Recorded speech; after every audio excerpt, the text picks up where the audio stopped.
You know, it really helps if I hit go live.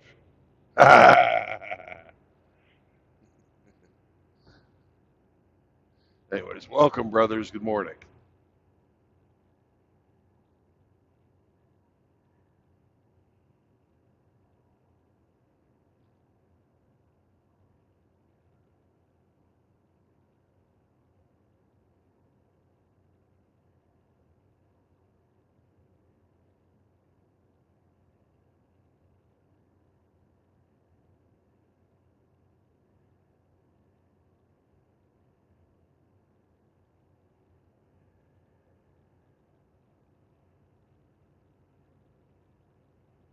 We're on our way to South Carolina to pick some shit up.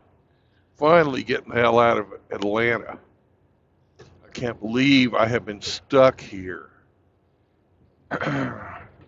One job away to Memphis, a job back here, and then sitting on my ass for 3 days. My paycheck's going to be small.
Howdy.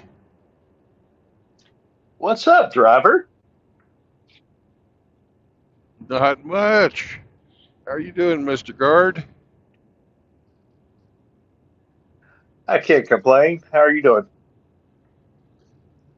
Ah, it's a beautiful day. I'm finally moving again. I see that. I've been stuck at that truck Well, stop for 3 fucking days. that's a lot of downtime, bro. Yes, it is too much. Like 2.5 days too much.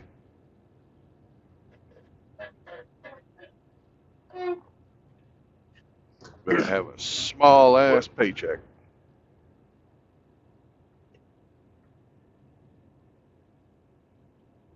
well, that was unfortunate. I'm sorry that happened to you like that. Fuck, nothing you can do about it. Nothing I can do about it. Nothing.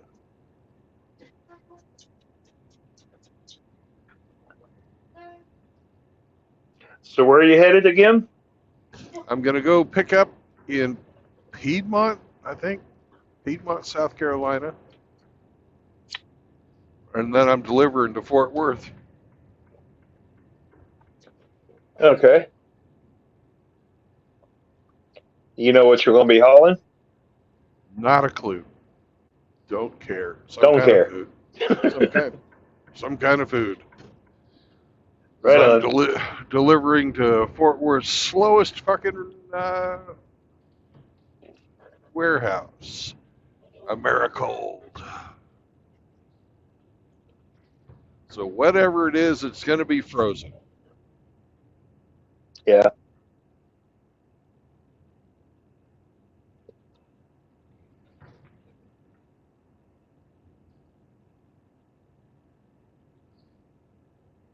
How about you? You working today? Well, yeah, I got to work in a few hours. But I just, not that you asked, but I had just had a 2 hour conversation with my 19-year-old daughter. Uh huh. And she was genuinely interested on what I had to say on a variety of topics. And I was genuinely interested in her viewpoint. And it was a very enlightening and pleasant conversation. We didn't agree on some things, but uh, it's good to just be able to talk about real world shit, her opinions versus my opinions, my perspective versus hers. And it was a very, it was worth staying up past my bedtime. I'll put it like that. Well, good. I'm glad you had a nice time. Yeah. You really need to put some WD-40 on that chair, man. And this chair is squeaky as fuck.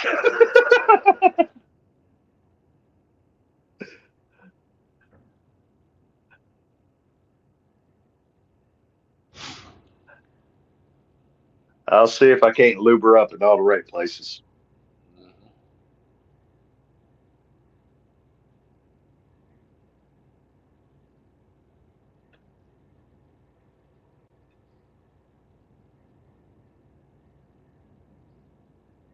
You know, we're going to stop a little before we get to Piedmont, get the truck washed out. This time of day, I should be able to get in there and out real quick. Mm-hmm.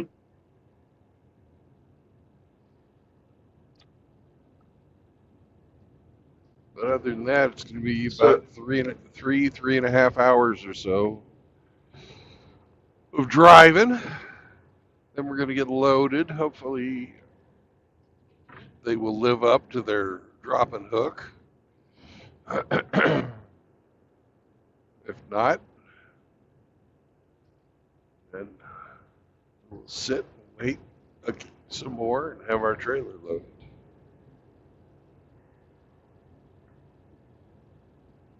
I've been, so Piedmont is the name of the municipality that you're traveling to. yep.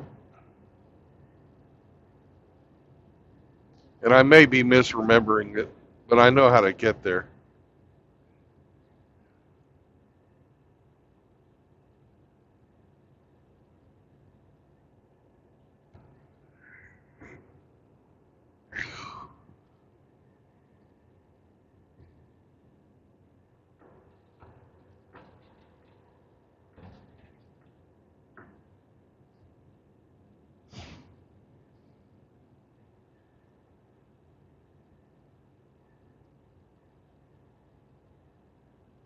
But I have to drive across Atlanta twice today.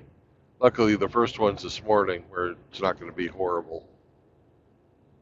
Yeah. Are you on the interstate? Yep. Right now, I'm on 75 headed south. Then I'm going to get on 85 and head east, even though it's technically north. Yeah.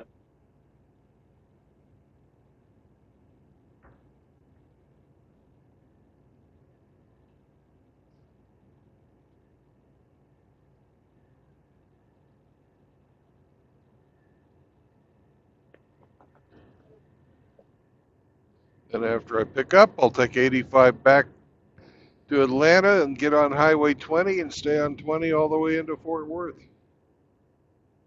There you go.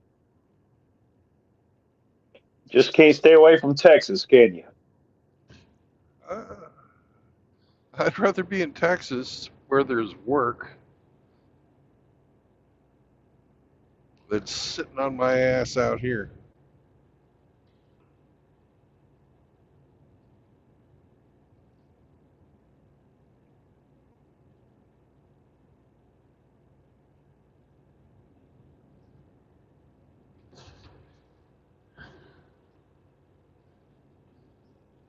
And I found out an interesting thing last week. I was talking to my boss about why,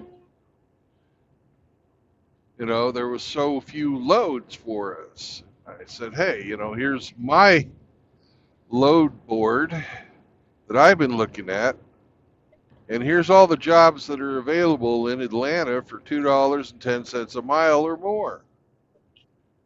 And he said, $2.10, we'd go bankrupt if we use those. I said, how much do you guys charge? And it turns out my company charges $2.80 is the lowest they'll go. Right. National average right now is about 207. Mm-hmm.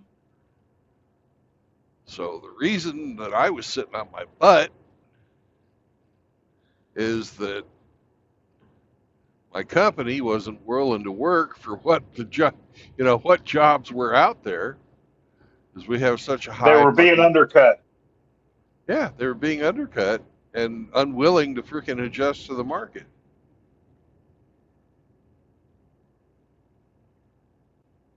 And therefore you had to sit idle and not earn it all. Well, I earned my freaking layover pay, which is shit. Yeah. Now, if you think about it, I've got no home to go to because I'm here in Georgia. You know, limited number of places that I can even drive to because I'm, motoring around in this monster.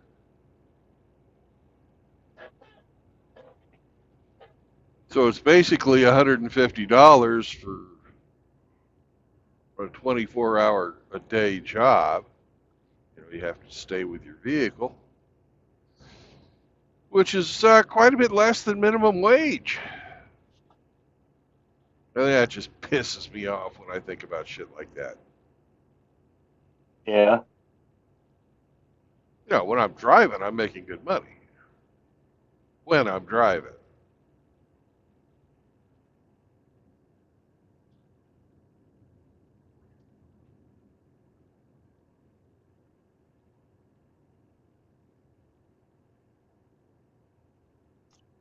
Well, happy they found you a contract after 3 days.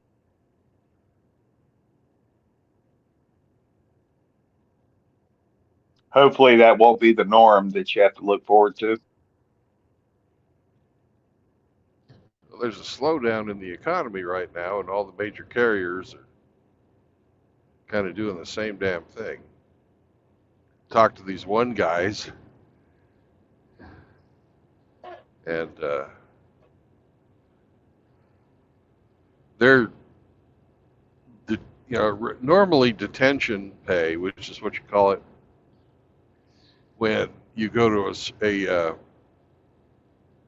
supplier, starts after 1 hour. You have your appointment time, and if they don't, you know, if they don't start, if they don't get you in and out in an hour, then they start paying you. Well, these guys, um, they wanted my detention pay to start after 3 hours, and they were only going to offer me $10 a fucking hour for detention pay. Now their mile pay, is higher than where I'm working now by about 30 cents. But it turned out when I got deeper into their freaking working conditions that it'd be about the same damn money that I'm making here.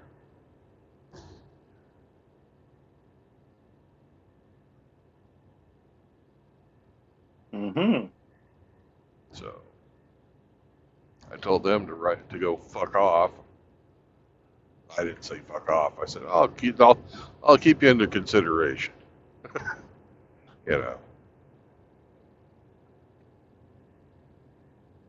Another one. These guys are like, well, we like our drivers to work only at nights.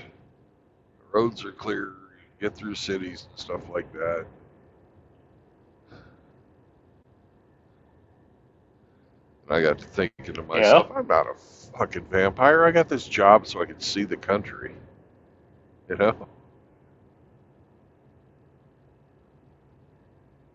Because what all can you see Well, of Georgia right now? a bunch of white lines. Yeah, a bunch of lines on the road and lights, coming in your eyes. And I'm like, nah, I don't want to do that.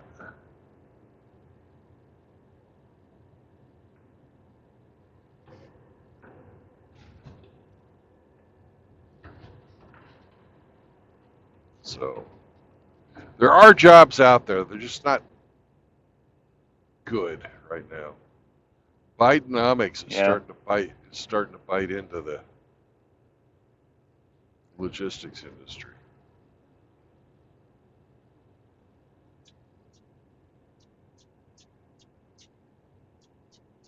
I'm seeing that on my job, actually.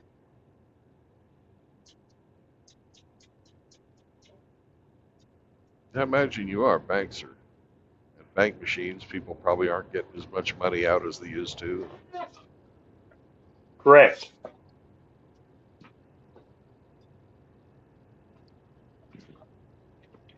Banks are horrible at managing these machines, by the way. I imagine they are.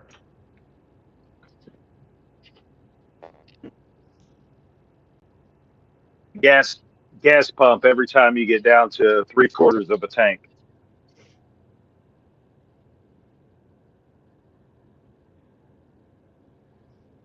Well, you really don't want your truck full of money to be sitting out on the side of the road with no fuel. I can kind of understand that.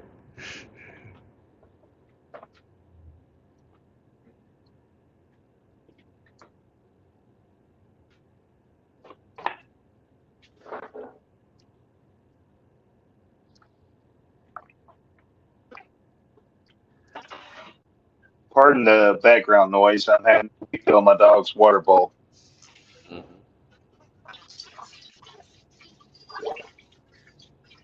Getting Fido you know, his go juice, that's no problem.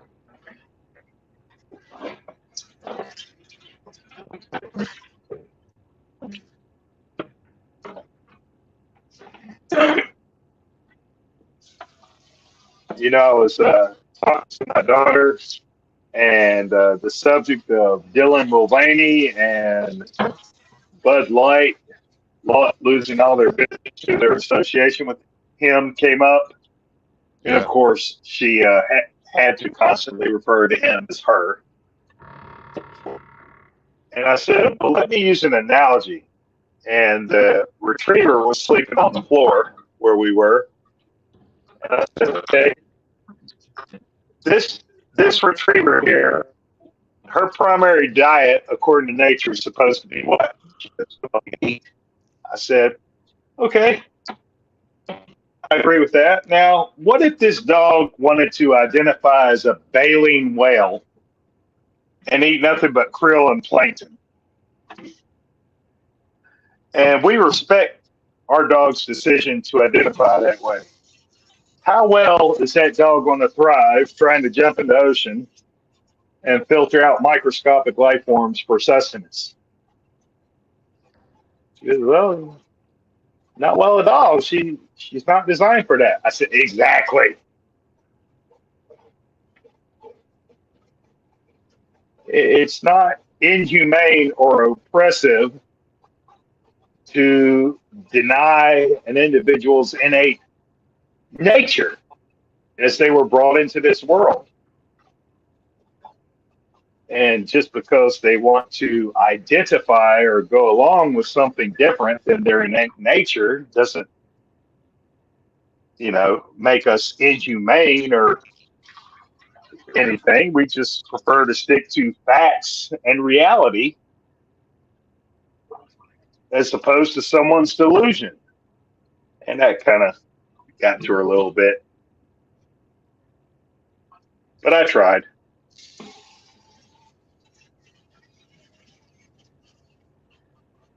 Yeah.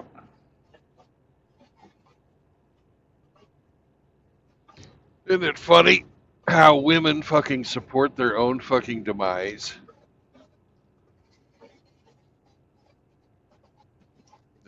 Everything that the feminists have wanted, in sports, beauty, everything, can all be done better by a man. Men aren't gonna, don't accept this crap.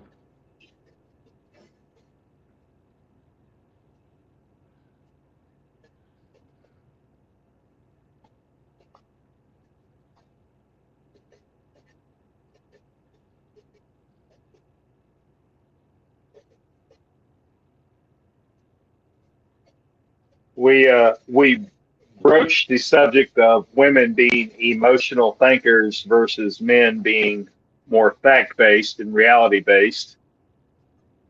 That kind of bristled her a little bit. I'm sure it did.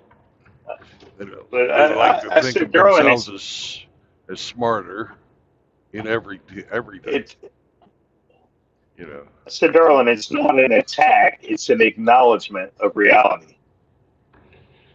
Well, they've even tried to fucking pretty it up by calling it emotional intelligence. There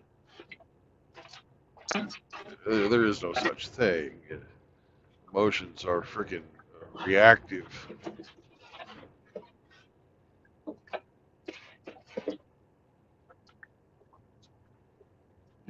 You're right. Insert certain stimuli and you get certain emotions. It's fucking, there's no intelligence involved. Some of the emotions are more complex than others, but it's still emotions.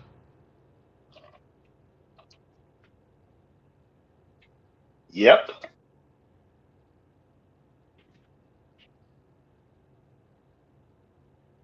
That's why emotional people are really easy to manipulate.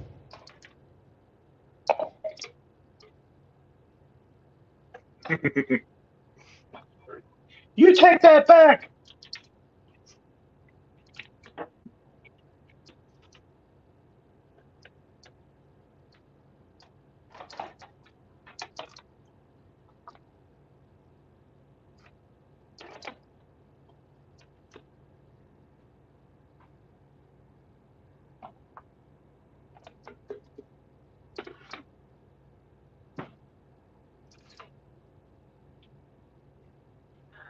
What, did you at least get any good D&D in during your downtime? I did. Oh, There somebody you else go. is wanting on.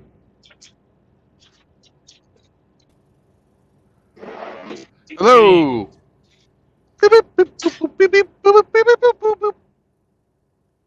Hey. What's up, K-Plan? Oh, not much. I just figured out how to get my mic to work, and of course it has to be after I streamed. Oh, right. Yeah, I know. It's the first time trying to use StreamYard, and I was trying to get it to work, and I was like, my mic's not working. They can't hear me. What am I doing wrong? And then I figured out it was something in the settings. Yep, StreamYard's kind of touchy.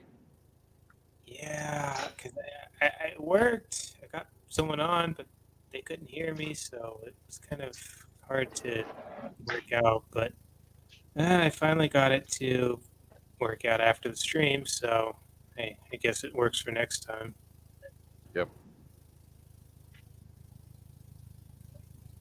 Sounds like you don't have a very good internet connection either. Really? Hmm. Yeah, there's a little warble to your voice.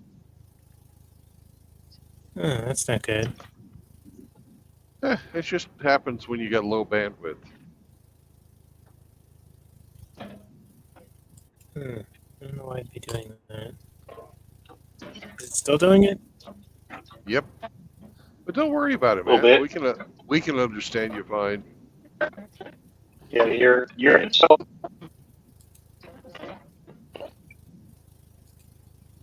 Huh. All right. Well, yeah, I don't know. I don't know what's wrong. I'm gonna have to check, see what's going on over here. See what's going on with my setup.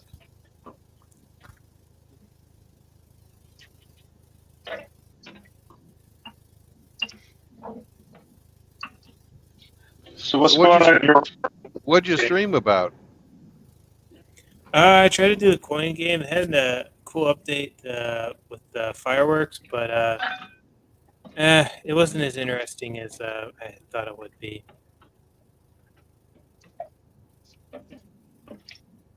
Well, I was sleeping, or I would have watched it.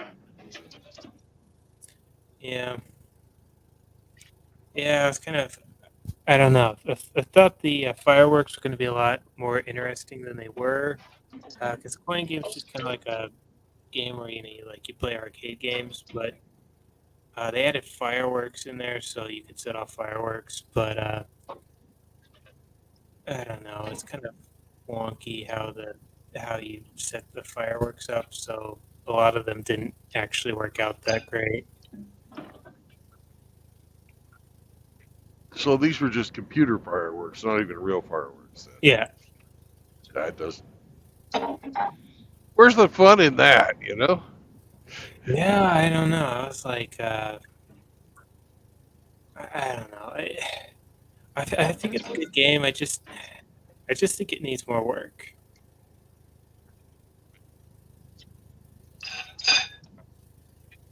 But, yeah, tried something new.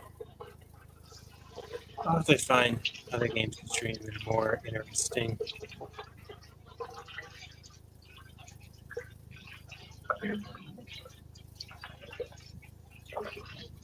So yeah, so I kind of quit doing that after it didn't work, and I just kind of played some Battlefront 2.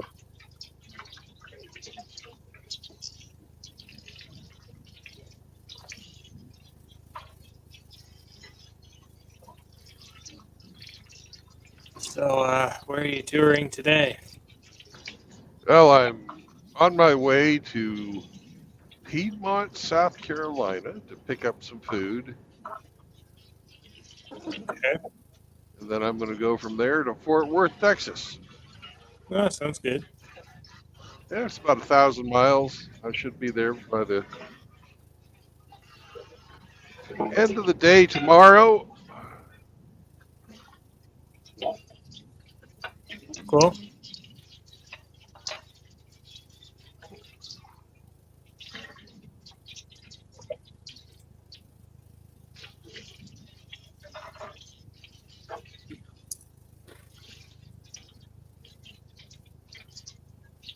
And I'm just about a half hour north of Atlanta right now.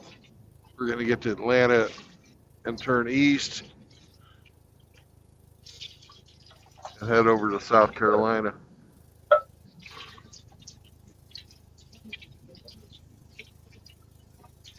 All right, sounds good.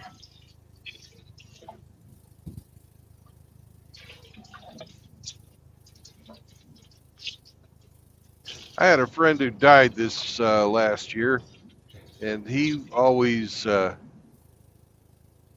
helped out with the fireworks displays. Hmm. And they took part of his. He got cremated. They took part of his ashes, and they put him into a mortar and blew him up over Smithville Lake in Missouri Wow, sounds pretty cool. as Sounds like as part of the fireworks display. That was one thing he wanted to have done with his ashes, and I thought that was about the coolest fucking thing ever. yeah, sounds pretty cool.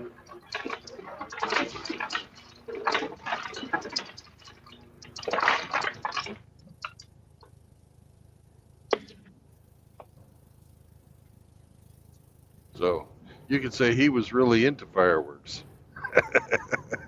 Yeah. He had a You blast. could say he went out with a bang. Yes, sir. Yeah.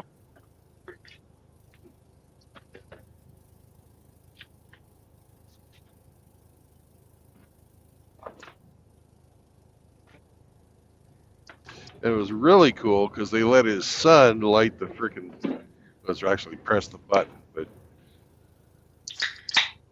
so it's a hell of a send off.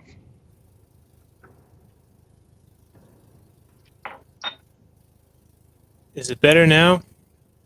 Yes, it is. Yeah, it's Okay, that's better. good. All right. I adjusted the dodge on it, so I guess that helped.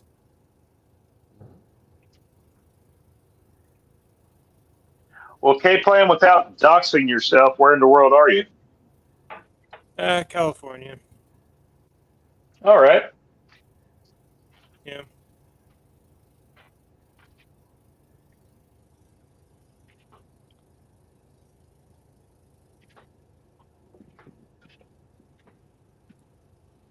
So, K Plan, how do you stay sober? Everybody else I know from California is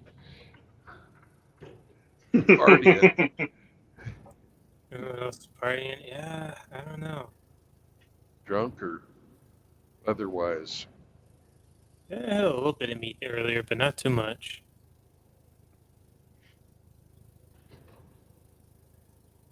But yeah, I don't know. I don't drink that much. No.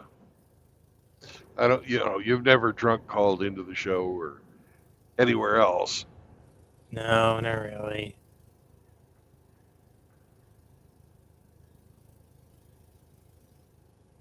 I don't know. Maybe just, I don't know. Probably just not my thing.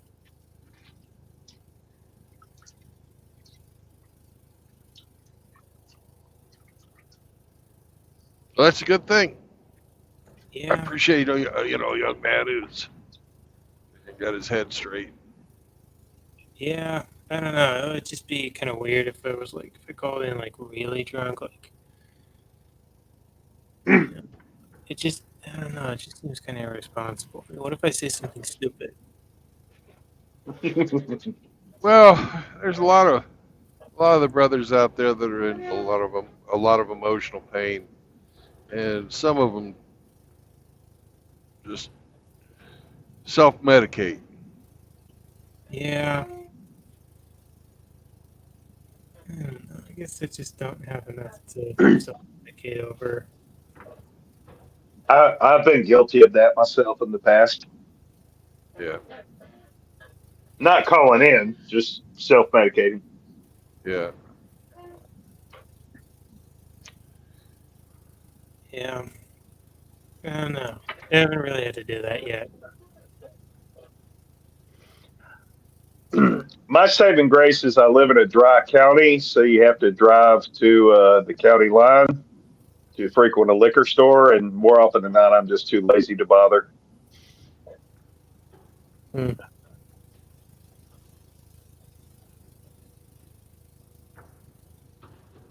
Is that still a thing? It is in the Bible Belt. Hmm.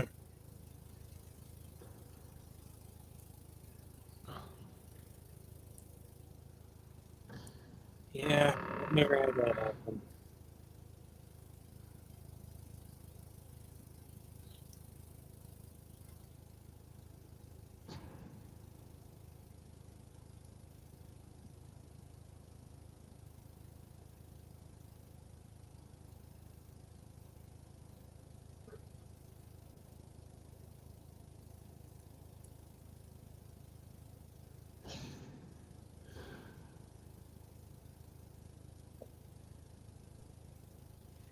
This is interesting. This is the first time I'm calling in on my laptop.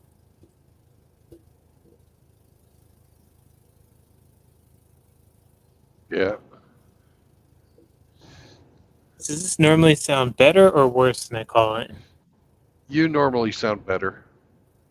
Huh. Dang it, I got my setup and everything.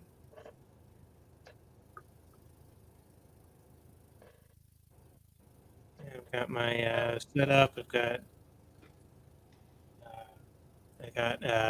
got my mic here. I've got the. Does it sound better now? Not really. Oh, okay.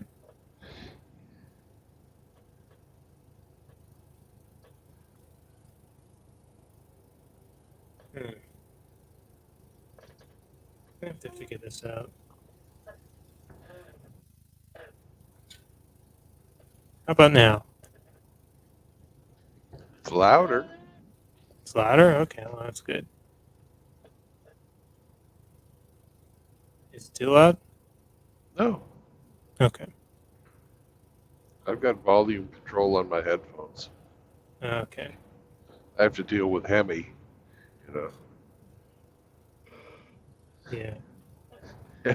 Hemi has a loud voice. Yeah. So, Yeah, because this has my,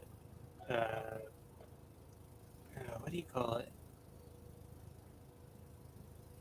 It's got my setup. It's got the, I'm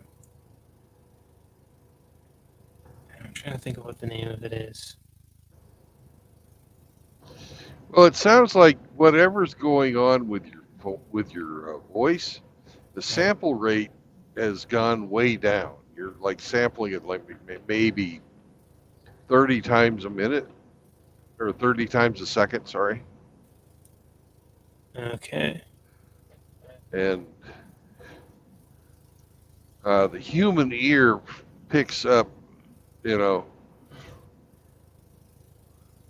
how the digitization of your real voice is being chopped up in these big chunks. And that's what we're hearing. And the cycle rate goes down for two reasons. One is processing power, and the second is fucking throughput, your bandwidth. And I'm guessing that you probably got something running in the background uh, that is using up your bandwidth because I doubt you're having processor fucking issues. That's something we used to have to worry about on our 286s and shit like that. Hmm. Wow, you're going way back.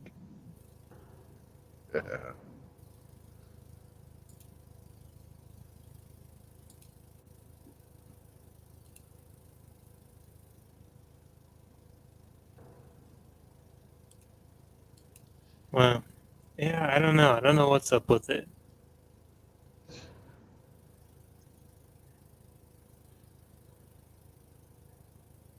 Because this has a better mic and it's got a receiver with like a soundboard in it and everything, Yeah. which is the one that I use for my setup. So I don't know. I'm still learning all this stuff. Can you ping your baud rate? Can I ping my what? Baud rate. Let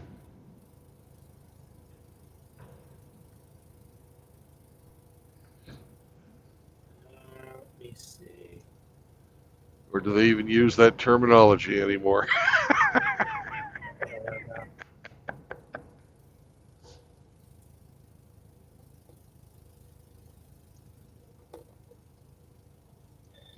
Trying to figure out. Wait, so what did you want me to do again? Just ping your connection. Like, Oh, check my connection.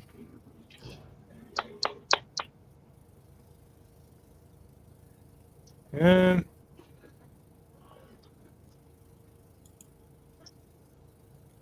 I don't know. I think it's fine.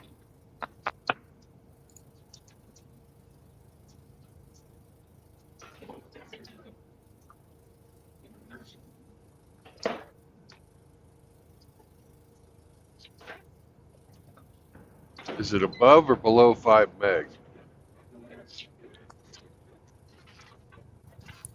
Let me check.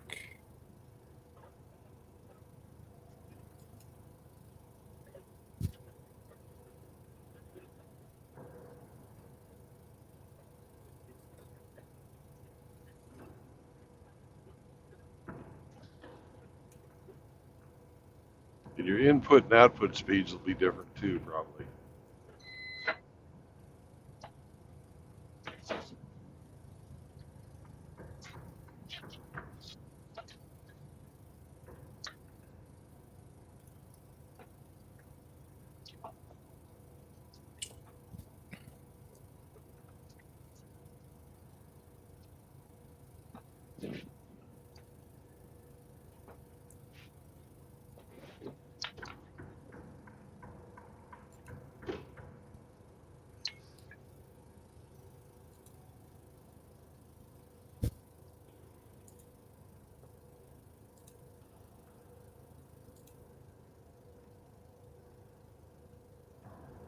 Let me see. Checking right now.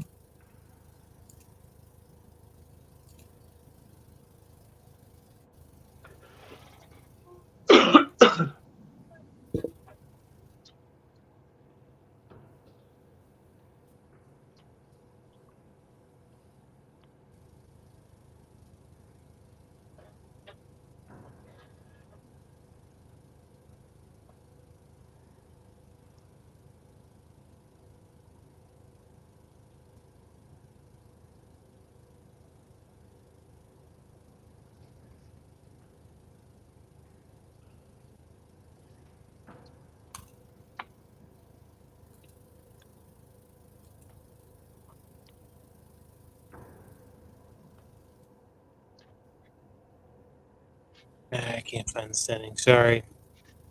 Don't worry about it. It's not important.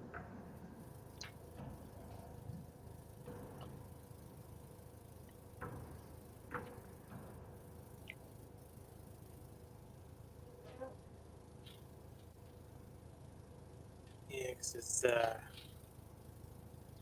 got effects because the receiver I'm using has a bunch of dials on it, which it has like a dodge, it has um, echo. I think it also has a VC pitch. It has effects volume because it has effects on it. I can adjust the treble and the bass. It has a voice changer. It's got a lot of cool stuff on it. Yeah. Are you using the MIDI box on it right now? Modify your voice? No, Okay. I can. Here, let's see. How about this one? This one's so cool. I can't understand you, but that's pretty cool. Alright. Yeah, see, this is the monster one. The dude one. This is the kid one. And this is the female one. And those are the voices I have. Yeah. Those were not breaking up. Oh, that's cool. So I guess I have to use one of those if I want to actually sound good. Yeah, I don't understand that either. So it works when it's changing the voice, but not when it's actually broadcasting my actual voice. Right. I don't know how that makes sense, but okay.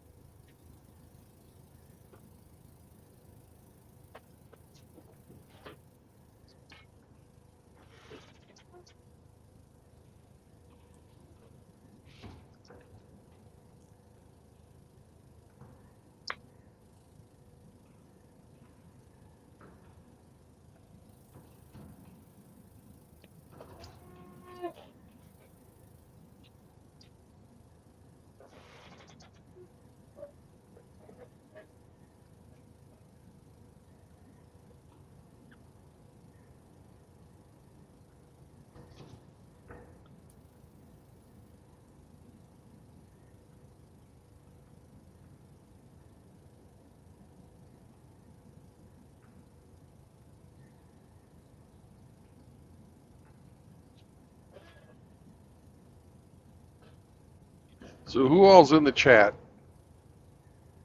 Um, Cubing was, but he went to bed. Oh, okay. yeah. I don't think there's Sim still in here. Cubing is on Trinidad and Tobago. So he's out in the Caribbean. Wow, that's He's like an hour ahead of East Coast time. So I guess what is it there? 3 o'clock in the morning. well, yeah, it's pretty late. Yeah, it's about 11 o'clock where I'm at.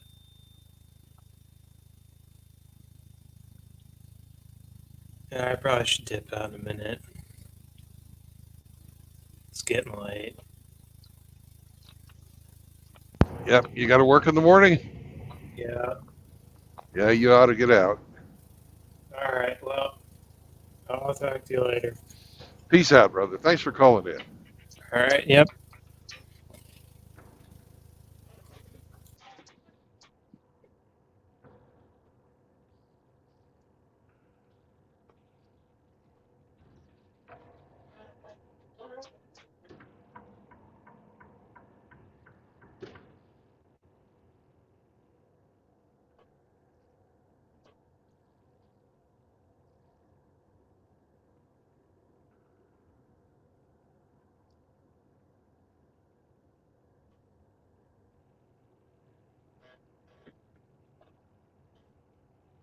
Another thing I've been seeing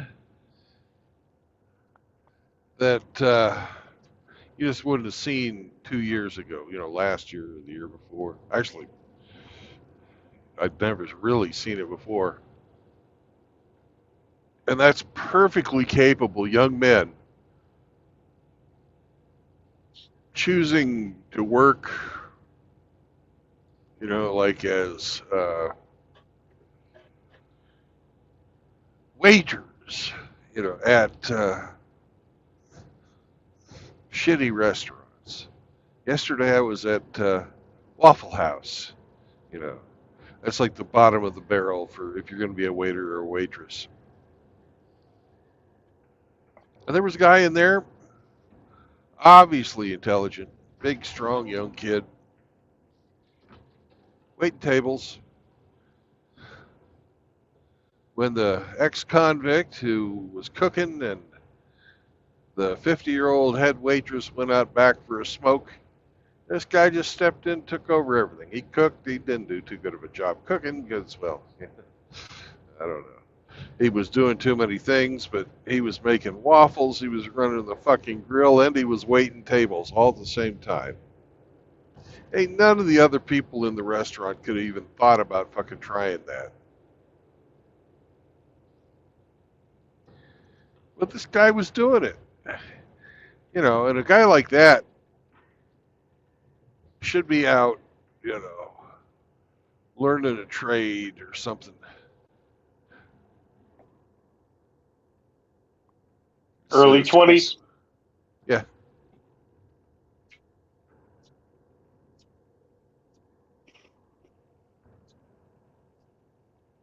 Yeah. Better opportunities than Waffle House for that age, Fuck especially yeah. if you're capable. Yeah. Or if you don't know what to fucking do with yourself, go in the military. But I don't recommend anybody going in the military these days unless they're going to do it to pay for college that they want to, and they know what they're going to fucking study. But there's absolutely no fucking reason that he's working Waffle House, other than the fact he doesn't want to work anywhere else. Doesn't want to apply himself.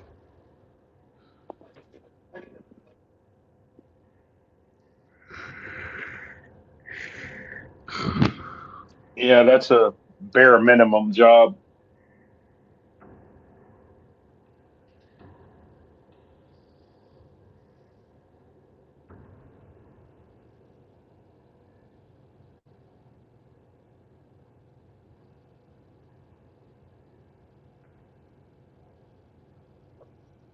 Yep.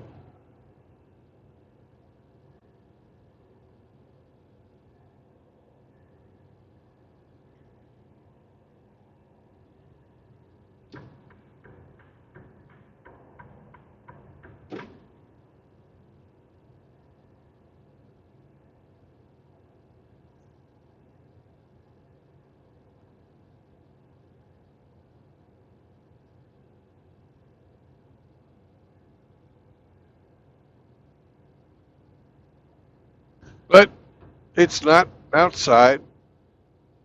It's not too dirty. It's easy.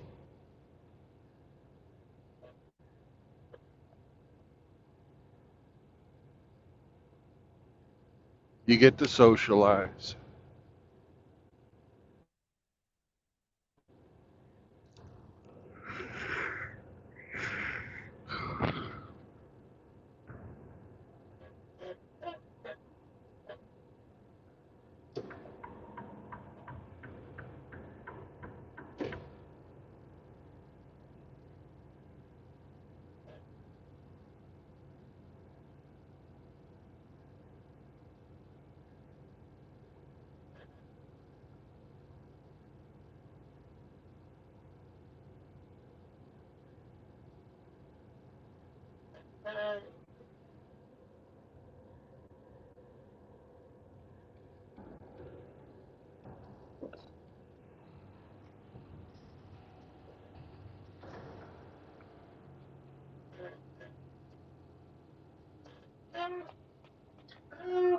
Well, Brandon, my friend, I got to dip. I got to get a little bit of sleep in before I get up for work in the morning. So I'm going to wish All you right. safe driving, safe travels, and we'll talk to you soon. Sleep well. Bye bye. Thank you, brother.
Good evening. Hello. Hello. Good morning, Mr. Hemi. Good morning. And thank you for coming. I appreciate you being here. Where are you? I'm in Atlanta right now, but I'm on my way to Piedmont, South Carolina. Oh, cool. Going to That fill sounds up with something frozen there and take it to Fort. take something cold to someplace hot. Yes. I hope you saw that this was the Hemi Appreciation Show. Oh, is it? I did not.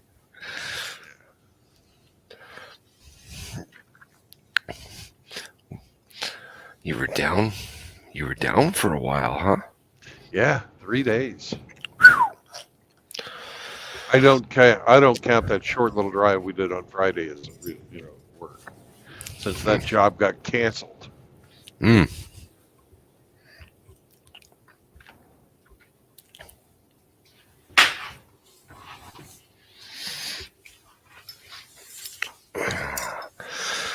This week takes a hit on your pocketbook. Oh, big time. At the beginning of the week, we had the truck being in the shop. Mm-hmm. At the end of the week, we sat on our ass waiting to get a load.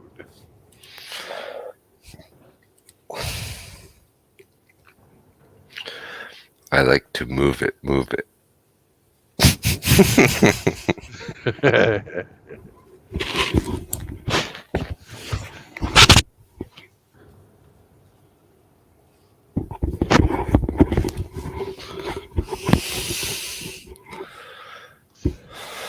You see today's pig? No. I just came straight. I just came in straight from the StreamYards. I didn't look at the YouTube yet. Or earlier. Yes, I did. Wait a minute. I forget. Fuck. I was playing golf with Chaos. Oh yeah, I can smoke that. That's right. I think I commented, "Can I smoke some too?" or something before the stream started. It was,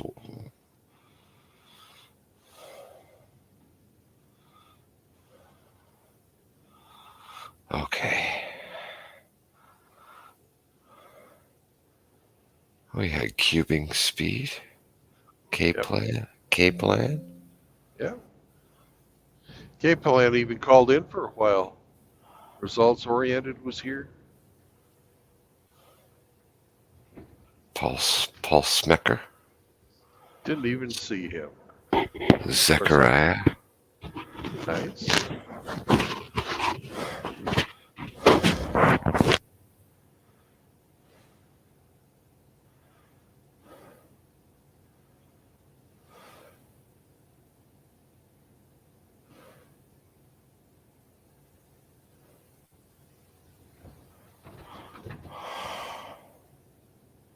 We need to get 5 people to sign up for my account on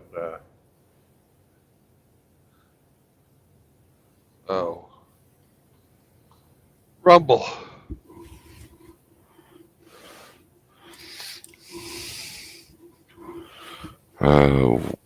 You're named Mr. Bill over there, right? Yeah. I thought it was IB Bill, but it could be Mr. Bill. Uh,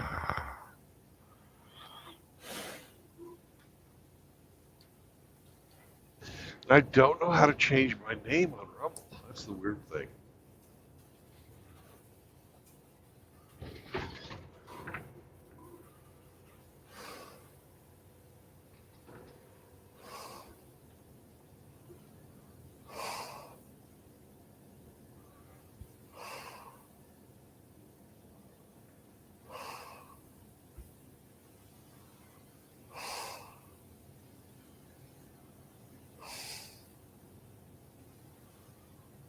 One and 1/4 mile to the Highway 85 north.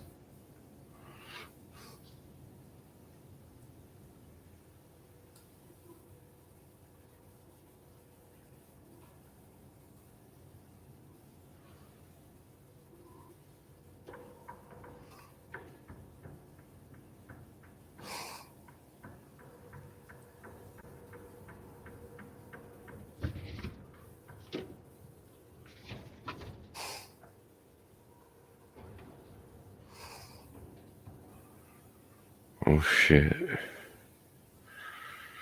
I can't find you over there. How am I gonna find you?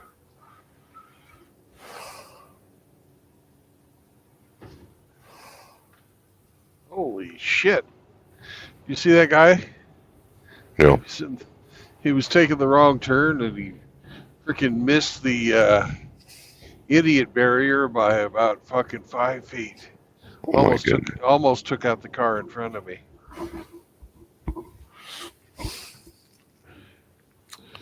Stupid.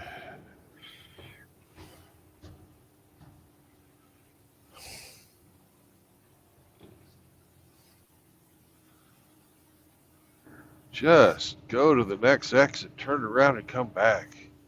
Absolutely no reason to drive like that. None. It's not like you're going to get stuck in traffic.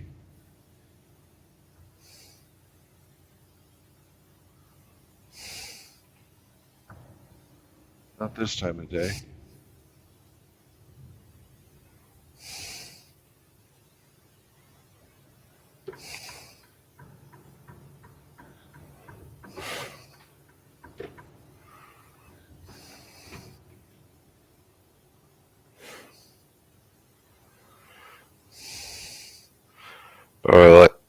your meme? Oh, the one about Lizzo? Mm-hmm.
Put, when you get a chance,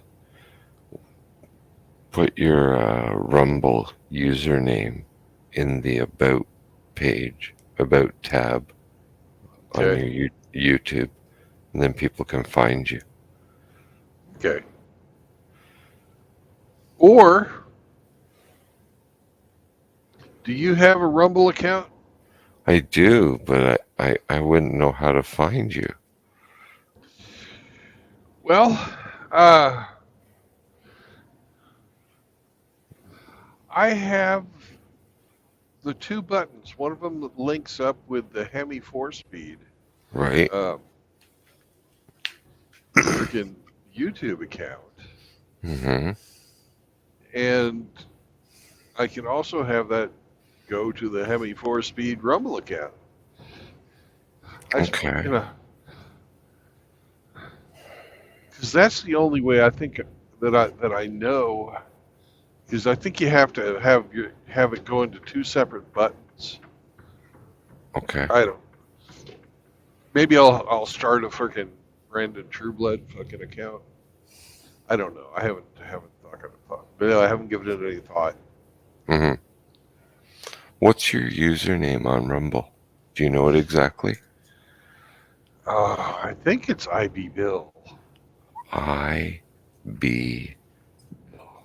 And then the two L's in Bill are the number one.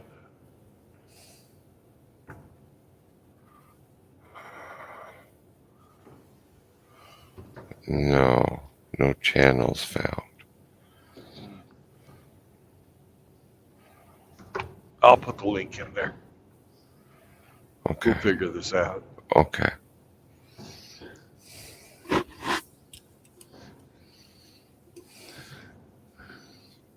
Hey, Zechariah. Hey, I Zechariah. I subbed at Brandon Trueblood. Is it called Trucker? No, No. not called Trucker.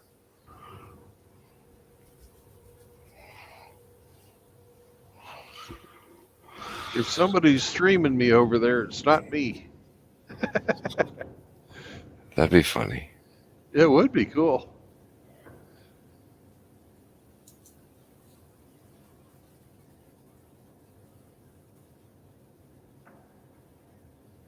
I know I've watched Zechariah's stuff over there, I think. I don't know. Hmm.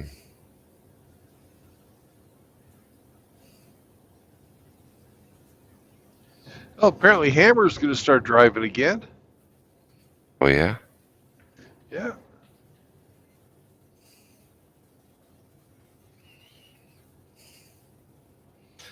If you type if you type in Brandon Trueblood on Rumble, it brings Yeah.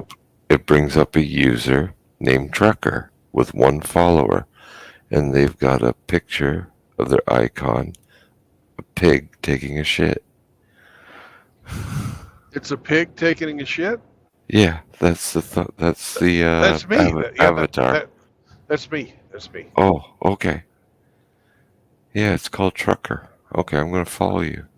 Okay. There you go. Oh, I was already following you.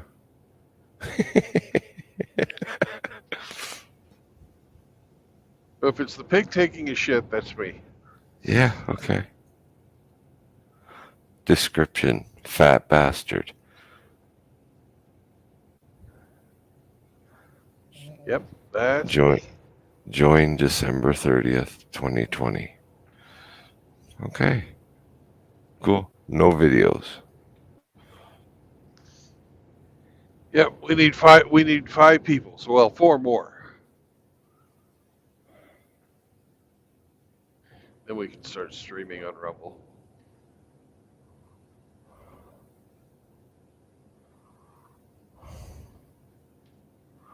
Cool. Well, I'm gonna post this link in your YouTube here. Actually, if you could put the link in my, um, Yeah. oh, not my YouTube, but in my, you can post it on YouTube for anybody who wants it right now. But if you could send that to me on my fucking text messages, that Yes, way I'd be sure to get it, or in Discord, either one. I'll do it in Discord because my phone is off and charging Yeah. at the moment. It'll be in your Discord.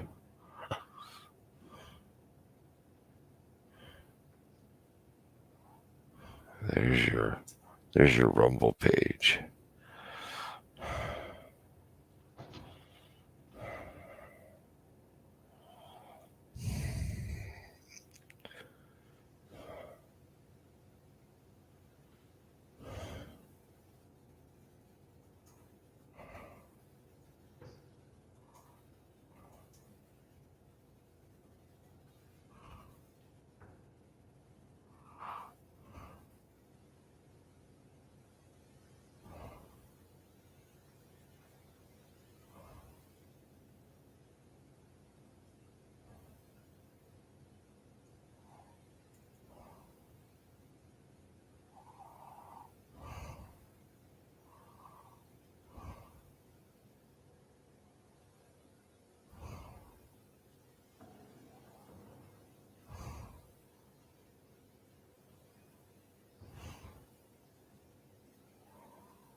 They really have some beautiful wide highways here in Atlanta. It's a shame they get all fucking plugged up with people driving stupid. I guess they need these extra lanes for when they crash. Mm-hmm. Remember we were driving through here the other day? We had 3 crashes in about fucking 20 miles. Oh my goodness. They're just not the best drivers around here.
right. Well, I don't have to make any turns for the next 111 miles, so I can drink my coffee now.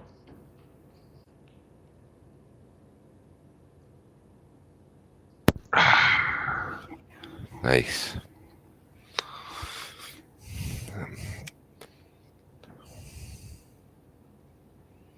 Put cruise control. Yep.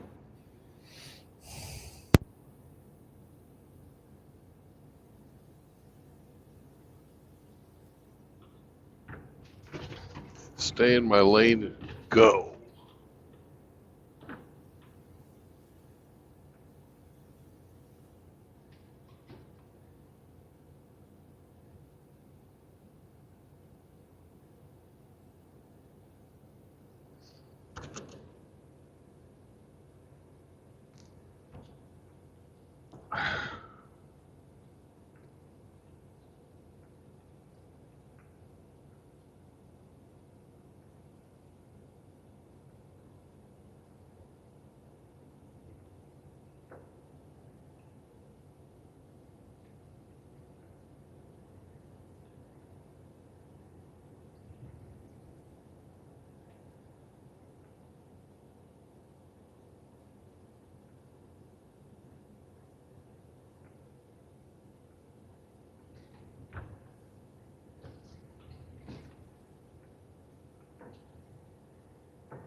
I watched Chaos a little bit last night. He was driving a truck.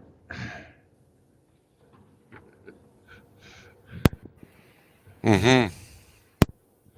It was funny.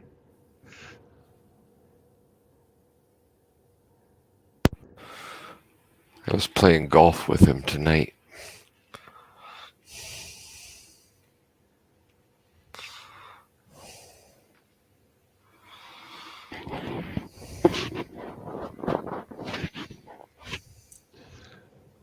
Used to have a Wii back in the early 2000s. Mm-hmm. I had Tiger Woods fucking golf game. That was a lot of fun.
Rock-a-bye Hemi in the treetop.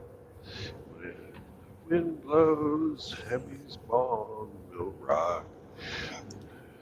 The bow breaks, the cradle will fall, and down will come Hemi doobie and all.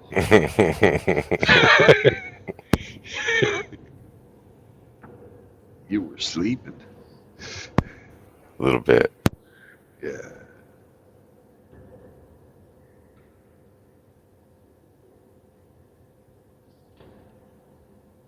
That's funny though. Funny little lullaby.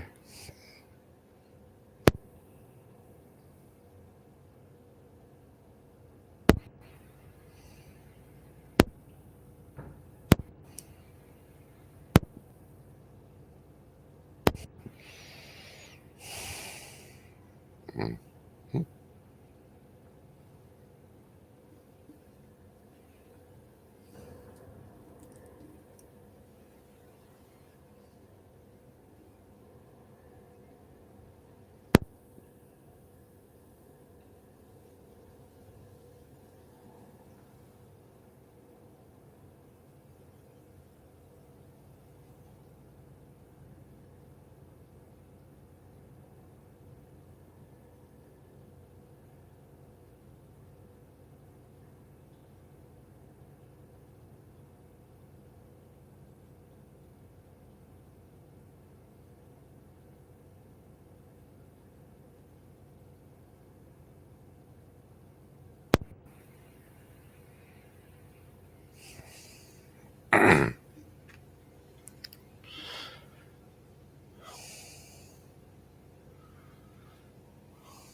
At least there's no traffic.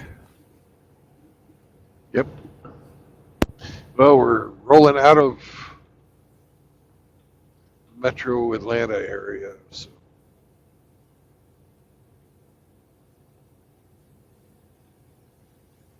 nobody's up.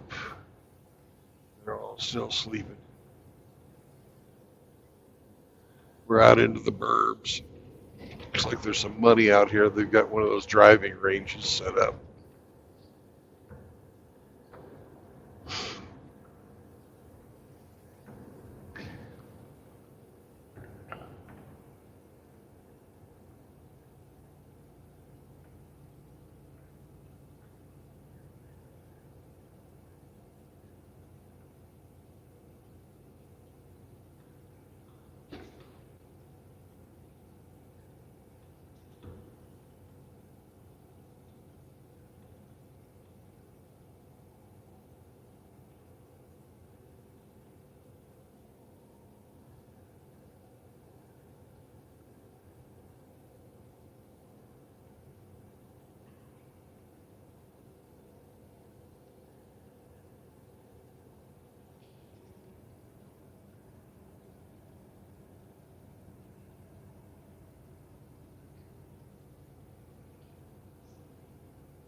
What's up, JLM?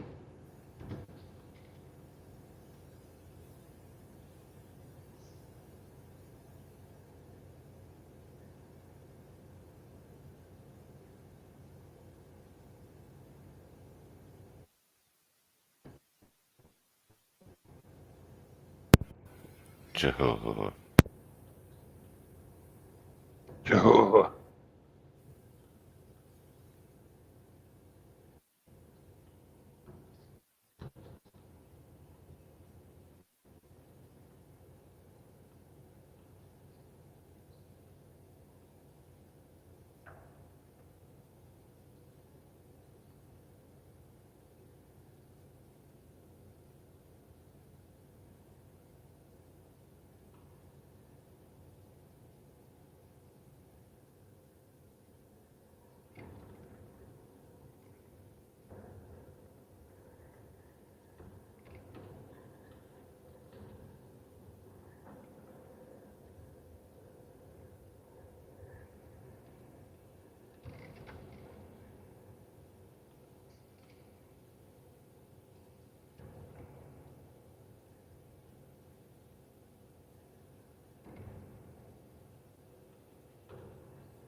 Howdy.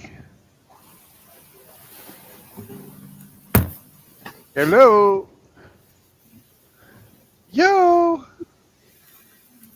Twinkle, twinkle, little star, how I wonder what you You are.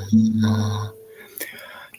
All above the world so high, here from Georgia to Rocky Mountain High. Twinkle, twinkle, little star, Hemi sleeps tight, dreams of cars. Very nice, Frank. Thank you, thank you, thank you, thank you, both. Thank you, thank you, Hemi. What are we doing? Hemi's sleeping. I know. He's just enough today. Moved enough today. I heard him sleeping before, Brennan. I'm of low energy too, brother. So I won't be here. I'll just pop in for 10 minutes, and I'll be away for a bit. But I'll be lurking. I'll be right here, but I'll be lurking. Sure. I just thought I'd come and say hello to the boys. Listen to Hemi. He's got an ASMR voice too, Brennan. It's like I was listening to him before. And I was thinking, geez, Hemi, I was thinking, Hemi's talking the pants off some romantic love interest he's got out there and on the telephone. Hey. We in Georgia, Brandon, off to the Carolinas or something. Yep, I'm going to South Carolina. Right, okay. Choice. And Tell me, Frank. Yeah. How have you been? Not too good. But let that not be a concern. Not a worry. Just being proactive about things. Yeah. Happy as Larry. That's all. I'll be in and out. Did your prolapsed anus get infected or something? I don't have a prolapse, thank goodness for that, as far as I know. But I'm off to see I'm changing, not because they're bad, but I'm going to a new doctor, Brandon, because they're just more local. So I can just go down the road as opposed to halfway across the town.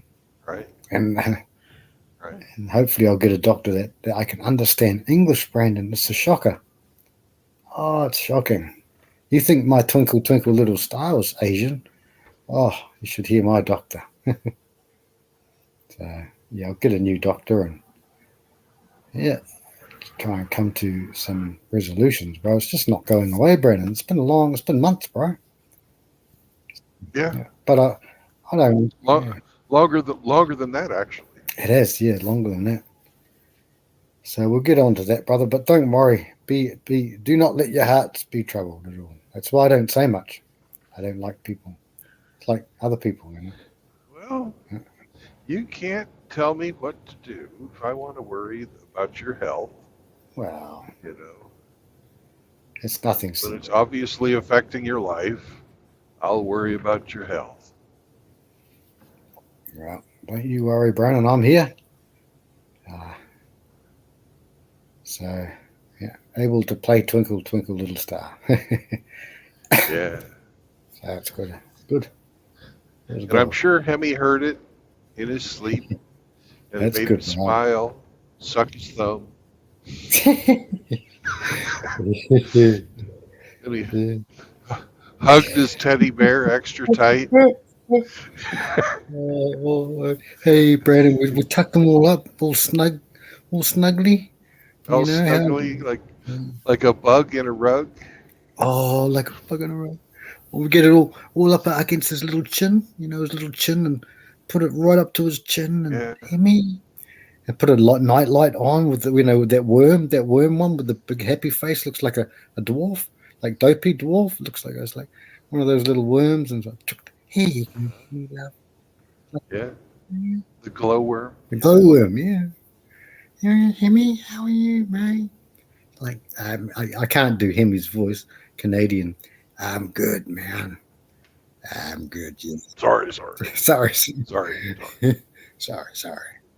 I'm Canadian. Forgive. Well, this is the Hemi Appreciation Show. It is. That's. So, Did you see my name, Brandon? What is it? The 75th annual Hemi Awards.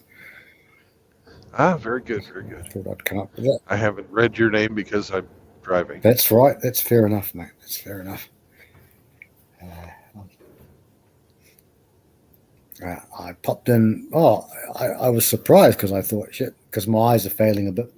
So I thought, oh, Brandon's been driving for 8 hours. And I rechecked it and it said 8 minutes. So that's when I came in. And I heard you talking to results, and that was it. I saw cubing in. Yeah. Results and K-Plan. K-Plan, that's right. Yeah. Okay. Good to see that young chap hanging around. Oh, that's good. K-Plan was having problems with his audio. Right. Okay. Right. Yeah, that's good. That's not good. And JLM's gone to sleep, brother. Good night, JLM. Yeah. Well, brother, I just wanted to touch base. Is it okay? You want me to just chill out here in the back and mute, or do you want me to just jump back into the main stage and? Just chill out in the back. That's great. Okay. I love having you on the show, Frank. Brother, I'm honored to be here every time I come on, but that's and the if way you it is. feel like just like popping in, saying a few words, and then chilling, that's cool. Well, you tempt me for some comedic things, you see, because you'll get some funny people popping in saying, and then leaving, and that'll happen all night long. So you could be inventing a monster there, Brandon, creating a monster. I don't know. We've created other monsters. We finally got Timothy Sokol to come on. Oh, yeah, I did hear Timothy the other night. I heard him in there just briefly, though. I only caught the last 5 minutes of a show. And that was only for a few hours, I think you drove. I caught the last end. Oh, that's good. That's good. Good that Timothy's on. So we're breaking through to people who have been quiet for years. Yeah. Oh, that's good. That's good.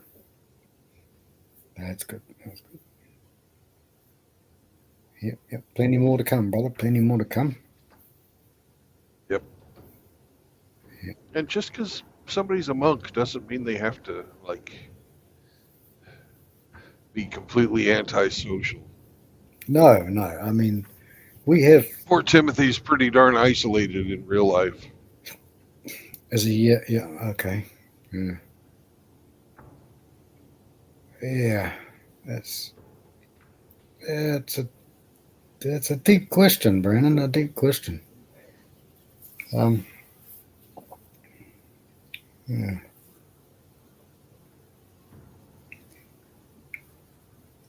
Well, Timothy is he's been to war, isn't he? He's a vet. He's an ex-military. Yeah, he's a veteran. Yeah.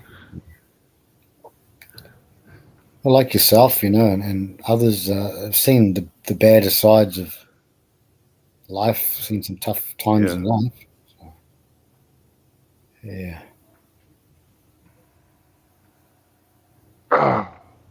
It's fucking cop cars. I see that. Jesus. Yeah. It's very hard to fucking focus on the road when you've got these flashing, incredibly bright lights right in your face. Yeah.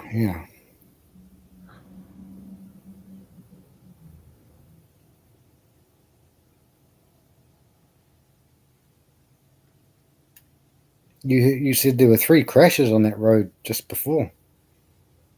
Yeah, well, in Atlanta, when we were driving through Atlanta the other day, there was a bunch of crashes. This is construction. Oh. Yeah.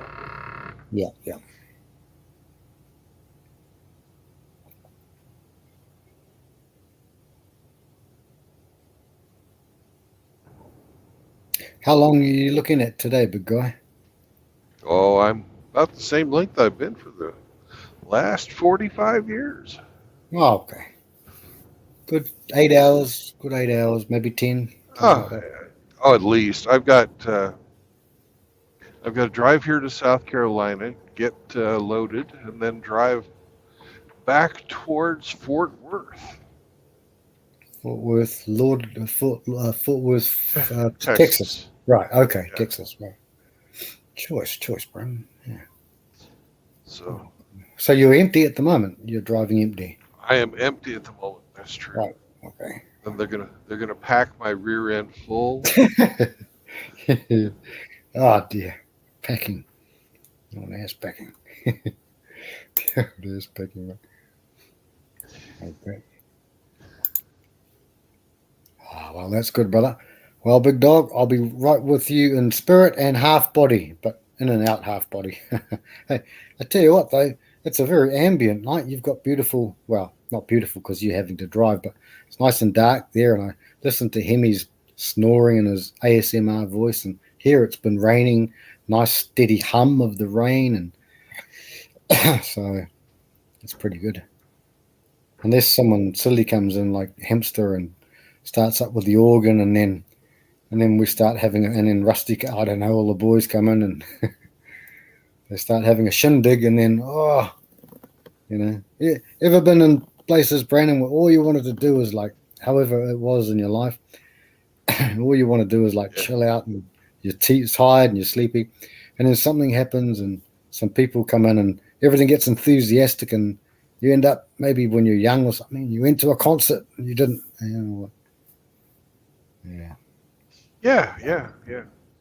Well, that's if you do this every day like I do, you notice that it's sort of a cyclical thing. Sometimes it's high energy, Yeah, sometimes it's low energy. yeah. Yeah. Yes, sir. Yes, sir. Just as long as it's fun, that's all that matters. That's right, Brandon. That's right. Well, Brandon, I'll be lurking, and I'll just put myself on mute for a bit, and I'll be Okay. popping in all the time. So don't worry about that. It's a good brother. Okay. I'll be All here right. when Hemi wakes up. Don't worry, mate. I'll be here for quite the long haul, I think. Yeah. So, Okay. Well, okay. we'll keep the tires rolling. Much thug love to you, mate. I watched a little bit of you playing D&D the other day. I thought if I could play, like, if I knew how to play that game, but that was cool. And you and Kostya and Roma. Roma. Yeah, that's right. Yeah. So that was funny. Okay, I'll be around, Brandy. Be right here. Okay. Sorry about I'll yell at you when Hemi wakes up. that. Okay, bro. I'll hear you from, say, down the Yeah. hall or something. Well, you'll probably hear the sheep, the sound of sheep. I'll know if Riggs gets in too. Yeah. Okay, brother. Drive Thanks for safe.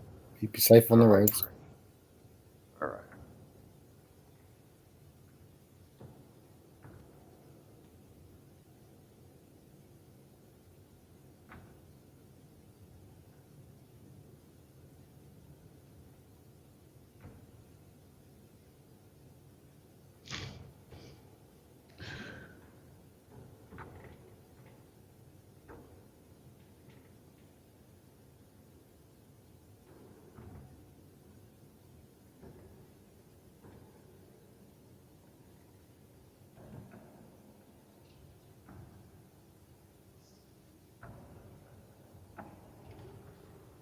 I think this is where my truck wash is.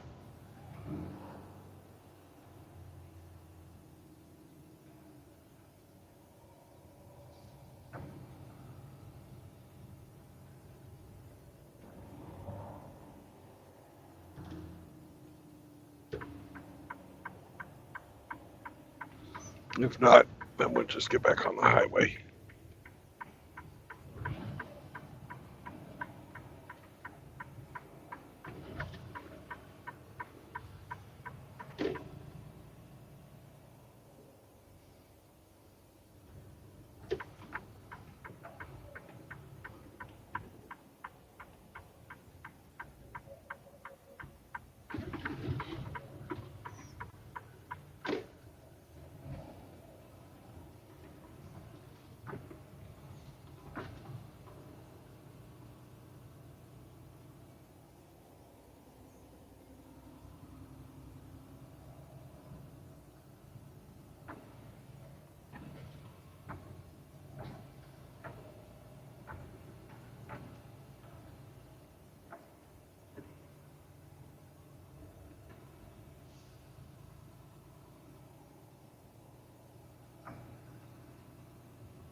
apparently, I am mistaken. Where's the truck wash?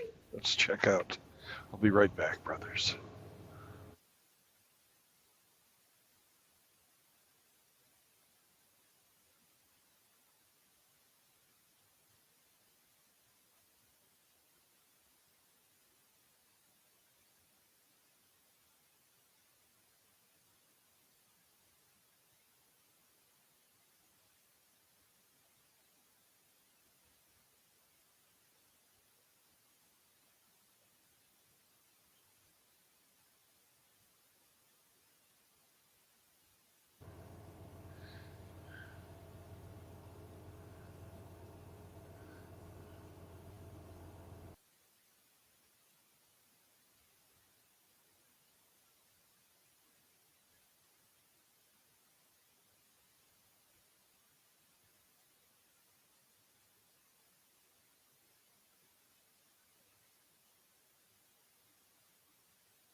We took the wrong exit.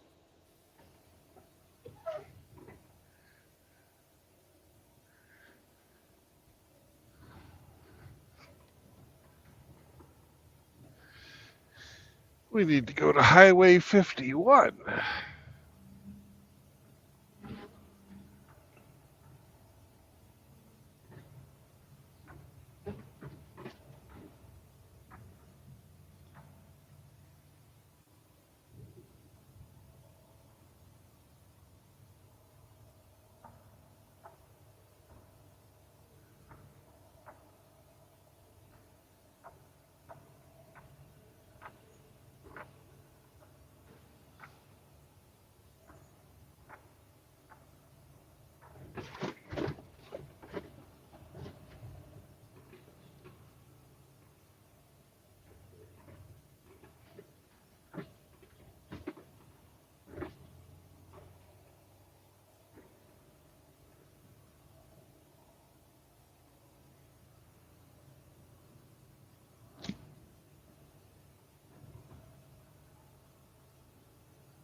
Here's the exit to Highway 51.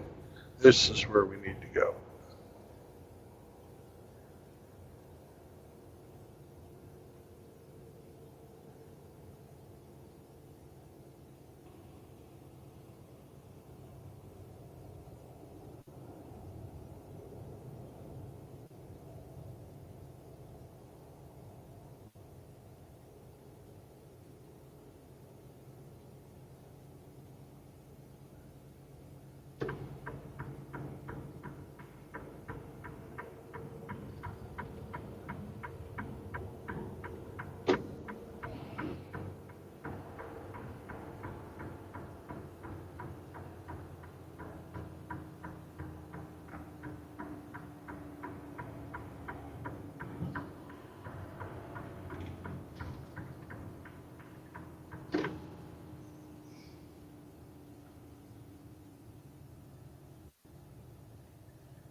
on, buddy? How you doing? Hey, good. Just a washout, please.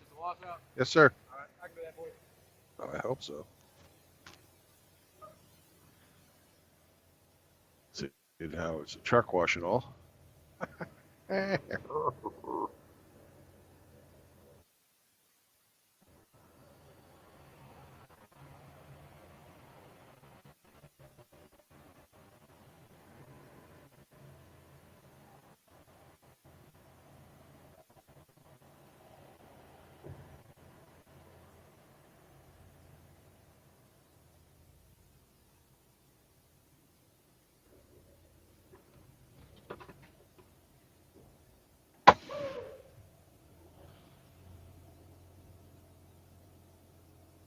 Be right back, brothers.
Now my rear end is clean.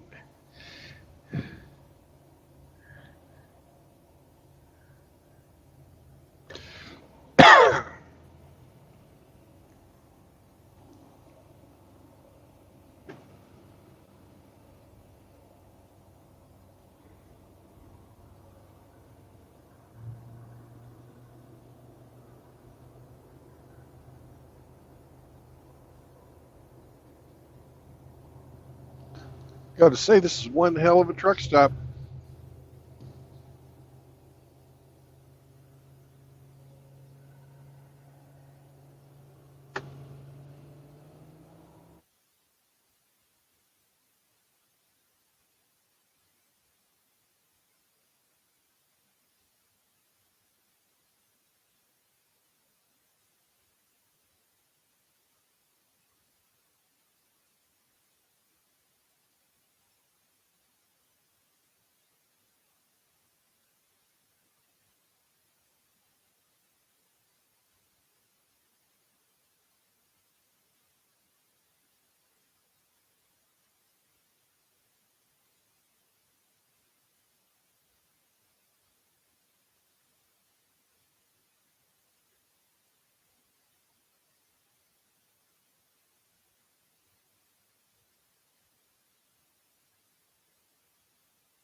Frank, you missed it. When the signal was down, we passed the lube zone. Next time, I'm sure I'll be able to get you lubed. But this time, eh, you just have to take it dry.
Yay, we get the bypass.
Welcome to South Carolina, motherfuckers.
I'm here at my pickup. Let's see how quickly I get it.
Hello, Bingus, Riggs.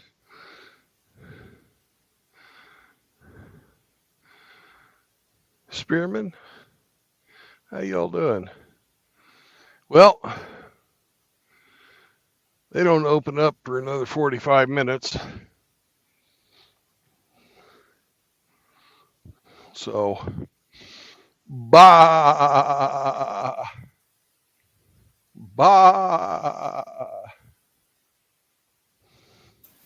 You got to do it 3 times. One more time. Bye. I arrive. Your wish is my command, Brandon. Well, I saw Riggs was bang at you, so. Yeah, I saw him there. I just, I saw him, and I saw Bingus did an itchy fart. Yeah. It tickled. Aye. Where are we? Yeah, where are we, Brandon? What's the story? You having something to eat? We're here where we're supposed to be, but the factory doesn't, or the distribution center doesn't open up for another 45 minutes. Okay. Well, okay. But you got the money. You got the bag. I'm here. Oh, that's good. Okay. So that's all I can say. I don't know. This is Americold in Piedmont, freaking South Carolina. Yep, that's good. Oh, you crossed the border. Yep. Oh, good. What time is it there, Frank? Here, Brandon, it's 18 past 9. In the evening? Yeah, it's as dark as it's dark there. Mm. Nice and dark and cold, very cold. It'll be 2 degrees. I don't know what that equivocates to in your thing, Fahrenheit, all that stuff. Probably about 36. 36. Okay. Is that pretty cold or? Yeah, it's just about freezing. Same as you. Yep. All right, mate. I'm wrapped up like Hemi. I'm like you guys tucked me in, and we tucked each other in, and we're all tucked in. So Yeah. we're all good. We're all good. Snuggly wuggly. Snuggly wuggly.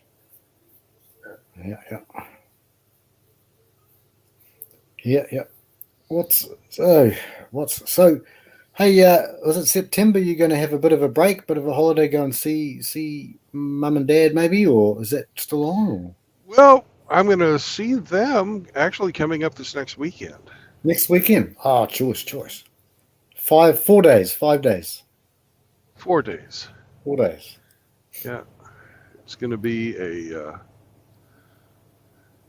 They're having the 20th is their 59th wedding anniversary. That's awesome, Brandon. That's awesome. Yeah. My brothers and I decided that with as many times as Mom has had to go to hospital this year with her heart, we probably ought to celebrate this one instead of waiting for next year. Yeah, yeah. So 51st, 50, 59th. 59th. Almost, Good Lord. yeah, almost 60. Good Lord. 59. Do you know what, I mean, do you know what sort of, the old traditional, do you know what that is, Brandon? You know how there's paper on the first and wool and all that? Oh, God. I don't know what the 59th is. Okay, hang on a sec. We've got the old Uncle Google here. Not that we get into it, we are MGTOW, but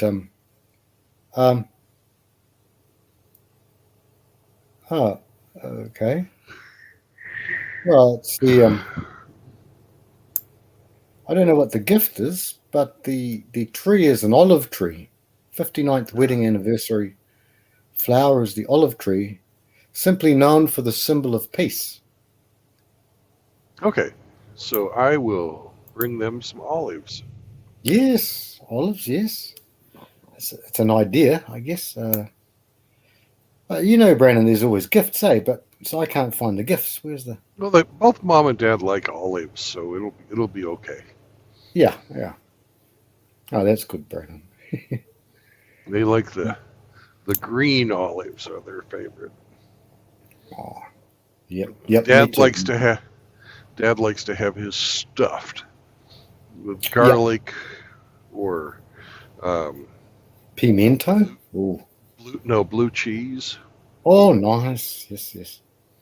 And Mom likes hers just plain. Oh, nice. Well, very healthy, though. Very, very healthy. Mm-hmm. Something we could all do with. That's good. Yeah, 59. Yeah. You could bring them. I know you like the olive oil, so. I do. Yeah. I swig it. Yeah, the olive oil straight out of Riggs's keister, out of his canister. I thought you wanted the extra virgin. No, Briggs is not the extra virgin. There, yeah, good point, Brandon. Good point. No, yeah, yes. Extra virgin olive oil. Oh man. Yes. Well, how long did you get sleep last night, Brandon? I slept for 6 hours last night. Yeah. It's a little light, sir. A little light, but yeah. Yeah. Well, if this Americold is anything like the other Americold facilities, they're slow. Right. Okay. What do they do, Brandon? Well, Americold. they get a bunch of frozen stuff and they put it all together for orders of people that want frozen food. Okay, right. Gotcha. Americold. Gotcha. Yeah. And they have distribution centers all over the United States. I don't know what exactly they collect here. This part of the country, though, I would assume that it's like peaches and other type of fruit. Yep. Oh, let me think. August. You guys are kind of coming towards the end of winter, spring, summer. The end of summer, yeah.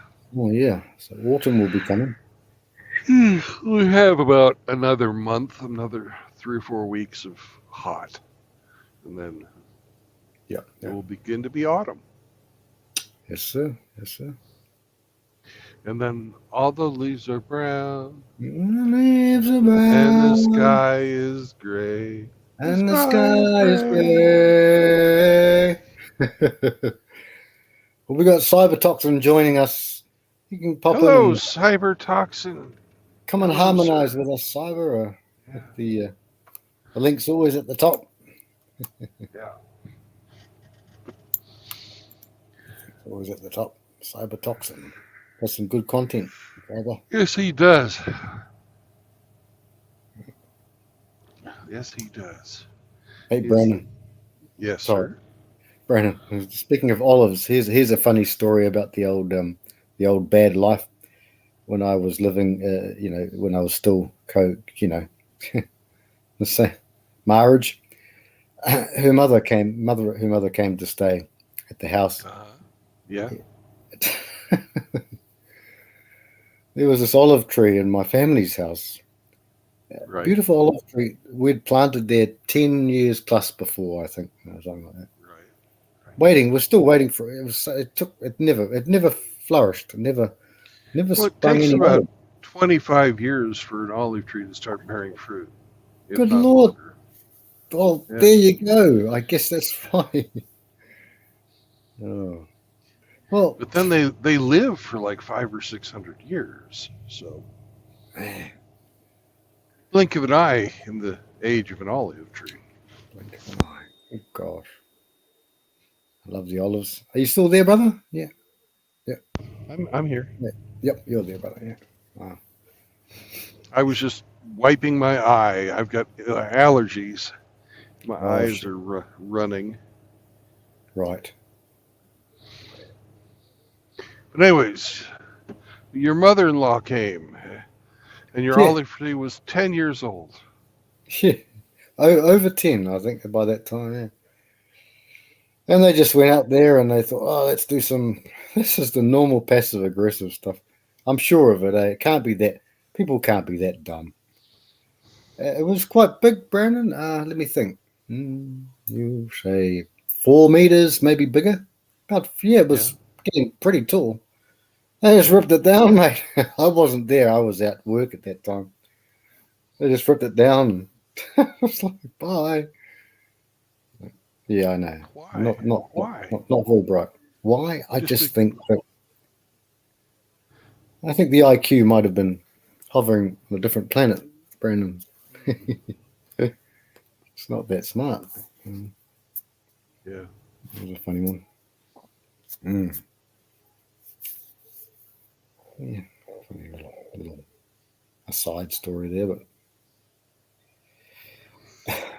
that's good that you're going to go and see your mum and dad, and if you can, I've seen your dad before, on thing, but I mean, if they're not, if the festive mood's there and everything's good and harmonious and all, you can get them on, and he can meet all of the boys. You meet Polska Bob and all the boys. Yeah, yeah, and your mum and. Well, I don't know. We'll see. We'll see.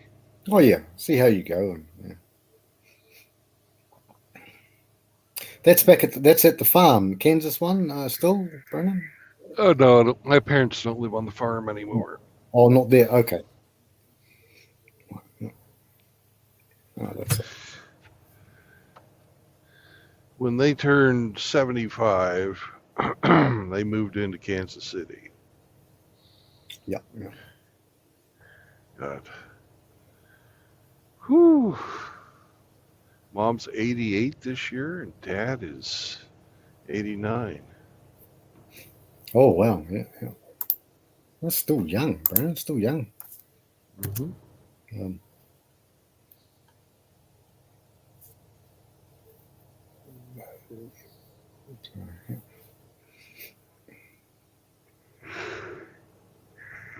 I am absolutely blessed to have both of my parents this late into my life. A lot of people lose their folks 20 years ago. Yeah. Yes, sir. Yes, sir.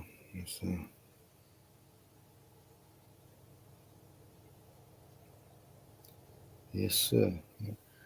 You never know who's watching, but I've still got mine. They're still going. And me too, Yeah. Brandon. I am blessed as well. Never know who's watching, but yeah.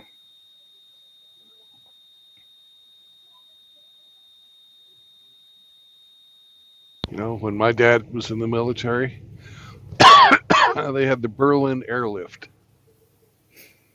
Right. You know, Was that World War? That's near World War Two, is it, or is that yeah, after World War? after World War II, but yeah, Yeah. Right. when the Russians didn't want to let the people of East Berlin import food. Yep.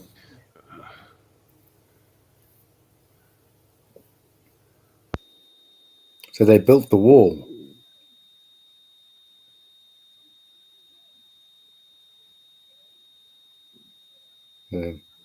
Yeah, I guess they built Yep, the wall. but not the wall that we talk about in MGTOW. No, not that wall. No, that one's undefeated. Nothing will defeat that. Not this side of existence. No. Ronald Reagan, Mr. Gorbachev, tear down that wall. Mm-hmm. That's right. I remember that happening. I was working actually. I'd left school and working car cleaning cars. Yeah. Good company went out of business. But,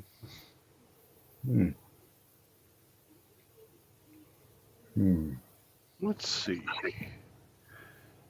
I graduated in '85. I got into the Navy in '88. So.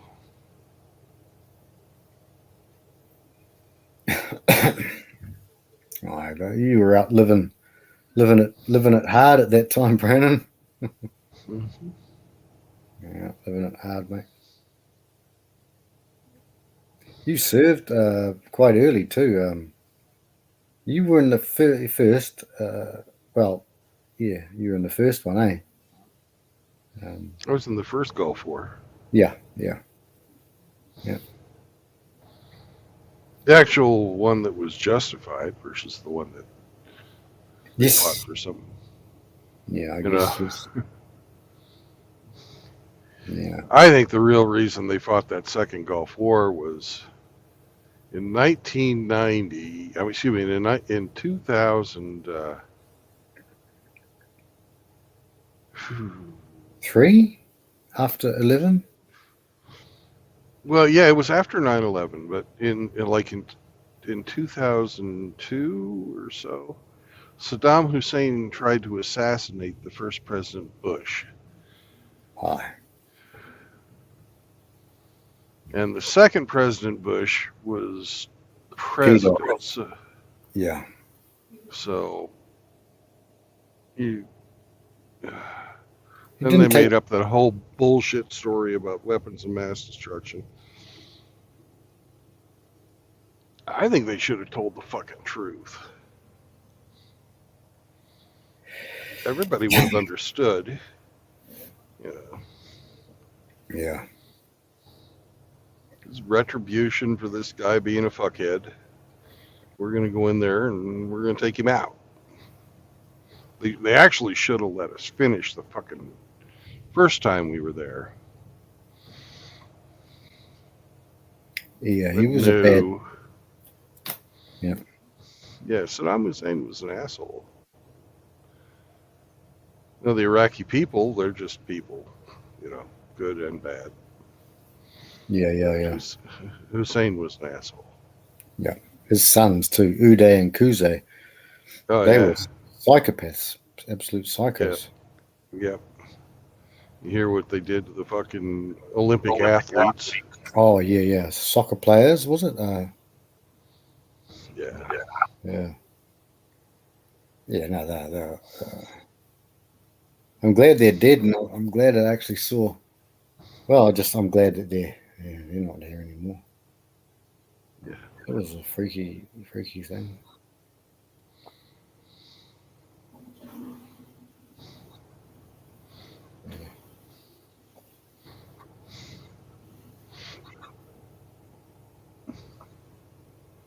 Yeah, they were not nice guys. No. At least they went out like men, though. Whereas Saddam Hussein did not. Yeah, he was. Yeah. He proved himself to be quite the coward when fucking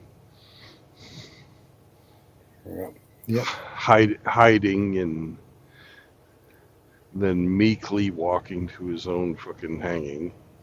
Yeah. Yeah. Yep. Yep.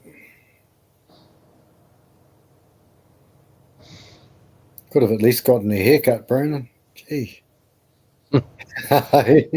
and trimmed his beard up. Good job to the Lion of Lebanon, or whatever he call himself. Not Lebanon, obviously. That's a completely different country, but Yeah. the Babylonian bastard, I suppose, would it be? Babylonian bastard. Yeah, good one. That's a good one. Yeah. Babylonian bastard. Yeah.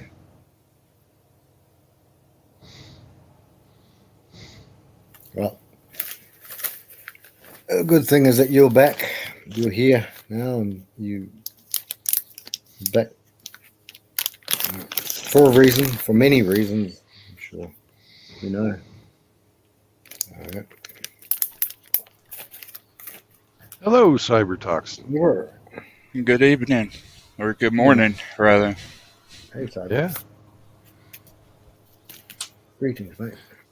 it's both. Evening Yeah. for Frank and morning for us. Yeah. Good evening, Frank. Good Hey, morning, Cyber. Brendan. How are you, mate? I'm doing well. You had some breakfast? Yeah. Oh, I'm calling it breakfast just because of the time, but I mean, I haven't gone to sleep yet. right. I liked your latest video. Baby, don't hurt me. Yeah. Mhm. I'm not sure if that's a guy or a girl speaking, but it's a detransitioner. Yeah. Yeah. One of the quote unquote casualties of the culture war. Yeah. Well, it's okay that you're not sure because they're not sure either. Right. And I've been searching around trying to figure out why it's gotten so much more popular. And the only thing I can come up with is that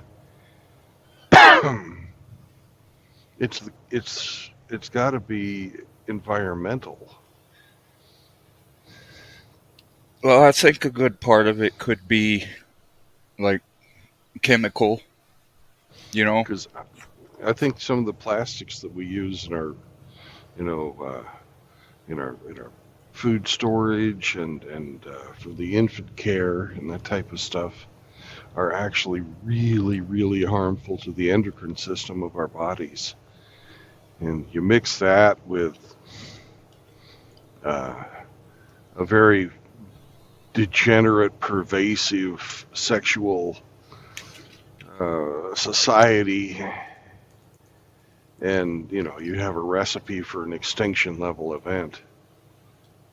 Yeah. They're just adding more onto the polycrisis situation.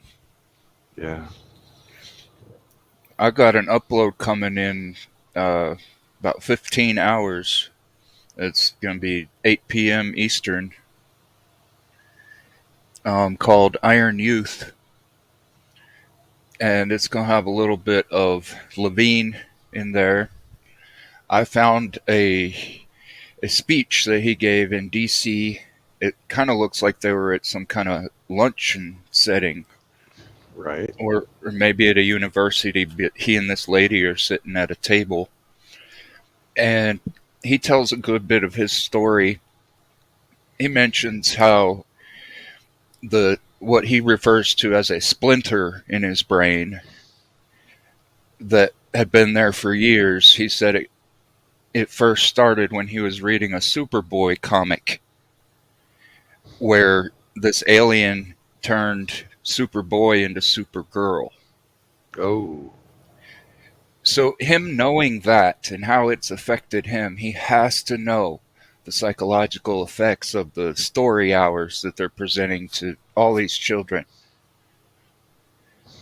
Something else he goes on to say is how he doesn't know why it became overwhelming for him, but about the time he was 40 years old, it became overwhelming, which was, 20 or so years ago.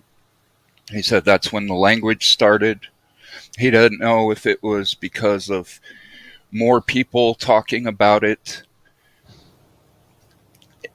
Like, I'm not sure if he even knows what it is propelling all of this. But I think a lot of it has to do with the lack of resistance to it and all the false affirmations that are going Yeah. on. People just Yeah. going with the flow instead of resisting these temptations to let their imagination conduct their life. But he Well, when I has was to know. He when has when to I, know.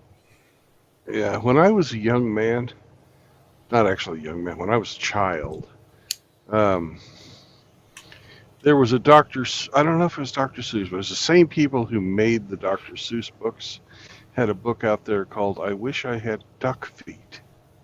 And it was the story of this little boy who wished he had duck feet, and then he wished he had other things, and then it turned out that they didn't, in the very end when he had all the things that he wished for, nobody wanted him. They wouldn't even take him in the zoo. So at the end of the book, he decided he was perfect just the way he was. Yeah. And, they don't have like a counter message to whatever, this thing that Superboy turns into Supergirl kind of thing, anymore.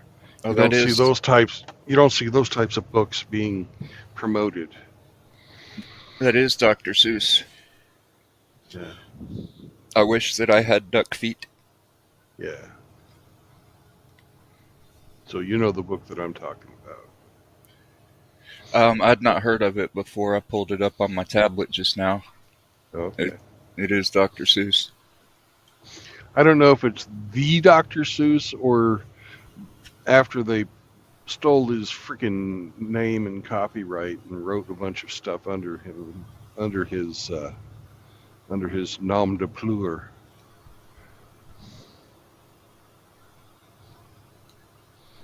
Because poor Dr. Seuss, they fucked him.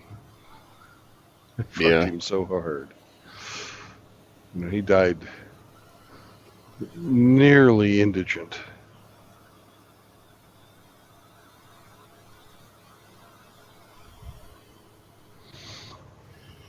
Well, it says first published January 1st, 1965. Yep. Oh. Anyways, it was a nice book. Kind of like Matt Walsh's Johnny the Walrus.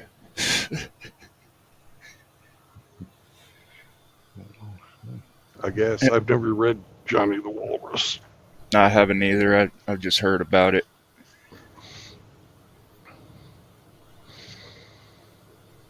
I suppose it's kind of in that same style. 'Cause he just wants to pretend that he's a walrus and his mom takes him to a doctor so that they can make it happen. Oh, Almost like a horror story. Oh no.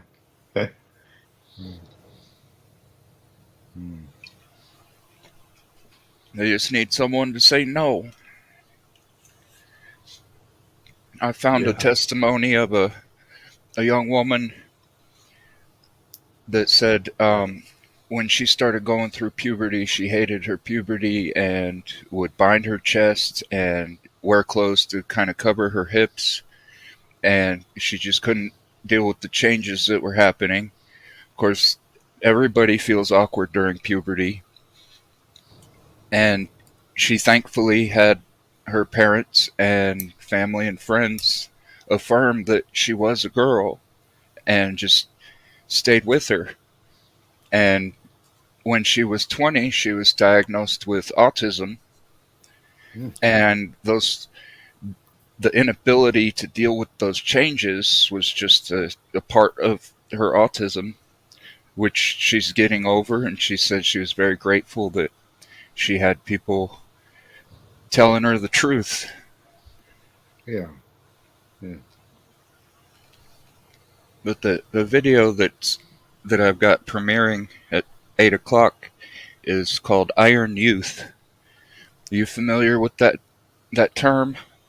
No, I am not. No. It first came from the book All Quiet on the Western Front.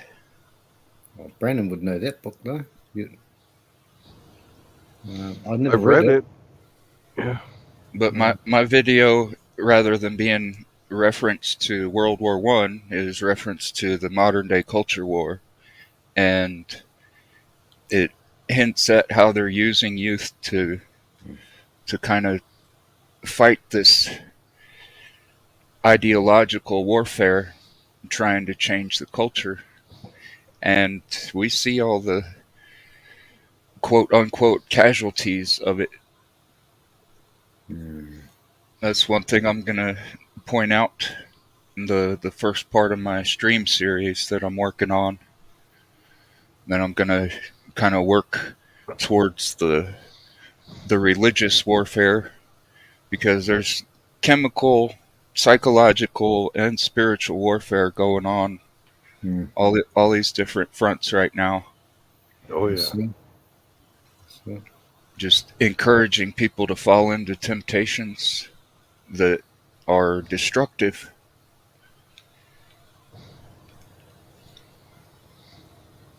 Well,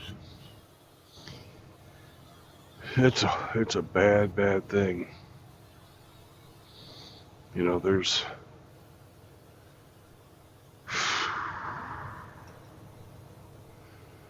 no safeguards against what's happening right now.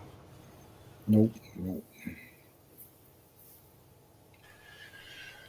No, they're manipulating the logic, the logos is being manipulated so they can change the pathos in order to control the ethos, the character. Yeah. They're trying to exhaust the mind so that they can get into the heart in order to control the character, which will eventually, what they're aiming for is to control the destiny of our culture. But they're doing it through lies. Yep. You have to. Steal, kill, and destroy.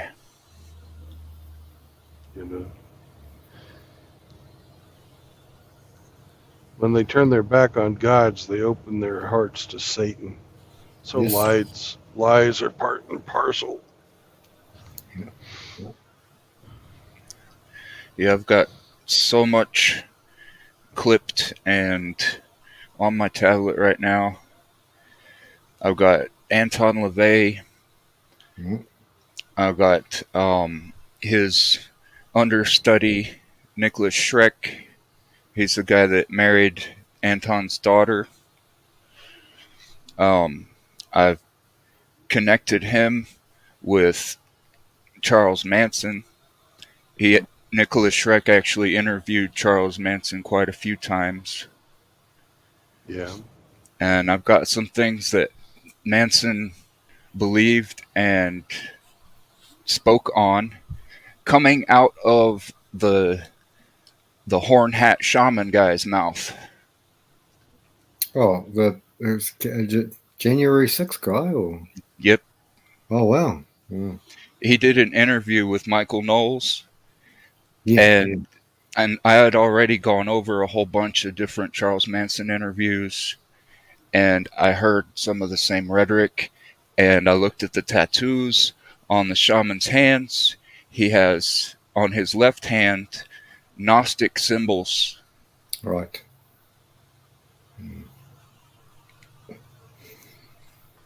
and it's a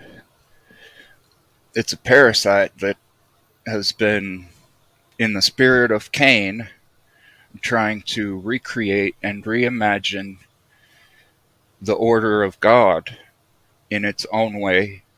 And I've got those same symbols in Gnosticism, in the Unitarian Church, in other sects that came from like splinter faction of the Knights Templar. Yep. I got Anton LaVey talking about the Knights Templar as if they were all the same, which, they were made up of people. And when you have groups of people, just like the Masons, there are people who are good and bad. Yeah. But the whole idea at its core is satanic because it aspires to be its own god and dictate its own religion and its own self-empowerment. Yep. And that's what that shaman guy preaches. That's what he talks about.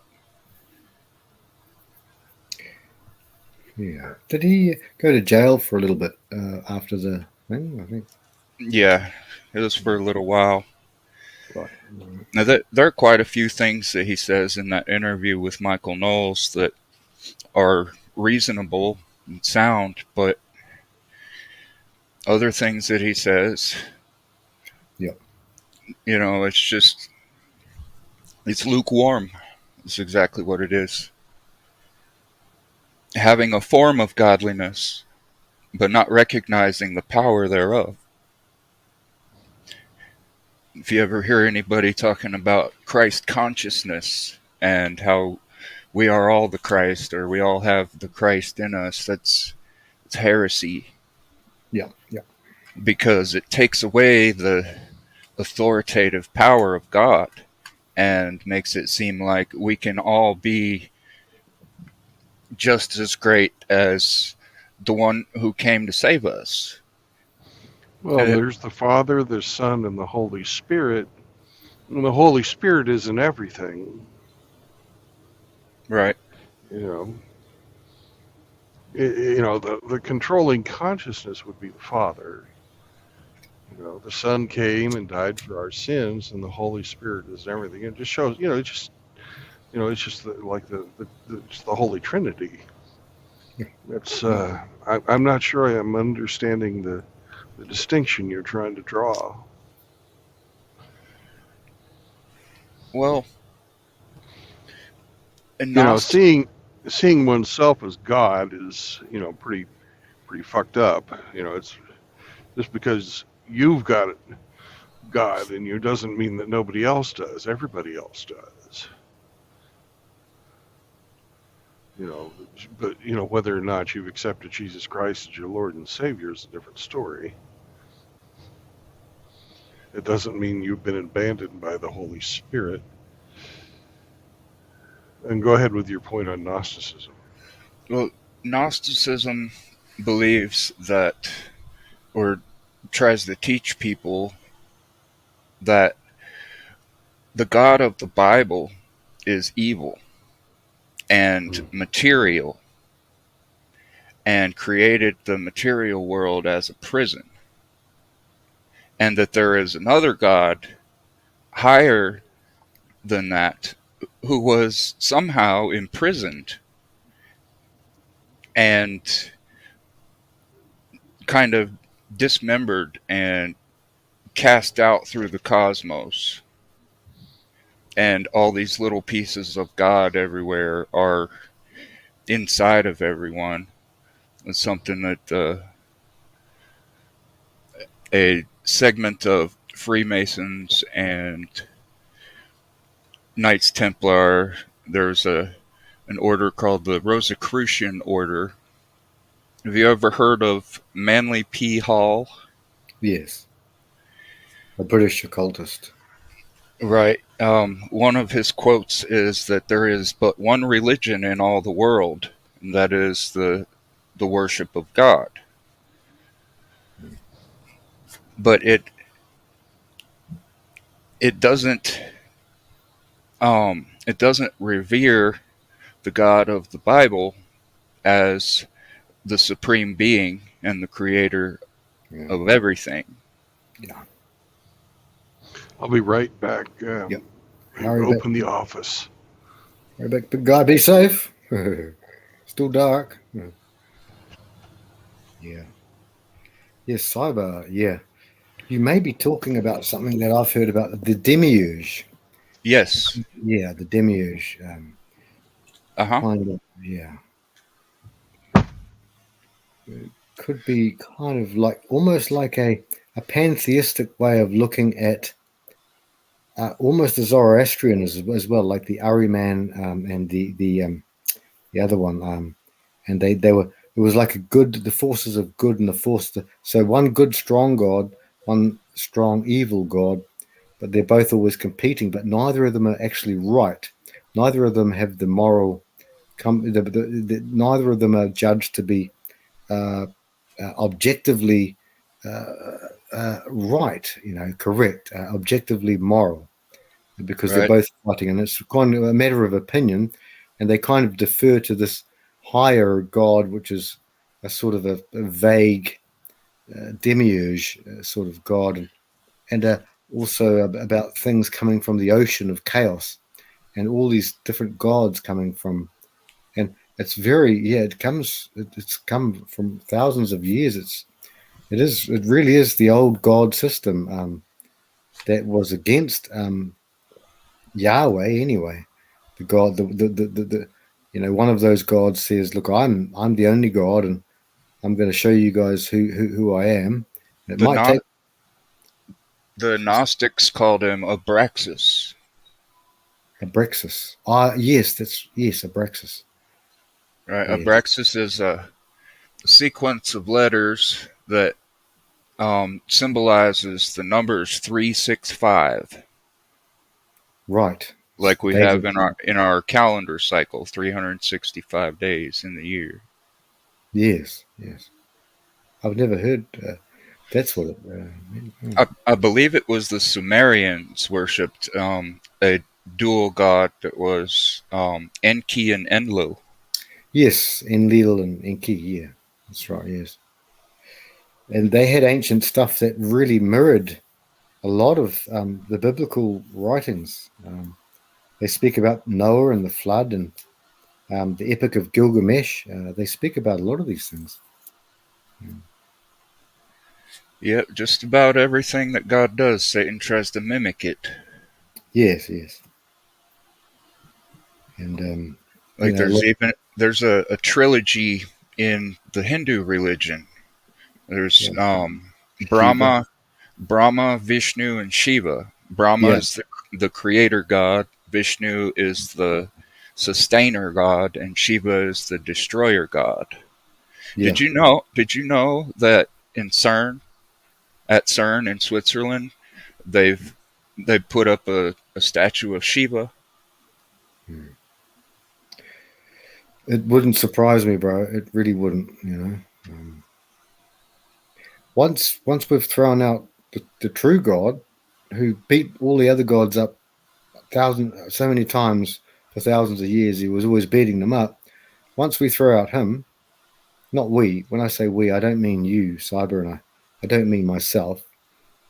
But I mean once a lot of people start throwing them out, then we've only got left the other things to look at. It could be an ideology, it could be mysticism and magic, and it could be materialism, atheism. But we've got to cling on to something. It could be nihilism, but we'll always adopt some sort of philosophy. Once we've gotten rid of, he says that we belong to him. He wants to have a big family. He wants all of us in his family. I guess it's up to us if we want to go. And I'm not a perfect man, Cyber, but try my best. All I know is I recognize that Jesus is God in the flesh, and I do love him. Hope he kind of loves me back, mate. But bit of Yeah. levity there. But Well, yeah, looking to that as the standard and yeah, it being higher than any of us yeah. is actually where morality comes from. Yes, yes. Because in our hearts we know, Mm, because of having taken the fruit, we have knowledge of good and evil. We're just not able to discern properly because of trying to go by our own standard. But when we hold the higher power as the standard, we can aspire to be better than what we are today. We can aspire to be better than who we were yesterday. yes, That's the difference between an atheist that lives a moral life and a Christian who lives a moral life, or might not even be living as morally as an atheist. yes, yes, The atheist denies the power of where the morality comes from, where the standard is set. yes, yes, And that's how we end up lost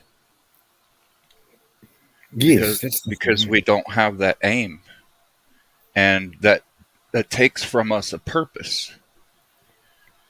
And the antithesis to depression is purpose. Yeah, yeah, yes. Faith, And hope, and love. yes, sir. That's We Corinthians. see more people falling away from looking to that standard, and consequentially, we see more people falling into deeper depressions. Yeah, yeah. I feel sorry for a lot of people too. I had a good upbringing, about the best I can. I mean, not perfect. I mean, outside the family wasn't great at all, but the family upbringings and stuff was very good. So I try, till for the rest of what I've got left of life. I'll try and take that ball and run with it. Hey, try not to bury what little talents in the ground. I'll try and do the best I can with what I got.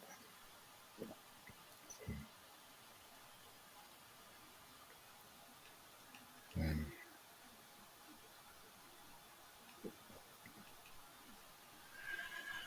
Yeah, we can always do better because we always fall short of perfection. yeah, yeah,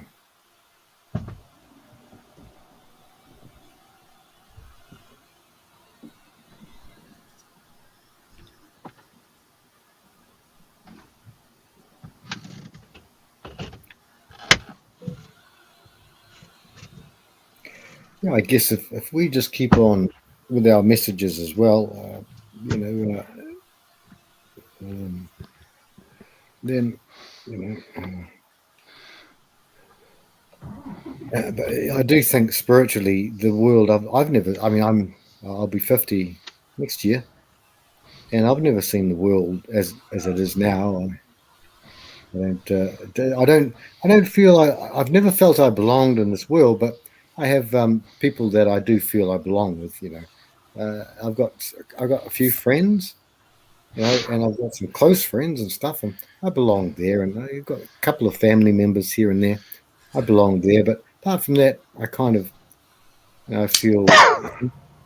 And I've seen it change a lot, cyber, and I'm sure Brandon's seen it change, and it's kind of like it's lost its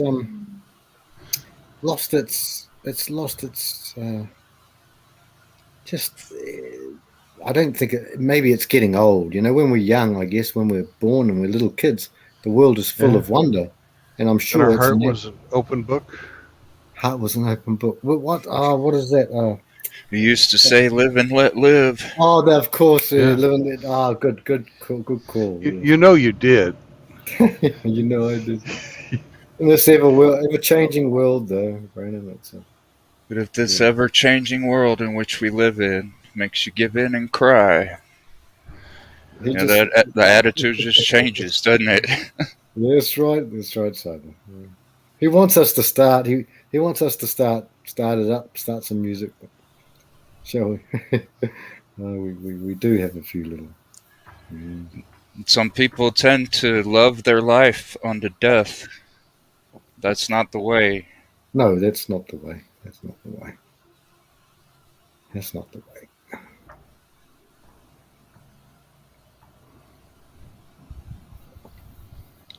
I've been a little bit off lately, a little bit under the weather. So I've been doing a lot of stuff, mainly just other stuff that's not kind of online as much as like looking at things like lectures. But a lot of the studies and research I've been doing lately is looking at areas that I don't know an awful lot about. And one of them was, believe it or not, because I believe in evidence, logic, solid things, objective facts, and things like that. And that's where I kind of came to my beliefs, my faiths. But I have been looking at the Shroud of Turin, and some people don't like it at all. But I have looked at it, and my conclusions, at least most of the time, is that I find that's a very interesting thing, the Shroud of Turin. But I'm not into like like too much fantastic stuff. I mean, I've got to try and be measured. I suppose we all should be. But yeah, since I've been a little bit away, um, I've been looking at that sort of stuff. I find that quite fascinating. Fascinating sort of stuff. I always try and focus on that thing. I look at things like, say, in things. For instance, when I grew up, the church was talking about baptism, and they would come into contention over kind of small things sometimes, like the Eucharist, as opposed to the Lord's Supper, and this and that. And some people would have like, do we worship on the seventh day or the and I grew up in a very wooden environment like that, but I understand that. I understand that if someone gives you a plan, you want to follow the plan as accurately as you can. But kind of looking at that for many years, I think, well, it kind of drowns out a lot of the other things, such as you know, I can't kind of more make my focus now on who was this guy, who was this man, Jesus, who lived and died? What sort of man was he? What was he? A good friend to his friends? Was he a good son to his mother? And how was he as a sibling? What sort of a citizen was he? That sort of thing. I think it's interesting questions that I ask, as opposed to kind of more doctrinal things. That people write. I mean, libraries have been written on one doctrine alone. So it's all interesting, extremely interesting, and I like it. But I'm getting old, guys. I'm Yeah. getting old. I'm younger than Brandon still. Well, it's good to see it that way. It's the 1 Timothy 1 verse 4. It says, "Neither give heed to fables and endless genealogies which minister questions, rather than godly edifying which is in faith." Yeah. Yes. Sadly, yeah. So yeah, look into how he lived and what he taught, and the standard that he set is much more important than what's the deal with this cloth that remains, because Yeah. he's not there. He's not in the cloth. No.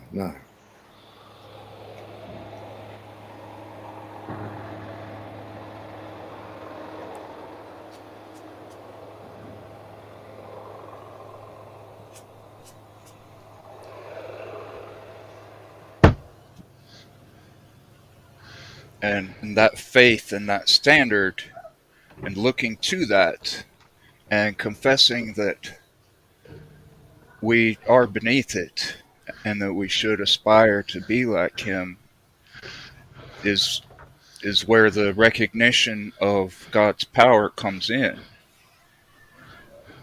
Yeah.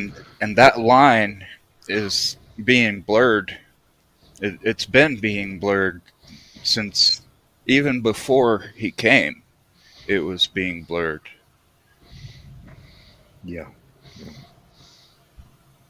By that mimicry. Yeah. Like the way they set up the temple of Baal, and they had this archway you had to go through. It was a mimicry of the the temple of God. Yeah. But all of that came down when the veil was torn. You know, when Jesus conquered Oh, yeah. death. Yeah. When he Yeah. conquered death, it all came down. Yeah. And we don't have to go through these Yeah.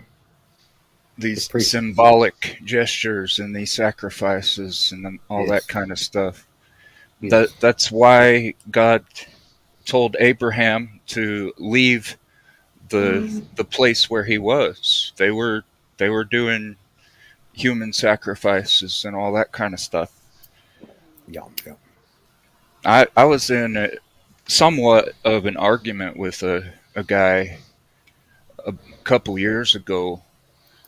He was he was trying to say that Abraham committed human sacrifices, and it's like he might have when he was living in that place, but God drew him away from that. And he said, "Well, what about his son, Jacob?" And I was like, "He didn't sacrifice him. That's when it changed, right? That's when everything changed for Yeah. him, Yeah. Yeah. because he was in his old ways, and God told him to take his son and told him to do it, and then stopped him and said, 'You don't have to.'"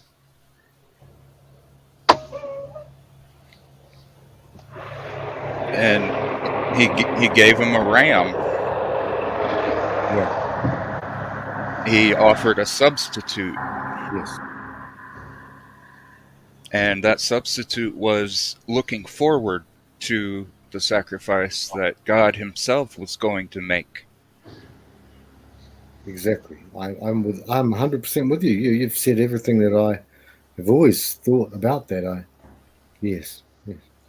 However, there was a certain tragedy that happened, and the children of Israel came to go back to these old ways after they were deceived by um, like a soothsayer named Balaam.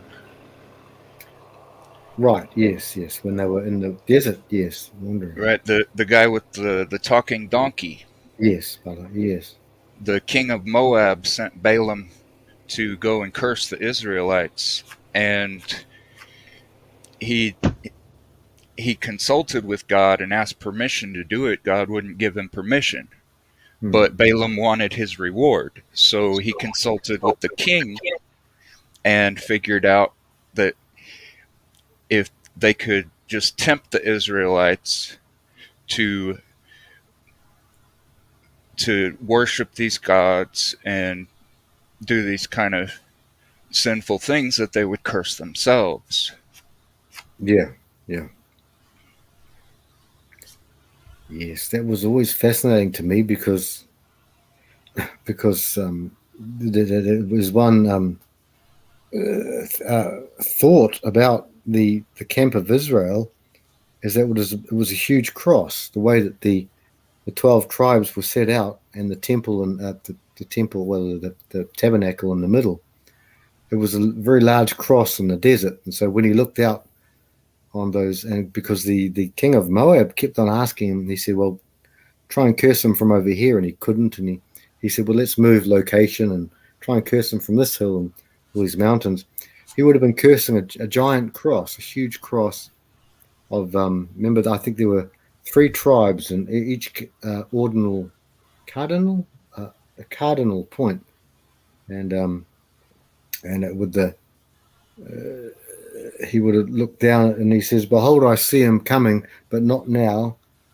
He's near, but he something like that." He says, "A star shall rise from Israel, and a scepter from Judah." And he says that somebody's coming that's going to come out of that camp, and he's looking at a cross the whole time.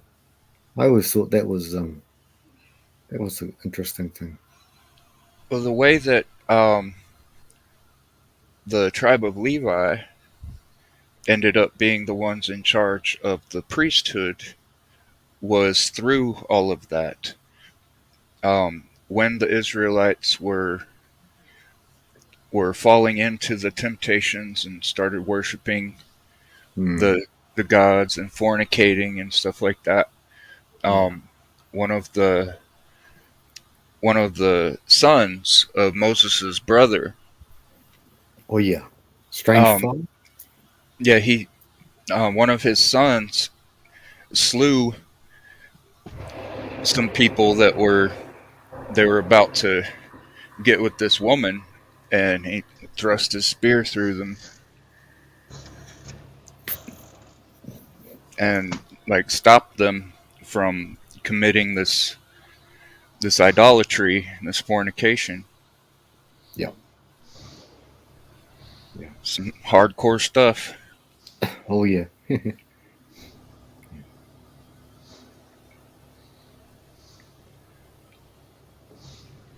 Brandon, Yes, how are you doing?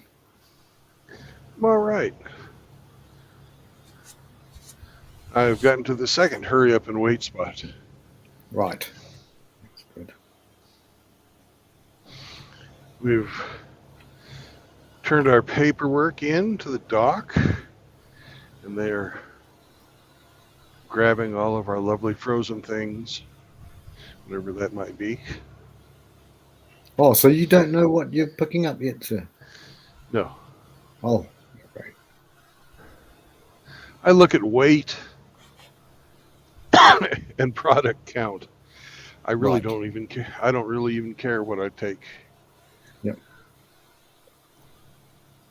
So a ton of feathers or a ton of gold, whichever one. Remember that Yep. old one? Remember that one, Cyber? What's heavier Yeah. when you're young at school, and what's heavier, a What ton of weighs feathers? more? Yeah, what weighs more? Yeah. You're always funny at school. When was the War of 1812?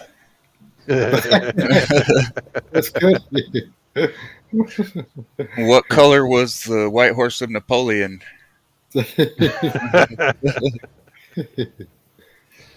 Or, Oh, I, no, talking about the sorry to interrupt.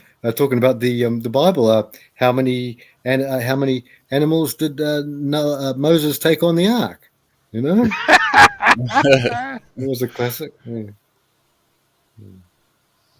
Sorry. Yeah.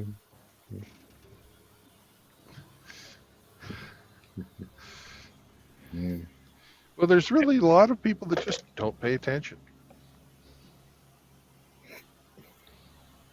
Yeah, we call them. Yeah, I guess even coming outside of say the religious, we in our kind of the Crimson Capsule, we call them NPCs and um, normies. I guess kind of Yeah. like I mean that chap. I mean I know it's Brandon Strong, so Jeffrey Epstein. Really, I mean people just like nothing. I mean, I myself, you know, like I wouldn't have a problem with. But there's just things that I mean I thought it's just some things are like common sense. And I won't agree with myself when I wake up tomorrow, but I'll still you know still I love other people who I don't agree with.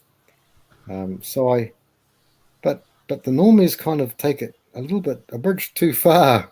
Another good movie, good war movie, I guess. But they kind of really. well, some people don't use their logic to process things. They use their emotions, and with emotion, there is no process because it just wants a result. Exactly, Cyber. Exactly. And it wants it right away because emotions are always changing. So there's no time. Yeah.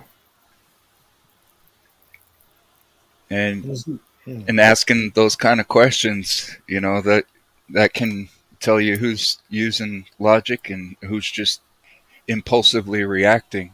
Like I've Yeah. seen some shorts. There's this there's one short The guy's channel is James Klug. He was asking a bunch of people. He said, which one of our presidents said, if you haven't decided whether you're voting for me or for Trump, then you ain't black. And there were a few people. There were a few people that thought Trump said that. Like, why would he say if you're voting for me or for Trump? If it was Trump saying that, he wouldn't have said it like that. Brother, it really is horrible. You really. Well, I mean, have you seen some of Mark Dice's? I've never heard of this guy, gentleman Klug. Have you seen some of Mark Dice's what he used to do on, I think, California's beach, Venice Beach, maybe, or Oh, he still does that. does he? Oh, wow. Just not very often. Right. Yeah. People start recognizing him. Yeah, I'd say the glowies are after Mark Dice in a big way too. Oh yeah. Yeah. Well, he's right there with Alex Jones on the Alex. Bilderberg group and all that. Yeah. Operation Mockingbird. He's got a couple of books on that. Yeah. I like him. I mean, he's not MGTOW obviously, but I like Mark Dice. He's a sincere guy, I guess.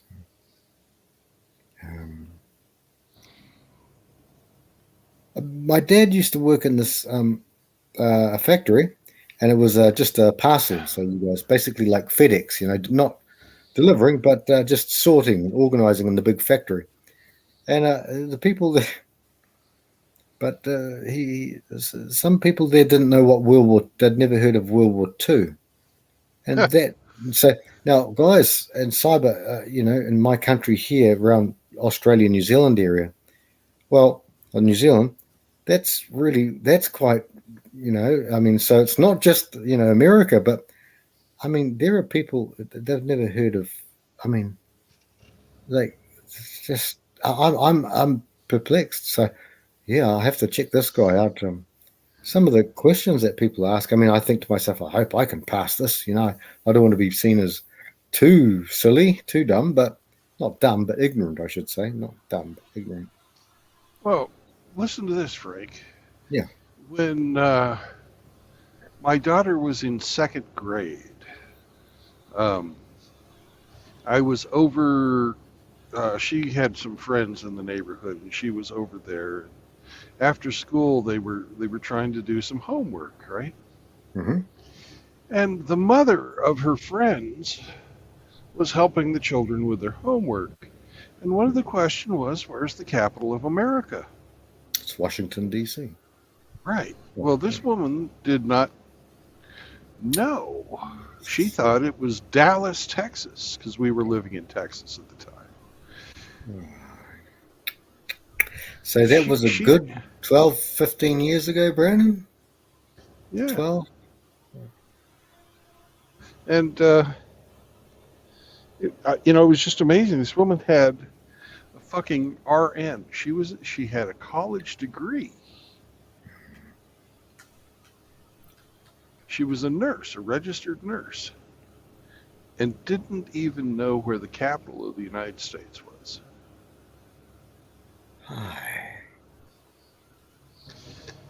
It makes me wonder, what else she didn't know, and how fucking safe was anybody that was under her care. Yeah, Brandon, you'd be a bit, Brandon, if you had a bit of an accident and you're at the emergency room there, you'd be a bit wondering if that's your neighbor, eh? So, you'd be like, I think, could I see someone else, please, eh?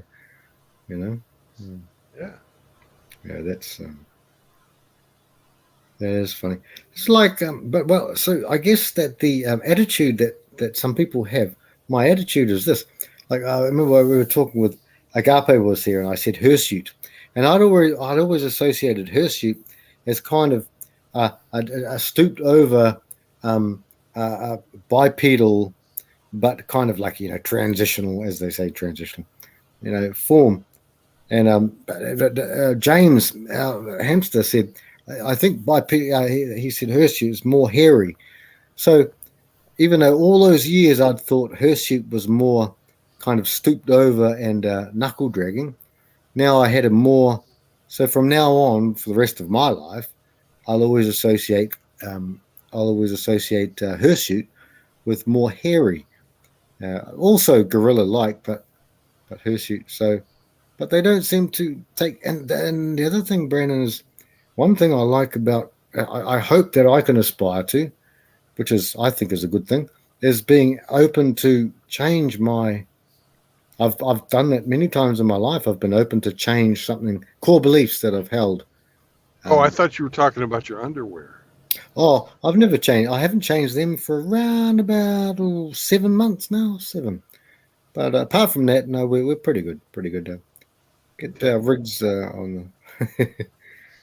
No, no. No, I'm pretty good with that. Even though it's 2 degrees, I still have to steel myself to have a blooming shower. I tell you what, mate. Oh, Brandon, I tell you, not easy. Have a shower in this. Just you jump out of the shower, and it's like, it freezes, like goes into your bones and into your soul. You know that sort of cold that goes into your soul occasionally. You get it. Yeah. It's cyber. Yeah, might be here. I don't know. Is he still here? Yeah. Yeah, Oh, he's here.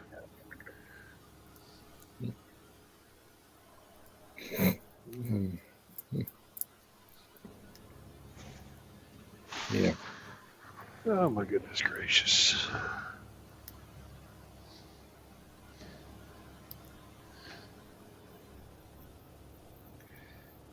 Brandon, you were saying before then about you wonder, and you were talking about the synthetics and stuff, and I think that's got an awful lot. You know, we all know about Alex Jones turning the frogs gay, and I mean he got people.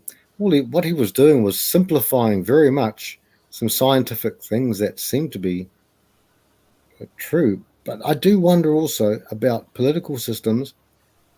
If there were this world, and I believe too, but I mean, but if we were to grant that there are these places, spirit in high places, the spiritual place that we fight not against flesh and blood, but against all those people up there, those demonic things.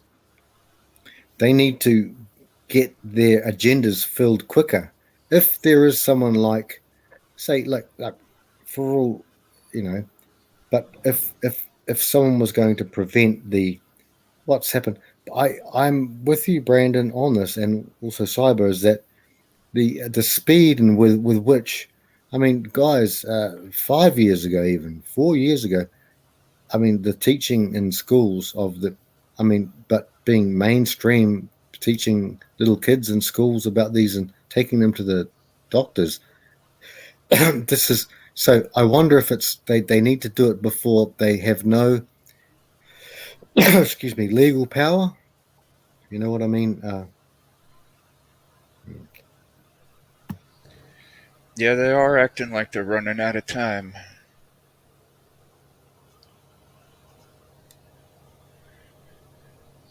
How in God's name did they get so much power? That's what I want to know. Where did they gain this type of acceptance? Why is it, why do we freaking allow this? When I see this type of stuff going on, I want to get a baseball bat and start going out and breaking freaking legs. I've got your 6 o'clock, Brandon. But did we fall asleep at the wheel? And I say we, I don't mean you two, and I don't think I mean myself. I include myself in it. I didn't do anything to stop it. It happened while I was an adult male. But were you in a position, Brandon, realistically? What? No, I'm not in a position, but what it takes for this type of thing is for, thousands of fathers just like me to stand up and say, no. Yeah, I've had my back turned to society and their plight since 2002. Yeah. up until a few years ago. Yeah, that's quite a while, brother. Yeah, that's And it wasn't even the coof thing that brought me out of it. It was watching people react to the George Kirby moments, the George Floyd stuff. oh yeah, yeah. I saw the way people were reacting, and the song Eminence Front by The Who just kept rolling over and over in my head. And I had to look into it. I was like, what are they doing? And then I come across that book by Manning Johnson called Color, Communism, and Common Sense. Hmm. And then I went back a little bit. I already had a YouTube account that my brother accidentally made with my email address. I Hmm. was I was kind of upset at him for that, but I'm glad that he did because I've been Hmm. using it. I made a playlist called Planned Panic Pandemic. Yep. Yep. I made that playlist. I started fighting people in the comments on videos. I was going to places looking for people who were trying to promote harm and trying to fight with them. And I had a conversation with someone on PlayStation, and I through that conversation I came to the realization I needed to find people who were helping and help them instead of trying to stop or hurt people who were trying to hurt. I understand what you're saying, Cyber. I do. Yeah. So I started telling people about Manning Johnson, started telling people about the synthetic self-replicating protein called CRISPR. Mhm. I even spoke to a guy on PlayStation, said he was in the medical field, working for the government. He insisted that, that thing had nothing to do with what was happening, but I I still don't believe him. They were trying to use that to manipulate chromosomes and genetic sequencing. And then I start hearing about this transhumanism stuff, not just the gender swapping, but trying to make body adaptations and change chromosomal structures and this kind of stuff. Like y'all are playing God. This is not something that anybody can fully understand, and certainly can't draw any conclusions about it without long drawn out trials. I Yeah. started They, I started looking back further into the psychology field where it all came from. And that got me looking back even further into the religious foundations of it. That's when I come across Gnosticism. They believed in not necessarily transgenderism like the way we see it today, but like Carl Jung talked about the animus and the anima, the Yeah. divine masculine and the divine feminine being an intrinsic part of every individual, but it's not a masculine and feminine. It is logos and pathos. The intellect and the emotional, Yeah. the logical and emotional. Yeah. And women um, live more in their anima, the emotional part, the sensational part, not physically. That might not be the right word, sensational, but the emotional aspects. Yep. And men live more in their animus, which is the logical and mental properties. But Carl Jung also believed in a collective consciousness. Yeah, yeah. I don't know if I believe in that. I know that there is an effect that You're talking about the Gestalt, right? I've not looked into Gestalt theories so much. Yeah, that's a big thing that Jung worked on, is the sum being greater than the whole. I mean, the sum of the whole being greater than the sum of its parts. Oh, Yeah, that's something the shaman guy was talking about with Michael Knowles. You know, he was saying to him, "See, are you your eyeballs? No, you're not your eyeballs. Are you your organs? You're not this. You're not that." He's like, "Well, I'm made up of all of that, and that just makes up my physical anatomy. There's also my soul, which I believe is, even though it's included in the whole of who I am, it's a different part, which is not physical at all." hmm. You know, Michael Knowles was trying to emphasize distinction between these things, just like there's a distinction between me as a person and God.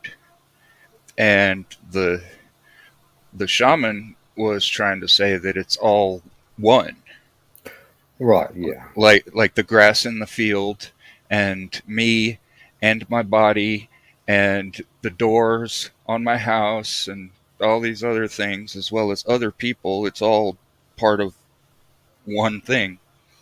And that's something that Charles Manson spoke about as well, saying it's all part of one thing. Even though in that same interview that he had with Nicholas Schreck, he showed um, some anger towards people who took his music because it was his. Oh, Manson. Yeah, Oh, yeah, yeah. The Beach Boys. He had a bit of a yep. Those yeah. "Never Forget Not to Love" is what they called it. When he wrote the song, it was "Cease to Exist." Hmm. That's what he wrote, and they Hmm. took it. But you know, if he actually believed that it's all one, then it shouldn't have bothered him. That's a good point too. Yeah, pantheism. I don't think it works out well as a. Well, I mean, we huge topic there, eh? Pantheism, huge topic. Like the I am not a big fan of Michael Knowles. So he very well, Michael very. Knowles Michael Knowles believes that men are expendable. No, none of them, bro. Shapiro, Knowles, not into brother. Once we became MGTOW, fully fledged, like died hard forever. Just I can't. It's hard to listen to any of them. You know. Mm. Yeah, there's things about each of them that I don't like at all.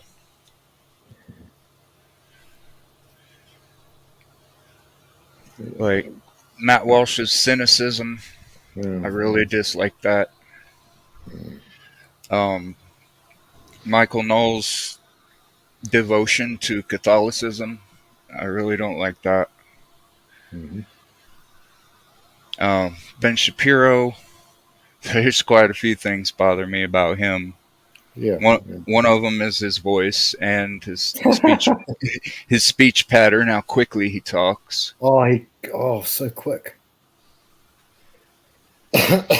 There's a You know, lot of people that do that these days. They just vomit words at you.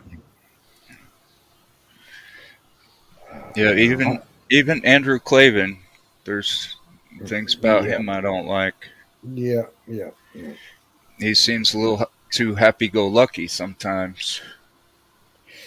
Yeah.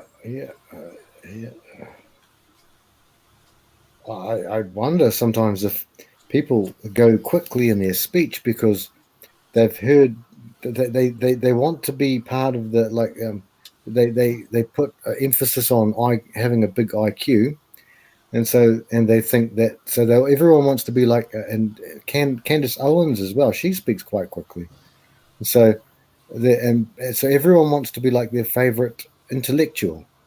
I wonder if that's why they. Yeah, Well, sometimes you but have to speak. I think that they Slow them try down. and I think they try and put out so many thoughts, and then they're sort of shotgunning their logic. You know, instead of concentrating on a theme or something like that, they just try and put out a little bit of something for everybody just to get clicks. And somebody could focus on one aspect of their talk, and another person will focus on another aspect of their talk, but everybody's got a little bit of a nugget in there so that they're all happy. Yeah. I like Guys, Thomas Sowell, Brandon, Cyber. You guys like? I think Thomas Sowell. No, I mean, he used to be a Marxist. I know that, and he didn't like Trump, and he's probably an atheist, I'd say. But I like the way he explains things. He takes very complex subjects, and he'll be able to explain them to a fool like me who doesn't know anything about economics. And I like it when people can do that. Um, We all come short of the glory of God. yeah.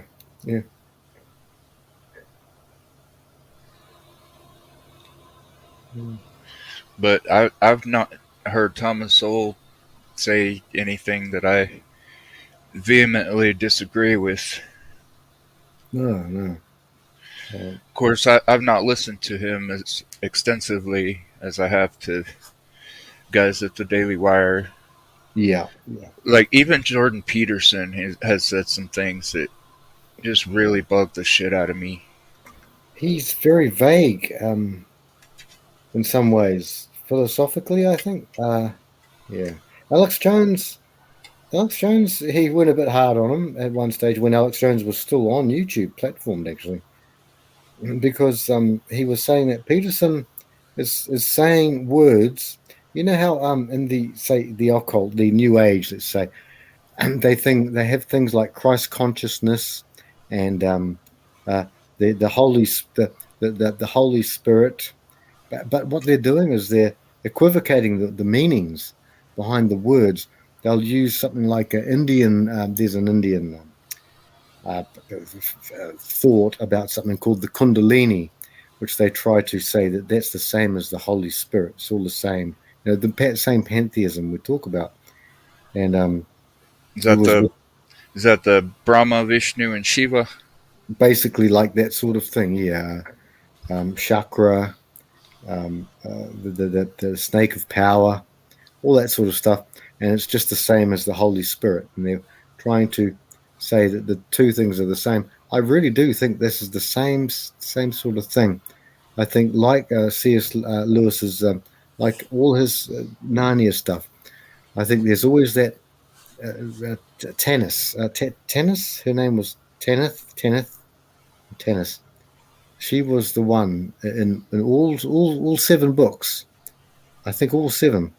There was always a spirit of the White Witch, and she was always there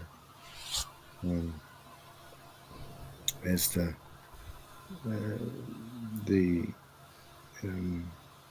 the counterpart to Aslan and his father, who was the emperor over the sea. So basically, God versus the powers of good, the good versus the evil. When you say White Witch, you wouldn't be talking about Stevie Nicks, would you? Oh no. Oh no. I had a crush on her, Cyber. Oh, Oh, I'm yeah. sure Brandon probably did too. He must have, I'm sure, but no, I never really got into Stevie Nicks. Tell me lies, tell me sweet, tell me lies. Well, she was a spunk for me when I was a little kid. I liked Fleetwood Mac, but Oh yeah. and I liked Stevie Nicks when she sang with Tom Petty. Oh yeah. Is it the one it was forever? No, Stop Chasing My Heart Around. Oh right, that one. That one. Stop chasing my. Oh, so I'm getting that mixed up with Stevie Nicks and Eagles. Don Henley. Was there another one with Stevie Nicks and Don Henley? Is that I don't another one? remember that one. The one. You had hang on.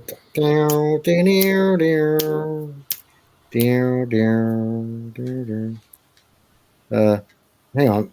You know that you'll know it, Brandon, but it might not be Stevie Nicks. I'm pretty sure it is, but Don Henley's. You know the one.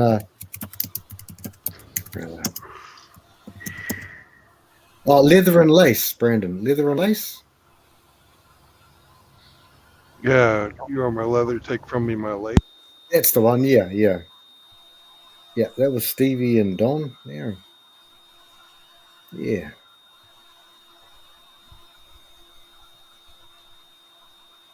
Yeah. What,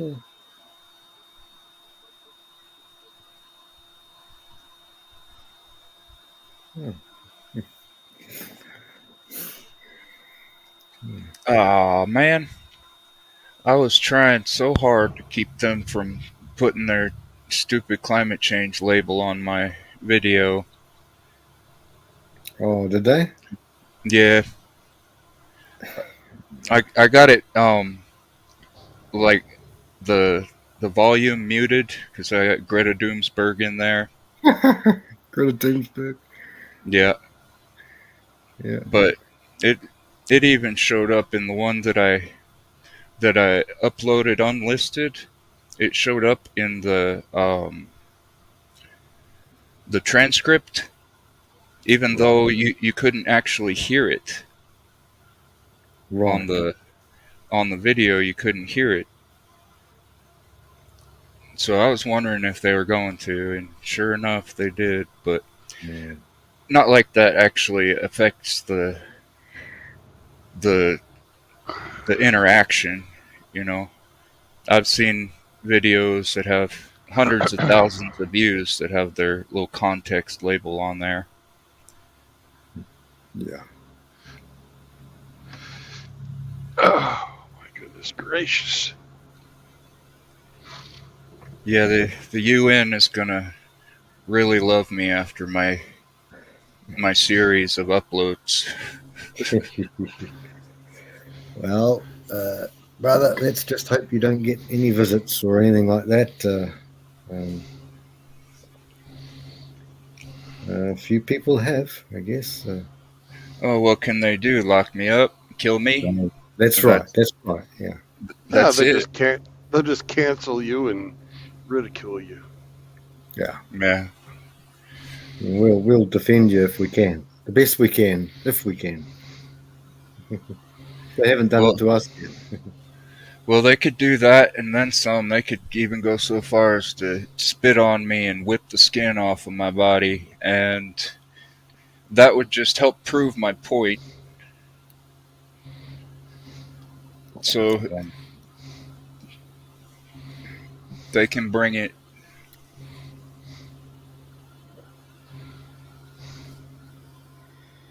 Yeah. I wonder how far, the era of martyrs, how long until it begins. We don't know, Brandon, brother. All we can do is watch the space, brother. Eh? This is a question for the ages. Do I think a Brandon Trueblood or a Terrence Pop or a Chris Mitchell or a JR or a Rusty Rivers would sit by if that happens? I don't think so, but yes. But once again, Well, I'll say this: Viva Cristo Rey. hmm,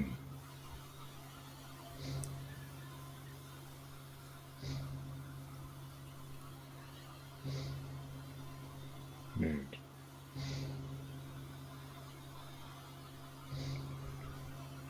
Would that mean Jesus lives? Christ lives? Life is in Christ. Yeah, Christ the King Christ the lives, King. Christ the King lives.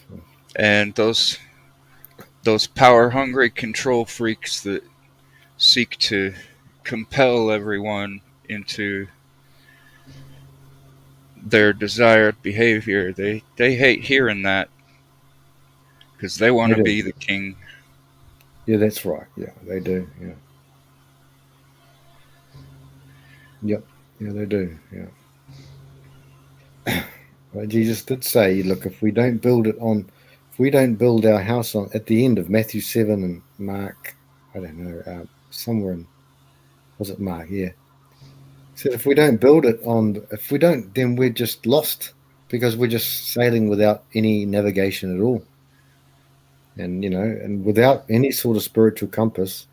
And in my opinion, that is the facts of, I mean, there are excellent things in many religions in the world.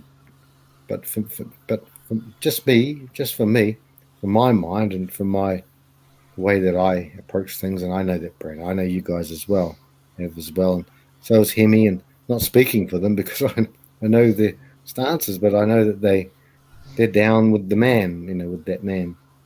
So, but not speaking for them, but I'm down for that one. Yeah, there was a group of martyrs in a Mexican revolution in the 1920s called the Cristeros. Hmm. I don't really promote the story a whole lot because I'm not Catholic and I disagree with a lot of what they teach. Hmm. I think there's a lot of idolatry in that, but they they were fighting for religious freedom against an anti-clerical government, Right. because they wanted to be the rulers, and the people that held God and Jesus Christ as the standard were not subject to all of that. Hmm. They're subject to a greater law. It's like Caesar. He wanted his law to be supreme. Well, maybe it could be supreme over the land, but not over the hearts and minds. Yeah. Yeah.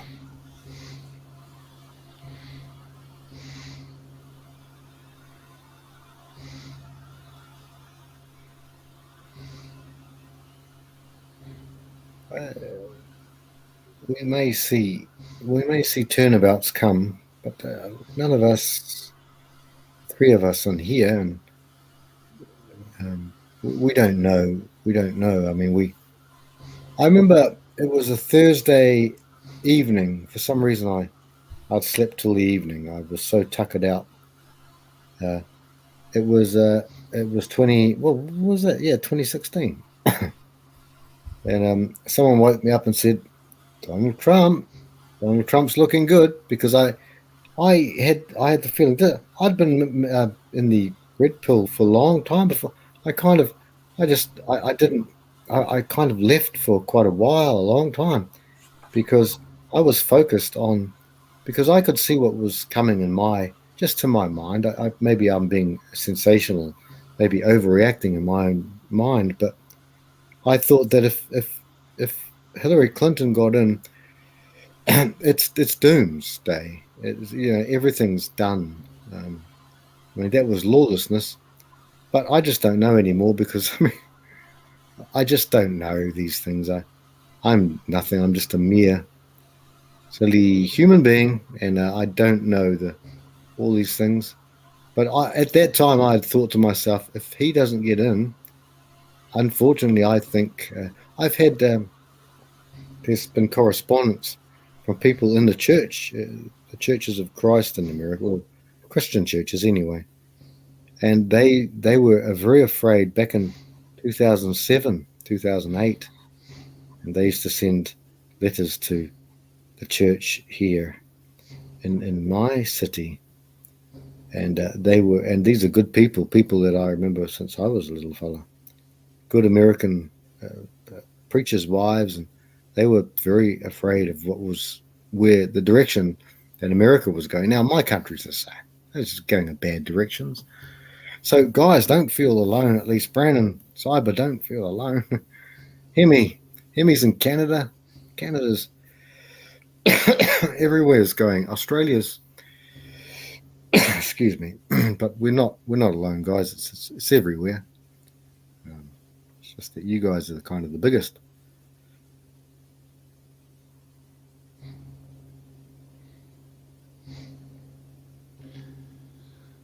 I think all of our governments have fallen.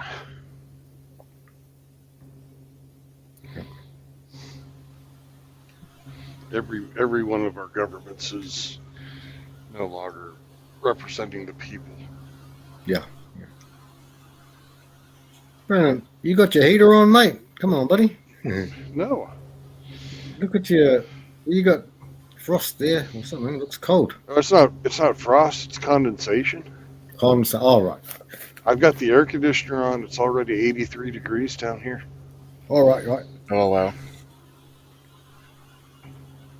It's going to be a hot one.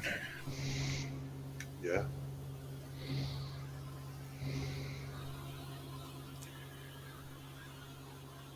It's nice and cool compared to Maui, though. Oh, yeah. That's tragic, man. Almost 100 people have died there. Yeah. And that's the ones that you're only talking about, the ones they can identify.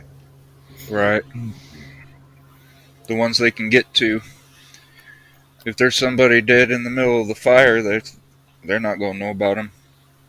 There's a lot of people missing. And the worst part of it all is there's not a lot of people there. 100 people out of 10,000 is a much greater percentage than 100 people out of 1,000,000. Yeah.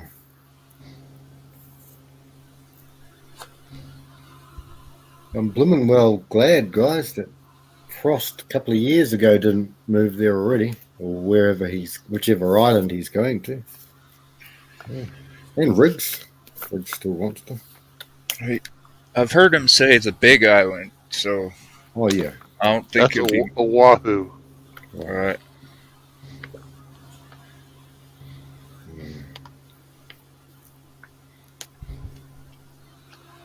Man, it really looked like a hellscape, eh? Like you see the photos, there's airplane shots. Yeah, I'm sure some government powers are looking at it as a empty canvas. Yeah. For their smart cities and their Build Back Better bull. Sure. Well, Nero burned Rome so he could build his monuments to himself. Yeah. Right. The Hippodrome, his new palace, all that kind of stuff. Didn't he play the fiddle, Brandon? Yeah. But he's the one that had the fires started to begin with. Yeah. And who did he blame, Brandon? He blamed us. He blamed Christians. Yeah.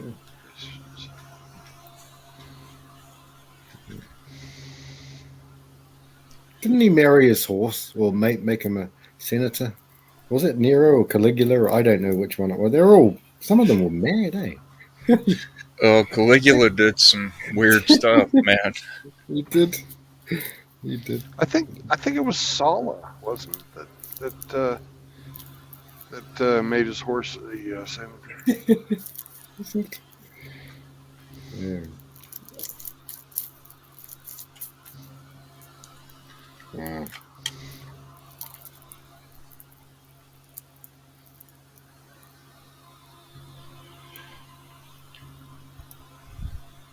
Yeah, there were even some great ones that did some weird shit. Yep. Yep.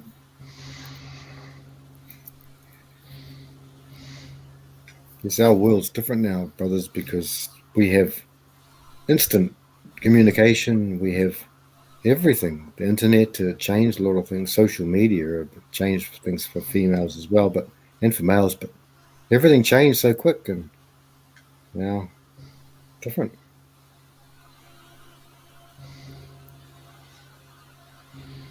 Well, I wish we had taxes like the Romans did. Oh, is it 1 day a year, Brandon? 2 days a year? 3 days, but 3 days a yeah, year? it's a Oh, little less than 1% of your wow. income you'd have to devote to taxes. Hmm. They had other ways of getting homage and income from the population. One way was by compelling them into religious practices. Oh yeah. They actually forced them to make sacrifices to Roman gods. Yeah, that's bad. They actually had certificates that you had to earn by doing it. You had to turn in your certificates proving that you did these things. Hmm. And that caused a lot of problem with Christians. Yep, it would. It would. And because of that, there were a lot of rumors started about Christians, such as their communion being cannibalistic rituals, yeah, and their feasts of love being some kind of Orgy. hedonistic orgies, yeah. Yeah. Yeah. It was one of the Roman writers, forget which one. He hated us. He hated Christians. As if they render to Christ, to Jesus, as if to a God, and they come together on the first. There were some horrible things that they did. We took a slave girl and we tortured her, but we couldn't get anything out of her. She just, yeah, man. It was in those days they developed the fish symbol. Yeah. For peace, toxin, or? It was like a secret communication. Right. Yeah, Jesus. Yeah. Like underground communication. You just draw an arch line in the sand, and if somebody knew what it was, they would draw an opposing arch, Ah, to finish the symbol of the fish to let you know that they're one of you. right. Yes, yes. And then infiltrators caught on to it and started getting in, and Mm.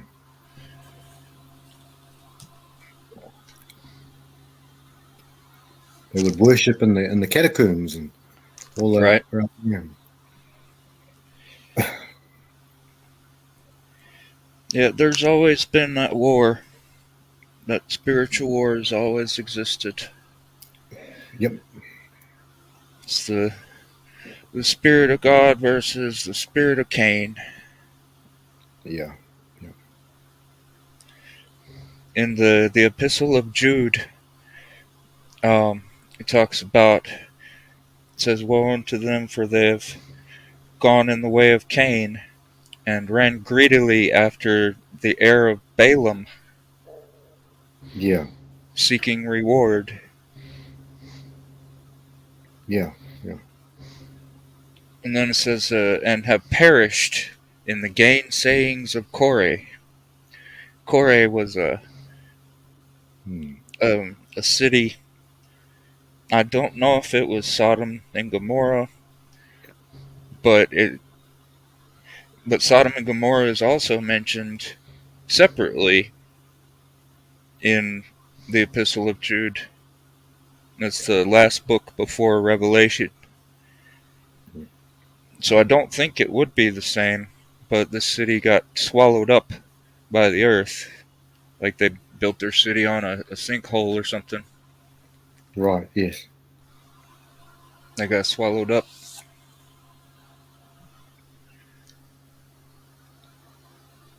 I know also that they rebelled against Moses in the desert, and there were some sons of Korah, and that I think something happened to them too. I don't know if they were put to the sword or not, but it's in one of the Pentateuch books. I forget. Well, it must be after Exodus. It must be Leviticus and following, one of those three, but I forget which one it was. Let me look here.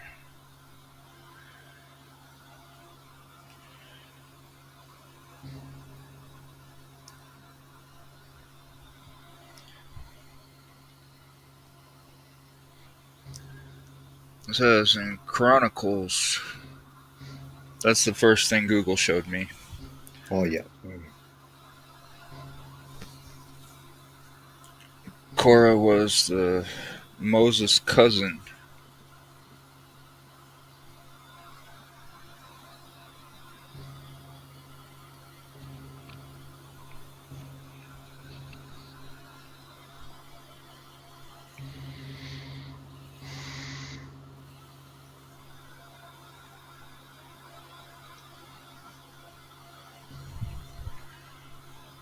They're showing me a band. There's a band called Sons of Korah. Yeah, that's cool. Yeah, probably. Judas Priest. Remember Jethro Tull? Yeah. What is the story behind Jethro Tull? I don't know that one. I don't know, Brandon. You mean the band or Oh, the name. the name? Oh, that's easy. That's not too hard, Brandon. Jethro is simply the name of Moses' father-in-law. So, Moses was born Egypt. Then he had a problem. He killed the Egyptian, and then he left. And Jethro was he was the priest of Midian. So remember how Moses he spent 40 years in Egypt, then 40 years out, and he went kind of into the desert, but basically as a wandering like a little bayou there for 40 years. Then the last 40 years of his life, so it makes 120, was him leading the people out of the thing and wandering through the desert for 40. So Jethro was just his father-in-law, I think. Jethro, the priest of Midian, I think, and he married his daughter Zipporah. But I hope I'm not wrong on that. But it'll be Cyber will probably got Google and got that. Well, I just was wondering, how or what the Jethro Tull part of it was. I don't know, brother. Midian. Yeah, Jethro, the priest of Midian. He was pretty good in that he was a good man because even though Moses was chosen by God, Jethro, he was his father-in-law, so he had some respect, even though he, obviously Yahweh, I'm not sure whether, but he was a priest of Midian, so, but once again, it's like Yahweh, it's like, yeah, but he kind of like, he's not part of the he's not part of the Jewish, as it were, but he said to him, Moses, mate, especially when they were walking in the wilderness, he said, you're taking on too much. You're not going to be able to handle all this. And he said, so he gave him a lot of good practical advice and said, get people from each tribe and get some people to do, and kind of like like a good accounting and some judges, people who can judge the people when you're not here, because he was he was just getting worn out by that. So he said, yeah. This. But he said, yeah. He basically said, Moses, you're doing too much, and yeah, get the people to help you out and appoint people to be like kind of like, I guess, counselors, because there were quite a few people, thousands of people, tens of thousands, hundreds of thousands of people.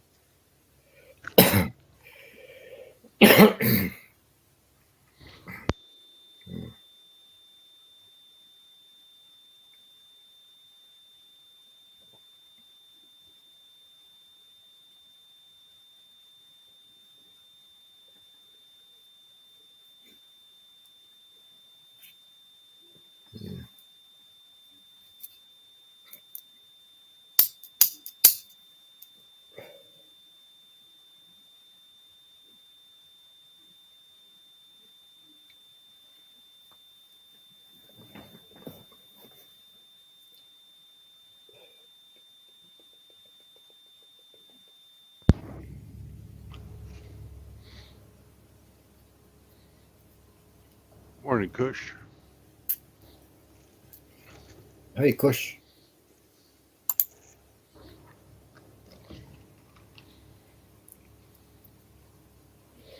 Cheers, Kush, brother.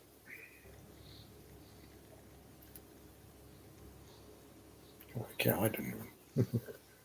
Oh, D-Man's here too. Oh, D-Man, brother. Hey, guys. Oh, we've been so involved in like a 20-minute, 30-minute conversation. Haven't. Oh, that should be.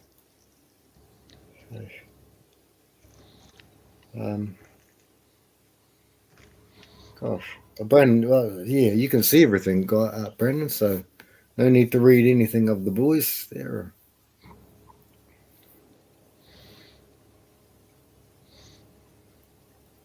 That's right.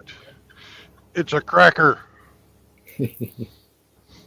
Show us your crack, crack.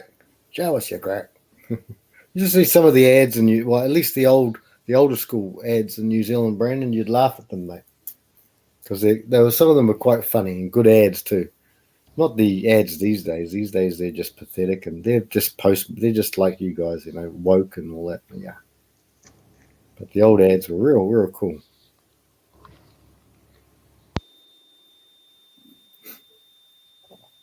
Frank's a man-eater. He'll chew you up. Briggs, where you been? Everybody knows the StreamYard links here. D-Man's off to work. Take care, D-Man, brother.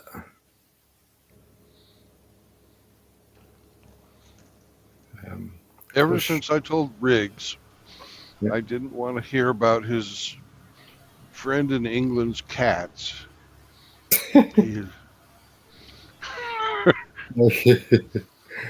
What? He has refused to come on. Really?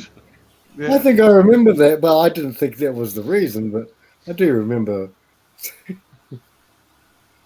Oh, touchy Riggs. Hey, Brandon, I tell you what, it reminds me of a lot of things. I always think about it, but I can't because YouTube is not, Facebook. That's the only media I'm on. Riggs sends me a whole. But he puts a lot of stuff. Last night there was he tagged me in a post. I can actually get it too, and post it down here. And it's a man chasing a pig. He's riding a pig, a boar, a big pig. It's a big boar. It's like a huge pig. And he said, "That's you, Frank." I was like, "You bastard, Riggs." There's a lot of things that come up, mate. You guys would like them, but you can't because it's not YouTube. You see, it's not on a StreamYard. Right. But I think so. Hopefully, he can send a lot. I hope Riggs sends these things to you in Discord, because I guess you can send things in Discord.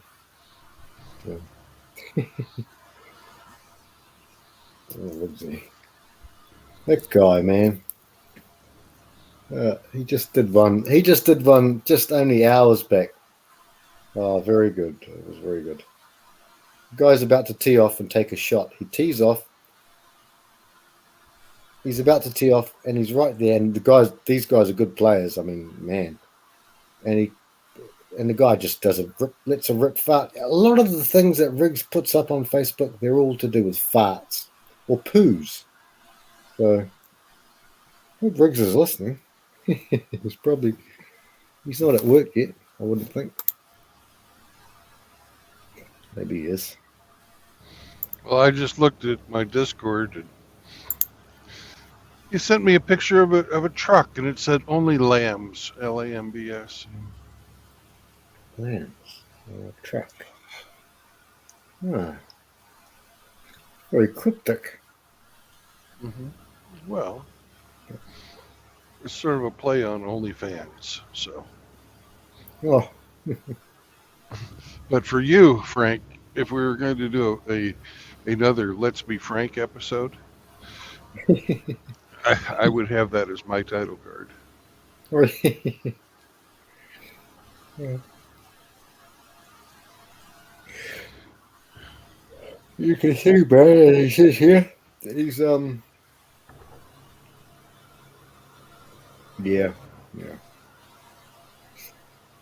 Yep. Understood, Bricks. You can understand, Brandon. Because, people don't know what you're doing, Brandon, Right. you can, Well, yeah. today is Hemi Appreciation Day, so. Yeah. Mm. And the man of the hour has been asleep the whole dang time. No, he hasn't been asleep the whole time, Well, not but the whole. he was up for a while. Yeah. He listened to Twinkle, Twinkle, Little Star. Yeah. Hi, Riggsy. Oh, what incident? Oh, right. No, so Riggs, you can see what Riggs is saying, brother. Yeah, Yeah. but it's a lot more fun to talk about the cat scorn. Oh, man. I seen some stuff to Riggs that you'd love too, Brandon. Cat stuff. Oh, I do a lot of, even sometimes I just post it up. There's my sister as well. She likes Yeah. cats. Oh, here we go. We've got a hirsute hairy guy. You can see who that hairy guy is. Who's that hairy guy? Who's that guy? I don't know. Is he monkeying around? He's monkeying around, brother.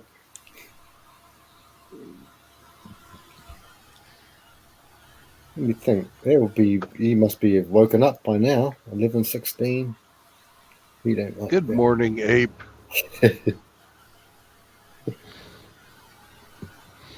It's 5:17 for Ape in the morning.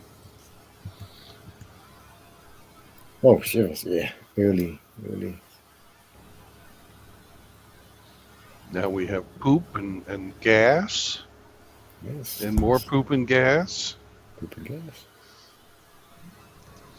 I think he must be farting in our general direction. Generally? Hmm.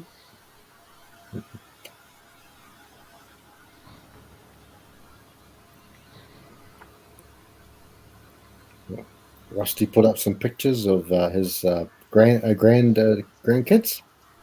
Lovely young men. Yeah, good. Proud grandfather. Big Now boys. Riggs is telling you love sheep. That goes without saying, so. Oh, there's an Ike. A ring for somebody. It's not mine. Ain't mine.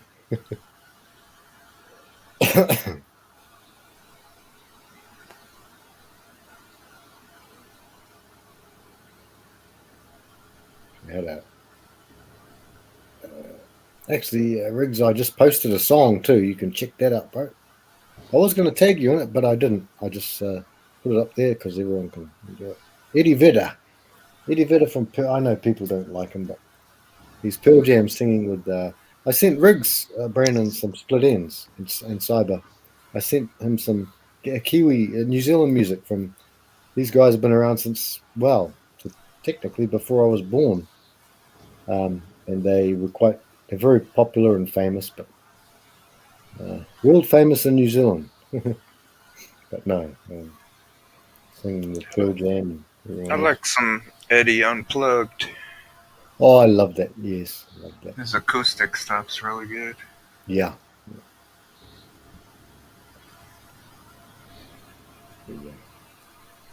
I've got a song. I'll send it to you, brother Toxin, and it's a nice song. Just him, and he's looks like he's in Hawaii. Funny enough, looks like Hawaii, but pretty beautiful song.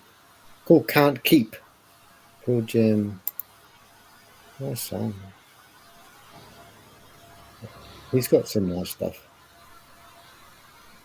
I'll post it for you, brother.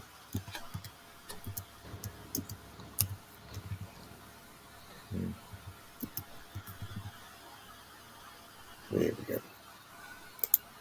Nice song. Yeah. I put that on my list for a while, but here we go.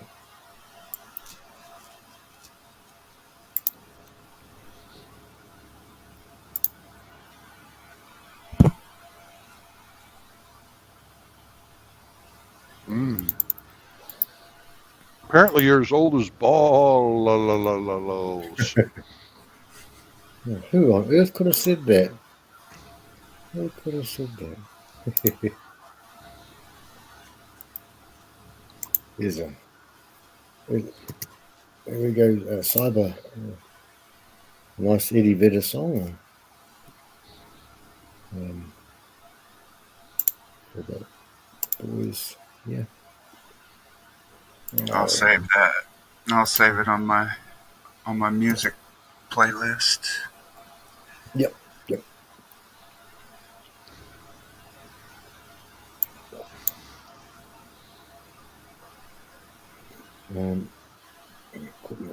That Riggsy, you're getting paid for nothing, no, bro. Oh, well, not for nothing. You're getting paid for your time. So, that's the way it goes, bro. Yeah. And time to recuperate when you can, bro.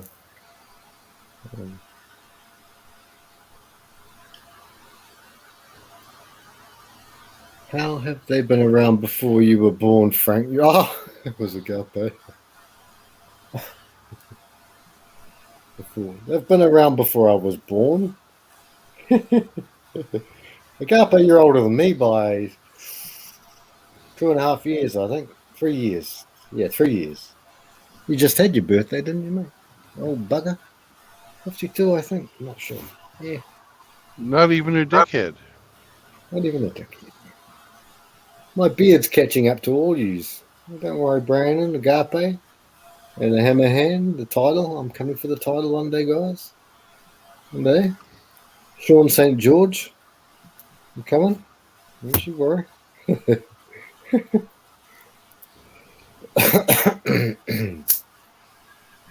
Yeah, it's hard to tell if that's Hawaii or New Zealand. The camera's moving around really fast. Yeah. Good camera work when you think, hey, he's on the rock there, and it's like in the middle of the ocean, but so they would have had the boats take him out and helicopter maybe. I would think with the lack of beach, that I would lean more towards it being in New Zealand. Yeah.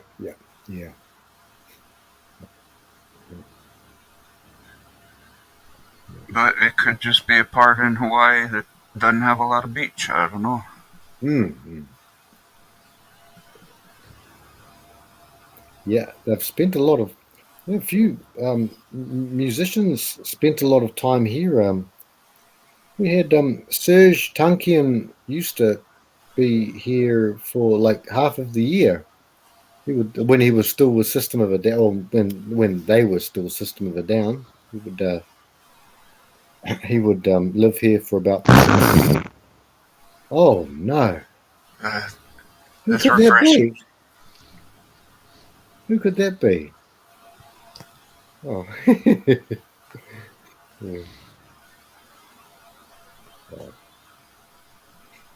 And who else? Oh, Frankie goes. Funny enough, Frankie goes to Hollywood. I think he was the bassist or the organist. He's lived since that group disbanded. They've lived in Waiheke Island for the decades.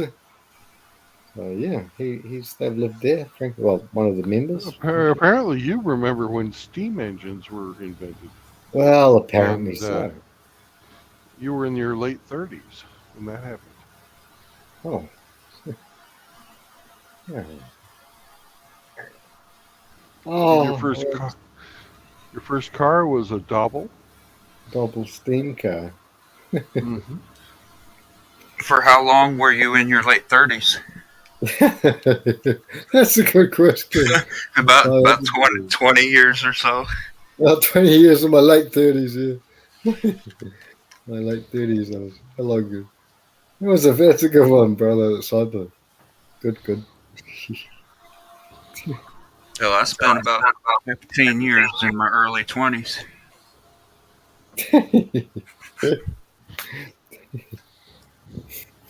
And Hey. once that was over, I was 40 something before I knew it.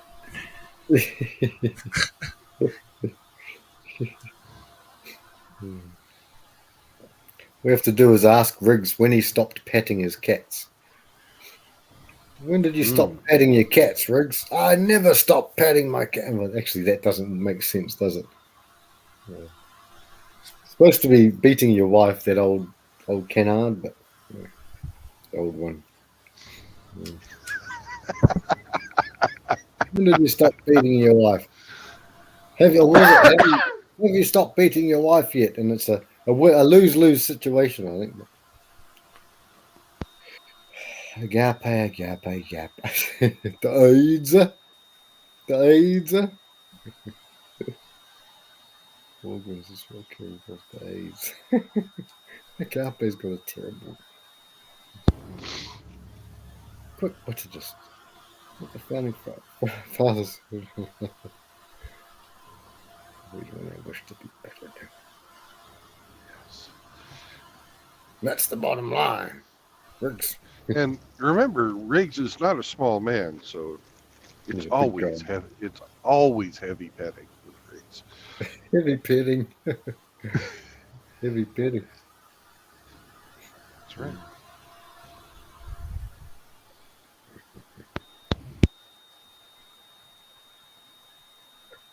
I should, man, Riggs. You should post some of the stuff in the chat. Some of the stuff that he posts. I honestly, I have a real laugh about some of the things. Yeah. I really do. Well, do you think Riggs is going to go, since he's pretty much debt free now, he's going to go buy land right away in Hawaii? Wow, Riggs. I hear they're having a fire sale. Oh no. Oh no. Oh dear.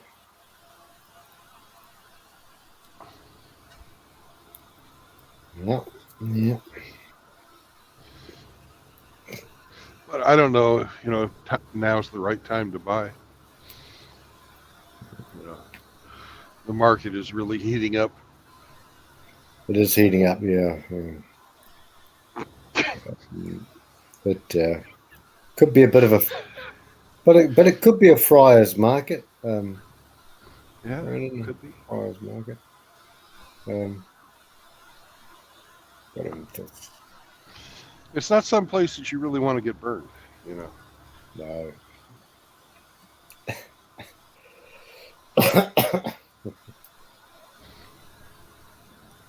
That market's on fire. All must go. All must go. It's a clearance sale, and it certainly is a clearance. The roof is on fire.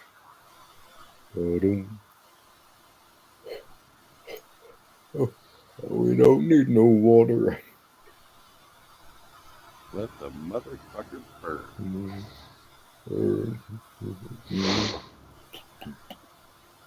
It was that Bloodhound gang, that's right. Mm-hmm.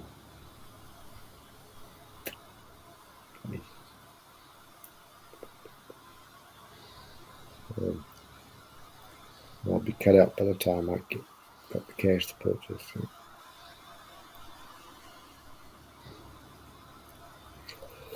Does anyone know how much of the island, like, proportionately was burnt, was wasted, or how large? Hawaii's actually very large, but I don't know.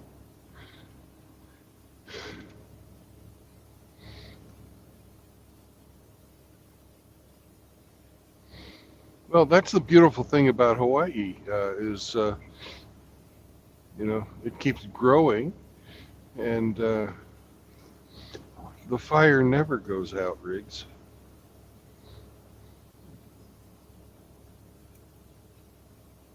It's been erupting now since the 80s. Maui, yeah. Okay.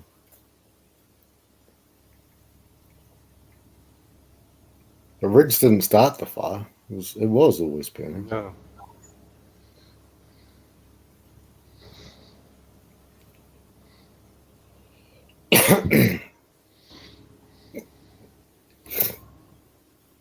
Well, each place has dangers. I mean, Christchurch is an earthquake.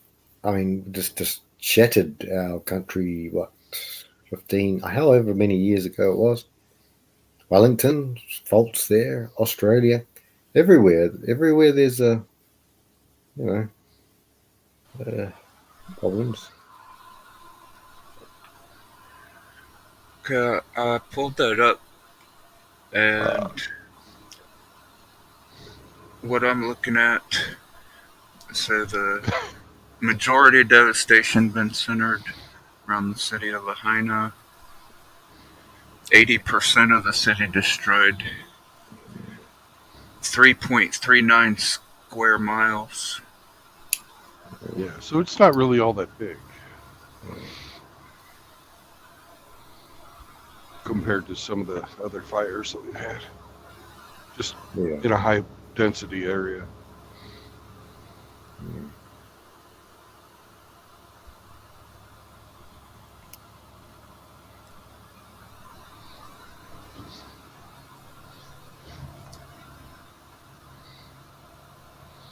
The thing is you've got these frickin' politicians from Hawaii. One of them was saying the fire is the result of the colonizers. Oh no! See, yeah. You know, and last time I checked, Hawaii was not a colony. Did they mean the tourists? I don't know. You know, as a state, it's been a state since 1959, and it became a state by the vote. So it was something that they chose.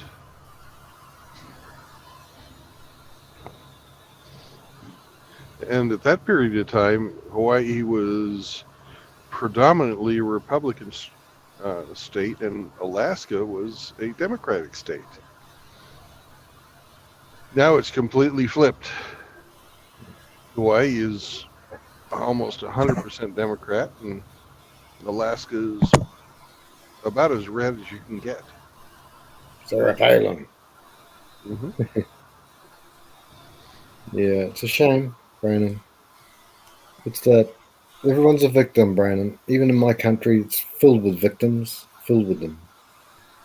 Yeah. My own blood, too, my own heritage victims. Yep. Those guys want Mari and Mari. Yeah.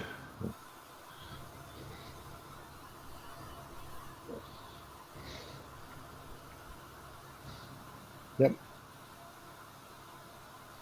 There's no reasoning with this intersectionality with any culture, any of them. No, it's racism. That's all it is. It's racist, yeah.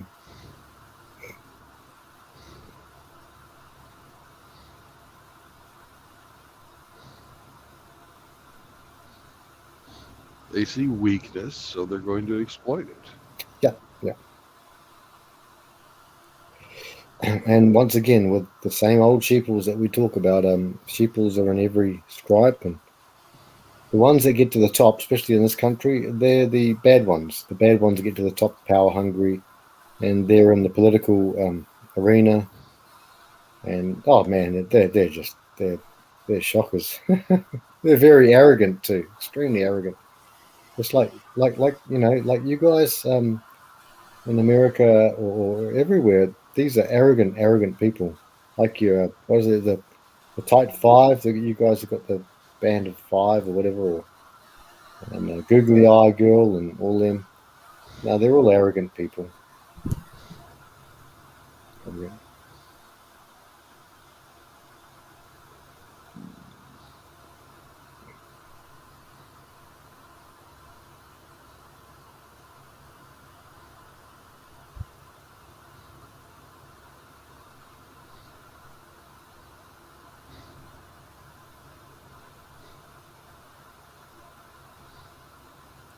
Ah, they're opening my truck. Without me. I'll be back in a bit. Okay. It'll go. They're gonna go touching everything. Yeah. Need your permission, Brandon.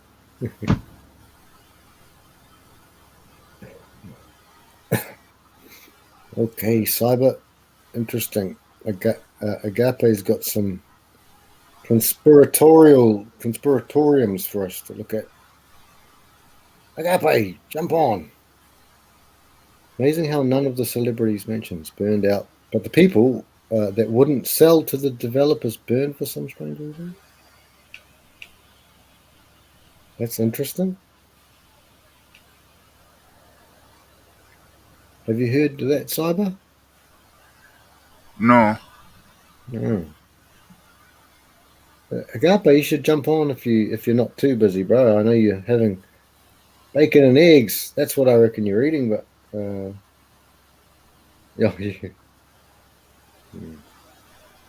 Oh yeah, and Riggs, yeah. Agreed, guys.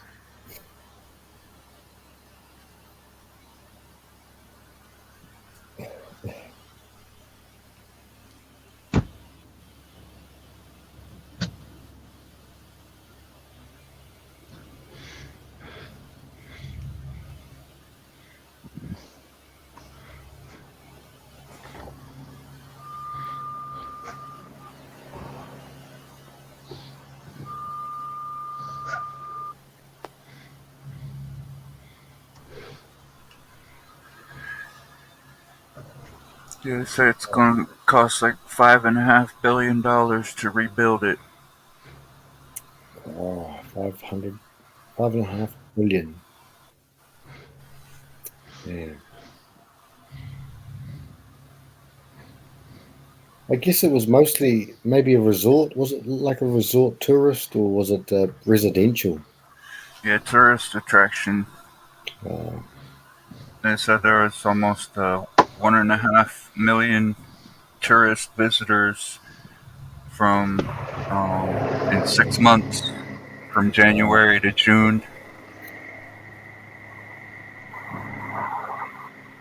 Yeah.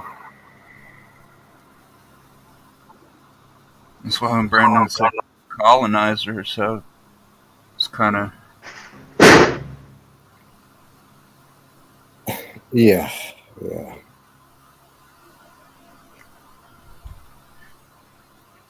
whoever made that statement was not quite in the facts with it. No, yeah. You know, that's local residents, you know,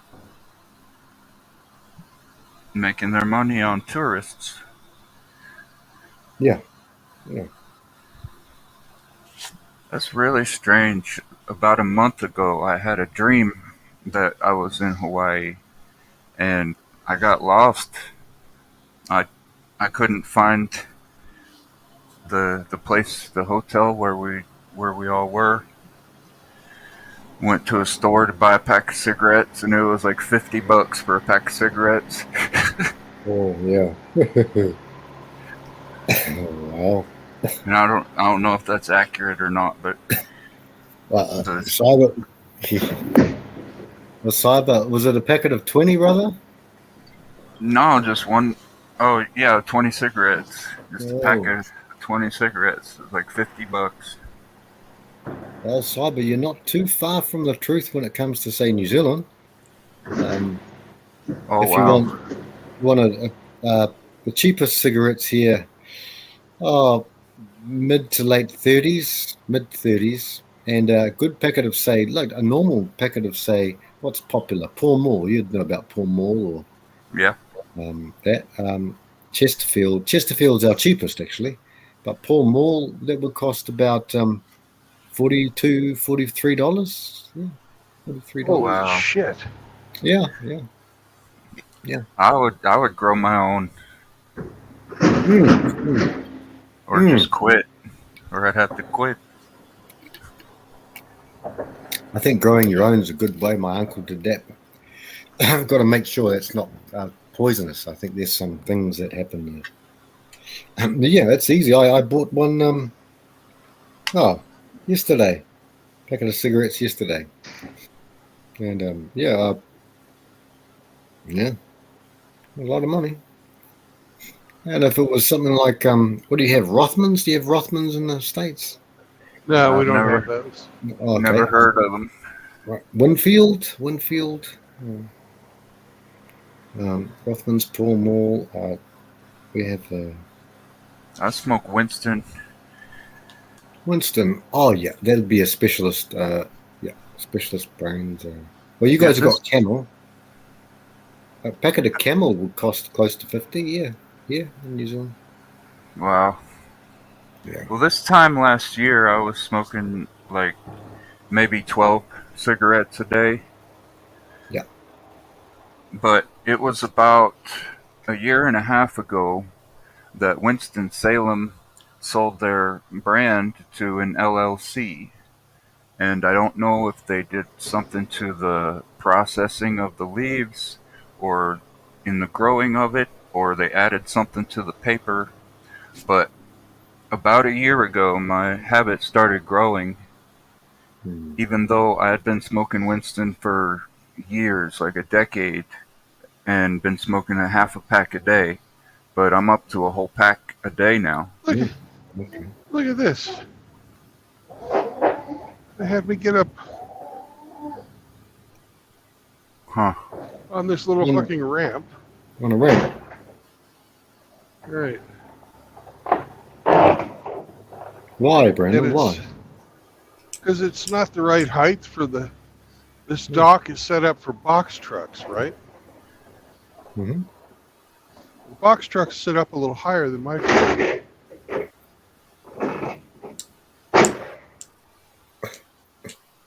I hope this isn't fucking my truck up. Might have to ask them about that, Brandon. Might pay. Yeah. At least it's as long as it's recorded. You record it in your brain, just in case. Incompetence knows no boundaries, Brandon. You must know that. You know, you can hear the guy coming in and out with his forklift. Yeah, I could see the wheels moving.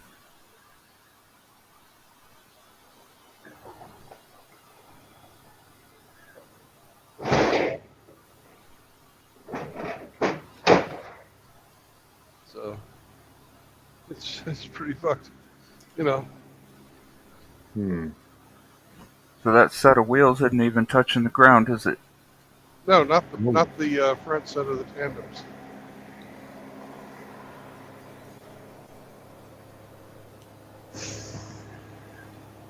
So is the trailer yours? The trailer belongs to the company, but that's the whole reason that we, you know, have the tractor is to pull the trailer, because the trailer is what holds the freight.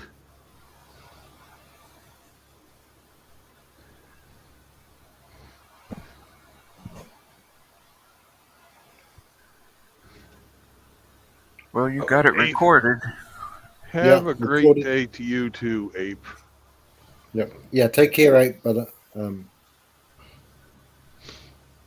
You breezed in and out. Yeah. He wasn't monkeying around today. No, he wasn't. You know, I was thinking about that earlier when I said something about monkeying around, wondering if he'd be upset for being misspeciesed. Well, he is a sensitive simian. Like, I'm an ape. I'm an ape, damn it, not a monkey.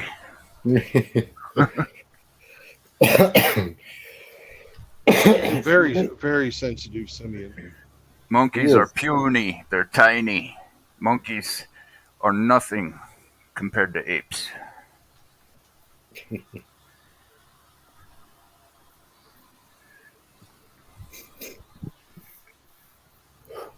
They might be more agile, and they think they're so special with their fucking tails.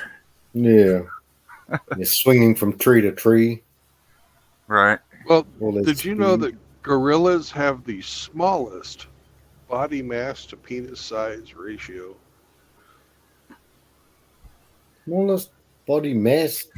Oh, which is smaller are you talking about? Well, their That's, penises are very small compared to their body mass. oh, right. Yeah. Oh, wow. Yeah, Out of any mammal, the gorilla has the smallest penis compared to its body mass. oh, okay. Oh, hmm. And promiscuity is inversely related to the size of the penis. The longer the penis, the more promiscuous the species. Right. Okay. So John Anthony lifestyle then.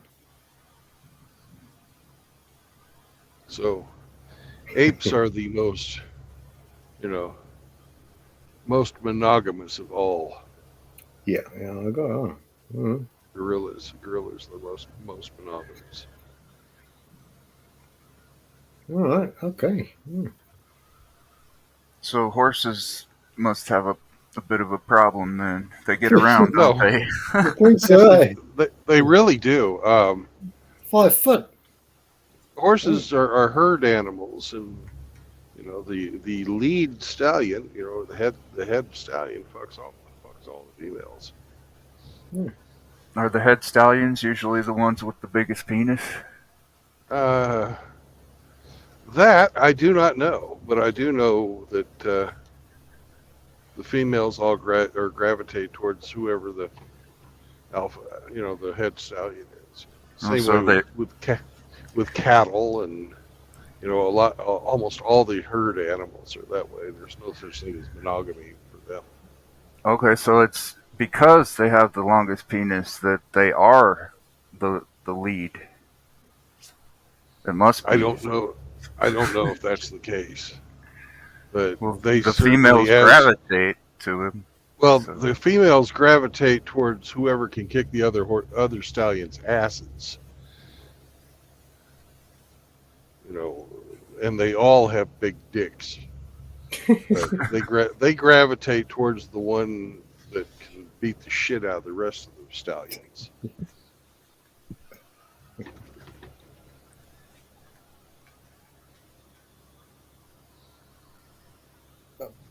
a blue whale's got an 8 foot long schlong. Apparently. damn. 8 foot. 8 foot. It's a big dick, and it's prehensile. Elephants also have prehensile penises. Oh, gosh. Have you guys ever seen that movie where Sacha Baron Cohen is inside, I think, an elephant's bum? You ever seen that movie? What? No. He's, he's inside an elephant's rectum. And yeah, it's a LEG guys are Borats. Yeah. I saw the Jim Carrey one where he was up a rhinoceros's ass. Oh, I think that's the one. That's the one. Yes, Jim Carrey. I'm sorry. Yeah, that's the one. Yes, not Sacha Baron Cohen. I'm completely wrong on that one. Jim Carrey. Yeah, that's the one. Brandon. That's the one. Yeah.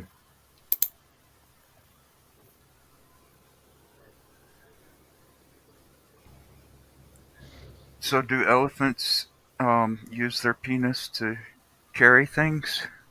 I don't know. Like if their trunk is already full, or like maybe they're carrying some branches and a piece of the branch falls down, they don't have to stop and turn around and pick it up. They just grab it. Yeah, just grab it. Yeah. Yeah, maybe. There's some talent. The blue whale will, use his to catch a shrimp or something.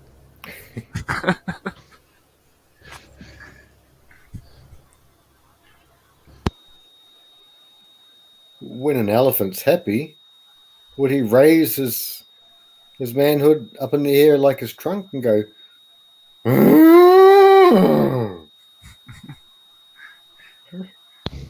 And all the ladies, all the womensies would know that Harold's hot to trot. Yeah. Well, maybe he just, walks up next to her and taps her on the shoulder. Oh.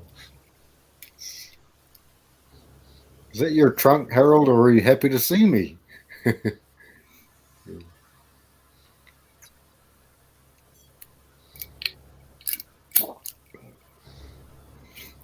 Amazing creatures.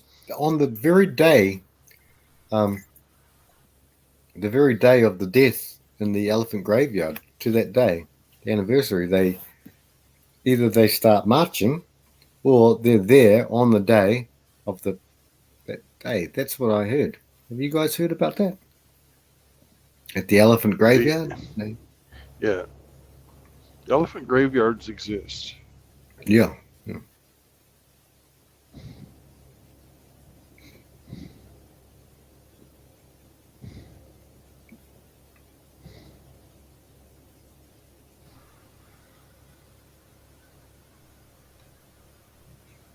Well, hang on. Here we go. See what Riggs has said, guys? The millimeter. Millimeter Peter. Good. Rick never lies. Good deterrent.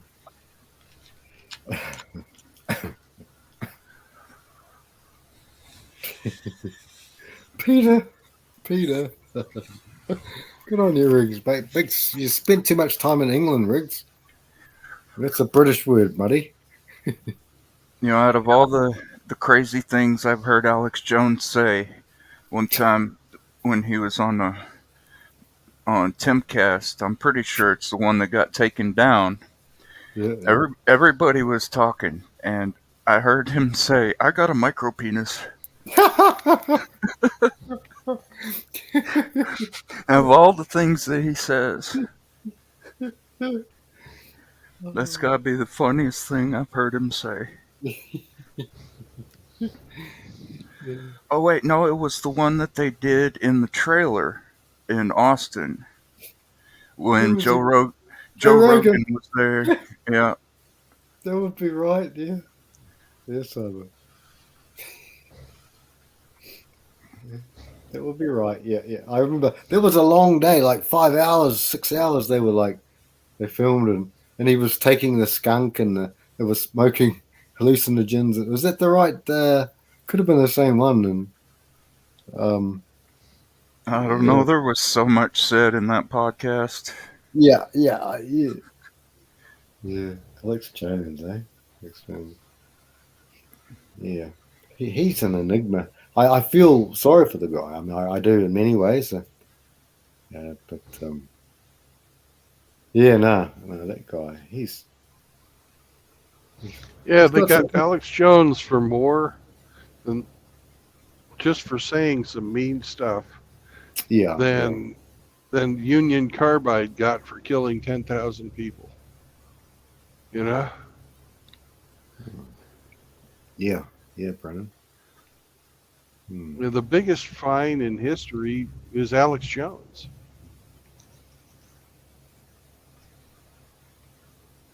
Yeah. He's going to have to pay. He never will. Oh, more billion. Billion, yeah. Yeah, billion.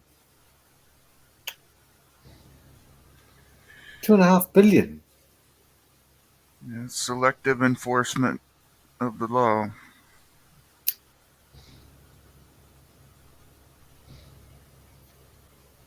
You know, more than Pfizer had to pay for AZT. Yeah. That's an abomination. Yeah, it is an abomination. Abomination. Yeah.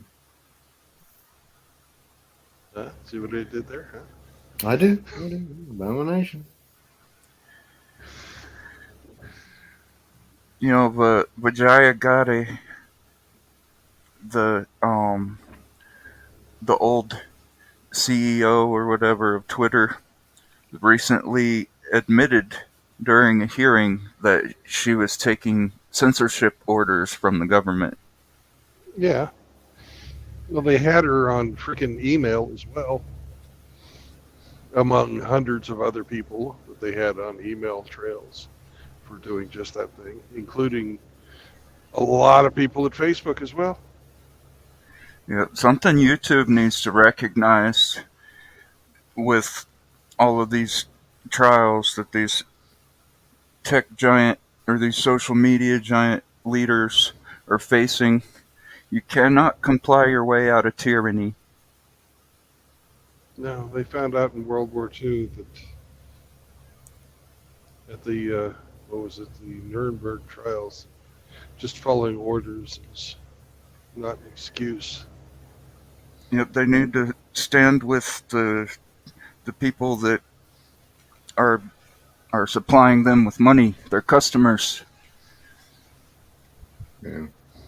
instead of standing with the people who have the biggest attitude. Well, that's the thing, is we are not supplying them with money. We are the product.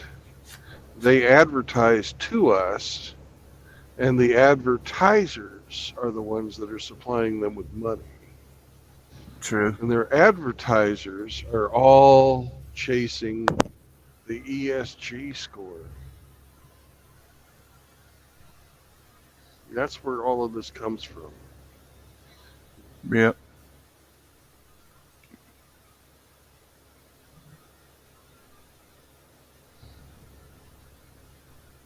Now, if they were, the advertisers are selling a product to us, and their advertising campaign is so offensive, people stop buying it. That happens. But the tech giants, they make their revenue off of selling our data and advertising to us. We are a commodity. We are not their customer.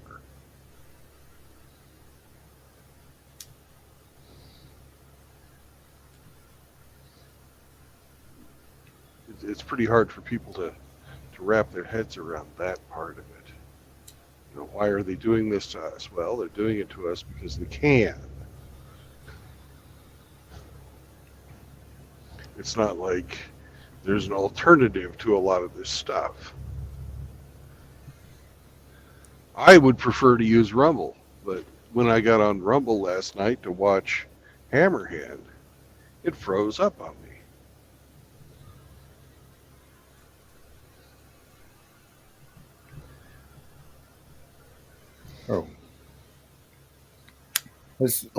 Has Brandon done his Sunday sermon already? Has he? Yeah, Hammer did his Sunday sermon early. Okay, right. Okay. Hey, Brandon. Sorry, Hammer. Yeah, Brandon. Well, I joined Rumble twice, and I got hacked twice, so I just couldn't be asked ever joining again. I still watch him, the second half of the show, and Terrence Pop as well. But I just never went. I can't donate or anything. I can't give a thumbs up or I can't type. I just watch it there. But did you say before you needed? Because I can't be asked doing it again. But if I have to, I will. If you need five people, Yeah. I'll make up an account and I'll just chuck it in. But it'll just be hacked again, Brandon. I'm sure. I think SCE. I'm sure. Well, some of the guys have been hacked on Rumble all the time. Yeah. Oh, and TNSF, if you've got something to say, come on the panel. Yeah. Link is pinned. Link is pinned. Thanks there, brother. I think he's an We won't. Australian chap. We won't censor you. Just remember, this is a monk channel on MGTOW. Yeah. So we'll hear what you have to say. That's for sure.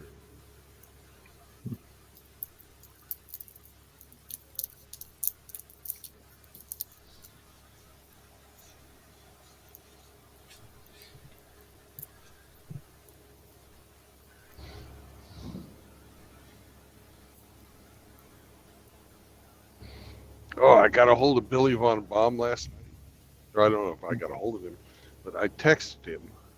Yep.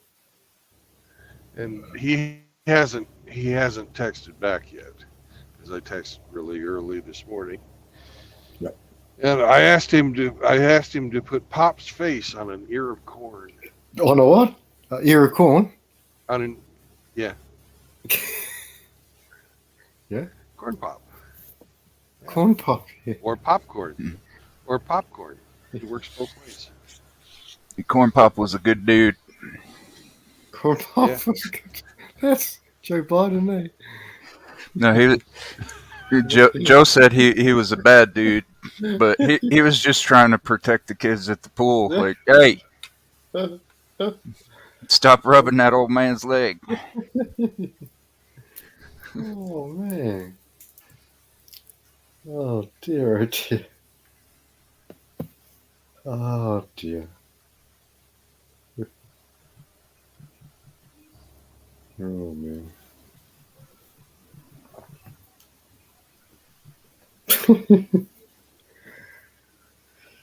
Oh, dear. Welcome. TNFS. So, what were they censoring you on? Go ahead and say it now. Everything is fair game. Don't mince your words. Can you hear me? Yeah, we can hear you. Yeah, mate.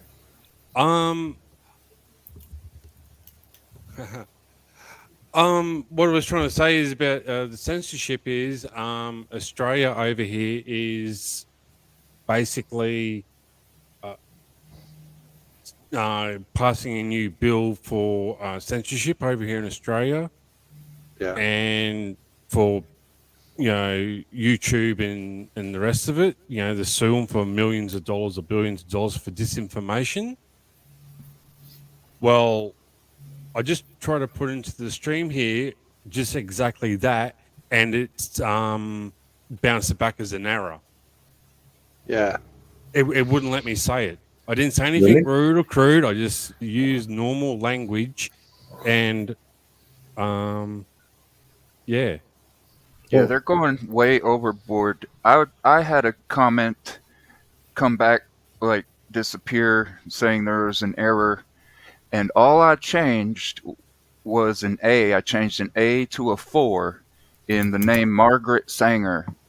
I was saying something about Margaret Sanger, and I copied the comment, and all I did was change the A in her name to a 4, and it went through. How dare you chastise the patron saint of baby killing?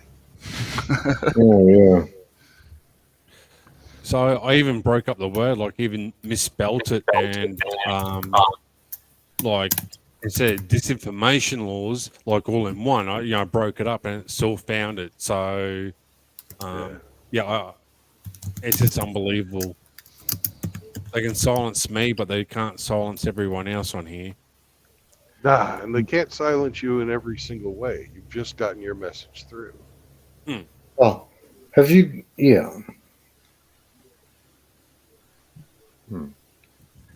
I wrote a comment as a moderator, including the words Drag Queen Story Hour, and that got deleted twice in a row. So I changed it to Story Hour of They, in quotation marks.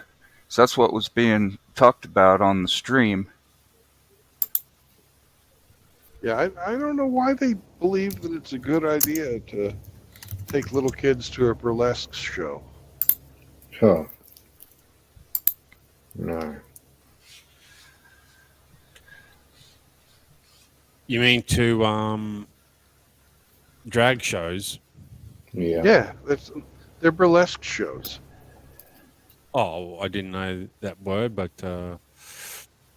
it's all about introducing them to. It's a grooming Yeah, it's completely ideologue, grooming. basically, to get him. You know, as a groomer, as a pedo would do.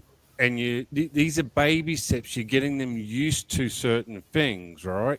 So this is the first stage of, you know, a long slippery slope to get them to introduce, I guess, this sort of idea of, you know, you can. They're trying to sexualize them in a way to basically have sex with adults. Basically, that's what they're trying to do. Conditioning, Well, eh? yeah, Yeah, conditioning. we yeah we all understand that. I'm sort of asking rhetorical questions here.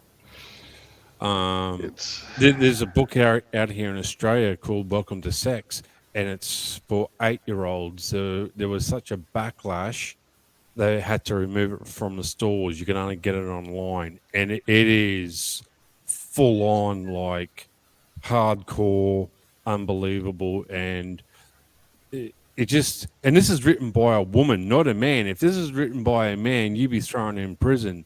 And my argument is, if all these people are so happy and dandy to have this, you know, preach to children, then don't complain about pedos. Oh, you know, they just don't want to hear about it out here. So I don't know, well, do you man. guys do you guys have a big movement to lower the voting age? I believe they're trying to do that as well here. Yes. Yeah. Also here, Brennan, too. Yeah, they're trying to make 16. Yeah. Well, do you know why they're doing that?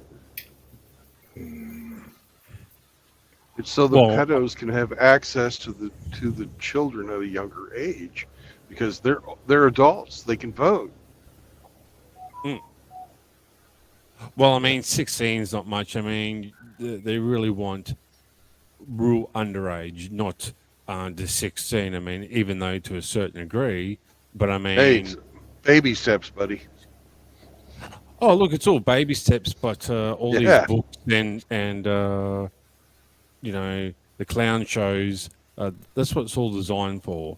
And basically to get the pharmaceutical companies making more money for these puberty blockers and all that. It's all one big money-making scheme to keep people depressed, mentally ill, and so that keeps the money flowing in all directions. Yeah. For a time, but you know the population is declining, and our economies are set up for an expanding economy or expanding consumer bases. So it's going for a complete nosedive. So they're planning on having the economies fall, and the wealth they're gathering now will be worthless.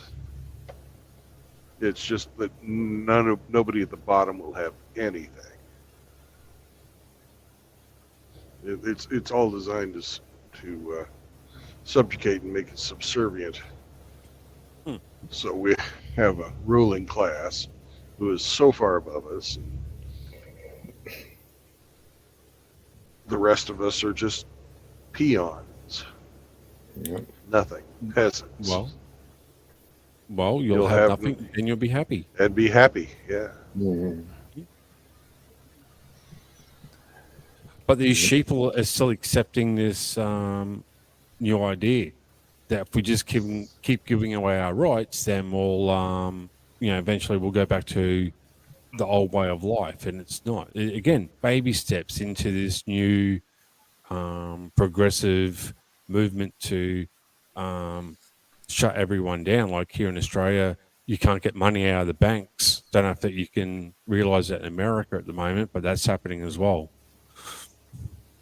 Well, it's happened in all of the Commonwealth and Great Britain, and to a small extent here, but it's not necessarily been government driven. But you saw maybe about a year ago, Alexa overheard somebody saying some racist things, and the guy couldn't get into his house. I heard of that. I didn't think It that took was him like real. 3 or 4 days for him to get into his house, and but Amazon fucked with him. Amazon's not the government. Hang on, I'll be right back. Yeah, that's the thing, TNFS. These days, everything seems to be becoming part and parcel, arm in arm with the government. That's a scary thing. Well, Private. in saying that, that's what it's all designed to do. This is the new Chinese model. If you disbehave, you'll be locked out of society. And there's more and more videos I see on Instagram now of this sort of things where you got to, either in Europe and all that, you got to stand in line, look at the camera before you're allowed in the side of the shopping centers. It's coming. It's only a matter of time. Yeah. Yeah, I've seen in China they have that social credit score, and they identify people, and their faces come up in public, like huge public spaces where populations. And have you seen these people? If you see them, maybe don't sell to them. Don't. They're just basically becoming outcasts from society. Not good. And our countries are both very close to China. And you know how our economic ties are always very close, I mean, being local. Yeah, economic and social governance essentially means they want to govern what you have and who you are. Yep. Oh, That's absolutely. that's why they're introducing all these different existential crises, the poly crisis. You can't do this because of this. You can't be this way because of that, or you have to be like this because of feelings. Yeah. Or hopes or fears. Effectively establishing themselves as a god. Yeah. But that's the closest they could get. Even if they're successful, that's the closest they can get. And they have no idea that even they themselves are being used. Because the end result of what they're pushing for is suffering. And when they're suffering, they'll know who betrayed them. Oh, absolutely. It all starts with temptation. After the temptation comes the deception. Or within the temptation lies the deception.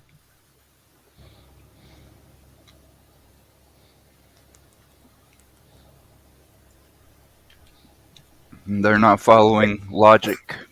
They're following their feelings. That's why they're trying to encourage everybody else to follow their feelings. That's why they're trying to frustrate everyone's sense of logic by forcing all these lies and all this garbage. There was a speech that Obama gave at Stanford. It was a cybersecurity. He was talking about the internet. At one point, he mentioned how the internet is a tool, social media is a tool. He said at the end of the day, tools don't control us. We control them.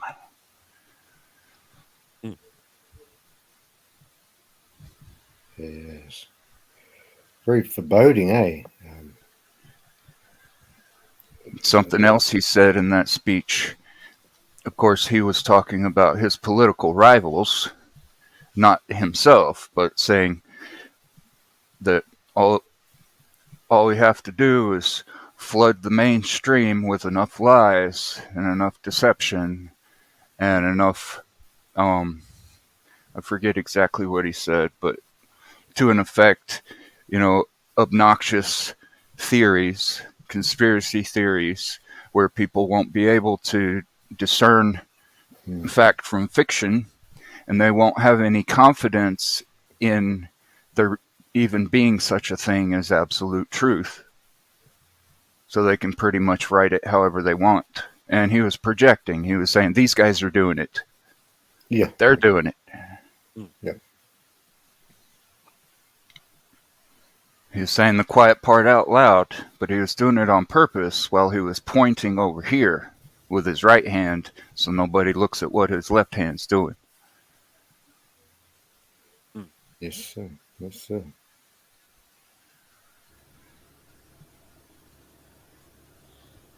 Well, I personally never want to see what Riggs is doing with his right hand.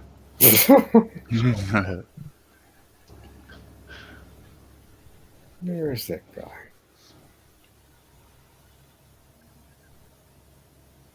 Yeah. We are now loaded. Oh, that's good. The tire's good, Brandon. We're waiting on. Yeah, the tires are good. We're waiting on our paperwork. Good stuff. Good stuff. Gonna be right back, brothers. Won't be long.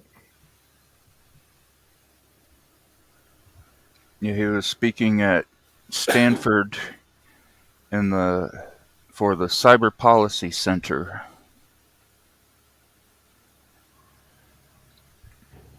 Speaking on the challenges to democracy in the digital information realm. He also said he wants to show the world that innovation and democracy can coexist, which is a fancy way of saying he wants to employ fascism. Yeah. Which is completely opposed to a democratic process,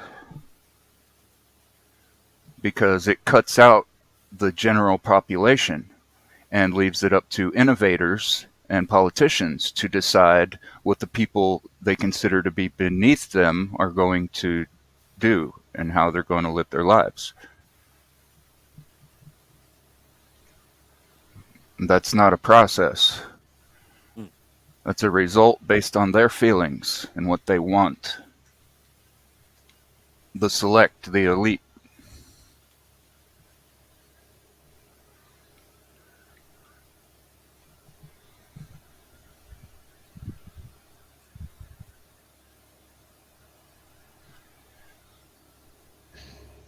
Well, I am really getting sick and tired of hearing the leftists, socialists, and communists talk about democracy, because we live in a fucking republic.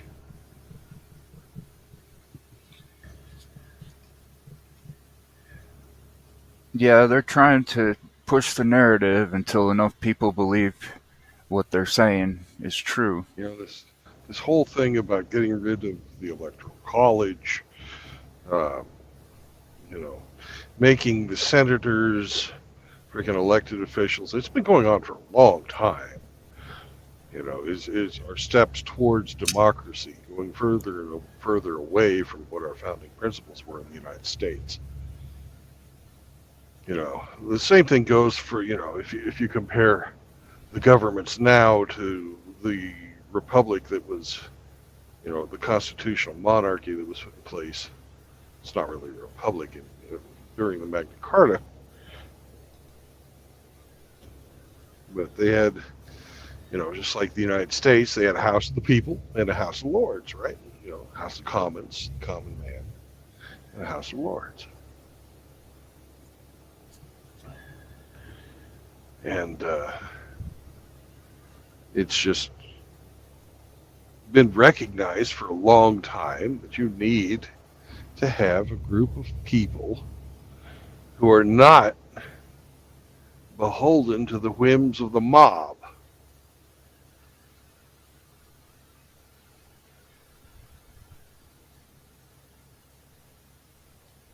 And we've seen how the mob can be manipulated. We've seen how,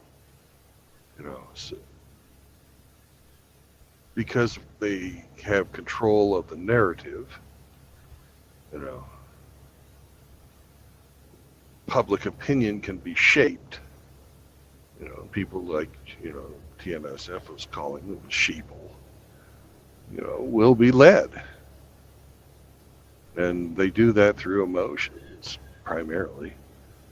Back in the 19th century, we had William Randolph Hearst that was doing the same thing with his yellow journalism.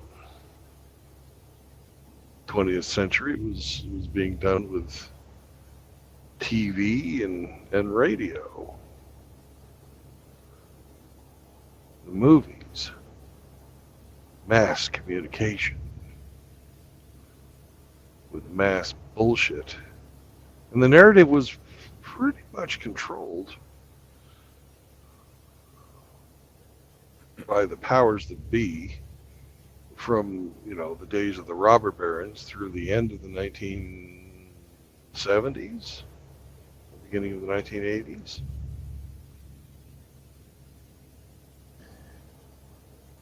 There wasn't a lot of opposing voices out there.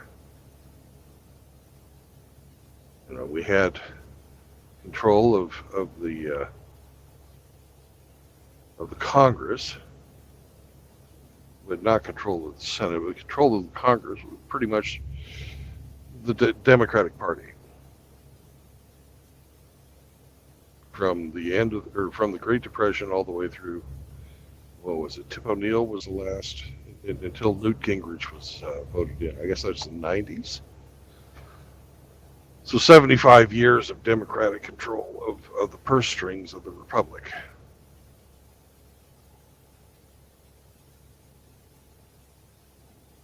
We wouldn't have had a lot of the shit that came through get passed if it wasn't for that almost uniparty.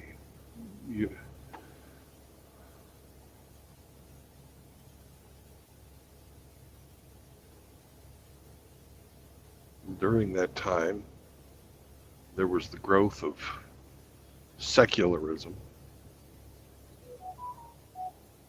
the demise of moralism.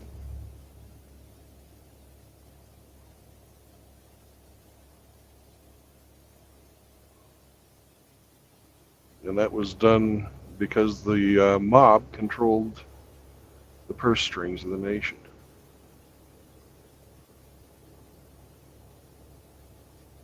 But it's to help the children.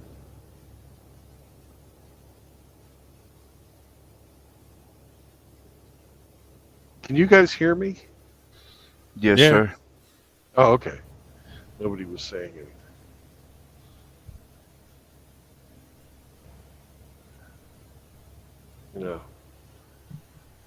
How awful has life become because they were trying to help people? Look at what's happened to the family. Because welfare, it starts at the bottom.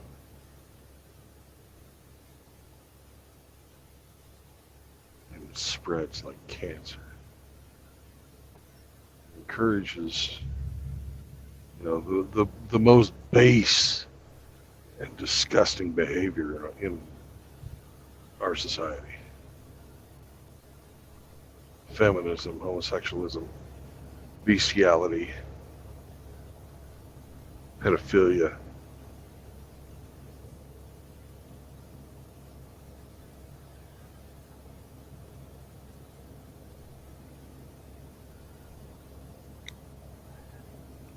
Communism.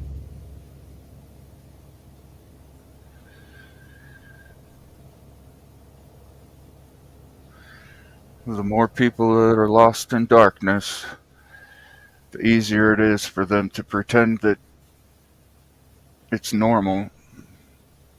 We've got the term nowadays, they're trying to normalize these things. Well, they have been normalized.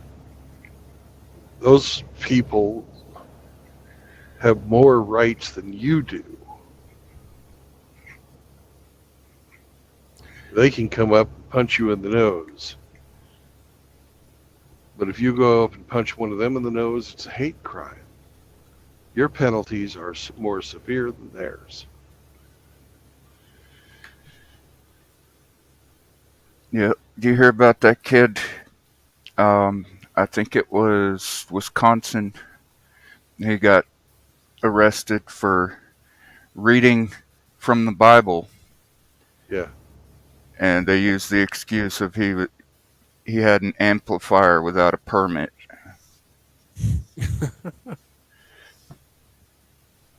And it's because of what he was saying. And he wasn't even saying anything hateful. He was reading from Galatians. Well, at the same time, over in England, there's a 16-year-old autistic girl being arrested and dragged out of her house by her arms with her scoliosis and everything because she commented that one of these police officers looked like her lesbian nana. She didn't say it in a derogatory way. She wasn't being homophobic or anything like that. She loves her nana, right? She was just commenting saying that this officer looks like her lesbian nana. And she does. I've seen the officer. Yeah. That's a fucking dyke. Did you see that officer staring at the girl while she was being dragged? She had her Yeah. arms crossed, just looking so pleased with herself like she was getting revenge. Yeah, having the guys do her fucking beatdown for her. Now, an update on that case, the charges against the girl have been dropped, and that just further proves that there was no offense to begin with. The officer imagined the offense. Yeah. That shows a also guilty conscience. had the power to traumatize that child.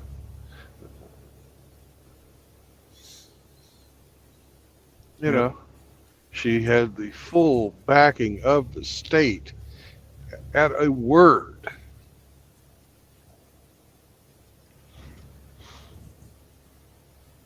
But who gives the authority? Like, people look over these cases or whatever and say, well, go after them. It should be taken to the courthouse where, you get a warrant or whatever and you go arrest the people. Like, don't people look at the evidence, or it's just like guilty until proven innocent? You're pretty much guilty until proven innocent when one of the special classes accuses you of being their oppressor. Yeah, the protected class. Even their feelings are protected. Because that girl didn't say anything derogatory, she just made an observation. A true observation at that. She didn't say, you shouldn't be a lesbian or you shouldn't look like a lesbian. She didn't say anything like that. She just said, hey, what a coincidence. And the officer's feelings got hurt. She's like, oh, you don't like me. That's because she hates herself. Because she knows that her lifestyle is destructive.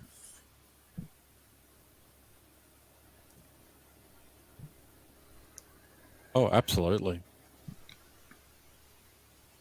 That's why they hate Christians. That's why they hate the Word of God. Because just the mere existence of someone who aspires to a higher standard than their own emotional impulse and hedonistic desires is a testament to their perdition.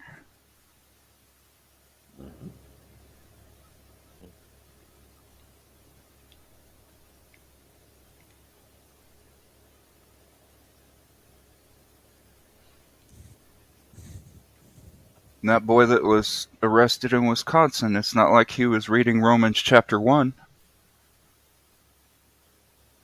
Romans chapter 1 talks about fornicators and all these nasty things, and that those doing these things knowing they're deserving of death, which the wages of sin is death, and everybody dies because we're all sinners.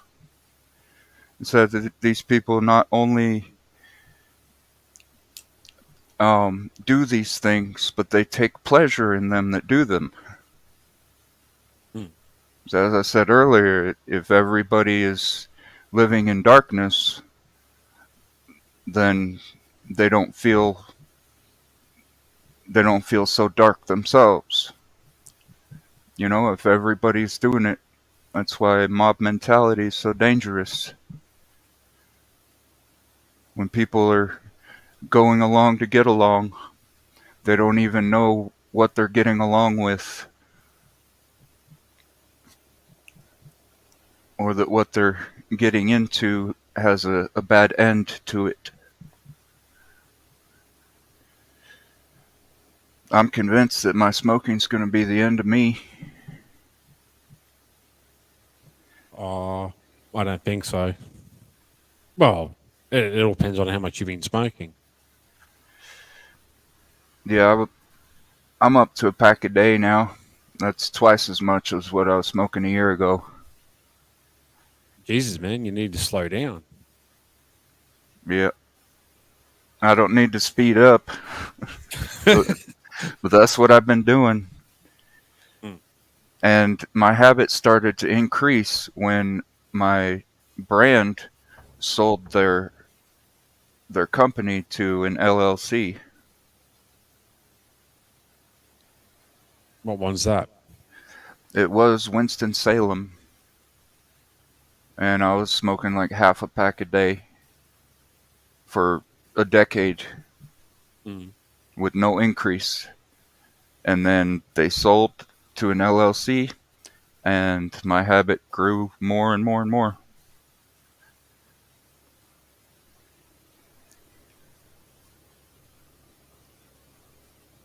Well, they might be putting something in there that makes you more addictive to it. Yep. The reason I was smoking Winston is because they didn't have additives. It was just water and tobacco.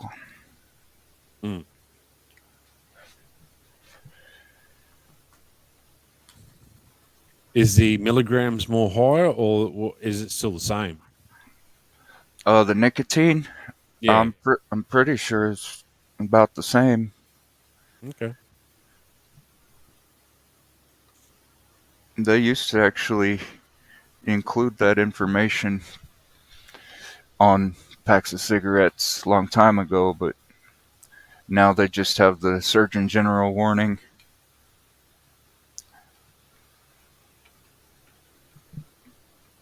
It's always stupid shit like quitting smoking now greatly reduces serious risks to your health. Oh. That's some esoteric knowledge from the Surgeon General there.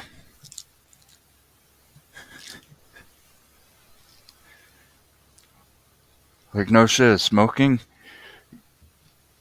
causes risk to your health? Really?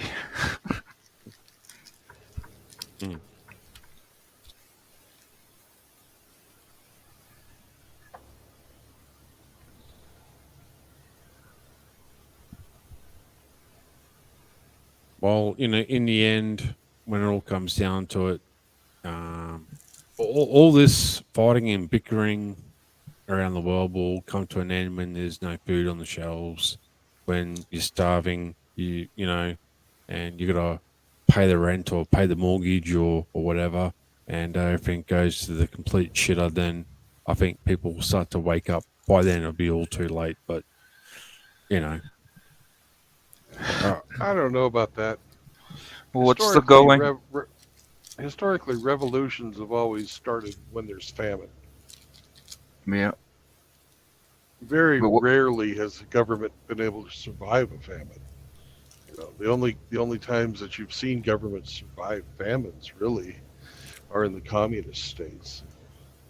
The Soviet Union survived the Holodomor, and the Chinese survived the Great Leap Forward. The communists have been able to ruthlessly suppress any type of rebellions like that. What's the going rate on the rent and cost of per month for a pod and a plate full of bugs. Your soul. The Mm. It'll be like Zimbabwe, wheelbarrows and wheelbarrows full of money just for a loaf of bread.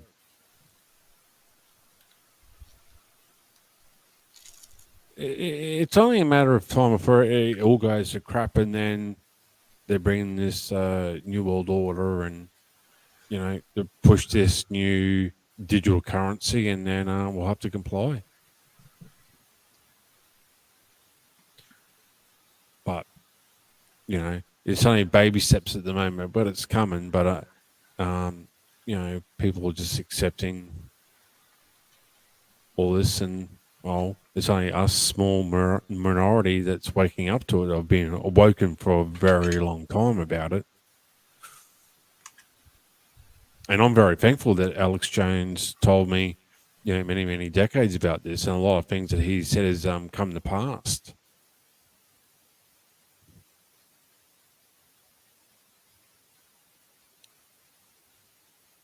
So anyway, gents, it's 10:30 p.m. Eastern Standard Time, and I got to get up early. So thanks for the chat and the ride there, Brendan. Much appreciated. And yeah, man, I just wanted to come in and just see what was happening. And yeah, YouTube is just censoring me. So I thought it was someone else, but I didn't think it was YouTube until I looked at it.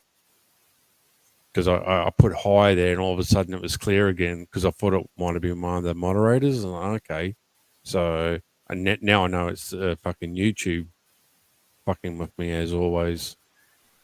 Yeah, last few months they've been extra tyrannical in the live chats. Mm. They've been amping it up.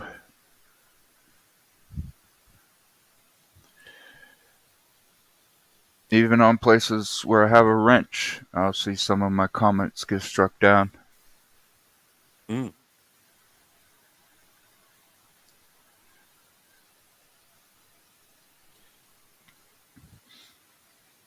But no, sir. That's what's happening over here, and they're trying to pass this new bill, and this other new voice to Parliament they're trying to bring in. It's only another step in the coffin for democracy, but that's for another time. If you want to hear that sort of things, what's happening over here, but it's another step towards communism. But yeah. Yep, what they call democracy is just an eminence front for their socialism and their communism. Yep, absolutely. Anyway, Brendan, thanks for letting me on, and safe travels.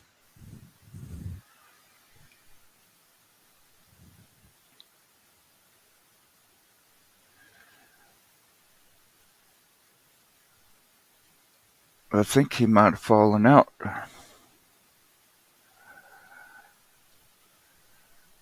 Well, have a good one, man.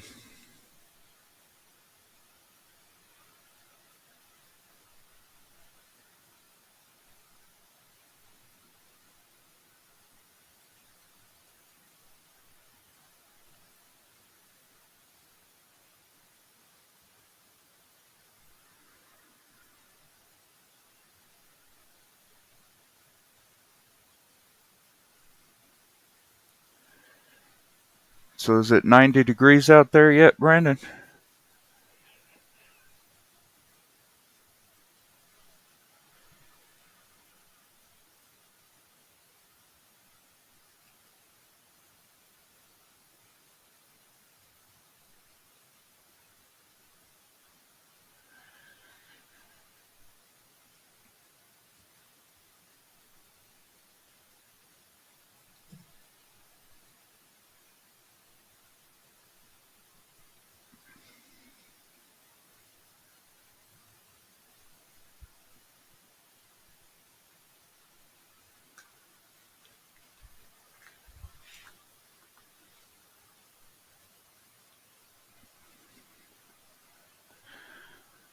Well, Brandon, I think your mic might be muted.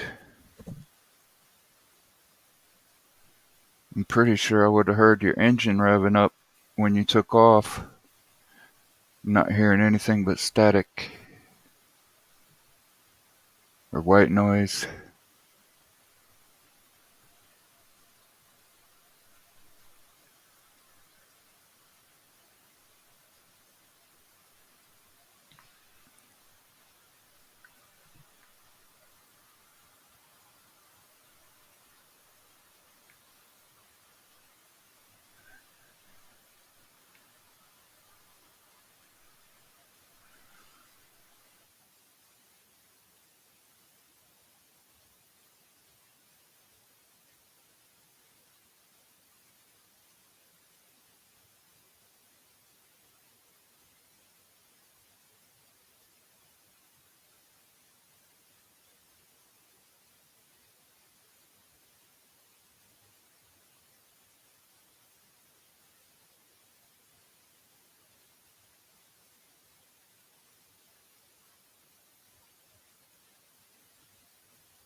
All right, can you hear me now? Yes, sir. Okay. Sometimes StreamYard goes insane. I'll be right back. I got to go grab my paperwork.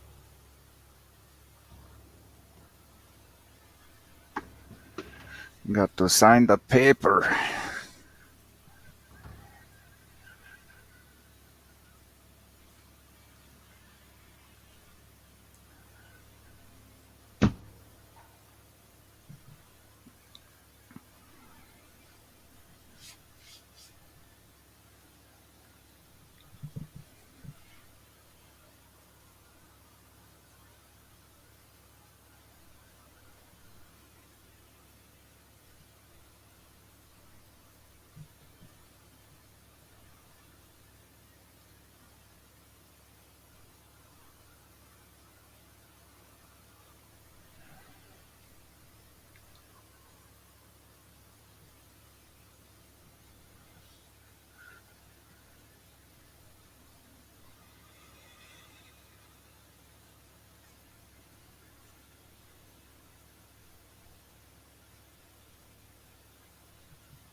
I think I'm gonna put on my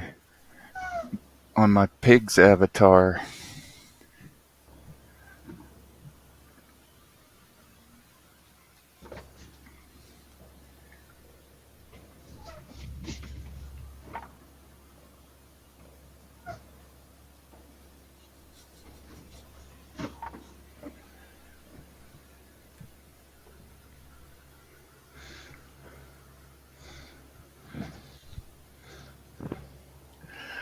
I don't know why I didn't think to use my Animal Farm avatar from the beginning. Oh, okay.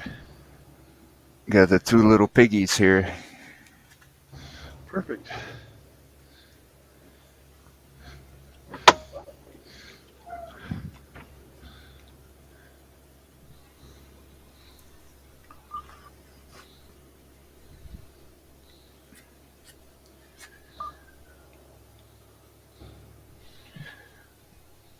So I recently heard that 1984 is now the number one banned book here in America, at least.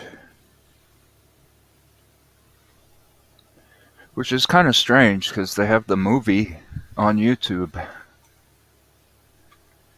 I did not know that it was banned. Yeah. Along with Catcher in the Rye, To Kill a Mockingbird, One Flew Over the Cuckoo's Nest,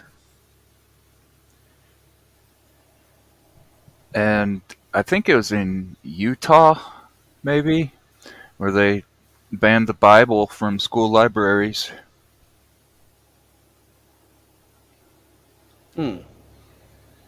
That's surprising. It was overturned recently, but they used a Republican-backed bill to do it on some kind of twist in language, saying, "Oh, because it contains things where they're talking about murder, they're talking about fornication and stuff. They're not depicting it and they're not glorifying it." You know, there's a big difference between that and the book Genderqueer.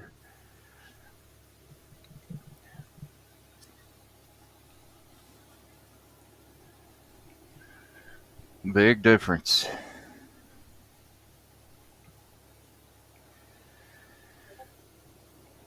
I mean, what do they expect is going to happen when you're not even allowed to warn people about terrible things because you're not allowed to speak on these terrible things? You know, from the perspective of it being a terrible thing.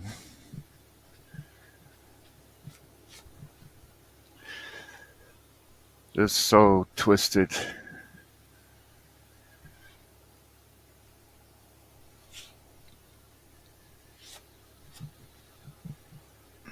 Today's society's more awkward than the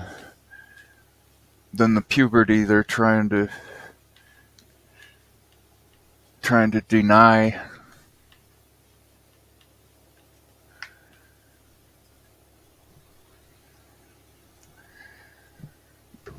Yeah. Can't handle the uncomfortable truths.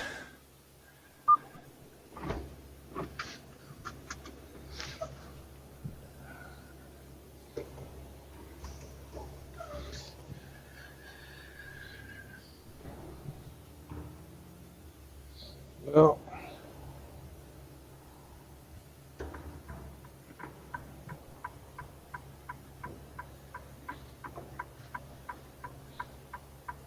cheaters will cheat, liars will lie, preachers will preach, whores will whore, killers will kill.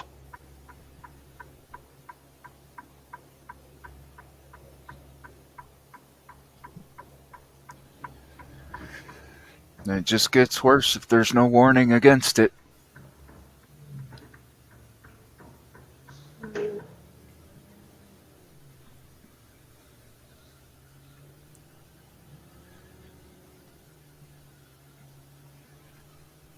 But if people aren't destroying themselves, how could the power-hungry deceivers ever save us from ourselves if we're not on our way to destruction?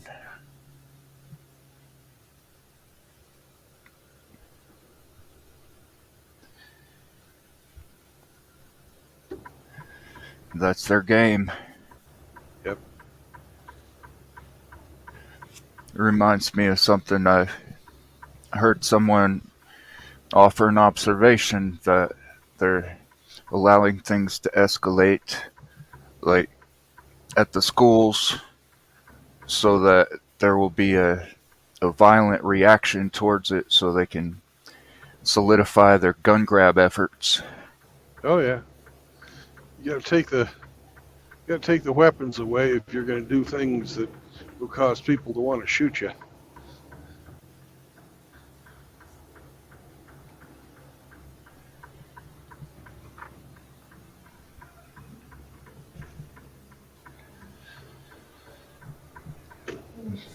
God hath not given us a spirit of fear.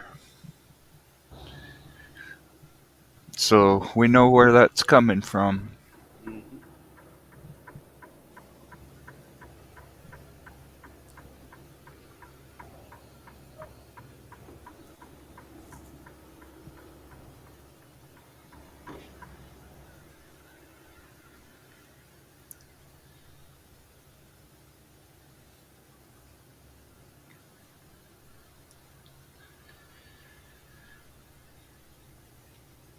Even Best Buy's gone woke. Yeah. Very woke. Not just a little bit. Company policy now, you can't become a manager if you're white.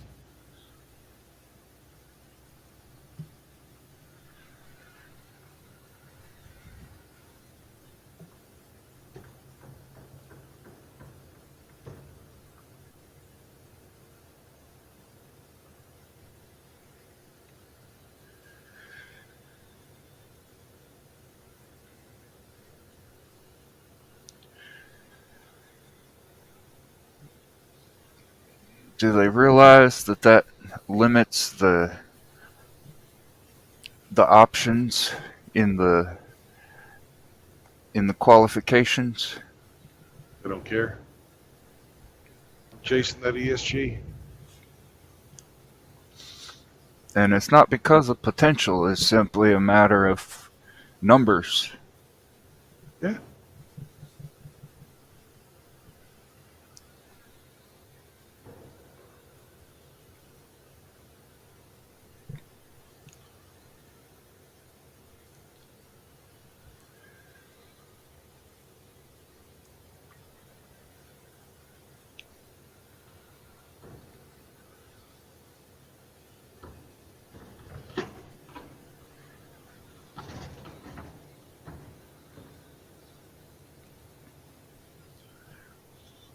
Something that Jordan Peterson pointed out when a woman had told him that a company in Sweden had decided to, I forget what field it was. Was engineering, and there were power. It was Oh, like yeah. a power plant, and it was Iceland. Right. The engineering field, they wanted it 50-50 male to female. He's like, well, that's going to reduce the quality of engineers that you have, because there aren't as many women to choose from in that field. So if you force 50-50, then that means a lot of the hirees are going to be of lesser quality because you're choosing from a smaller portion. Yep.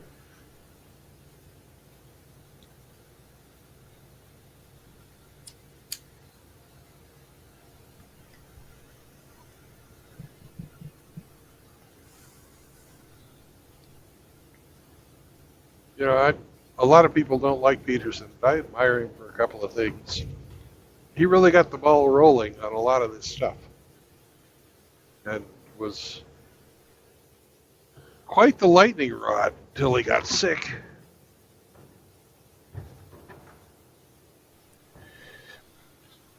Yeah, he had a lot of good points in an interview he did with James Lindsay.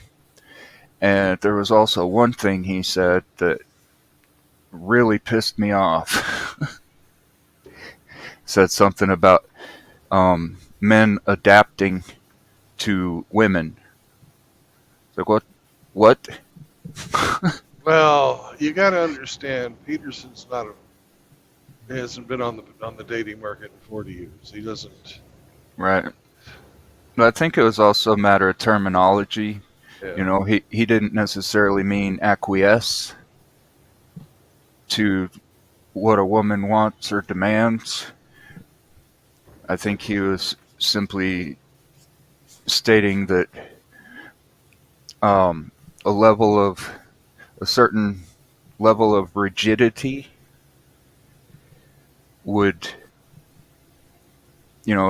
effectively diminish a man as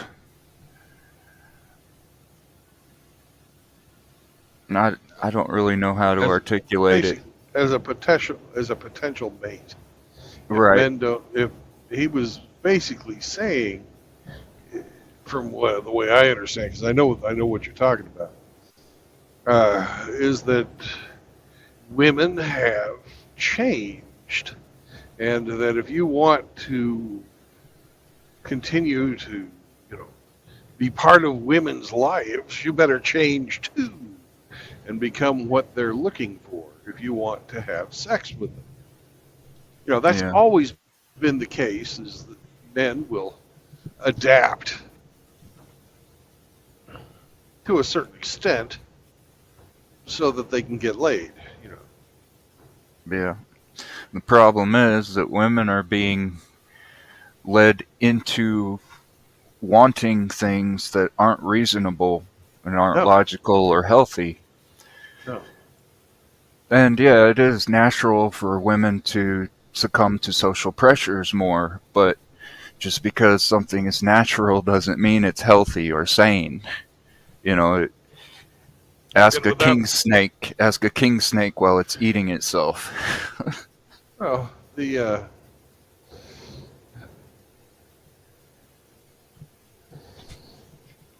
You know, you see a king snake eating itself, be like, "Oh, this is natural, so you're okay, aren't you, buddy?"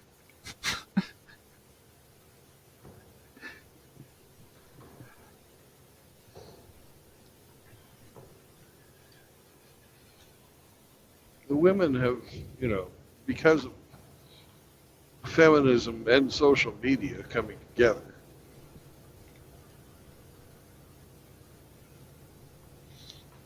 Yeah, have, social media is a catalyst for anything it touches,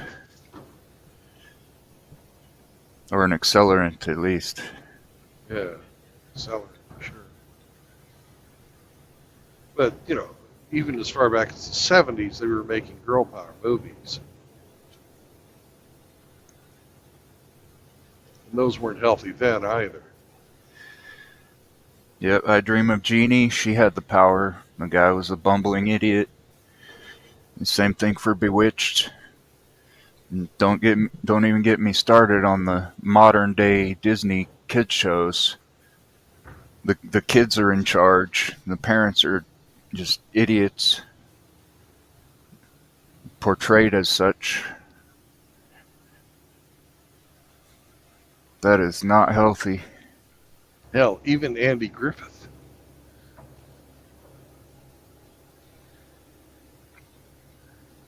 Yeah, that kid, he was kind of the top dog in the shows, wasn't And Andy's girlfriend was also the voice of wisdom. Aunt B, also the voice of wisdom. They had to be taught lessons. Now, Andy was a hell of a lot more masculine than, like, you know, the King of Queens, but he? Yeah, they couldn't lower the bar too low back then.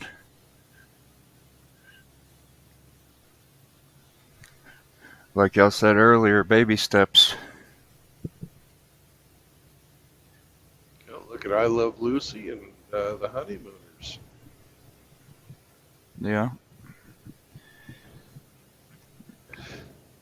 Bugs Bunny and his burlesque drag characters. Yeah, but Hell, at that period of time, they were, you know, ridiculing. yeah. I've even seen some Buster Keaton films. He did a little bit of drag. He even dressed as and animals sometimes.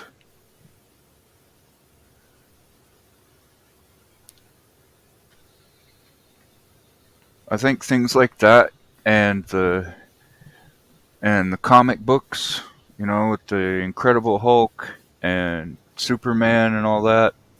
I think those were some of the things that Mr. Rogers was aware of and looking at. Like, this can cause some confusion. Yep.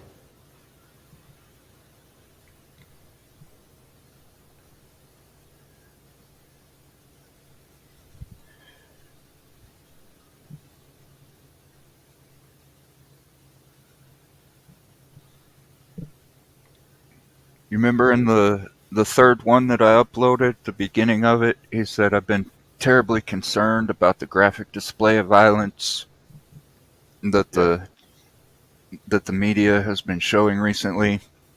Yeah. And to take care of your young children, there's only so much a very young child can take before it becomes overwhelming. That doesn't just apply to violence. And he said that regarding the Kennedy assassination. Yeah. That was all over the news. But when I heard Levine was talking about a point where it became overwhelming for him, I was thinking of that, what Mr. Rogers said. It was like, they are trying to overwhelm kids. They're deliberately trying to overwhelm them and lodge all these splinters in their brains. And they're doing it to make money. It's a $1.5 billion industry just in the surgeries.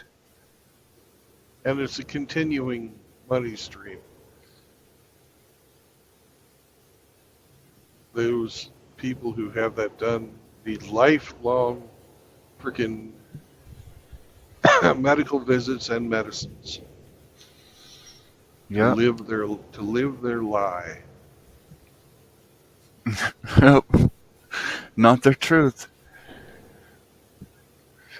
I heard a guy who said that he wanted to detransition, but he didn't have $70,000. So he's like, it's either come up with $70,000 somehow, or I have to dilate this wound every day,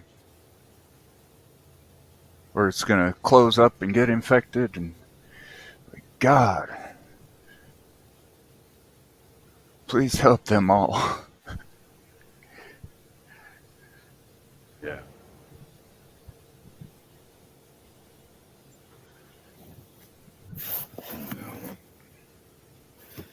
There's some broken people, brothers. Broken people out there, eh? Yeah. They thought they could bend. Yeah, what God has made straight, eh, brother? What God has made straight. Yeah, you can only twist reality so long before it snaps back. Yeah. Yeah.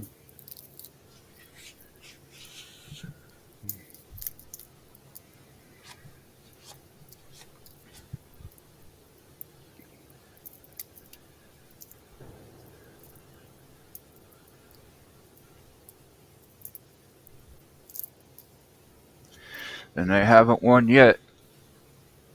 Not yet, Cyber. Not yet, brother.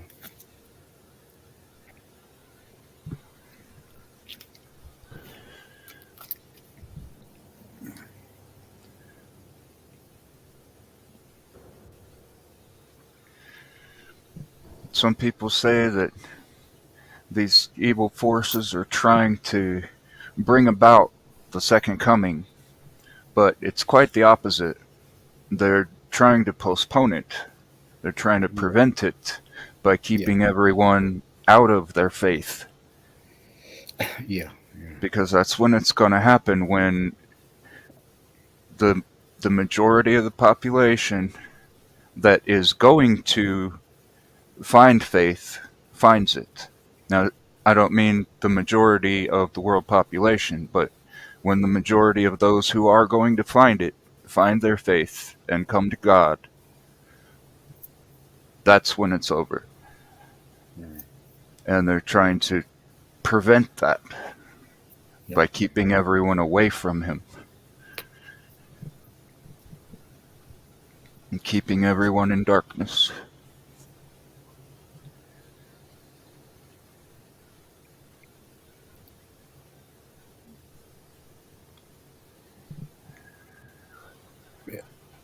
It's always struck me as a deep theological. It's not me, just not me, but a lot of people. It's always struck them, especially people who are into the end of times things. Even early church fathers, I'm sure. So going back 1,000+ years. Yeah, it's always struck me because there's a lot of things we can think about, and we can think have all these ideas about them, but we don't need to know the answers to them in order to be in a good relationship and all that. but there's still very interesting, good ideas to kind of fix your mind on.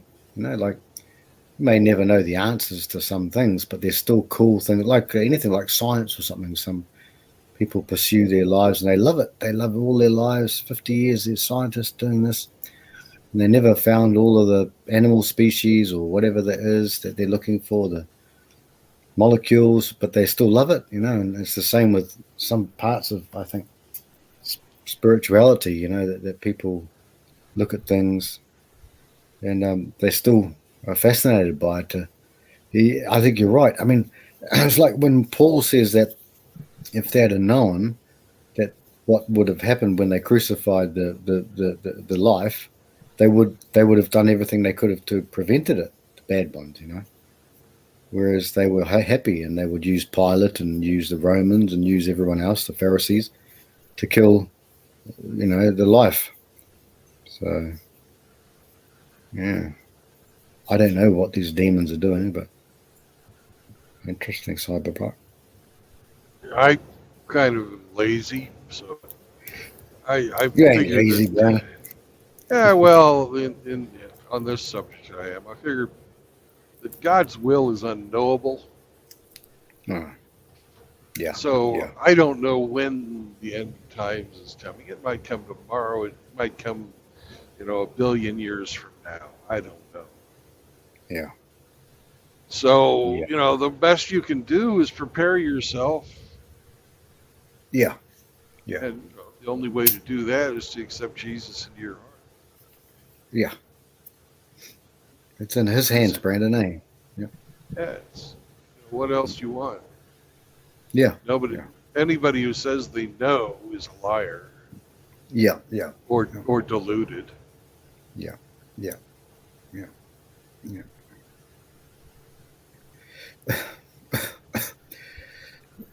Yeah. It is. It's very. It is. Yeah. It's more of a kind of an academic fascination in some ways for me. Yeah. Yeah. Well, it's a macabre. It's.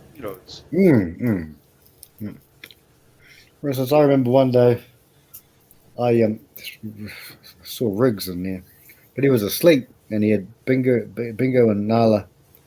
Not Bingus.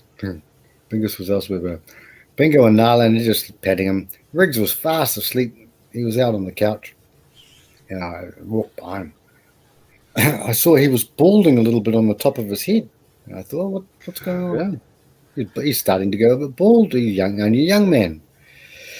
Riggs, young 30s. And I went a bit closer and I started to pull away some of the hairs on his head. As I pulled them away, I saw 3 numbers on the top of his head. It was a 6. I concluded. Are you sure it wasn't 999? It could have been 999. Oh, yeah. Yeah. No. Well, if Riggs, if he's fast when he's asleep, how fast is he when he's awake? I don't know. I don't know. No. That's so deep, it's almost unfathomable. That's a good double something. I stole it straight from Captain Hook. It's so deep, it's almost unfathomable. Or the movie Hook, rather. Oh. It was Smee that said that in Hook. Smee, the one with Robin Williams. Right, Robin Williams. Yes, that's right. He was introducing Captain Hook. He's like, a man so quick, he's even fast asleep. Oh, a man so deep, he's almost unfathomable. Yeah. Oh, I do. I get the second, the first one now. I get the first one. A fathom is a unit of measure. Fathom. That's right. Depth. Yeah. Okay. Oh. It's funny. I was speaking about that the other night with someone. The actor who played Smee, because the person wants to watch Who Framed Roger Rabbit, and a family member. So that's all good. I know you guys are good, but And his name is, because I thought, oh, I know, and I'll watch it with her. You guys remember his name? That was the guy. I think he's the guy who played Smee. And I remembered his name, but tonight I forget it. But it was a good. Because I just watched Space. I didn't watch Space Jam, but Space Jam was finishing off. So that was the guy who did the voice of Roger Rabbit? Oh, Oh, the detective. The detective. oh, Hoskins, Bob Hoskins. I think that's the guy. Yeah, might be. That was Bob a Hoskins. great movie. Yeah. I'm gonna watch It it. really was. Yeah. Yeah, Bob Oh. Hoskins. Bob Hoskins. Yeah. And then I'm well drawn. That lady. I'm not bad. I'm just drawn that way or something. I forget. Is that the one? Yeah, Yeah. that's the one. Yeah. I'm not You're bad. quote- I'm just you're drawn quoting- that way. Yeah. Quoting Jessica Rabbit. So I mean, a movie like that, from what I can recall, pretty wholesome, eh, compared to the rubbish we got these days, fellas.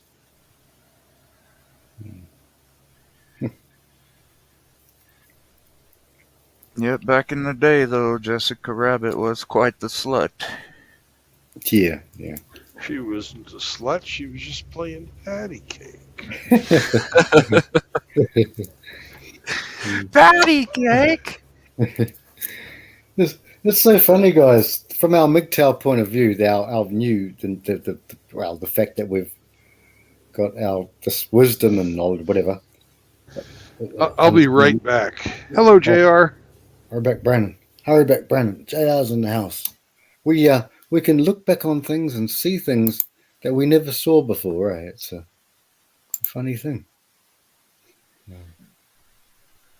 Where is he? I need to put my glasses on. Excuse me, Cyber. Yeah, that was good. Eric was in here before too. I forgot to say.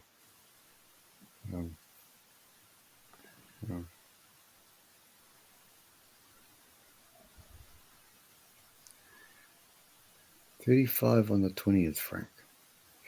Oh, right.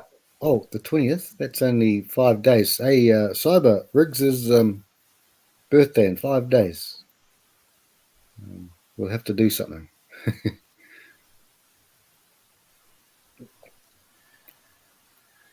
I could sing for him. Yeah, that would be good. Yeah, we can do a happy birthday. Happy birthday, Mr. President.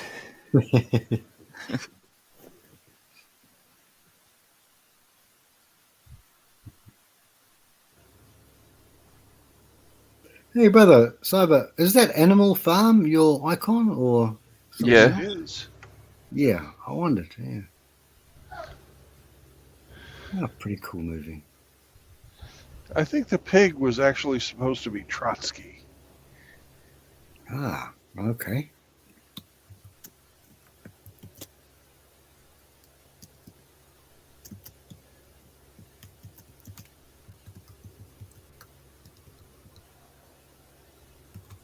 Yeah, Leon Trotsky, was it? Yeah. Is he the guy who got murdered in somewhere in South America, Brandon? No, he was killed by Stalin.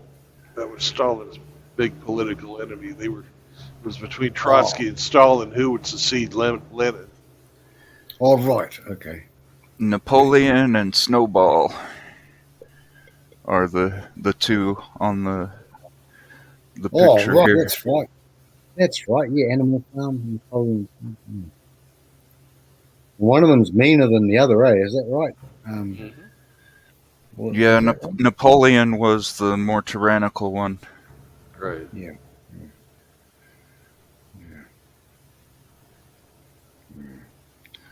Snowball was supposed to be more democratic.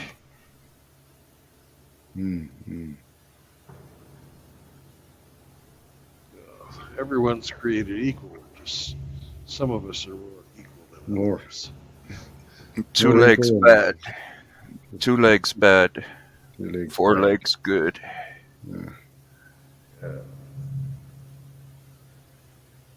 Or as we like to call women, the egg walkers. Just kidding. I'm just kidding. Egg That's walkers, a but good one. That's a good one. just kidding. We don't hate them. Hate their behaviors. Their behaviors should be hate. If you didn't hate their behavior, then there'd be something wrong with your compass. But we don't hate them. Egg walkers, but egg walkers. That is funny.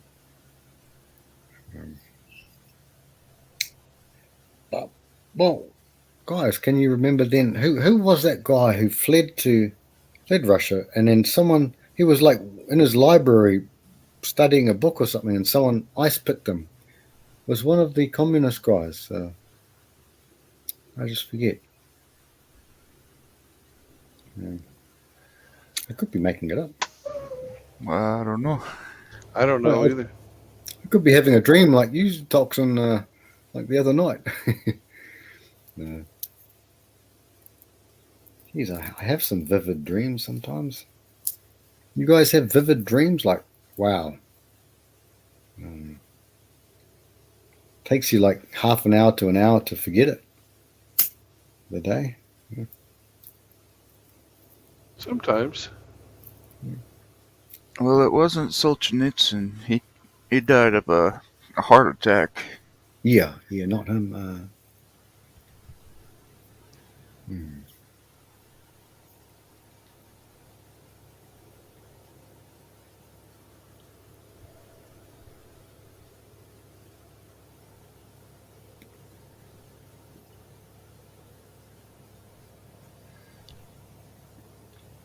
He was pretty old too, like 80 something. Yeah.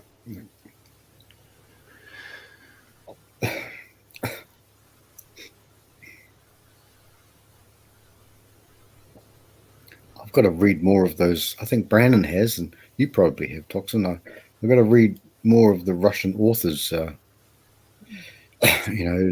Those sorts of Anna Karenina and all that. Probably not War and Peace. I've heard that's one of the longest books in the world. But some of those ones, Tolstoy and all that. Yeah.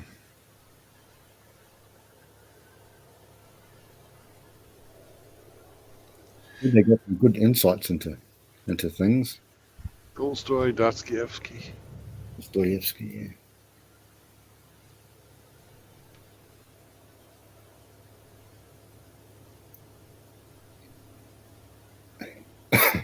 Excuse me.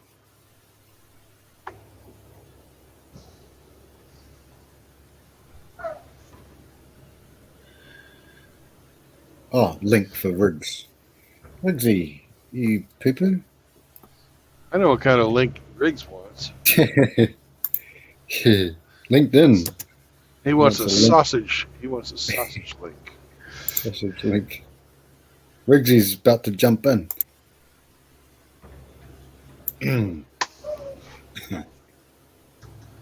thought you said he was sleeping. I didn't think he had started work yet.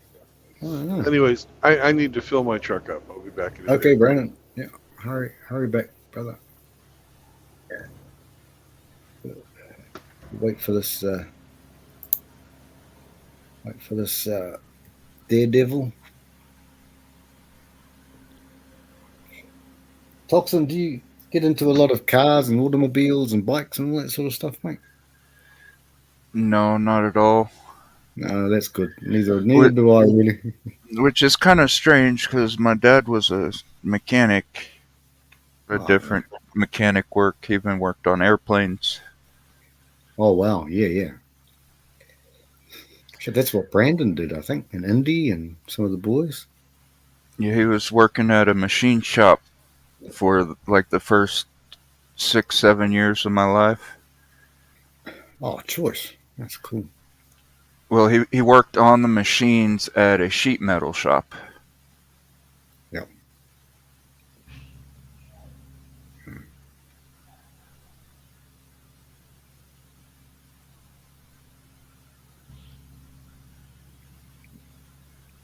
Yeah.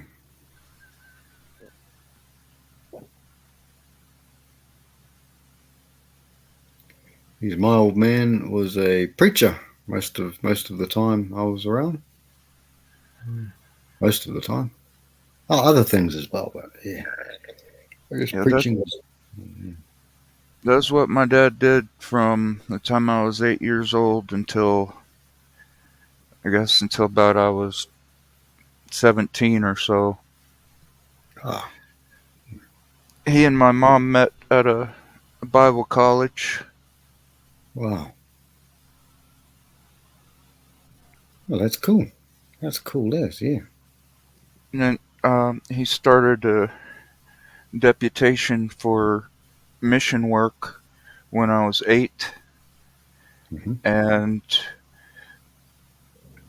right after I turned, I think 11. No, right after I turned 12, we were in Mexico. But first, he was trying to get to Haiti, Wow. and there was um, Mm. a lot of things that happened there that basically prevented him from going. Yeah.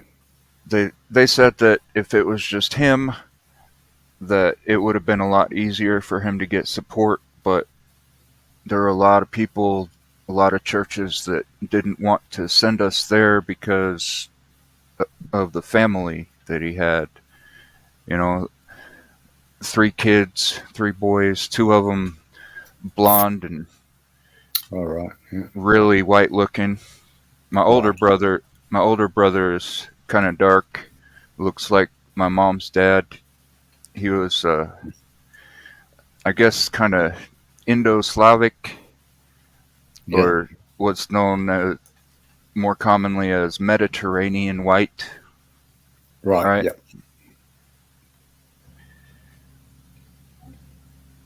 And um,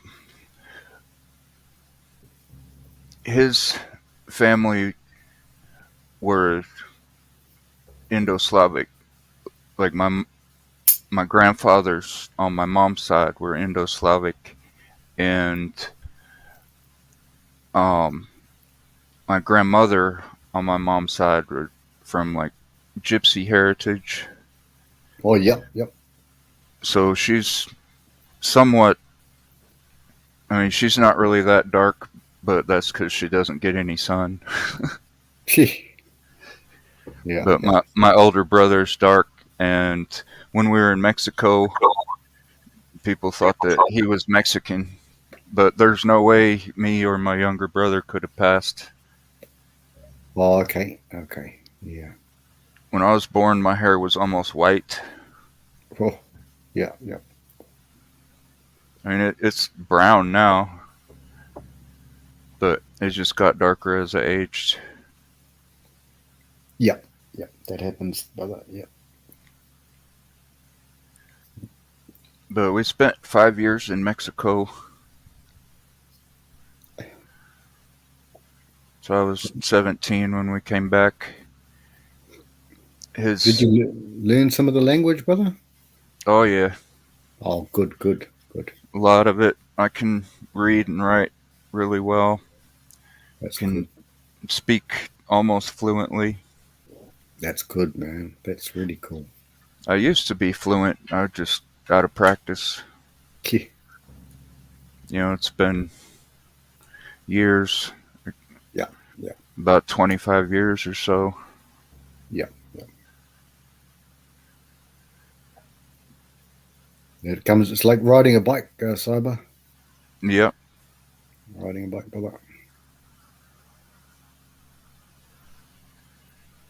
Well, it might have been good that. I mean, I don't know much at all about Haiti, but it's had a lot of political problems for many years, eh? Yeah. So maybe the church made a good decision there. Well, back in the 1920s, they were persecuting Christians and Catholics and lining them up in front of firing squads if they spoke against the government or Yeah. anything like that. Yeah. Yeah. any kind of clerical orders, anybody wearing religious clothing and stuff like that in the 1920s is punishable by death. Yeah. Yeah.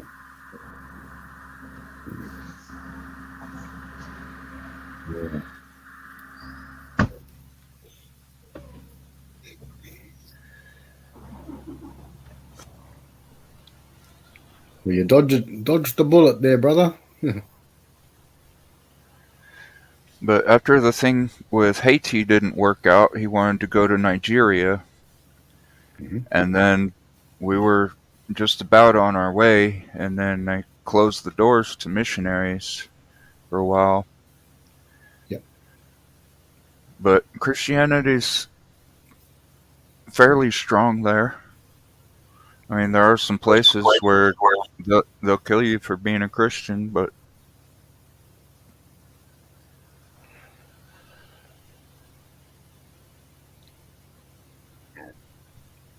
the Muslim religion is, I think, more broadly accepted. Well, yeah. With a family, those countries probably it's best for a man who's about himself. You know, he's got his own sort of boundaries. You know, of bringing a family to places they're a bit dodgy like that. You know, yeah, probably wise not to. Yeah. I think the Philippines is booming a lot with a lot of Christendom, I guess.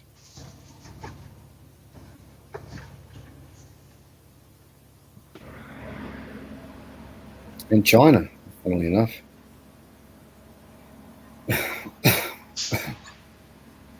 Yeah.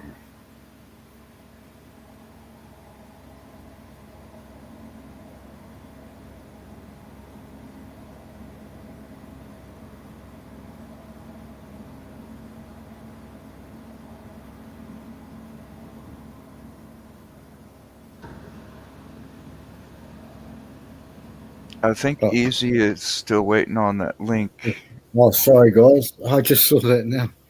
What you dropped to him, I guess, was the Pearl Jam video. Yeah, it was, bro. Yeah, I dropped the Pearl Jam. What an idiot I am, but that's okay.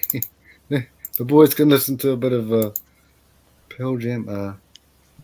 Okay. Sorry, brothers. Riggs is talking some of the talk to you, Cyber. The truck is full. Now I have to go empty the trucker. Oh, el español. You want some hamburger with cheese and some fries?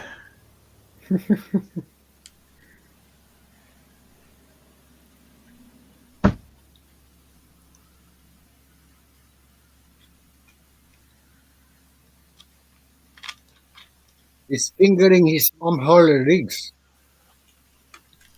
Le gusta meterse el dedo. There you go, Riggs. Yeah, it cost what he said. Eh?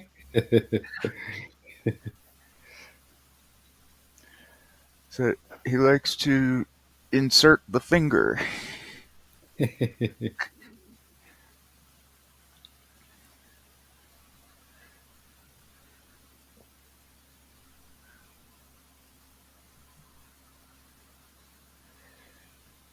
Mi dedo huele a mierda. My finger smells like shit.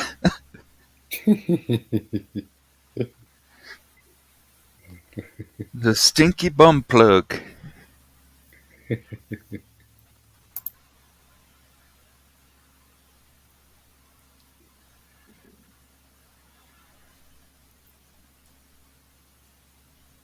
Lávese los manos.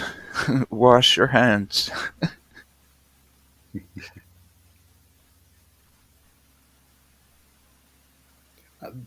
Does it help you in everyday, not everyday life, but does it help you now and then, brother, to the Mexican and being able to?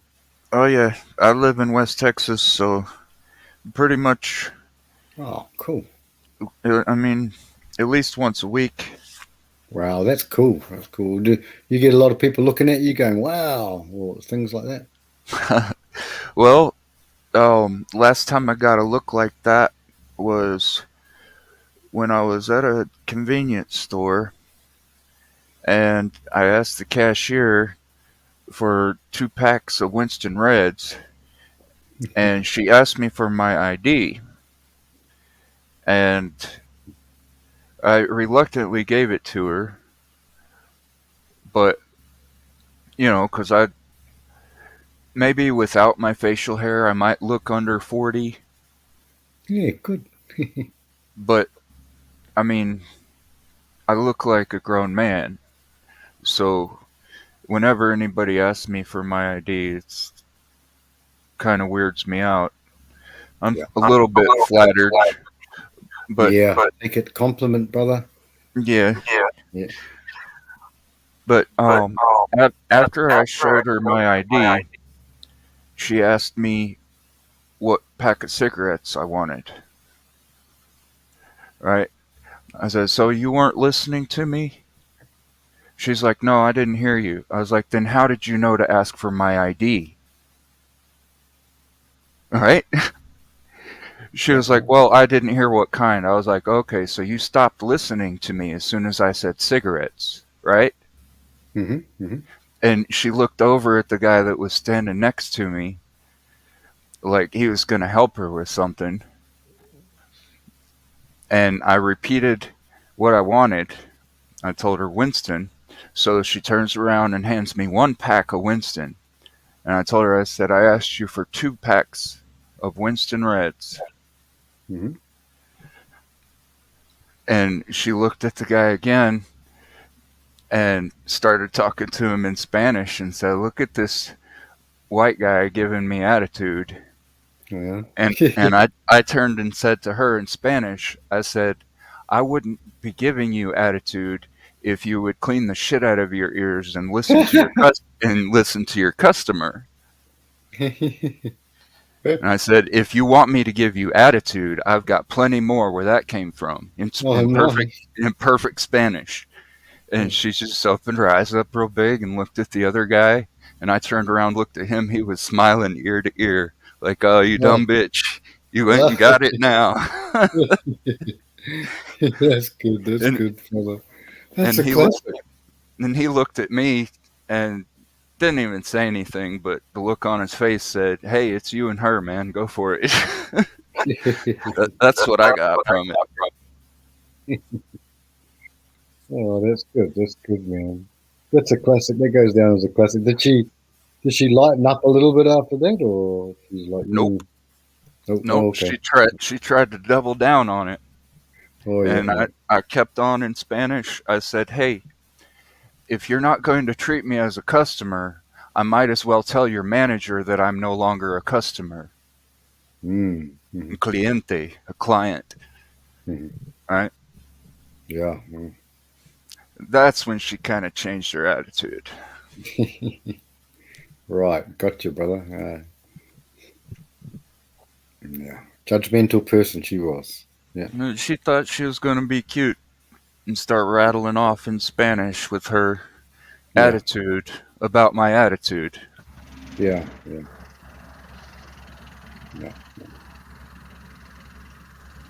I think unless it's done ignorantly, I think it is an ignorant thing to do.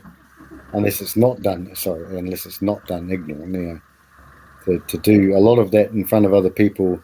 I mean, there are times when you speak in front of people, but not to try and jimmy up, to try and triangulate people, I've been in that situation so many times, it's uncountable, really. Yeah, it's not, I don't think it's not polite, it's silly, really. Yeah. But the word that she used for white boy was güero. Yeah. And that's not really a derogatory term in Spanish. Right. But, just the attitude accompanying it set me off. Yeah. And she had that typical feminist bitch character and costume. She had Oh, tattoos on her arms, a whole bunch of makeup caked on. yeah. Welcome to the stream. Well, I can only be one. Well, of I course. can only be one. Frank, I've been hearing you flapping your cock holster since I was at Walmart. Oh my. Oh my God, it's Riggs.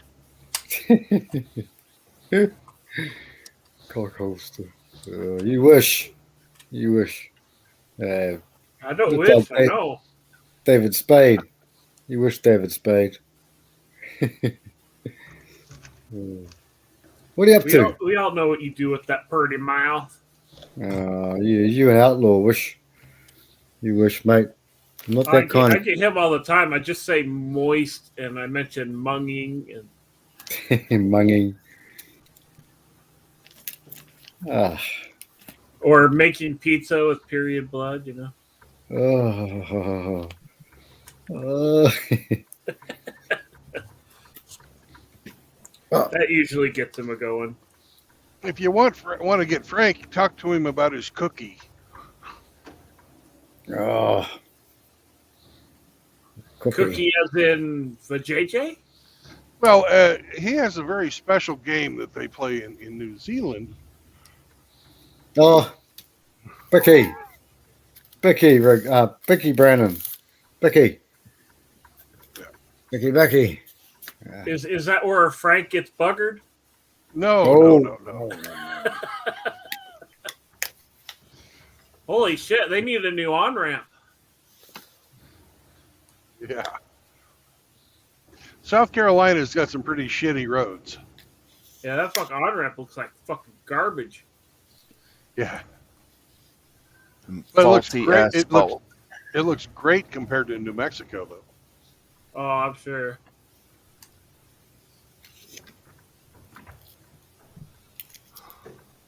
Jeez, fucking I-29 looks better than that.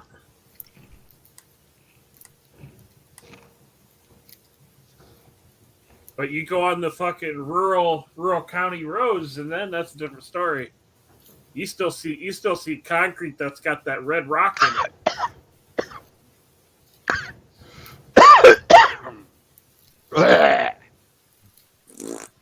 How about that fresh asphalt, that fresh blacktop you were on yesterday or the day before? Yeah, that was nice. Yeah. That was I-75 heading north. Big difference in comparison.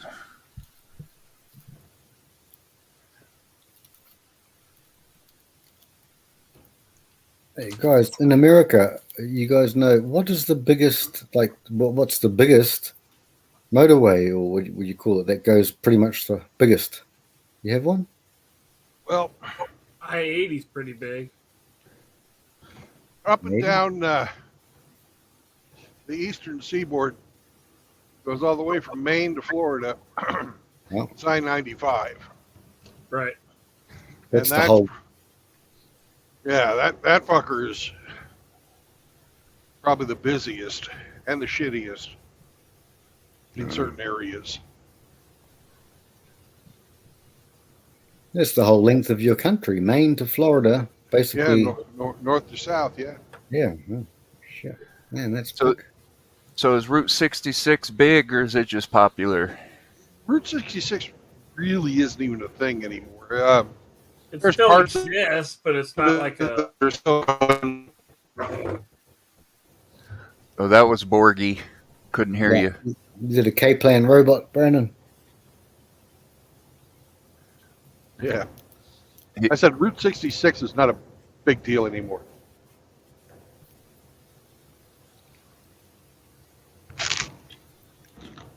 Was that popular from a song? Sorry. Yeah. So I guess it was just kind of a trailblazing thing. Well, it was the interstate before the interstate, really. Okay. So it's been outdone. Yeah, it's kind of relic Had of its the day. past.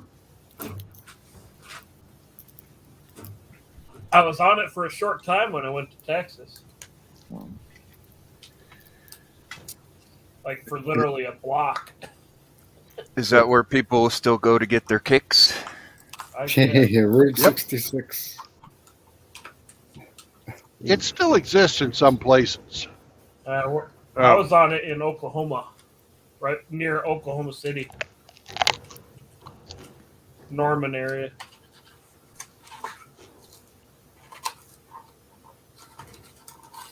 When I was young, we used to have this song growing up here, and it had Oklahoma City, the girls are so pretty, and it had all of the different states. Yeah, in if the you like same snow song. cows. Yeah, is there a song? Do you know the song? I think I've heard it. Get your kicks on. I think yeah. I-44 from St. Louis to Oklahoma City is basically Route 66. So there's a lot of the old businesses and stuff along there. Okay. Bingo. You know, you've heard me talk about Uranus, right? Yeah. He visits Frank's one every night. Well, anyways, Uranus is an old tourist trap on I-66, but it's been able to keep, going. A lot of those places are closed. The coolest part of 66 is actually in Los Angeles, because they've still got a bunch of the old tourist stuff, but they've kept them up nice.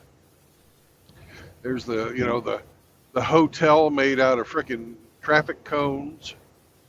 There's the wigwams.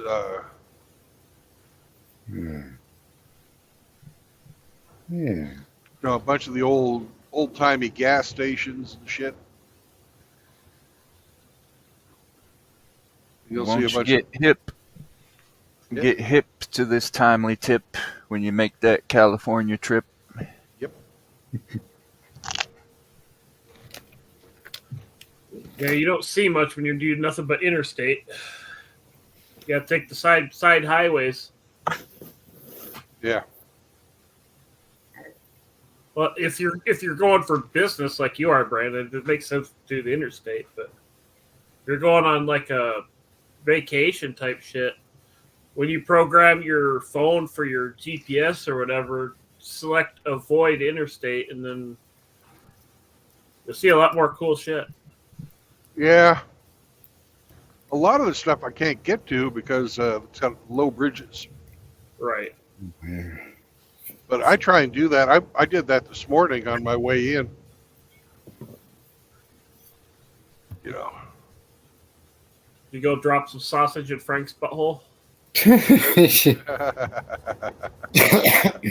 Blow his back out. Only if you marinate it, Spunky. Oh, his sausage marinates all day long in that seat. And he makes sure he makes sure to do the old shake and bake, and he drives on the rumble strip to kind of jostle his jewels. What are we gonna do with you, Riggsy? Riggsy's birthday's in 5 days, Brandon. 5 days. I don't even know what I'm gonna do with me. 5 days, Riggs. We're gonna have to do something. I'm getting to the point where it's just another fucking day. Yeah.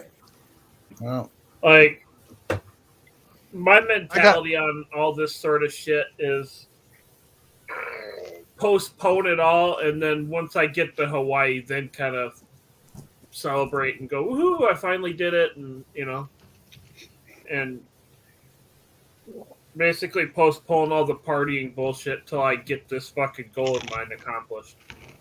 Yeah. What do you reckon about the Maui thing and all that, bro? It's not on the Big Island, so what do I care? Yeah. I mean, it sucks for the people that are there that are getting turned into crispy critters, but Yeah. It happens everywhere, eh? Happens everywhere, brother. The way I've been hearing it go down, no. You think deliberate? First they were claiming climate change. Now they're claiming, oh, a hurricane hit it and knocked power lines down. Now you're hearing, it only burnt up a part of land they were trying to buy. You can't trust anything you hear anymore. Space lasers. Yeah. I've heard that. I've got a friend. It was those frogs Alex Jones always talks about, They're smoking a doobie. Oh. They fell asleep with a smoke in their hand and they caught the house on fire. It was the cow that knocked the lamp over. Yep. But who knocked the cow over? The old lady who swallowed a fly. I think it was Frank running after a sheep that had just bent over. Could be. Frank's a bad man. Speaking of knocking shit over, I just saw a billboard knocked over on top of a mobile home. Ah, shit. Ouch. Jeez. You mean a billboard on a meth lab?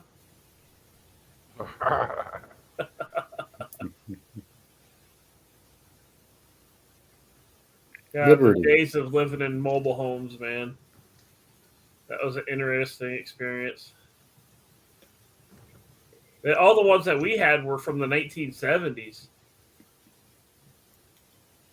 The one my mom and us had was made in 1970. Grandma's was made in 1970, 5 or 8. Yeah. Gotta love that olive green and that banana ass yellow. That was everywhere. When my family and I first started on the road, from 8 years old until about 10 or so, we had a pop-up camper. One of those with a hand crank.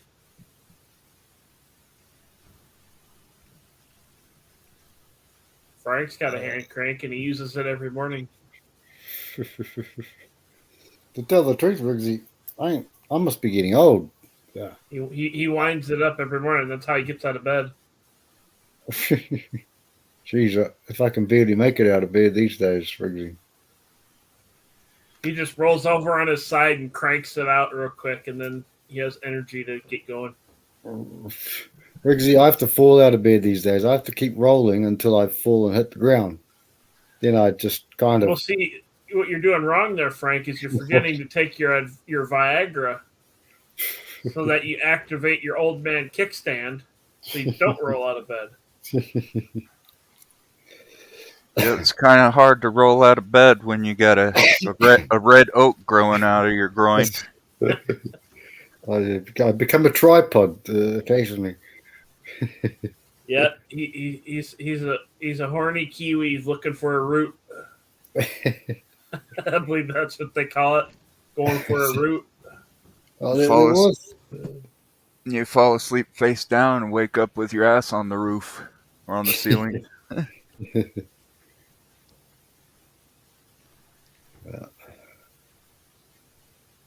Well, you know what girls and tin roofs have in common, right?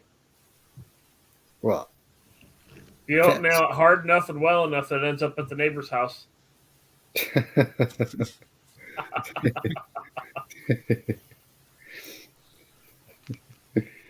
I heard that somewhere. I thought that was pretty funny because it's true. It is. Well, I don't know about you guys, but Kiwis are known. Well, what's the? I don't even know how to tell a joke these days. Jeez, Frank, unfuck yourself. I know.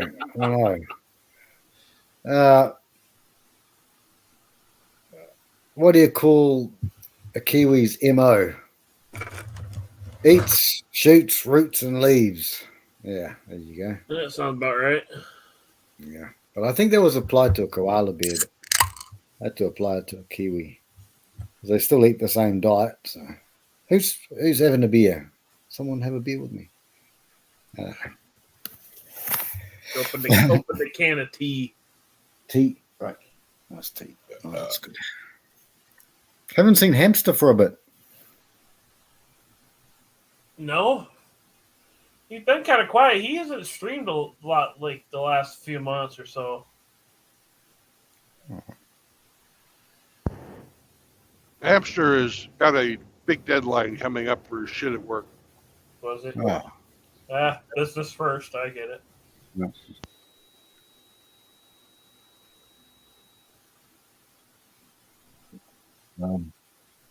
Well, one thing. You guys catch. He's got to spin that hamster wheel at a certain RPM. Yep. You guys catch Rollo Tomasi with Hammerhand on Chronicle. And Yeah, I caught that. That was interesting to hear yeah. the various viewpoints and. Yeah.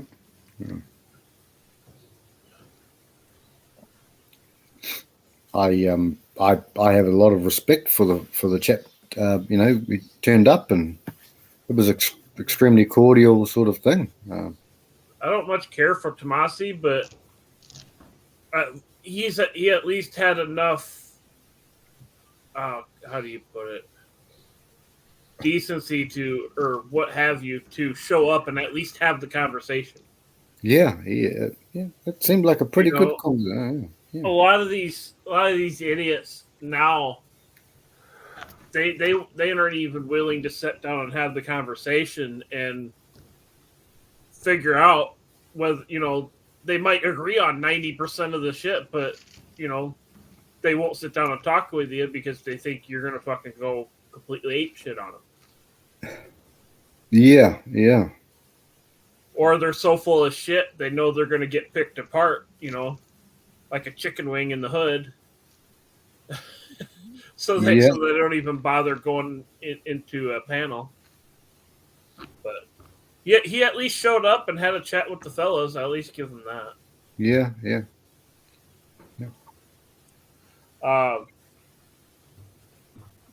I finally got this other computer, Frank. I'm gonna start working on clearing out that other one.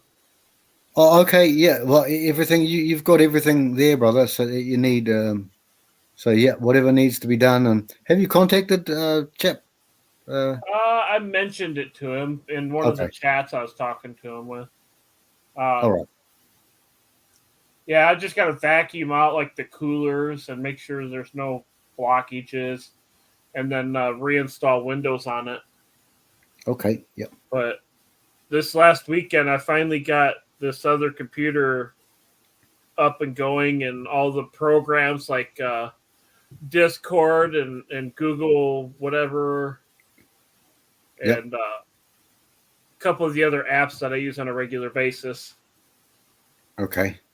So this weekend, I'm going to start clearing out that other one and clearing all my personal data off it. Oh, cool, bro. Hopefully, it'll work for him for a while. Yeah. There's room to upgrade it a little bit. You could put a little bit faster processor in it if you wanted to. Yeah. I added some more RAM sticks to it. I added another hard drive to it. So I hope it helps them out, because we all love a Shinobi speech. We do. Yes. Reminds me, I gotta find that microphone. Yeah.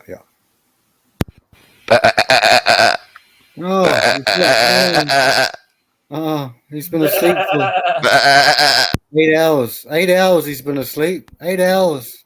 That's my beauty sleep there, Frank. Must be well rested by now.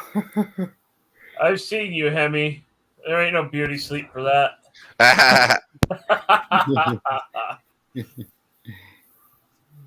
And you see me. You see me, so I ain't no beauty queen over here. Riggs? Yes. It's Hemi Appreciation Day. Oh, yeah. So are we supposed to give over our scruffies to get fingered by Hemi then? Yeah, Hey, bro. if that's what appreciation means to you, then go for it. Show some We don't want to do appreciation, wouldn't naughty you? things to chihuahuas. I don't know. From what I hear, Hemi Scruffy's a bit of a traitor. She's a female. Yeah, fair enough. Loves hanging out with Grandma more than she does with Papa. Oh, right. Riggs, A hand she's feed. French. She's French. Yeah, French and female. That's a bad mix.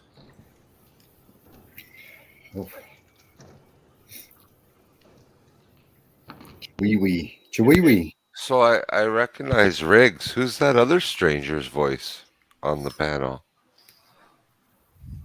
Well, it's me, bro. Frank. Frank's boyfriend. Frank! Yeah. Wow. The Wow. dirty Kiwi. I almost forgot what you sounded like, Frank. Oh. I'm always calling him. That means I'm hiding like a ninja. It means my Bushido art of stealth is working. I'm always calling Frank and he never answers. Bullshito line of And you know what? stealth. I even sung him, Briggs. I even sung him a beautiful song, which was it's actually created by Beethoven, believe it or not. And he fell asleep on me. He couldn't even deign to say thanks for that, Frank. He just took it and slapped it in my face, and just treated me like a used tampon. It was, wasn't that great, but we live and we learn. Frank, we all know you like sucking on used tampons like a popsicle. Oh my gosh. Oh. Disgusting. Disgusting thought. Oh, I think. He loves that jelly irony goodness. Bit of yellow seepage there, Riggsy. I'll do away with the yellow seep. Oh, no. You'll enjoy that popsicle and like it. I think I'll take a pass on that one, Bennett. You better enjoy it now before Murphy comes along and coats it in zinc. You guys see that truckload of morning wood? Yeah. Morning Frank's wood. jealous. Morning wood. I haven't had a morning wood in months. I don't think I could get a morning wood to save my fireplace. No, he goes straight from the morning wood to a wet dream. He dreams of sheep.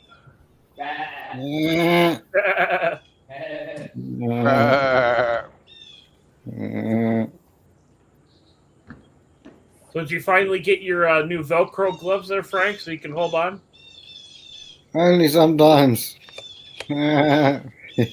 Remember, you face them towards the cliff, they push back better. Words of experience. Well, I know some Welsh.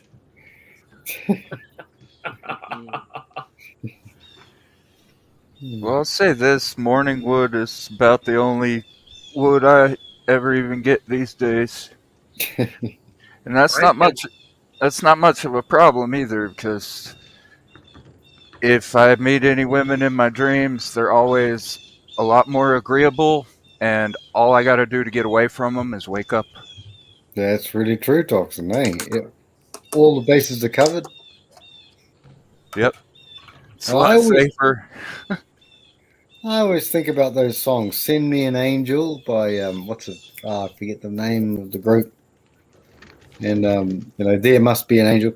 I always used to think maybe, and I don't want to be sacrilegious to the Almighty, but I just think maybe we could have got something a bit better, than Eve.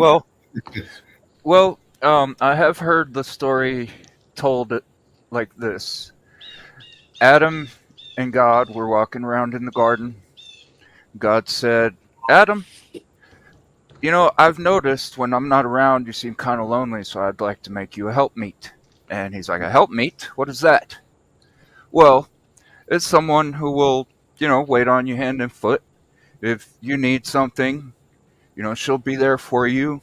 She'll she'll give you what you need. She'll give you sex when you want it. She'll make food for you and basically do whatever you want her to do. He's like, oh, well, that sounds great. What's it going to cost me? He says, well, as I said, she would wait on you hand and foot. So it would cost you an arm and a leg. He's like, well, I kind of like having 2 arms and 2 legs. So that seems kind of steep. What can I get for a spare rib?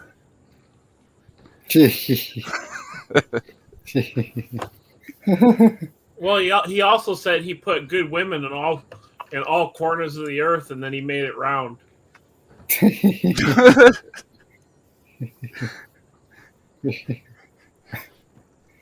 And that's why men are adventurers. That's why we go out. We're looking for and sail the 7 seas. And come back with this bitch. Yeah. Maybe that's why all the old timers didn't mind if it smelled like fish, because they're used to being out at sea with seamen. And when they eat it during that time of the month, they're sailing the 7 seas of red rye. Yeah. Scurvy dogs. Well, they're wearing the Dolmio. Well, they do have the Green Red Sea. The part of the Red Sea. I've done that. Yeah, I have to admit, Riggs, done the same. Usually the light was off, but yeah. You pull out, and you got the red D. Oh, red D. Oh. I had a red. I've been D. shot. I've been shot. I'm hurt. Ooh, I'm hurt. Captain Redbeard. You know that's how you get strawberry shortcake, right? I thought, Riggs, that strawberry shortcake was the term where you get the old, get a BJ, mate. And as soon as you're finished, mate, you punch her in the nose and make her bleed. Give her a blood nose, and it's a strawberry shortcake. I was making a dirty joke at Walmart in the hostess aisle. I said, I was with my mother at the time, so I got kind of smacked. I'm like, hey, Mom, check this out. I'm like, if you stick your ding dong in a woman during the monthly, you get a zinger. Oh. He's like, you're bad.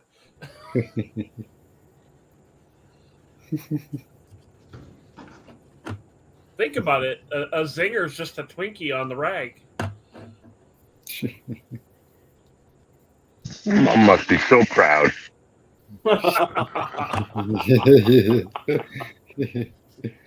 Don't mind the white spots. That's just left over from the previous night. I really want to thank you guys for this topic while I'm eating breakfast. No worries, Slava. Instant weight loss. Don't worry, You they have no can appetite. they can keep it up through lunchtime. Don't worry about it. Oh, yeah. What you eating there, buddy? Snot pockets. Eggs. Fish flaps with extra sauce. Past eggs. Los huevos con marisco. Yep. You smell that, Frank? Not yet. Pescado. Right. What does that mean? Cyber, what does that mean, Cyber? I need a translator, Cyber. Fish. Oh. See. Time for a cerveza. Cerveza, por favor. Even Hemi knows more Mexican than me. Spanish, Frank. Spanish. Spanish. Hey, Frank. Well, I bet Don't he let- does know more Mexicans than Frank. ¿Dónde está el baño? I don't know. I won't stop for the bun either.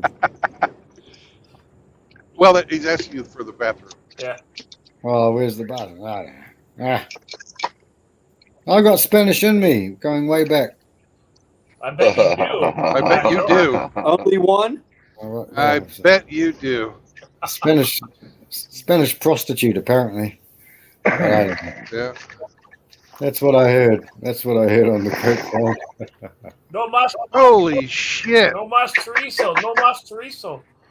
No, ma. Oh, God damn it. What's wrong? Did you miss your turn? No. Just in the middle of nowhere, and there is a fucking miles-long traffic jam. Oh, joy. Oh, I see that. Yeah. Oh, you can see much further down the road than the camera can. Yeah. That's the line to get into Pop's ex's apartment. Sheep crossing. Yeah. Yeah, Frank's up there holding up the whole show.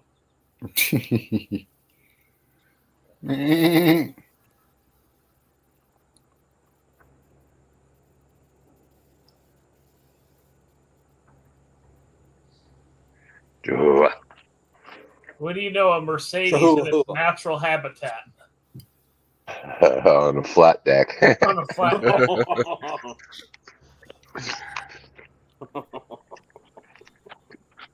It looks like one of the chick SUVs too, man. Burn it. And right ahead of it, on the same truck, is a BMW.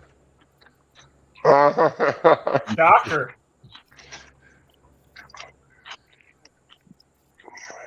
German junk. All they need is a Jaguar, and the fucking trio of shit cars will be complete. Pretty much. I think my motorcycle is one of the last ones to be built with some decent quality. You talking about that freaking little one with the lawnmower engine? No. No, that's powered by Chinesium.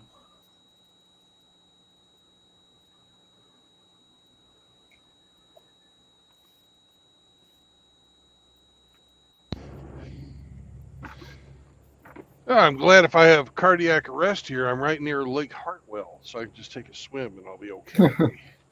Hartwell. I'll take that Suburban, though. That looks pretty clean. At Go least that- change the H to an F. Fartwell. Well, that'd Yeah. be Riggs's lake up there. Yeah, that'd be No. Fartwell. No, my lake is Lake Minnetonka. I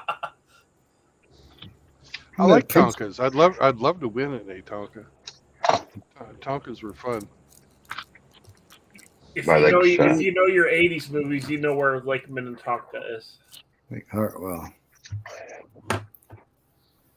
That's where So- they had the murders by, was it Jason or Michael Myers? I can't remember which one. Oh. Jason was Crystal Lake, wasn't it? I don't remember. Lake Yeah, Lake Minnetonka was Purple Rain. Yeah, that's right. Prince. Yeah, Prince. Yeah. Yeah, it's in Minnesota, right? I believe so, yep. I've never seen that movie. I did it probably about, 15, 20 years ago. Remember they went driving down by Old Man Johnson's farm, Brandon? Huh? Yeah. I didn't really start listening to Prince until about 10, 15 years ago. I never listened to him when he was like making modern music. You're the same with George Michael. Well, but no, it's pretty cool. Oh, what's Briggs saying? Yeah. If it wasn't metal back in the day, I didn't listen to it. Yeah, me. I was the same, almost, Brandon. Pretty much the same. I'd listen to the latest, but I listen to everything. Rap, rock, country, all of it. Because my grandparents always played country. My mom, she listened to a lot of the pop and rock and shit. Yeah. One kind of music I listened to that I didn't think I would like at first was instrumental jazz. I didn't think I'd like that, and then there was one time I was out in the middle of South Dakota, and that was the only station I could find, and I'm like, this ain't too bad. Jazz is a type of music that has always been fascinating to me. Something like it's just fascinating because I've never been able to. Well, it's not ruined by some harpy singing, you know. Well, jazz stimulates your brain because there's no structure really in it. No structure, Hemi. You're right. Yeah. Some jazz has no structure. Yeah. But like the swing jazz and stuff like that from the early early 20th century had tremendous amount of structure. It was, meant to dance to.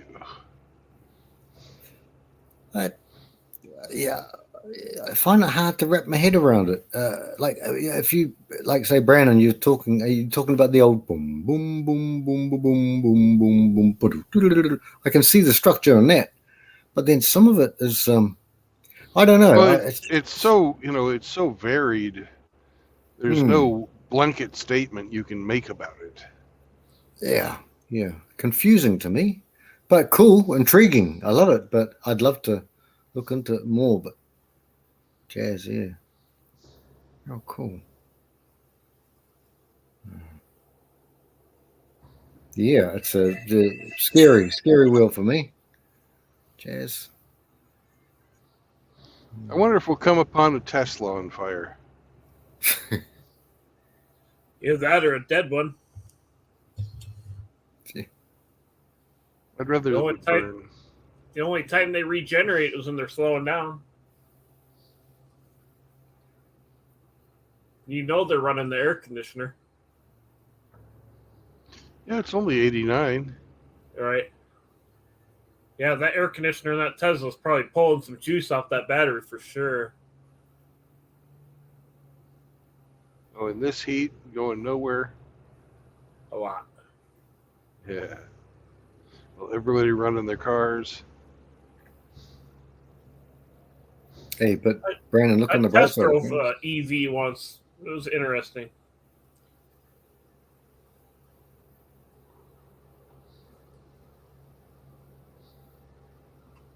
Not how I expected it. Well, there goes a cop. Here comes the cop. Everybody be cool. Whoop. That's the sound of the police. Whoop. Whoop. If your name's So Rodney that means King, you better run. That means there's a wreck. Yeah, when we get up here, guys, everybody be cool. Just play it cool. Listen to talks and guys. A wreck or a fresh pot at the Waffle House.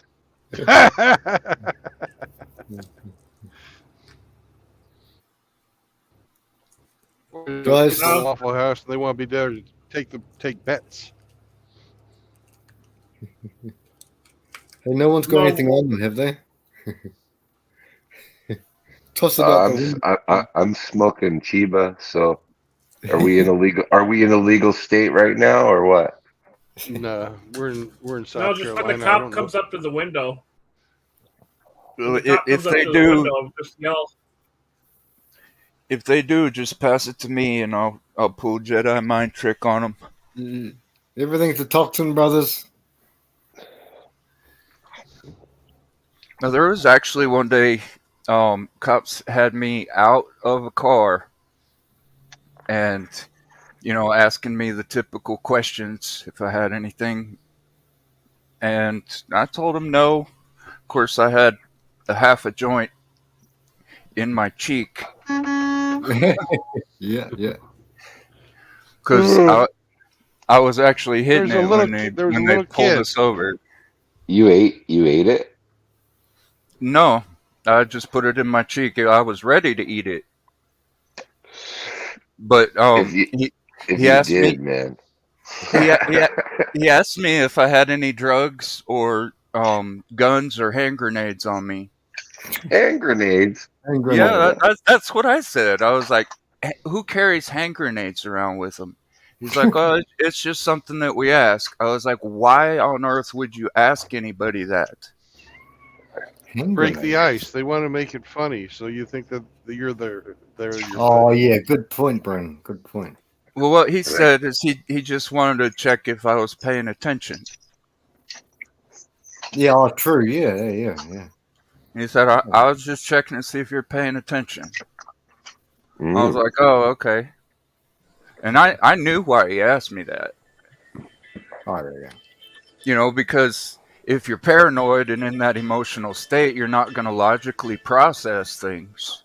Yeah. Because, you know, you're in your feelings because you know you did something bad. Well, I knew I had weed on me in my mouth, but I was still paying attention, listening to him. So he wasn't able to discern that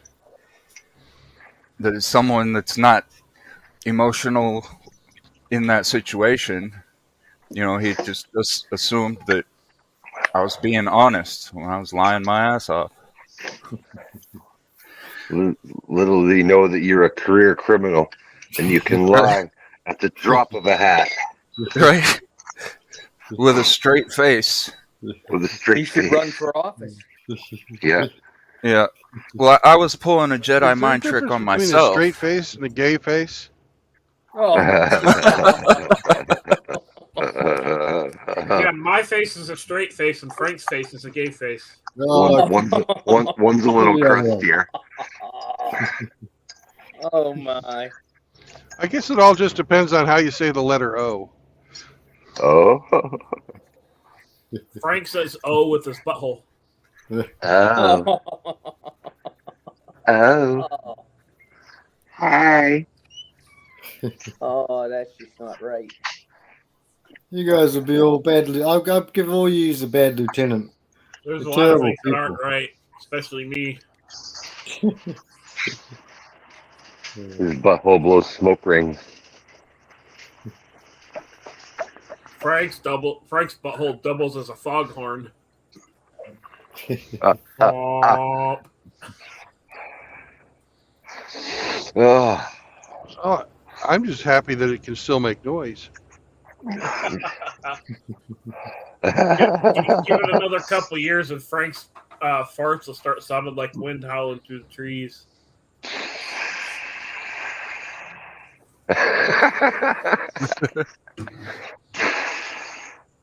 Poof. Oh, it's Tim El Gato. It's Tim El Gato. Everybody get down. Get down. Get to the chopper. Hey, Tim. Hey, brother. Hey, Greetings, Tim. Sergeant's here, yeah.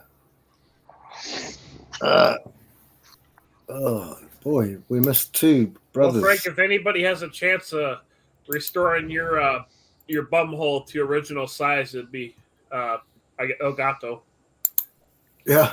Hey, do you guys know why there aren't any famous tap dancers from the Netherlands? No. God. Wooden shoes. That's right. They couldn't master the soft shoe wearing the wooden shoes.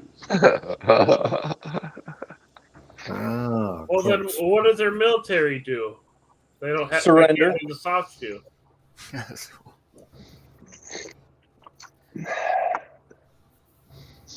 The Netherlands military? I think they just stand back and military let you invade. No. The Netherlands soft are shoe. actually... He said Netherlands, not France. Well, no, they just bend over and take Everybody get down, do it now. Get down. Get to the There we chopper. Got to the chopper. Everybody get down. Yo, what's up, guys? Hey, Tim, how are you? Kill me now. Hey, Tim. Do it now. Do it now. Let's do it now. Put the He doesn't cookie down. He doesn't pronunciate, man. yeah. Put the cookie down. How are you, Tim? I'm still alive, man. Good, brother. Just the internet's been absolute dog shit. They're still fucking fixing the damage from the fire. Oh man. Oh jeez. You sound alright. You still sound clear enough. That's nice, man. I already talked to my provider about it. He was like, you could get like fiber optic, but that's going to cost you a shit ton of money and you won't have these problems.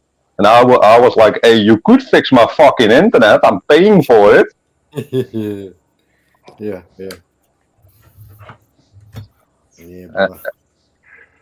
So That I've been sounds working. too simple. Yeah, you know the NPCs have trouble with simple shit, man. Yeah. I mean, he's paying for it. He must want fucking laggy ass fucking internet because we're too lazy to fucking fix that.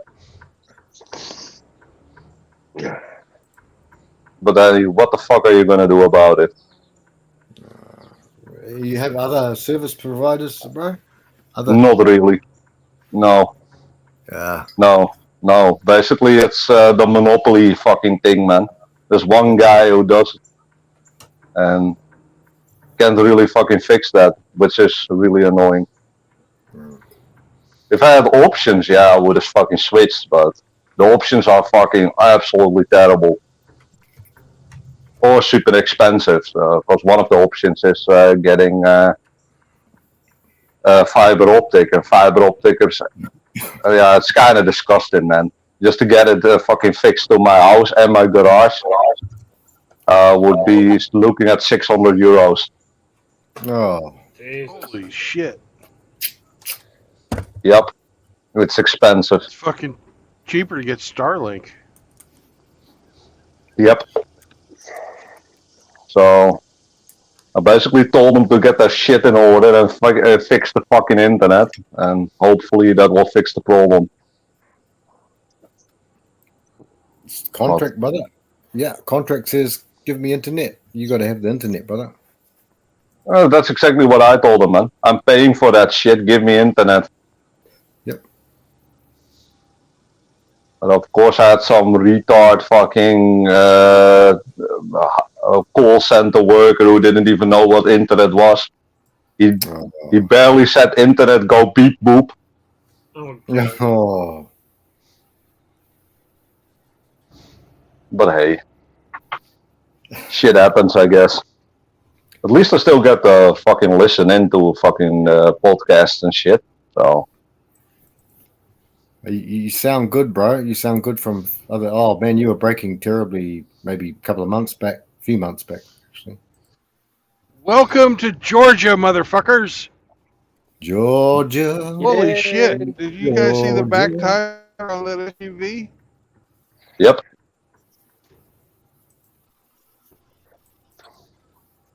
Hell yeah. Anyhow, how are you guys doing? It's been a while. Yeah, we've been waiting for you, brother. Just working like a rigger in Georgia.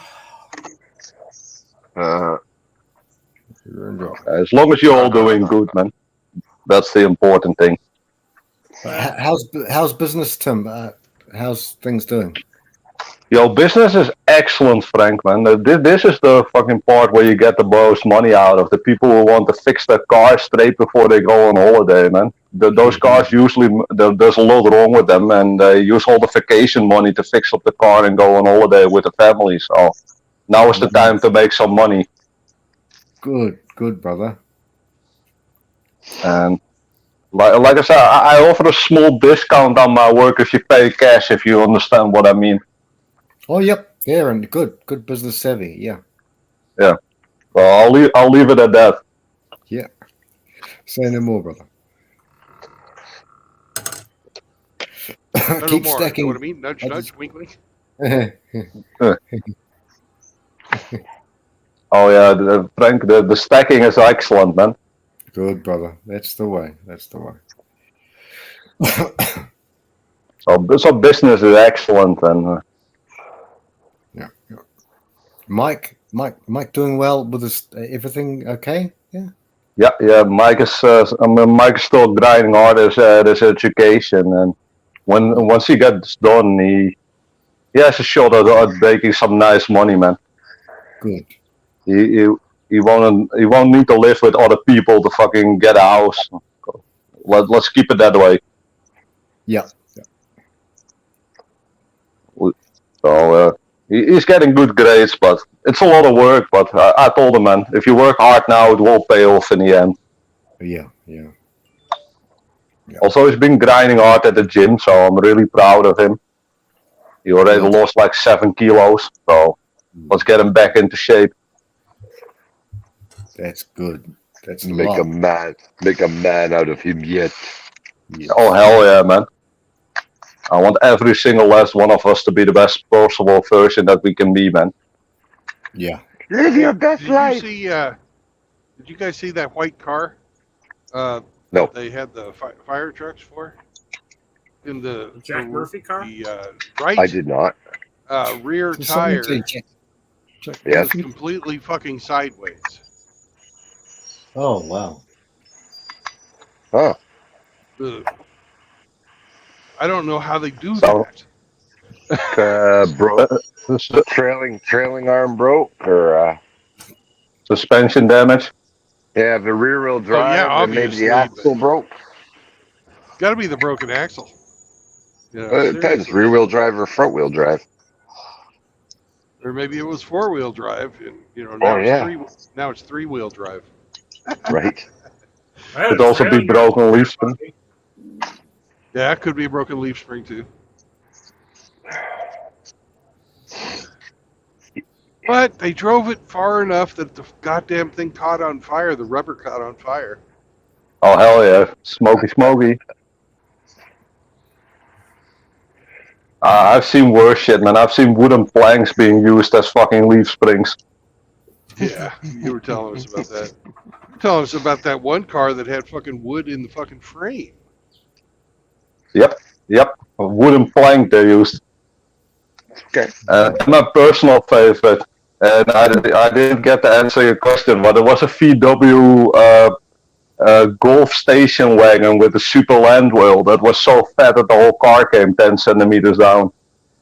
Yeah, that's the one that went out of alignment whenever the wife sat in it, right? Yep. Yeah. Oh dear. It was a VW Golf station. It wasn't even a big car. It was not like a Dodge Ram 1500 or something. No, it was a small ass fucking car. With a big ass woman, Tim. Yo, this guy, I think he was like 50 kilos or something, and the woman was at least 200. So the guy came in and brought his car for alignment. And when he came back, and he was like, when my wife sits in this thing, the alignment goes out of whack. So I drive it with my 80 kilos, and the alignment is perfect. So I was like, you need to bring your wife next time. And I gotta be honest, man, Lizzo could learn something from her, man. She was fat as fuck. Oh, bro. The old number 18 couple. Dutch dreams. Absolutely disgusting, man. The guy was skinny and short, and the girl was fucking midget and like fat as hell. Well, that's why Jack he's skinny. Spratt She's could eating eat all the no food. fat. His wife could eat no lean. And between the two of them, they picked the table clean. That's why those guys are so skinny that all they get is the scraps off of her plate. Yeah, probably, man. But she was so fat that the entire car came down. The car, it came down about 10 centimeters. I actually measured it. We actually fixed it by putting a helper spring in between the normal spring. Oh man! It did work though, but If you're that fat that you need a helper spring on your side of the car, it's time to put down the plate. over here in the Netherlands we call that American fat. I don't know, man. I saw a guy the other day that was so big, he could barely cram himself into the driver's seat of a Silverado, full size. Damn. I was like, Those what are the fuck, man? I've seen truck drivers those are some, that are so fucking fat that they actually cause their tractor to sit to one side. Holy fucking hell. Hey, you're fat as hell if you fucking can lower the air ride suspension. That's insane. You can make a fucking rig tilt. God damn. Yeah, goddamn, man. That don't make me feel so bad about being the weight I am. Hey, I can shake one around when I'm fucking climbing in and out if I'm going fast. Well, But yeah. If you're when I running sit in around. it fucking sits straight. I have no experience with this. Like I said, I'm 84 kilos of muscle. I'm sorry, man. No, you're fine, man. I'm giving you hell. Well, don't worry, guys. I can make rigs tilt too. I make rigs tilt at night when he's lying on bed. 80 Oh, no. kilos of All chiseled over the granite. place, up and down the ceiling, all over the walls. Rigs tilts. Oh, no. He loves it. I lather him up with mustard. He loves it. He This, screams out. He cries for help sometimes. but this like, needs a big no. You're thinking of your sheep again, Frank. what will I do, These are- Tim? I just close the Dijon windows. muscle. No one can hear his despairing cries. I thought Rick's loved it, man. At least that's what I heard.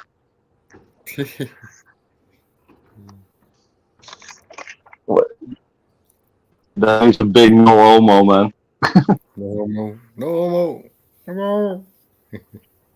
I ain't no chiseled granite, but I could deadlift my toolbox into the bed of my truck. I suppose Chiseled that's good granite. enough. 80 kilos of chiseled granite that's- rock. Hey, that's a good thing, man. At least you got functional strength. Functional strength, yeah. Functional fitness and strength is all you need. You know, looks don't mean anything unless they're thinking about the woman is shocker. Yeah, You're right about that, man, Frank. Strength. I can pick up the back of my motorcycle and move it over if I need to. Yeah, that's functional strength, bro. That's good, Oh, strong. hold up. What motorcycle are you riding? Because that depends. I was able to do it with a Harley Davidson and a BMW K Series. Okay, yeah, that is a quite a decent sized motorcycle. I would say if you're riding a Honda Grom, that's not impressive. No, that I could deadlift. The whole bike. But I can lift that one end. Those things are like 50 kilos. Yeah. My last Civic I had, I pulled the engine out of it with my hands. Yep. Got it again. Sidecar. One Kind of depends on what engine. 1.6 single cam, and it still had oil and coolant in it. I know those ones. Yeah, we've done that before. Yeah, I grabbed it by the bell housing, and then I grabbed it by the crank pulley sitting on the radiator support. I picked it up and pulled it out. Just don't try that with a V8, man. No. I ain't that stupid. Those things are heavy as hell, man. I tried lifting one of those Cadillac engines. Holy fuck, that thing is heavy.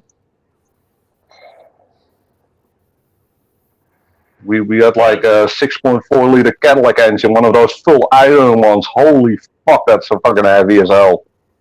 I can barely curl the transmission from my Civic. That's like 150 or something. That's pushing it. I stick my hand through the starter hole and then I can curl it. I never tried that one before, man. We had some small ass Fiat, some small Italian car that wasn't straight on the lift. You could just lift it in the rear and just put it on there straight. Hey, did your transmission look like those brake rotors you showed us the other day? The ones from my truck? Yeah, the ones that were like Swiss cheese. Oh, no. No, this was a brand new transmission from Synchrotech, I believe.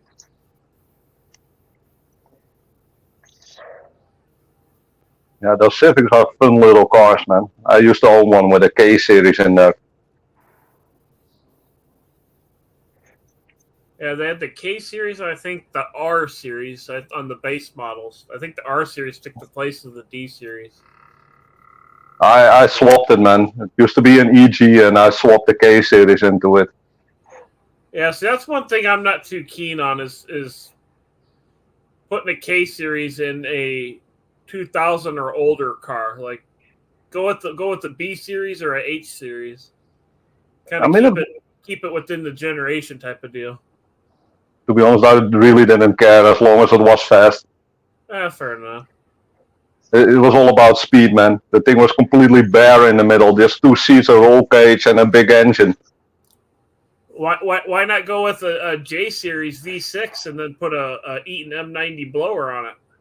Too expensive. You can almost not get those in the EU. That'd be classified as a big block Honda. Those engines are almost impossible to get. The engine, not really. Maybe in your country, possibly.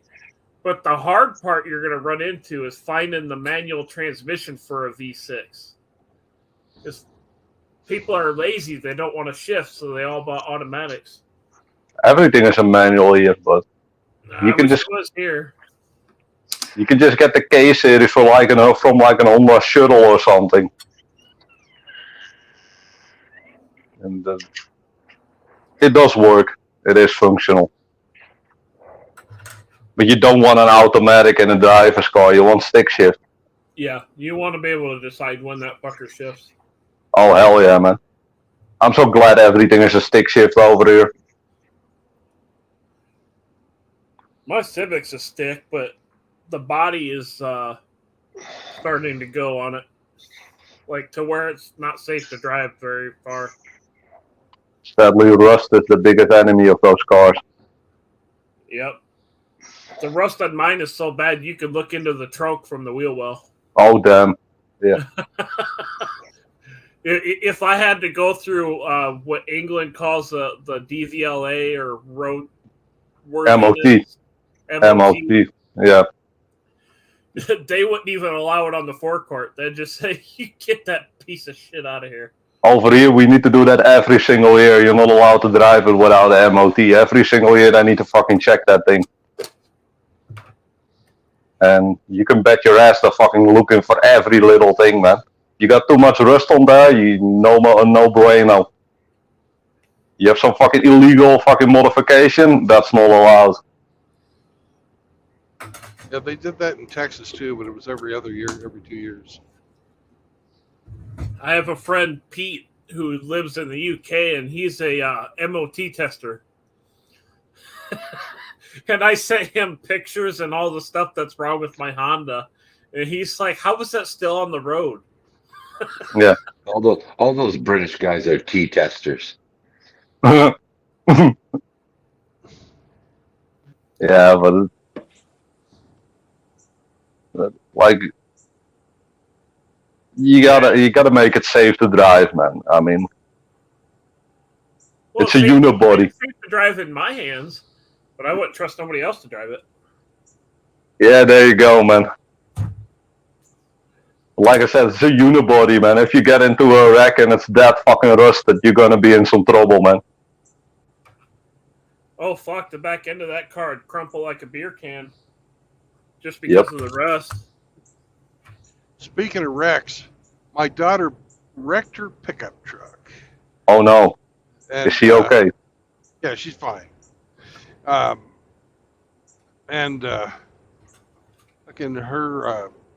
her mom is freaking off on a cruise with the latest dude she shacked up with. Oh. And my dad said, "Hey, can we let her drive your minivan?" I said, "Sure, but tell her not to turn on the air conditioner, or she'll throw the fan belt." Well, let me guess, you turn on the air conditioning. Oh yeah. Even I gave specific instructions: don't turn on the air conditioner, or you're gonna throw the fan belt. You know, I just need a new tensioner, but I haven't put the new tensioner on there, right?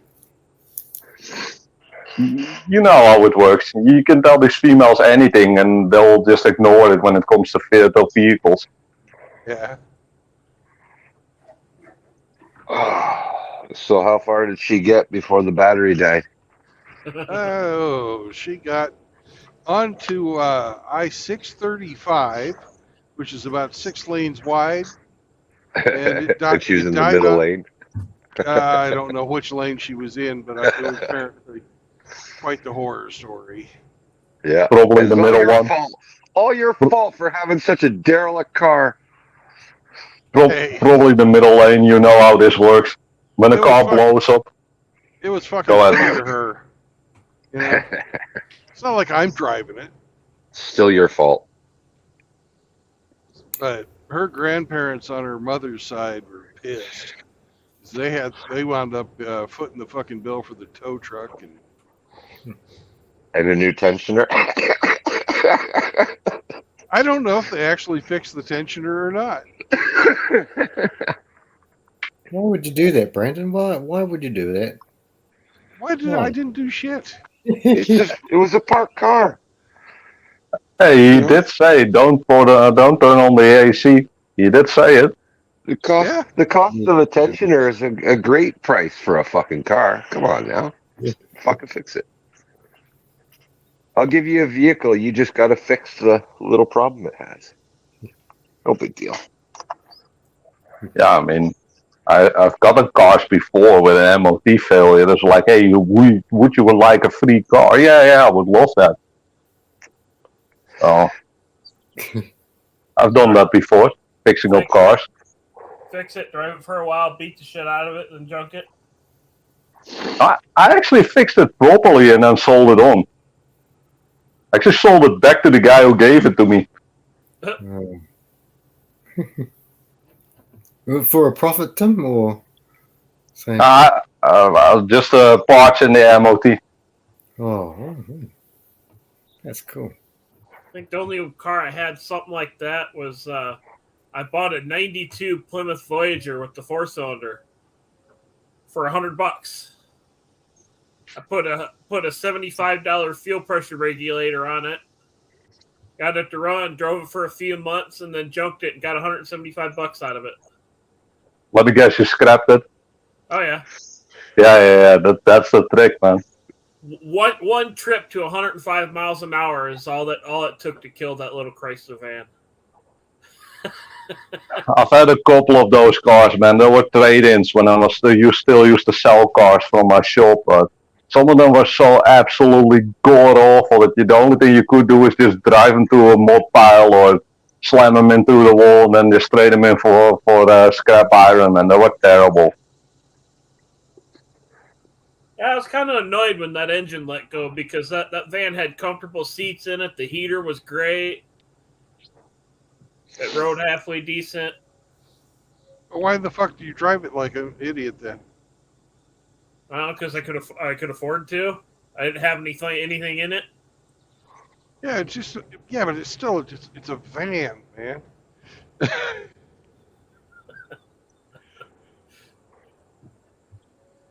I was in one of those moods where you just wanted to drive like your hair's on fire. You're dangerous, Riggs. You're dangerous. Poor little Dodge. Yeah, it had that the old K car 2.5 in it. The big block turbo? car motor. With the turbo in the van? No turbo. Automatic even. Ah. I know those little 4-bangers had the turbos on them. I think the Dodge Daytonas and shit like that, the spicier versions of the K cars had the turbos. No, but even the minivan, they had to do that because the 2.5 was underwhelming in that minivan body. So they needed a little something. And if you weren't going to buy the 3-liter, then they had the little 4-banger with the turbo. Maybe up there they had them that way, but here in the U.S., the the K car 2.5 that was in the early caravans was non-turbo. You could even get 5 speeds in them early vans, man. You could. I don't know if they got into the early 90s, but I know the first generation had it. Yeah. But I was pulling away from the light here in town, and a Hyundai casually pulling away from the light was outrunning me with my foot to the floor. It was bad. Yeah, but you could carry more groceries. So. Yeah, that too. And the front end of your van looked like the profile of the space shuttle. No, that was the Dustbuster minivans by General Motors. Oh. I had the Chrysler, Plymouth Voyager base model.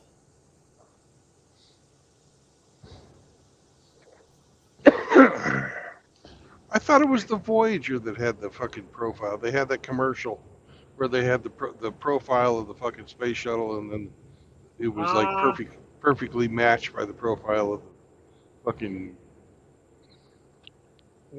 I'm not sure. Was it the Aerostar by Ford? Maybe. I don't know. They had that sloped front end on them too. We have Google. Yep. Did it actually say NASA in the ad? It had the fucking space shuttle in the ad. Yeah. Okay. The Enterprise? Oh.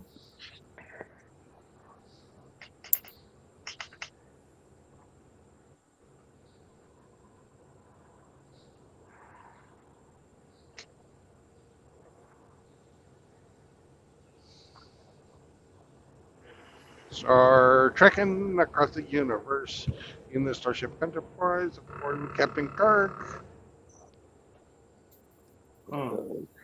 It's life, Jim, but not as we know it. Not as we know it. Not as we know it. Life, Jim, but not as we know it. Not as we know it. It was the Aerostar of 1986, Brandon.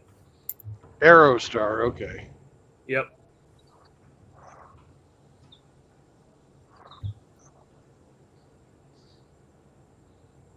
My dad had a 1995 brand new.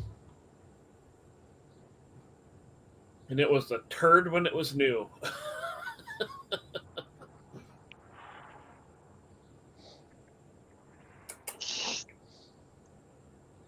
Yeah, but those cars are not meant to be cool. They're meant to be practical.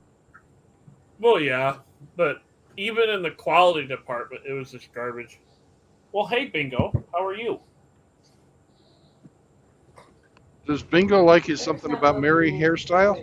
He just hopped up on the chair and he's looked at me dead in the face. That's not hair, Hi, Jack. Bingo.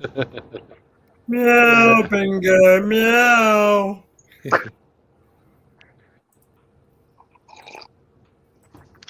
Fart on his pillow, Bingo. Fart on his pillow.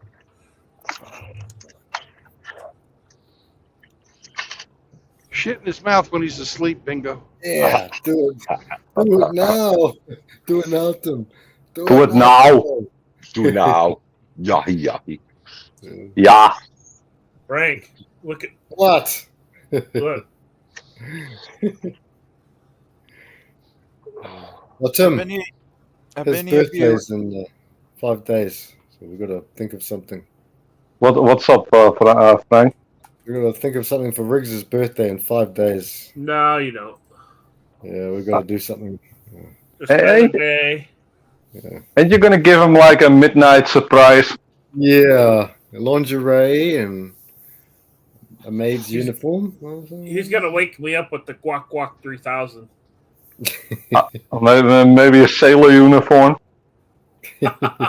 No, he's going to dress like the Indian chief and get a Sioux City surprise. I demand the French maid. You know why they call it seaman, right? Seaman, yeah. Because it smells like fish.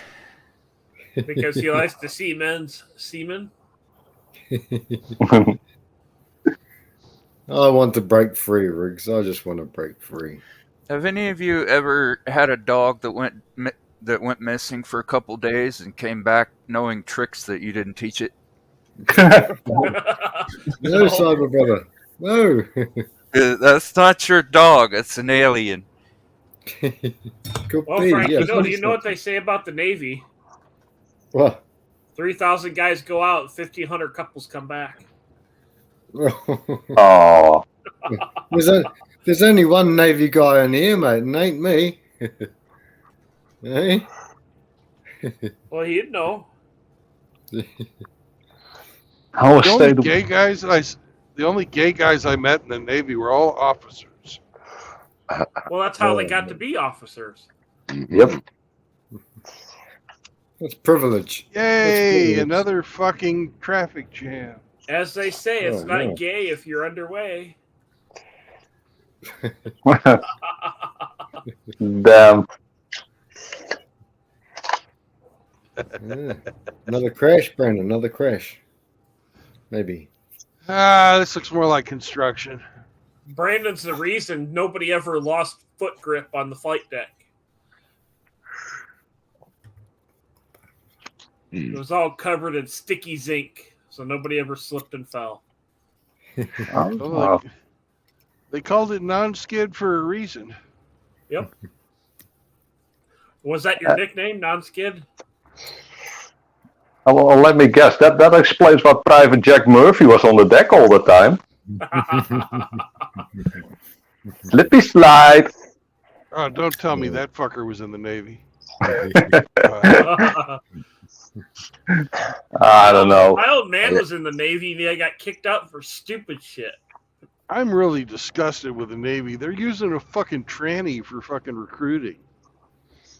They're actually advertising that if you join the service, you'll get your fucking gender reassignment surgery paid for. They need to appeal to the younger generation, man. Well, that's how they appeal to them. Yeah. That's what's important to the kids today. Disgusting. Yeah. That's a current popular thing, and that's what they want. So they got to throw out there what people want to get them in the door. Thanks, Karen. Yeah.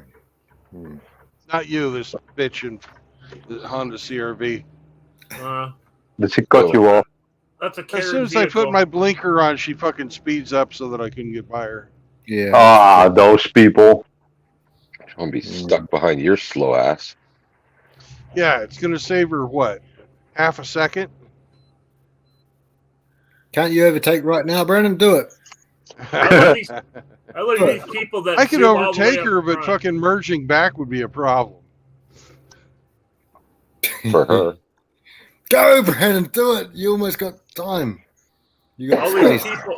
All these people running up the fucking side, and then they want to all of a sudden merge at the last minute. I ran them fuckers off the road. Yep. Yeah, why just straddle the line and stop them all from coming up the side. Brandon's a man of peace. The way I see it, you've had how many miles since the first warning sign to merge into one lane? It's a 2 mile fucking. I'm always like the cam merge, but behind me, not in front of me. See, they'll automatically just want in, and it's like, no, fuck you. You had all this time to get in. Yeah, this blue one's gonna do it. This blue one's gonna do it. Hit the horn. Oh, he's gonna come in, Brandon. Look, he wants to come you. in. I don't have the fucking acceleration, or maybe I do. Just lay on the horn right now. Map. Bastard. I've asked you, Brandon, before if you carry. That's not a Blazer either. And look at her license plate. I can't read. What does it say? E0 $$ LD1. Boss lady. Boss lady. no. And you let the boss lady in. No. You fucking cringe. Oh, you're joking. I don't have the acceleration nor the braking power gosh. to fucking play those kind of games. If she Fucking I cringe. drive safely. Period. This boss lady. I mean affirmative action lady. That's Boss right. lady. That's absolutely right. If she knew the small victory she just made against a world-class MGTOW like Brandon, Yeah. she'd be gushing It's at the not a scene. fucking victory. She was just being a douchebag. You don't win prizes for fucking being a douchebag. I still don't get it, man. These women really think fucking guys like that when you're fucking entitled boss bitch. Because no guy fucking likes that. No, it just makes you go soft. Yeah. Bro. When I hear about, oh yeah, I'm grinding so much money, I'm like, hey, that's my job as a fucking man. You're not supposed to be grinding money. Get the fuck out of here. It's only important if they were to share, which they don't. Yeah, I know. Their money is their money, and your money is their money. That's how that works in their head. Would Tom. All right, it's time for me to go wash my balls. Balls. I like on that chronic steak on this one. Your PhD can't suck my dick. Sleep well, Rigger. You guys ever heard of John LaJoy? Who? He hasn't made anything in like 10 years. I'll send you a link to it, Frank and Hemi. You guys can enjoy. Okay, bro. Okay. Peace out, Rex. Peace Take out. care, Rex. Sleep well. I'll send you something disgusting. Yeah. Bye, Rig. Smell you later. Smell you later. Later.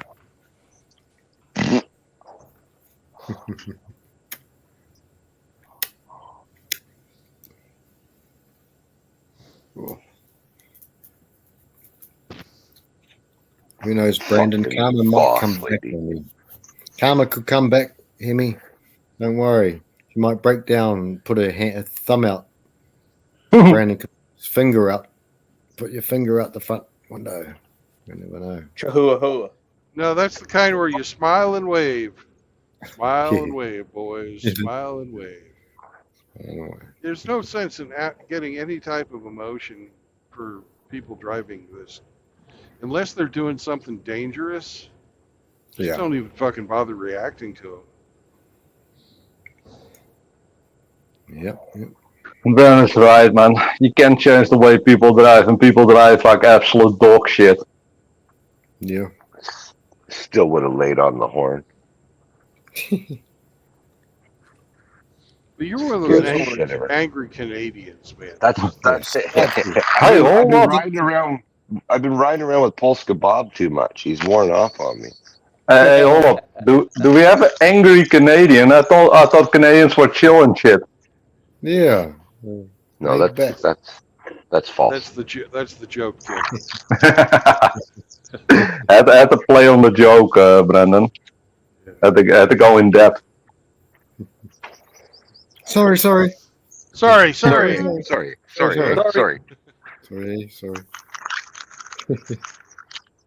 They are well known as yeah. It's all changed now since when we were young, but isn't it, guys? I blame Trudeau.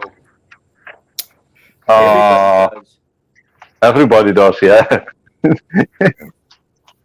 I mean, I'm not even in his country, and I still blame him and fucking Joe Biden.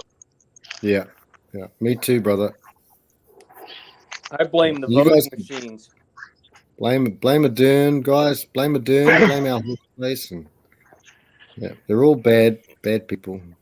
Don't forget the World Economic Forum. They're bastards as well. Klaus Schwab. Fucking Justin is a fucking former youth ambassador to the World Economic Forum. Yeah. That's where that's where he cut his teeth, man. Why am I not surprised? Yeah. So's that bitch from fucking Frank's home country. Oh, she's on there now, bro. She's on there now. Yeah. I believe, yeah. And what the fuck was she doing fucking hanging out with BlackRock? Yeah. Come on. Fucking you know. You know what they're doing. Because money, power. 5 days ago, I tried to get them into this country. 5 days ago. They're trying to do some sort of deals with them. Yeah. Yeah.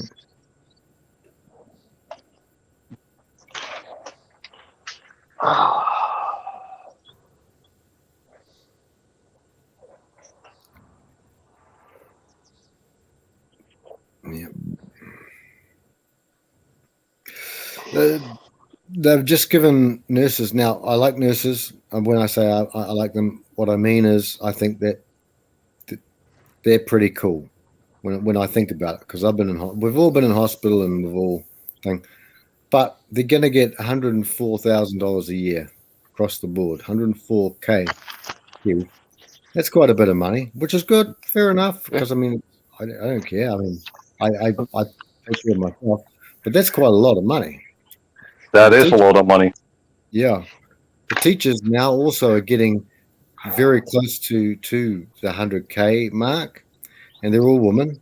Most nurses are women, and now what they're doing is they've just taken off only yesterday. Yesterday they took off what we have a goods and services tax on goods and services, obviously, and they've just taken it off fruit and vegetables. But at the end of the day, it only comes down to really about $5 savings for people, depending on how much fruit and vegetables that they eat. So these are their platforms that they want to get re-elected into. Teachers, you mean Marxist indoctrination experts, you mean, not teachers. Absolutely. Absolutely, Timmy. Yep. That's exactly what I mean, brother. Yep. And they make a lot of money. Yeah, that is quite rich, man. You will never be able to make that as a teacher in my country. Yeah. Not here either, unless you worked in New York. Here in Canada. Pennsylvania pays the high salaries. Yeah. The average teacher in my school district's $85,000 a year for 6 months' work. Damn. Yeah. Over here, you will make about 60K a year. Yeah.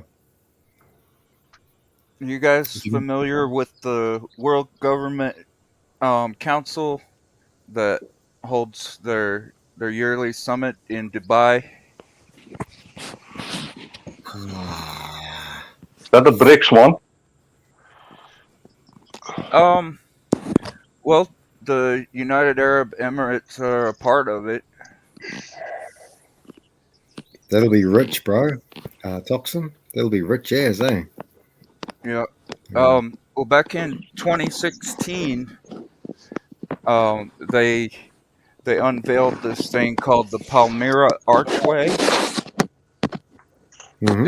It was a rebuild of what was destroyed during the Arab Spring, or after the Arab Spring, rather. That archway is actually a rebuild of the archway to the Temple of Baal. Okay. Yeah. They use a lot of symbolism, brother. They really do. I mean, look at Epstein's Island, and as we were talking before. Yeah, the build of that temple looks very familiar, doesn't it? Yep. You want the pinnacle of symbolism? Look up what the statue means in front of the European Union. How do you spell that, Tim, brother? There's a statue in front of the European Union which is directly linked to the story of the rape of Europe. Yeah. Talking about symbolism. Yeah. Well, they put one of those archways somewhere in Europe. They also put one in New York City. And then they put one in Dubai. Right there where they hold the World Government Summit. I don't know if they're still gonna hold that. Elon was there. Because of the whole BRICS thing.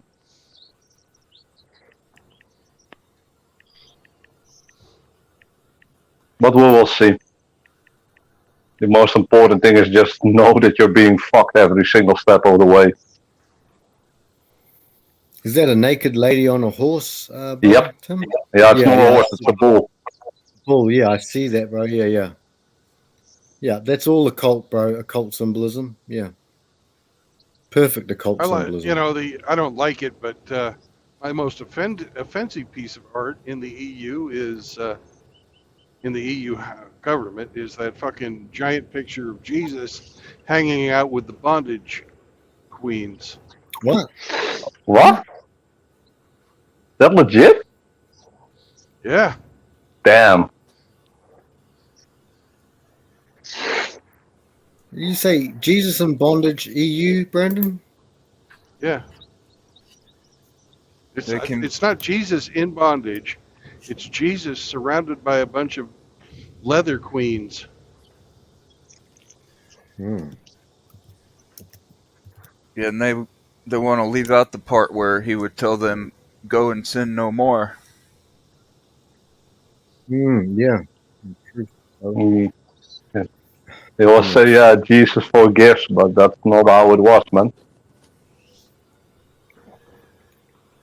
You need to earn your forgiveness. You have to repent. There's also something in there about him forging whips and whipping people out of a temple.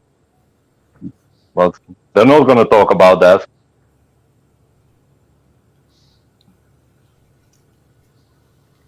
No, they try and obscure the fact that even though he loved them, he told them to not behave certain ways. You Of course know, not. like That's true, man. the woman at the well. He didn't say, "Oh, hey, you're an adulteress." Oh, that's fine. No, he didn't say that. He said, "Don't do that anymore." The way I read it, but I may be incorrect, but he's just holding them accountable for their actions. And accountability is a women's kryptonite, so that's not allowed in modern church. Yep. Yeah. I got the link there, brothers, just in case anyone's. Look, I got it. On the latest Bible verse that I posted, I had one of the brothers tell me that it was no longer, it was, belonged in a fucking, time capsule. And it's no longer relevant to fucking modern life. It's more relevant than ever, man. Fuck yeah. If you see how fucking degenerate society nowadays is, it's more relevant than ever.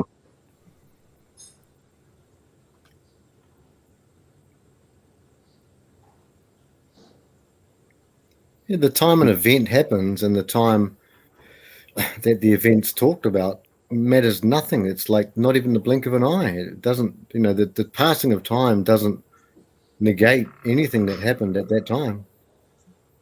There's an old saying, it goes something like this. If you don't learn from your history, you're bound to repeat it. Yeah, that's right, Yeah. Tim. Herodotus. Yeah, good one, Brandon. Herodotus. And that is kind of the same thing with now, man, with how the whole situation, we're basically creating the same thing as the Weimar Republic. That's why they're so super scared of nationalism nowadays.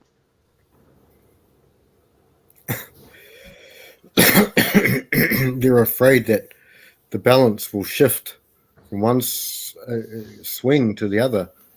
The Weimar Republic is what gave birth to Mr. Mustache Man. Or if you want it uncensored, Mr. Hitler. Yeah. There we go. Well, Charlie Chaplin? So, Frank, you got, can you open up my comment, or not comments, looking community tab? Yeah, I'll go to your thing, bro. Hell, bro.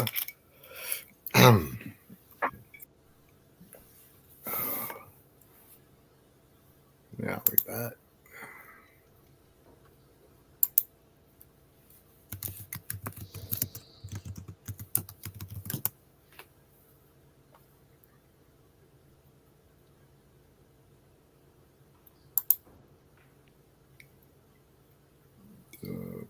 Unity? Where's Unity, Bren? Oh, community. So I thought you said Unity. No. I thought, what's there? A new tab. Okay, what have we got It's here, a new Brandon? tab. Okay, Brandon, what do you want me to do? Read everything? Or? Read the Bible verse that I put in there. Oh, the Bible verse. Okay. And Lizzo said unto them, I am Lizzo. I am. No, that's not the Bible. Okay. Hey, Yeah, it's the Timothy one, Frank. Okay, right. No, it's from fucking. It's not Timothy. It's from Proverbs. Oh, okay. You got one from Timothy. Yeah. Oh, there is one from Timothy, but I'll look for the. So you got. Oh, am I mistaken? My bad. No. It's just the latest one's Proverbs. Yeah, no, you're right, Tim. Though Timothy is in there. Timothy's there. It's just the newest one's Proverbs.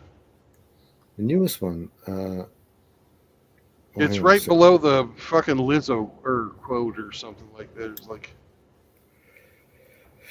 I thought roasting Lizzo was exclusive to Outlaw's channel. Yeah. Brennan, you've got 3 days ago. You've got the I think 1 Timothy 2:11-14. Then 1 day ago, you've got sorry brothers. For months, I've been dropping truth bombs about the U.S. government. Excuse me, funding gain of function. But I never sought my. Then you got the research stuff from the gain of function. Bro, Brandon, there. Apart from that, it's just the same as well as also woman calling Lizzo beautiful, inspiring. Woman. No, well, I guess read Timothy then. Can you think of the verse in Proverbs? Because I can probably get it. You read it better than I do, man. Okay. So, I think it's 1 Timothy 2:11-14. Let a woman learn quietly with all submissiveness. This is Paul talking. I do not permit a woman to teach or to exercise authority over a man. Rather, she is to remain quiet. For Adam was formed first, then Eve. And Adam was not deceived, but the woman was deceived and became a transgressor. It is as simple as that, Brandon. Yeah. That's based as hell. Yes. Absolutely. I'm going to have to reload the Proverbs one. Your Proverbs didn't upload, Brandon. It either didn't upload or it got taken down. One or the other. Oh, I think the last one. I think the last one. Probably too based. Could be. Yeah, could be. Yeah, you offended people with the Lizzo one. Guys, you know what Solomon says in Proverbs, the things he says, I've seen 10,000 men and I've seen a good man and 10,000. He says, out of over 10,000 women, I've never found one. He says, a good woman builds up her house, but a bad woman tears down her own house with her own two hands. Solomon says a lot, not just because Solomon, as well as someone else, for a couple of others contributed. But there's a lot in Proverbs that is never read in church. You know, our churches are cucked. Of course not. They're all about fucking forgiveness. Yeah. It's all about forgiveness and fucking loving each other and blah blah blah. And let's forget about the Old Testament. They're completely cooked, man. Exactly. Also, but you know what they say? Some Lizzo jokes a day keeps Lizzo away. Yeah, bro. Lizzo jokes a day. Well, the thing about is they forget that you have to be forgiven for something. You know, this is what the fucking sins are, you sons of bitches. You know, really. Yeah. You can't just have forgiveness for what? You got to fucking know what sin. You have to know what sin is. What is allowed? What is not allowed? You know, what's going to send you to hell? What do you have to repent for? You know, that's necessary information. Yeah. Yeah, but that's holding people accountable, and then you're gonna hurt their fifis. Well, so what? You know how this works, man. So what? In this day and age, man, they can't take that anymore. You know, They don't want to hear the truth. Between the Word of God, and there's no difference in my eyes between the Word of God and like the law of gravity. They both come from the Creator, and there ain't no fucking escaping either one of them. One's fucking self-evident, so it didn't make it into the Bible. You know?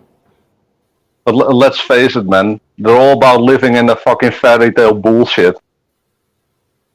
No, they live in some other dimension than us, man. They think the rules don't apply to them until they're fucked.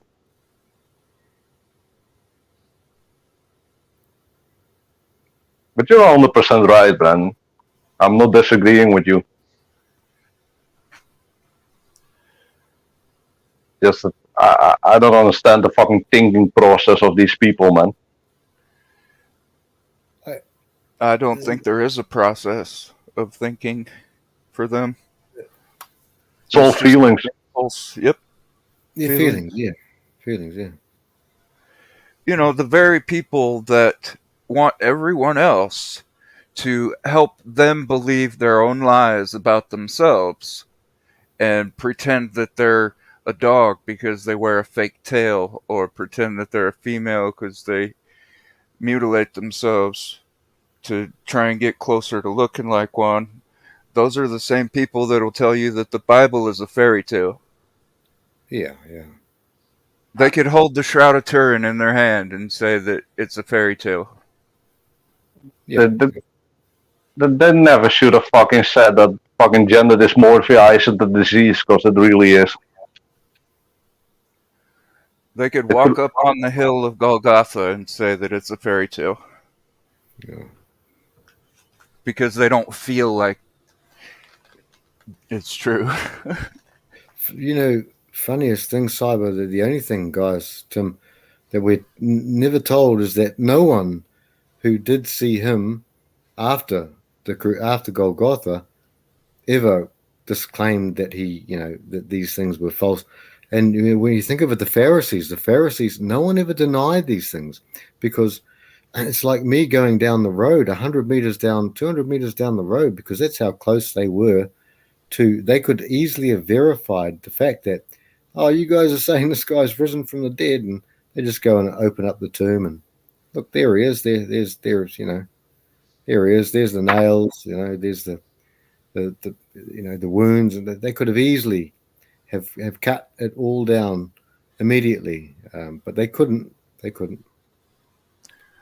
Well, there were some that came trying to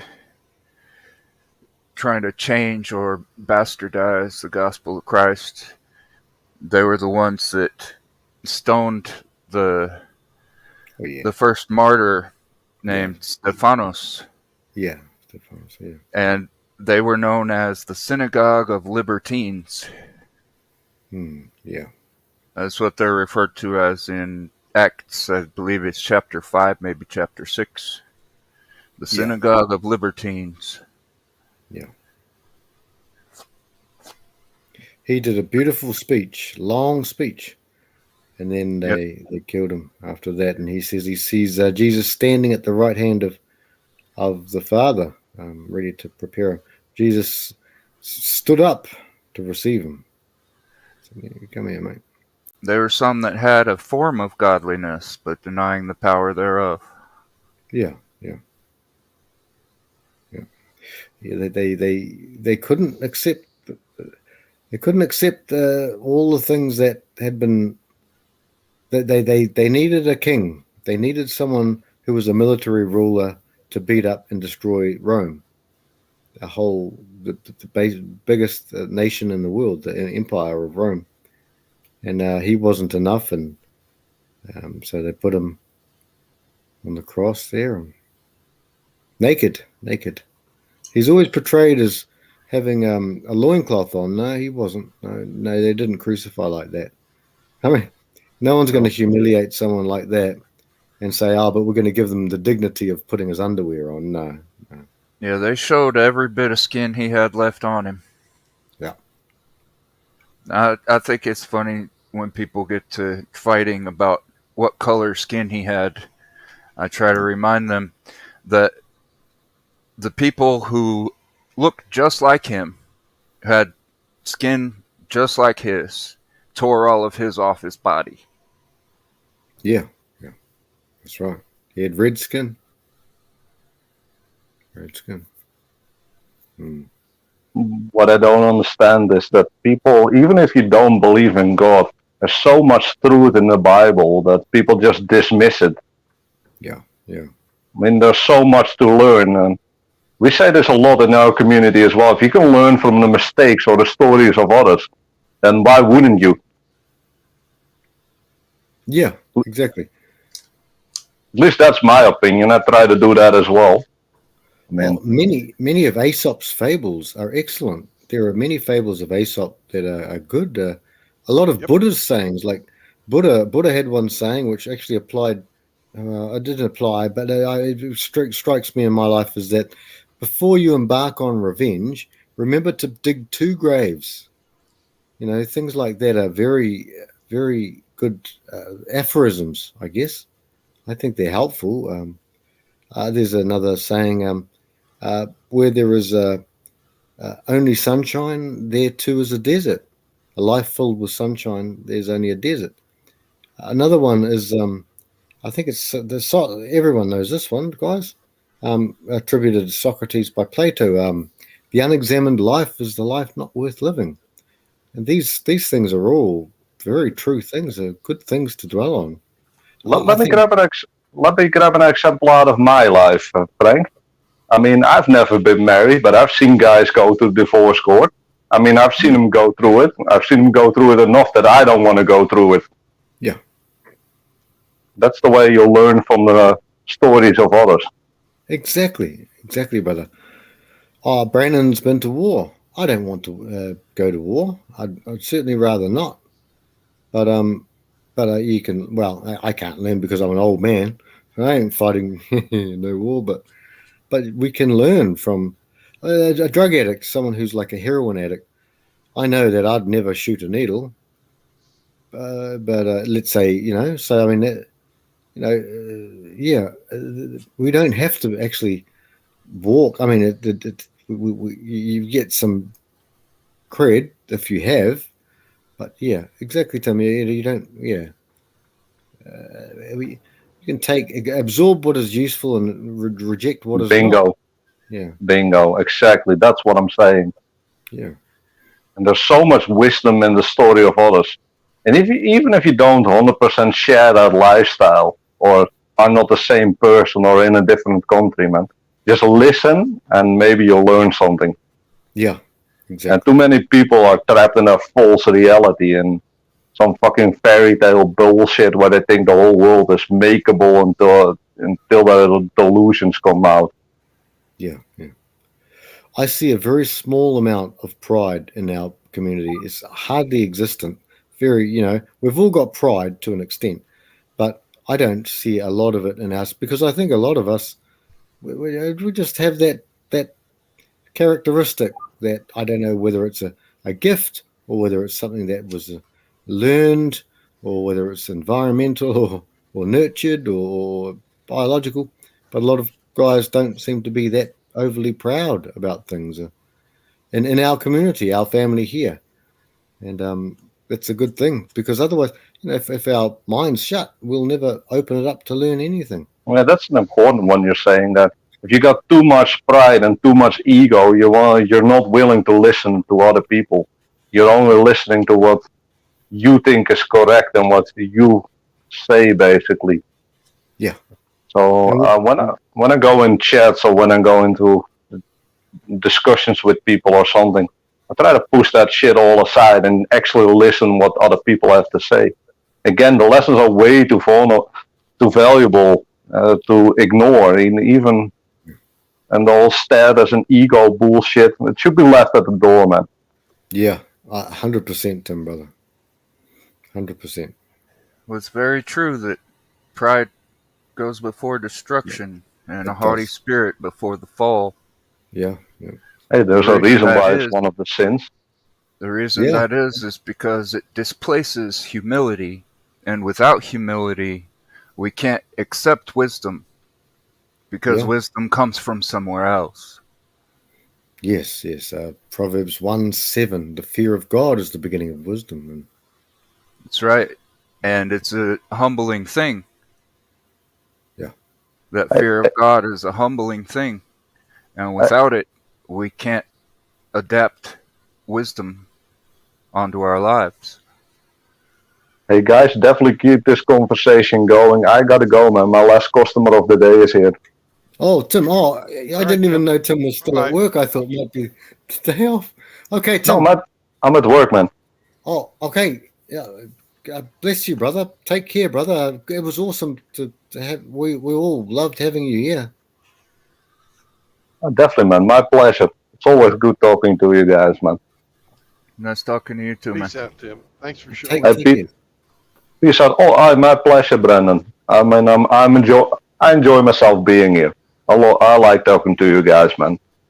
Come Oh, back I know you soon. listen a lot of the times while you're working and just can't call in. So. yep. Yeah, I'm listening like 80 or 90% of the time, man. Right. Sometimes I have to. Unlike Frank, we know you're there. Yep.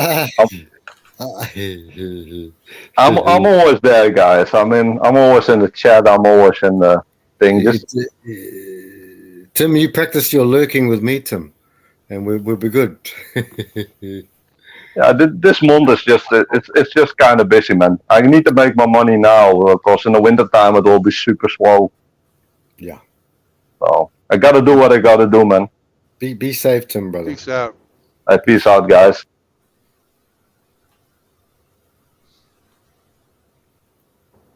That's good, brother. Brothers to see Tim. Haven't spoken to Tim for a minute, quick minute, and you guys as well. Yeah.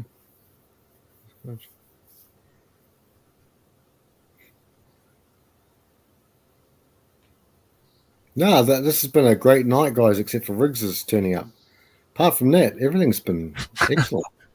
I'm only kidding. He's probably listening still. He's curled up. He's trying to get to sleep. As I've told him, hey, drink some chamomile. I'll have some, what is it, caffeine-free green tea and this and that.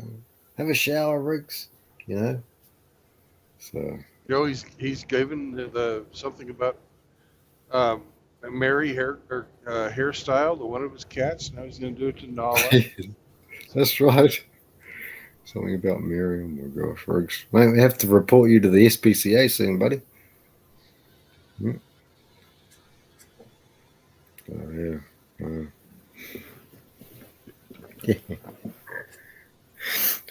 And old Hemi. Hemi's the man of honor, guys. Hemi is the master of honor. What did I call myself? Something about the Hemi Awards or something? And all he's done is ignore us almost all the time. Now you listen, he'll say something. That's the pot calling the kettle Told black, you. isn't it? Told you. As soon as I said that. You're one to talk about ignoring people. We've gone weeks without you. All I had to do then was stir the hornet's nest, and I knew that I'd get the right response, the appropriate measured response that I was after, and I got it right there from Hemi. Every action has an equal and opposite reaction. Hemi quotes the second law of thermodynamics to me, which I wouldn't have a clue what it's about. But that's not even close, Frank. It's not. Come on. He's talking about the laws of motion from Newton. I have no idea. Don't talk to me about any of them. Is it okay? I'm wrong about that. Well, I've learned something new tonight. I've learned something new.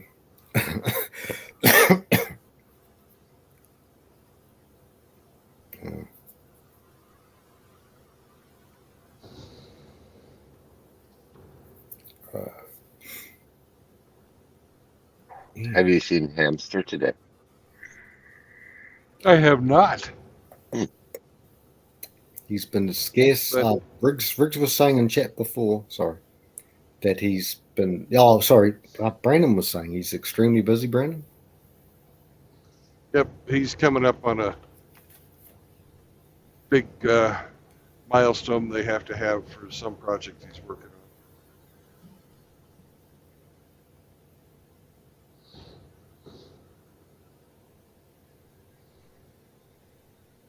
Hemi, could you do a hamster voice? I can give it a go. Cyber? I don't think I could. I'm very useless at it. He's a... Well, I'll tell you right now. There you go. Redheads are the best. Yes, they are. That's good. That's good. Good. Right there.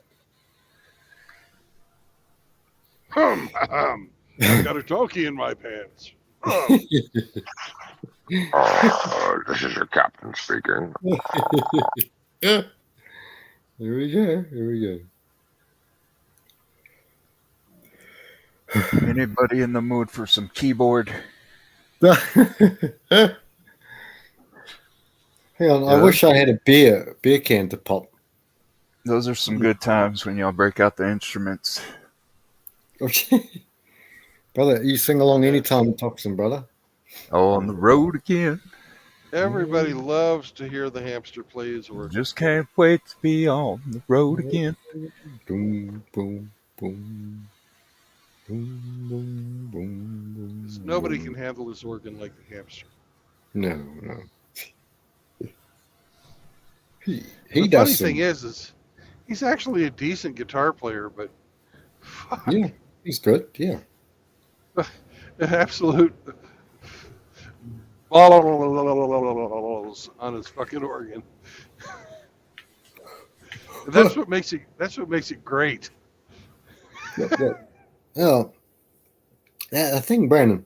Yeah, I think he's got some good stuff, but I think like it's the type of instrument. An organ is not really like, unless you're the Doors, like the Doors, like that's a real outlier, you know. The Doors,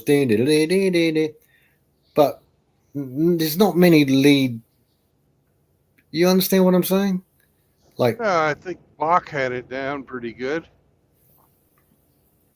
Yeah, but not many other people. Like, you know, I mean, usually the instruments are basically either vocals or some sort of a guitar type of thing. Even like, apart from the Flea from the Red Hot Chili Peppers, right? And people say, okay, yeah, they're known. He's known to be a bassist, but the instruments that are always notorious is never really an organ, except for that guy. Yeah, what was it, Manzarek? Well, I forget, but the guy, yeah, from the Doors. But hard to do that. Oh, I don't think he's balls, Brandon. Surely not. I hope he's not listening. I hope he is. I would hate to think I'm talking behind his back. You're a mean man, man. You're a mean. I love Hamster coming on to play. I'm not mean. He's laid some riffs that would be good. Some riffs, you know, because it's like a bass thing, you know. Have you ever heard me discourage him from playing? No, never. I encourage him to play every time he comes on. Brandon, I love it. I'm thinking about his poor little heart. That's all. I hope you haven't broken it. That's all I'm saying. He won't. That's all I'm saying. Hamster's a tough hamster. You don't get to be the ginger assassin if you've got a freaking lily liver. He's not that soft. Hemi, I'm just saying he was run over like a pie not long ago. I think we should just hold up on the guy. He looked like flattened like a pie. Apparently the warband did it. Or Hammerhand. Don't be so fragile, Frank.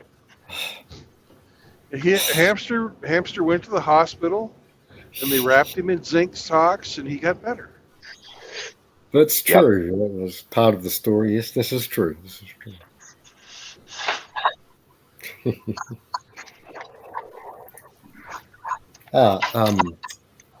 You could almost say he was swaddled. Yeah. A poopy papoose. Seraphim is a very good guitarist too. Oh yeah. Seraphim. He did what's they Smooth called? Criminal. Smooth Or- Criminal. That's right. The Alien Ant Farm. Yeah, did a great rendition of that. You know? Now, Riggs. Is Riggs back? Riggs is supposed to be asleep. Did he hear me? Riggs is in the chat. Oh, great. Trying to inflame Indy. Oh, Indy. It's okay because Indy's still probably asleep right now. Oh, right, yeah. Oh, see, Seraphim's actually, we're way behind in the chat. Speaking of sleepies, where is the young outlaw today? Oh my He's goodness! supposed to be awake by now. What's the time? 3:30 after. He should be awake by now. It's 12:30 in Outlaw Land. Candy No. pants. It's only 10:30. 10:30. Yeah. So Yeah. Outlaws will be here in about an hour and a half.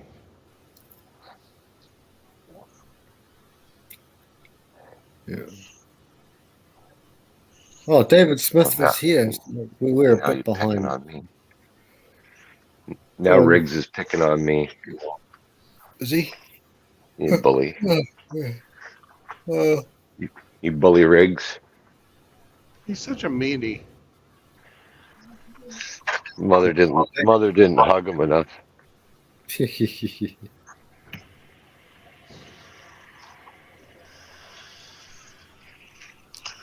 I had a couple years where I was trying to get into playing guitar. I recorded a few things, and then I made a few of those videos, the first few videos that I uploaded, the ones that have songs in them. Yeah. And then you gave up on it? Yeah, I kind of stopped playing, started working more and spending more time just watching YouTube and chatting on streams and stuff.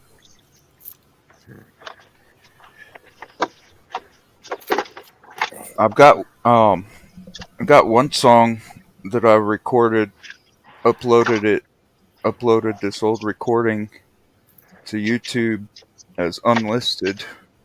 I've been thinking about making it public, but I think it's a pretty good song.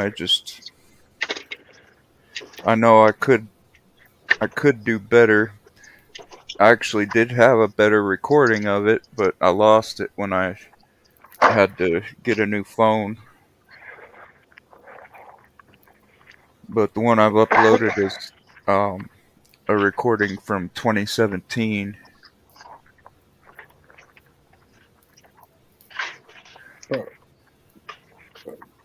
The song title is "I'm Crazy to Be Sane." Oh, cool. Well, you can post the links, bro, if you want cyber. Do you want to hear it? Yeah, even play it if you. Why the hell not? Yeah, go for it. Yeah, of course, man. I don't even know if I could play it anymore. It would take me a while to remember the chords and then get my muscle memory back. But I've got the old recording on YouTube.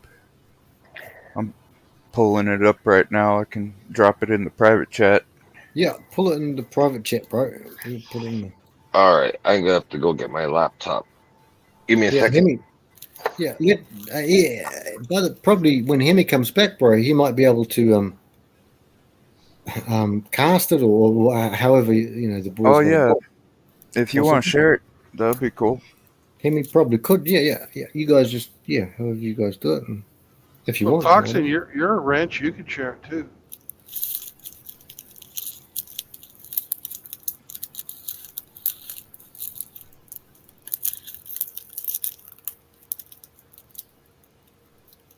The Hemi can probably play it for us.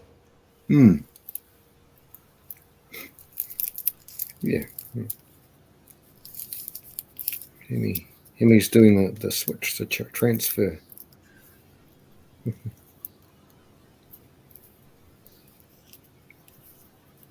I can drop it in the live chat. Oh yeah. I'm not, or in the private chat. I mean, No, I'm not. you've got it, I'm not wrenched up on this channel. Hang on, bro.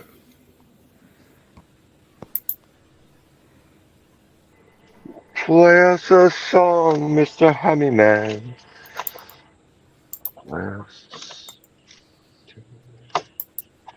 All right. Seraphim wants to know if your guitar's in standard E. Yeah, it is. Okay. You don't drop tune. No, I don't use a capo. On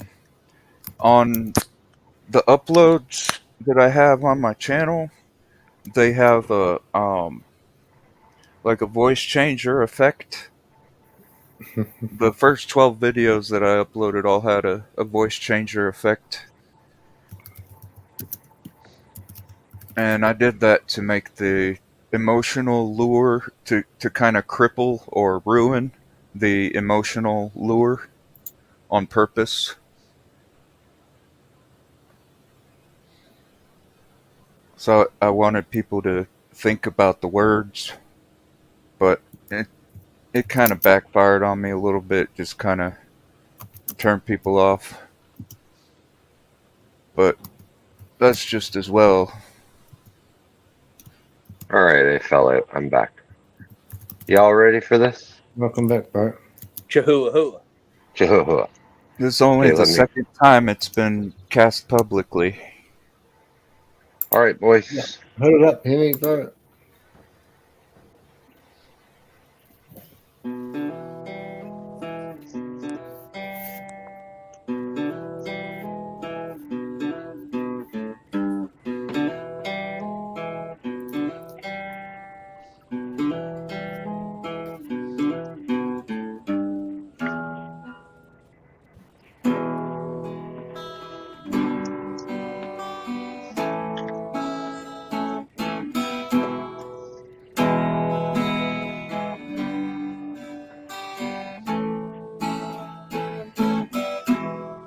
The scariest thing I've ever seen was a man become machine with fuses blown, power spent, program failure imminent. We're not built to live this way.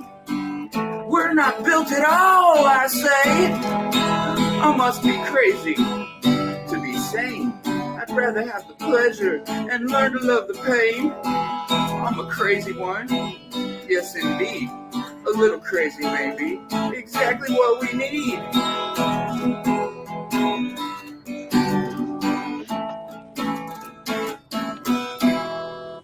I'm sure everything has its useness.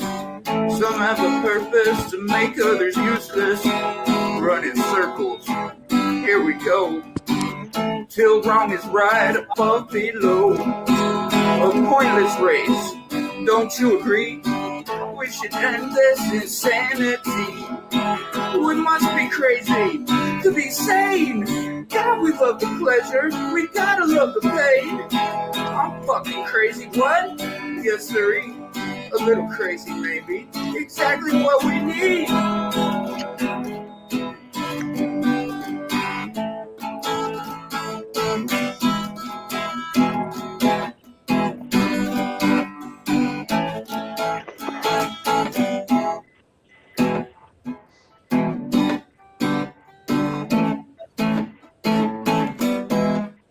We all have our problems, and if life was just a game, we still could never solve them if the pieces stayed the same. I'm not even impressed with what you fear you'll fail to be. I wish you all the best, enjoy your mediocrity. Oh, it hurts me to say that,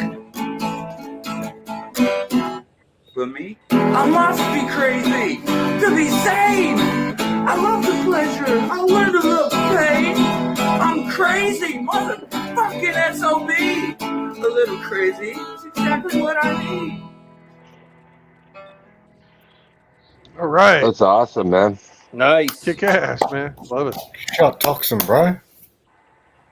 Well said. That was Thanks. awesome, bro. Yeah, the one that I lost was a little more powerful than that. And the second verse is supposed to say, a little crazy may be exactly what you need. The first one's what we need, and what you need, what I need. That's catchy, bro. It's That's good shit.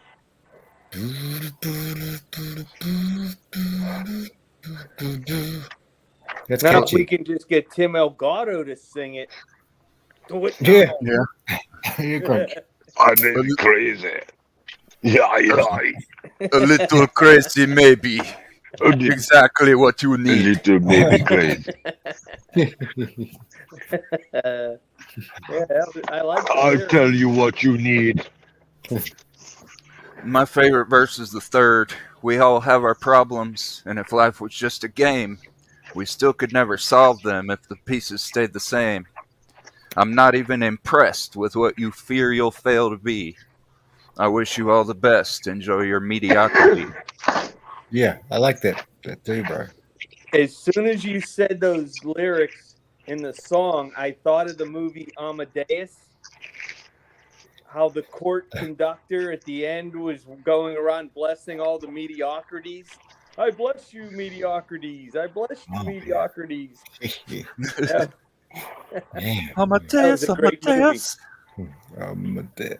Falco. And the shame is that he won the Academy Award and not the guy that played Amadeus. Was it Daniel Day-Lewis or? No, that was a guy named Hubel or something. Oh, yeah. I haven't seen that. That's because it's a movie from the 80s, Grinch? Or Yes. Yeah, I haven't seen it since. It's a great movie. Yeah, I haven't seen it since it came out back then. But I remember Falco did sing the song for it, and it was a Well, he put out a song. It wasn't song, right? It had Tom nothing to Holtz. do. Oh, right. Yeah. Was John Malkovich was not in it? No. Rock Me Yeah. Amadeus had absolutely nothing to do with the movie. Right. Okay. And Yeah, that song came out after the movie. Right. Okay. Probably inspired by the movie. Yeah. It was a great movie. Was Syrian home in it? Just thinking.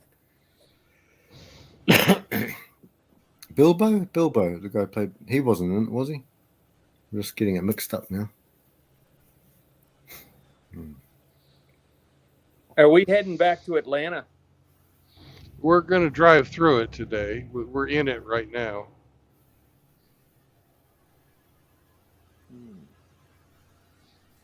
I missed the 1:30 start, so where are we going?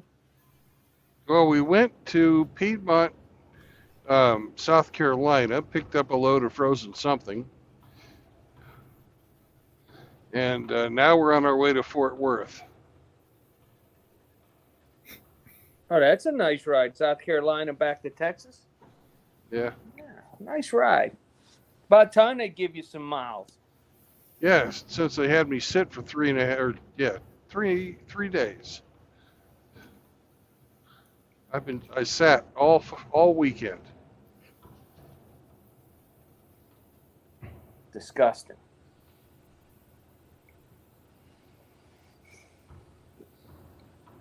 Well, Brandon, I think I made up my mind on the truck search, sir.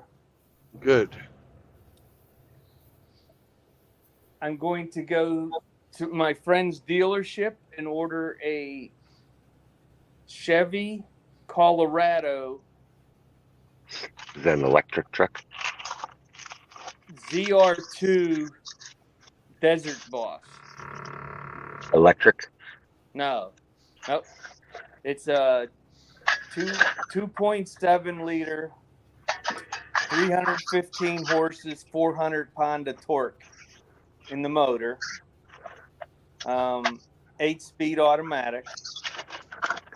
Don't you But care about the it's environment? Come on. no, nothing for the environment. It's got a winch and a push bar, spray in bed liner. It's even got cameras underneath the truck, so when you go off road, you can drive without needing a spotter. How you like that? I think that costs a lot of money for no value. Well, it'll have everything I wanted to do to go off into the trails, and Cindy was kind of shocked that was what I picked rather than something more standard. Colorado, how much is that? The list price is about 66. Wow. Okay, so your hard ceiling of 50 went out the window. Got it. Yeah, I did. Yeah, I kind of blew the budget. Yeah. But my friend that owns the dealership told me he'll charge me 60 out the door. So that includes the 7% tax and everything. So I'll be getting like 17% off the list price. And you throw in the undercoating. I don't know. I think the frame's already galvanized, isn't it? Dude, it don't matter. The brake lines aren't. The fuck, you know. You live in Pennsylvania. Yeah. I live in the snow belt. Yeah, absolutely. Hey, anybody got any experience with those? I wish Tim was on here. He probably doesn't deal with it though. Those electronic rust inhibitor. You know, they attach them to the frame and supply power source to it. They use those on ships. Those ships. Yeah.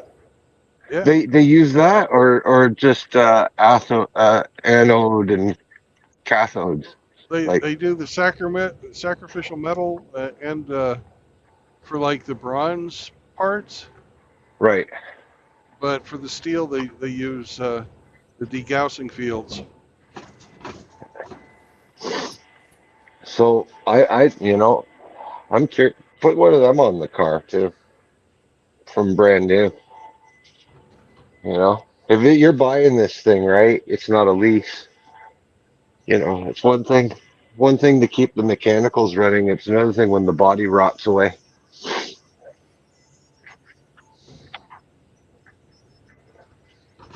That was not a truck you just passed, Brandon. Pennsylvania got lots of salt on their roads, just like us. Yep. It's designed to rot that truck away. Well, I can still get it undercoated. You know, once I get it. Well, get it while it's like everything's spotlessly clean. Then there's no dirt that they're going over with the shit. You know. Yeah, I would get it the day. You know, I would make the appointment with the undercoater the day I pick it up. But the nice thing is, he told me order what I want, and then if I choose not to buy it, he'll just sell it. Yeah. So, no money down, no loss. If I'm not happy with it. Oh yeah. Yeah. Inventory is still behind. So, these guys, are happy to have vehicles on their lot. Well, UAW is getting ready to go on strike next month. Are they? Yep. Yeah, it's not going to be pretty. Now, if I wanted a Dodge in the market here, there's on the Rams, there are about 300 days supply in my area for Rams. Right. So about a year. Yeah. But the new Colorados, the one I want, the Desert Boss, that's only built to order. It's like the new Ranger Raptor's only built to order. And that book's already closed. I can't believe it. It ain't even 2024 model year yet, and they're telling me I can't order one. Does it come with like a skid plate package and shit? Oh yeah. Yeah, sounds like it. It's a fancy thing. 35-inch tires with beadlock rims. Oh man, have you checked out how much to replace those fucking tires? Yeah, they're about $450 a tire. Yeah, because they ain't gonna last forever. No, I'll probably get about 40,000 miles out of them. There's too many hills around here.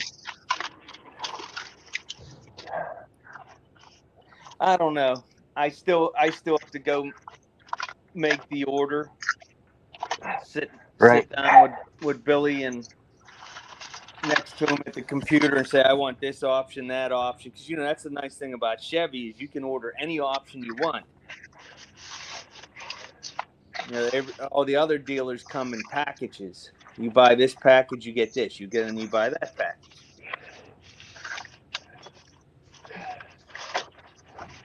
Cindy was a little fond of that, the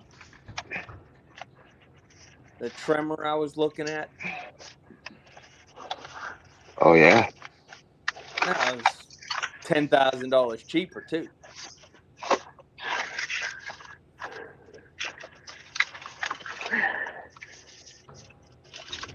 I don't know. I have till Friday to make up my mind. Then I need to order it because it takes 3 months to get it.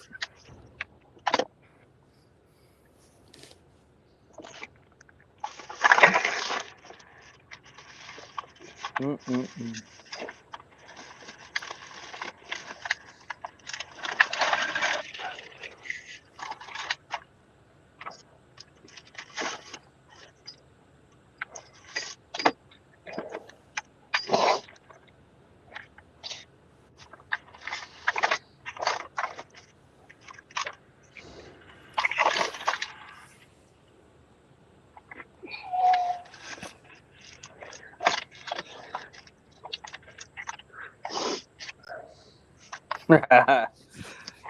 Tiber Toxin said, an apprentice will practice till they get it right, while a master will practice till they can't get it wrong.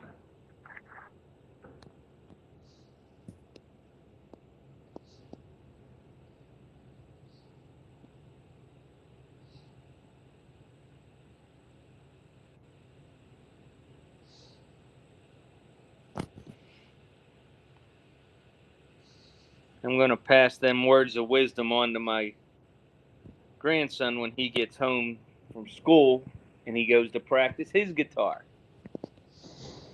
He goes on Thursdays and Saturdays for his lessons. Yeah, it's very true. I don't even know if I got to apprentice level. I almost got to apprentice level. I got to good enough. It was good enough to make a recording that I was okay with letting people hear, and then I stopped. Man, it's a Yeah, good but the beautiful thing song, is you man. can start again. Yeah, that's true. I don't have arthritis or carpal tunnel or anything, so.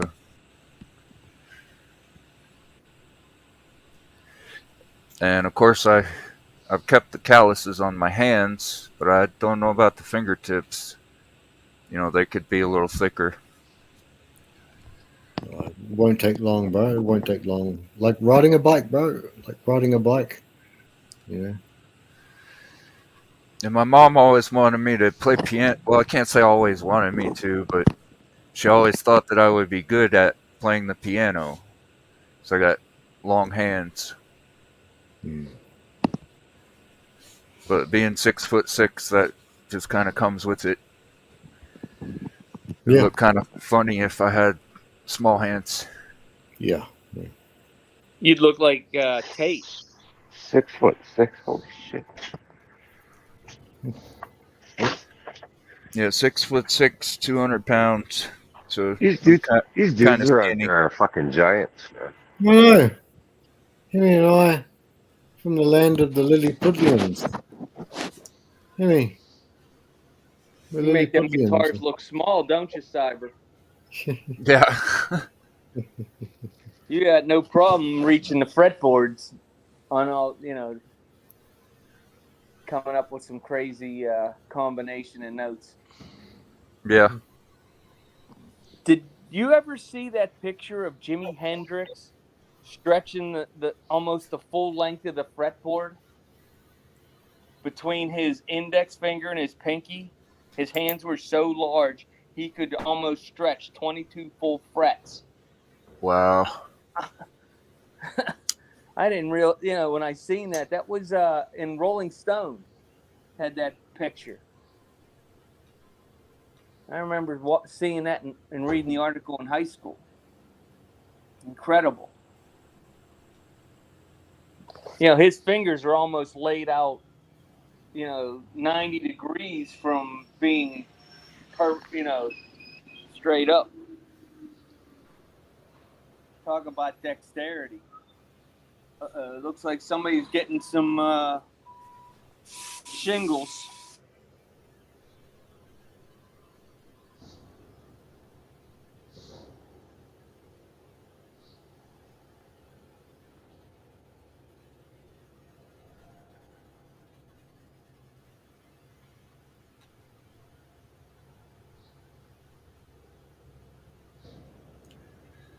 Yeah, my hands aren't quite as big as that.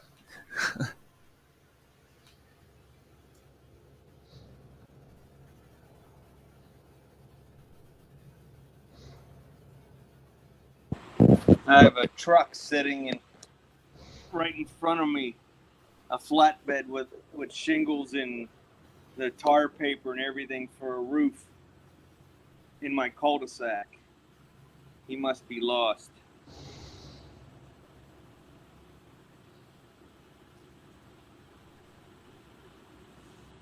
Cul-de-sac.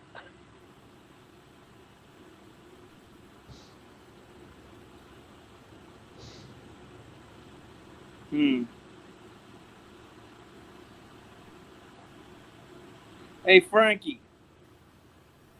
Hey, Frankie! Yo, brother. Frankie. Yo. Did you ever hear of a guitar player called Yngwie Malmsteen? Oh yeah. One of the fastest guitar players in the middle scene. Yeah, very fast guy from I think he's from Europe, Yngwie Malmsteen. Yeah, good. He's Swiss. I think he's Swiss. But anyways, I'm seeing him for the 5th time on Sunday. Oh, that's right. You've seen him. You saw him not long ago, bro. For the 4th time. I seen him 2 years ago. Yeah. Or right before COVID, I should say. Right before the bid. And then the first time I seen him was 1984 in LA. Then I seen him in 88. Yeah. And then I waited all the way, for almost, 35 years to see him again. But Sunday we're going, two of my friends are going with me, and we're going to go watch him. Note of contention. Yngwie Malmsteen also was a regular on the Gilmore Girls. He's a simp. Oh, really? He was? Yeah. Wow. I don't know. I never watched the show. That's why I'm shocked. Well, my first ex-wife loved that show. The Gilmore Girls. I get them mixed up with the Golden Girls with Blanche and Maeve and. Well, Not Blanche Golden- and May, and especially Betty White, were funny as fuck. Yeah. Right? Golden The Girls. Gilmore Girls were just a bunch of fucking feminists spouting Oh. off communist propaganda and calling it fucking entertainment. Were they kind of Sex in the City sort of girls? Sex in the City. No, it's more of a glorification of the fucking hippie single mom. All right. Okay. Yeah. So Ingwe the simp. Right. I did not know that. I know he's been married for years. He has his 4 Ferraris and lives just north of Miami. He's a very incredible guitar player. But if it's any consolation, you know who was another huge mangina? This is according to Bernard Chapin, the wandering cauldron of political incorrectness, whatever. Was unfortunately it was another letdown for me because he's one of my favorites from Stone Temple Pilots, Scott Weiland. He said he read his autobiography before Scott died. And he said this guy was the biggest mangina, when we used to call them manginas kind of back then, ever. So Scott Weiland was the biggest mangina ever. So I didn't think he had any room for anything but heroin. I know. It's a shame. It sucks. That was his. That's probably why he was a mangina. Yeah. Probably escaping the mangininess that he couldn't get rid of. If only he had the red pill. Oh man, what a shame. And the songs that he sung, felt like the lyrics. Brandon. He tried to get away from that lifestyle. When he was at rehab, the DeLeo brothers sued him for their loss of profits. Oh, really? Yeah, so in my opinion, the DeLeo brothers are even bigger manginas. Oh, man. Huh. He was trying to get his shit straight, and it was costing them money. They got in their fifis about it and sued him. Oh, man.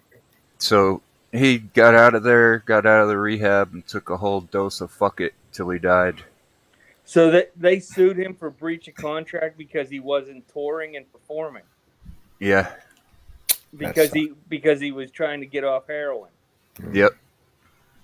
Damn, that's some dirty shit. Yeah. And from I don't know how else to say it. If I remember right, he did kick the heroin and just started drinking a whole lot. And it's still barbiturates. Well, one addiction's just as bad as the other. One just Yes, it is. faster. Yeah. Half the man I used to be, Scott. Yeah. He just needed to get out of his feelings. Yeah, again, yeah. It's come up all night, and it's true. It's so true. Okay.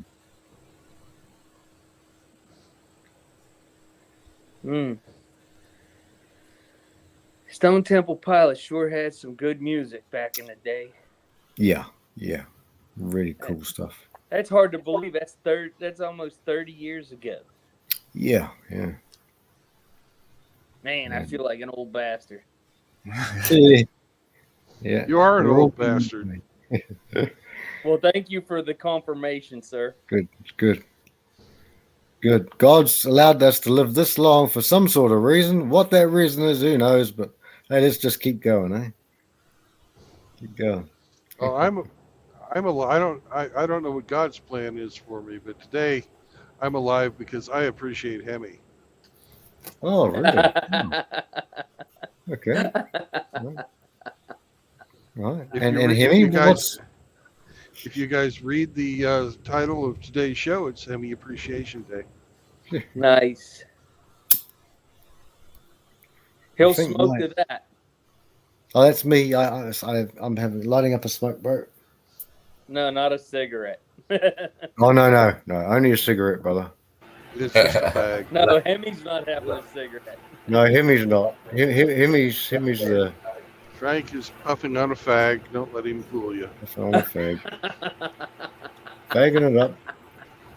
Well, I haven't heard that in a while. Fagging it up. And I have a Lucifer here to light my fag.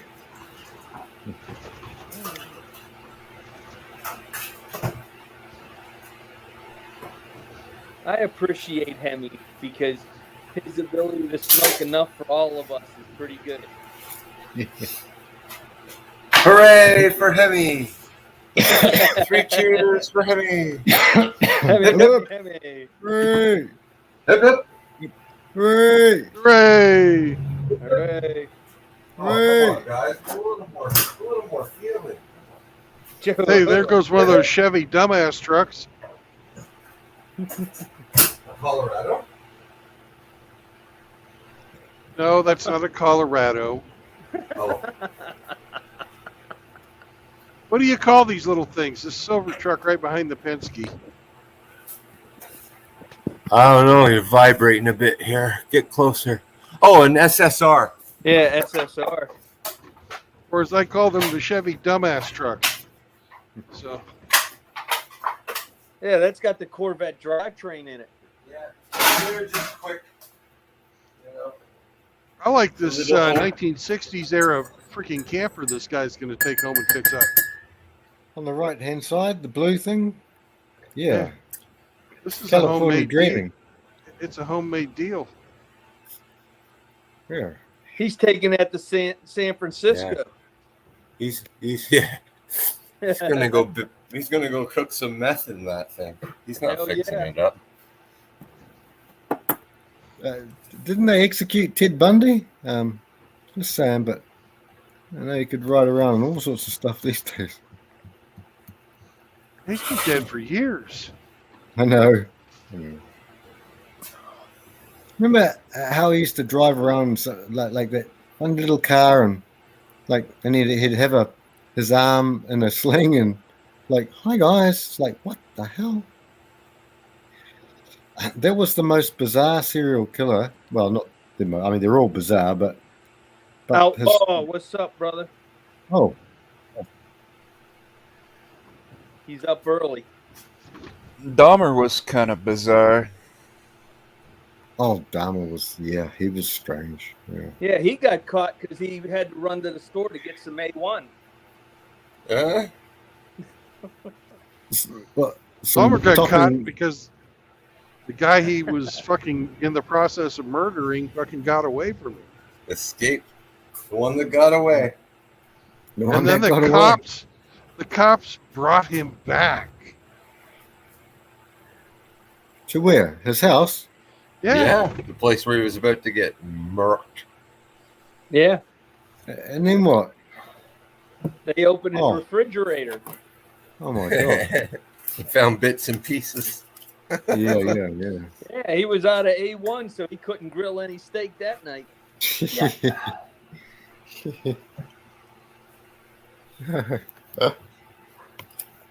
Wow. Strange. Didn't he?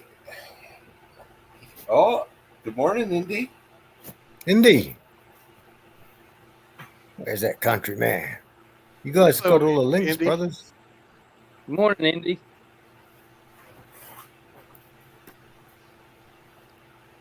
Everybody, guys. Seraphim, Outlaw, Indy. The links are all. They should be at the top. Oh, hang on. That's the wrong bloody thing. Hang on, Got brothers. a nice crew in the chat today. Yeah, the boys are piling in. Because, quite frankly, everyone appreciates Hemi. Yes, Hemi's Appreciation Day today, guys. Do you hear what I The did best there? quite behavior. frankly? I didn't know your middle name was Lee. Frank Lee. Frank Lee Banks. Back to Listen, when Chinese Frank is restaurant. stoic, and when Frank is stoic, he says, "Frankly, I don't give a damn." Frankly, my dear. I slap him around too. I slap them around. Hey, indeed, brother. But you always use the open hand and never the closed fist. Never So, the closed, never. You know it's love. I know.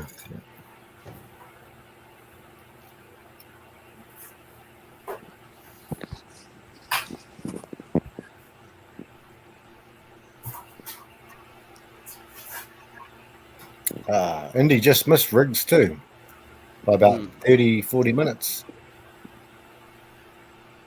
Yeah, but he can still smell them. Yeah, that's a good point. Can't we all?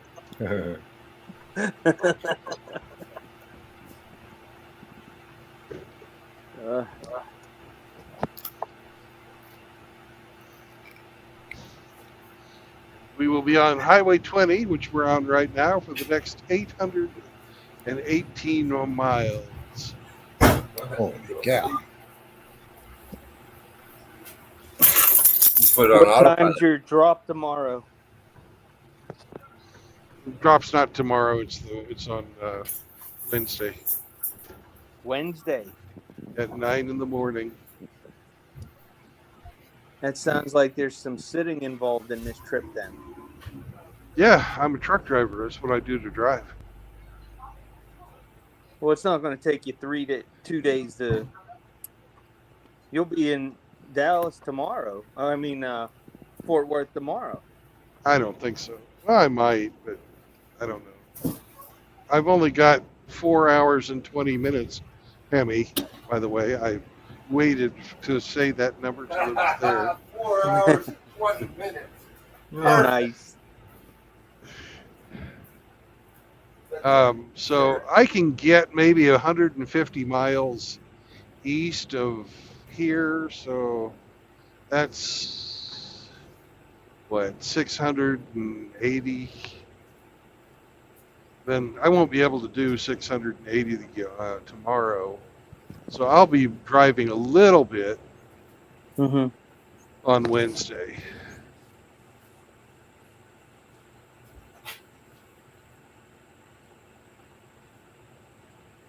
I missed the Wisconsin run. So did I. It was canceled. Oh, I did not know that. That's why you were in Atlanta all that time. Yeah, that was the first cancellation I've had this whole year.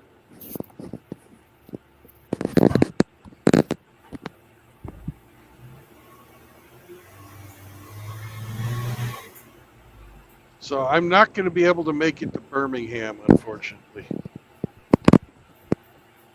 Or maybe I will. I don't know. Outlaw got his fingers crossed. How far is Birmingham from Atlanta? It's about 150 miles. Well, let's see what Prophet Google says.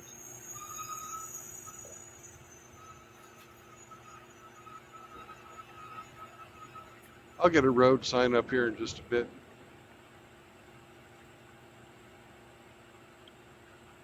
We're driving past Six Flags. 147.1 miles via I-20 West. Well, that's about 150 now, isn't it? Yep. All right. So on the other side of Birmingham, in a town called Bessemer, which is close to outlaw land, there's a love. Outlaw's in here right now. Oh, dear. Is Outlaw here? Yeah, he's here. Yeah. He was in the chat. He's still here, I think. Yeah. He's in the panel. He's on the panel. Oh, is he? Hey, Outlaw. Outlaw. Sugar Pants. Sugar Britches. Where you at, Sugar Britches? He's Sugar dumping his kids Britches. off at the pool. Hey, Grinch, Outlaw. are you still on Google Grinch? Yeah. What? Hey, bro, what? Can you tell me what time? Look up the time of what time is it in New Zealand? You're 15 hours ahead of me on the East Coast. New Zealand. Yeah. I got 12:20. So you're at about 3:20 in the morning. Oh, 420. 420. Okay. Oh, I just thought that was Hemi's little birthday present. So you're 420. 16 hours ahead of me. Okay. Yeah. Just turned 420, bro. 420. Congratulations, 420. Hemi. Time to Hemi. fire up another one. Yeah, where you go, Hemi? One more Oh, hit is it- for the road. Is it somebody's birthday today? Yeah. No, it's Outlaw Appreciation Day. Oh, excuse Hemi me. appreciation. Hemi Appreciation Day. Ah, Hemi Appreciation. nice. So Show your Outlaw, appreciation. Yes. would it be? Are you going to be free this evening? Yeah. Now you're not going to bullshit me this time. You want to have dinner?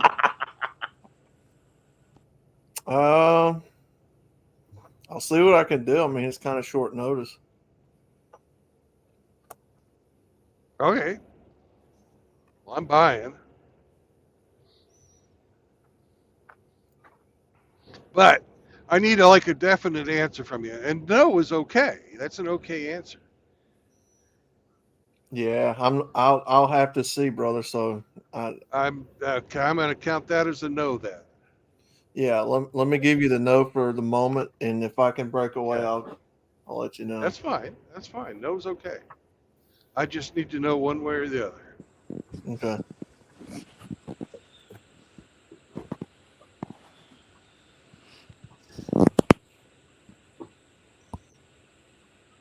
Because last time I waited around when I could have gone to a good restaurant, I wound up eating the fucking choking puke there at the Loves. Oh damn. You got to think about my stomach, man. That's the most important thing.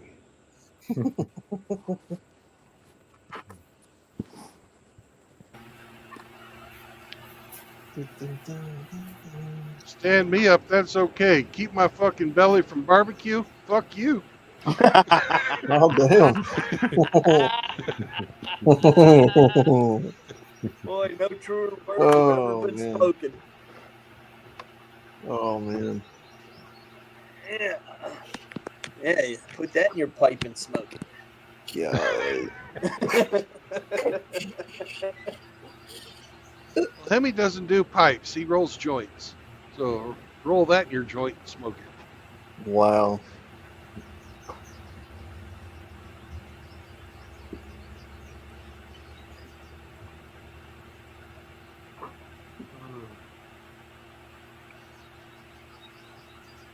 So I think I'm going to stop on this side of Birmingham instead of driving all the way to Bestwood.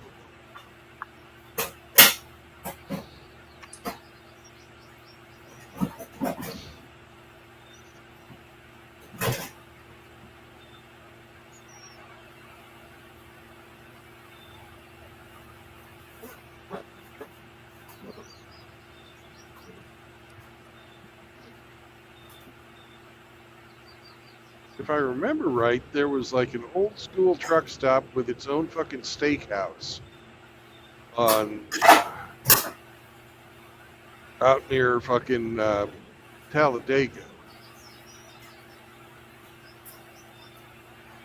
I'll have to ask my navigator when he gets back from his aperitif.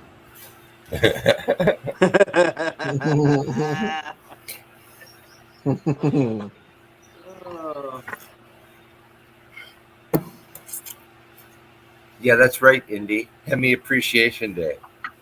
Show your appreciation. I like it. Chihuahua. Oh, there's another cop. Everybody be cool.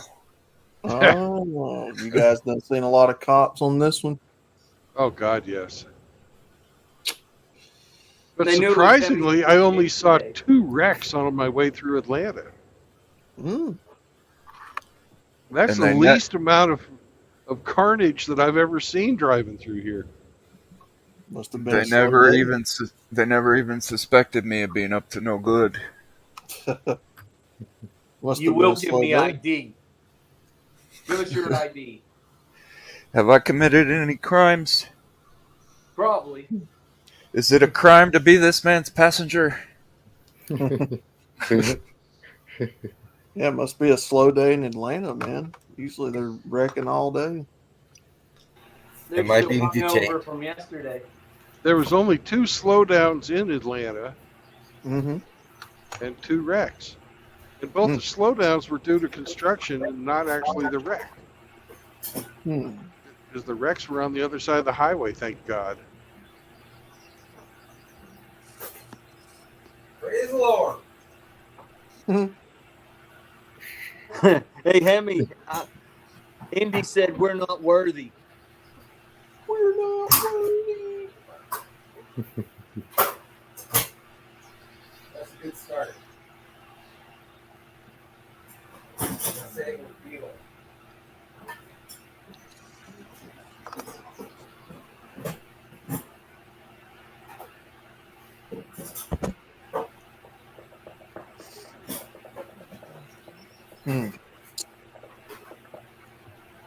We're not worthy.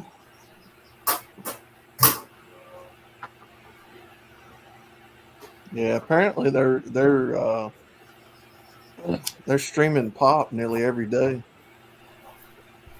Who's they? Jimmy and Blake and Rhino and them. Oh. He's on nearly every day, from what I gather. He's doing a lot lately. Yeah. Rhino's been putting out a shitload of shorts. Yeah. Mm-hmm. I don't know how he's keeping up with all of it. And his move too. Oh yeah.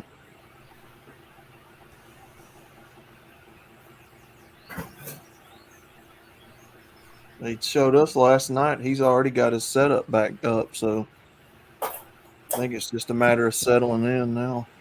I think it's the hair gel. Yeah. I do too, actually. It's like Greetings, cocaine. Saint Troglodyte. It's like cocaine.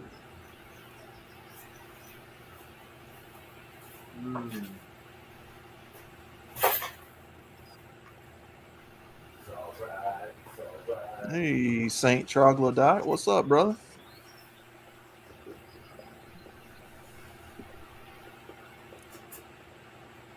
But they did a deep fake. They've got Saunders's deep fake pics. I don't know how far along they are on the profile. Jesus Christ, that is scary. That shit is scary. Scary. Saunders is scary. No, yeah. No, not Saunders. His female deep fake is scary as hell. Yeah. Oh, deep fake. Oh, the deep fake one. Is it a video? Yeah, Father Sandra. It's a bunch of images, Frank. Well, I've seen Saunders's. Yeah. Oh, but I haven't seen. Oh, that. they get even better. Oh, trust me when I say. Oh, dear. Oh my Hang God. on. I'm never going to look at Saunders the same way again. I don't know what kind of witchcraft Billy Bomb uses, but if that's what AI is capable of doing now, Oh man, scary. Scary outlaw. Yeah. Wait till you got to start paying child support for those photos. Yeah. Oh. I wrote Billy last night on a text message and asked him if he could put pop on an ear of corn. Yeah. He did some. He did some art for me too on the channel.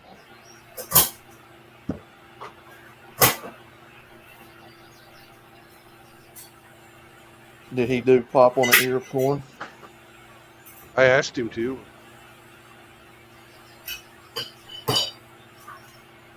Popcorn, you know, or if you mix him in with fucking Joe Biden, he's corn pop.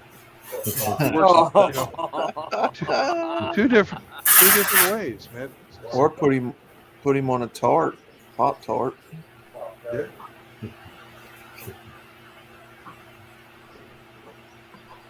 That would be funny.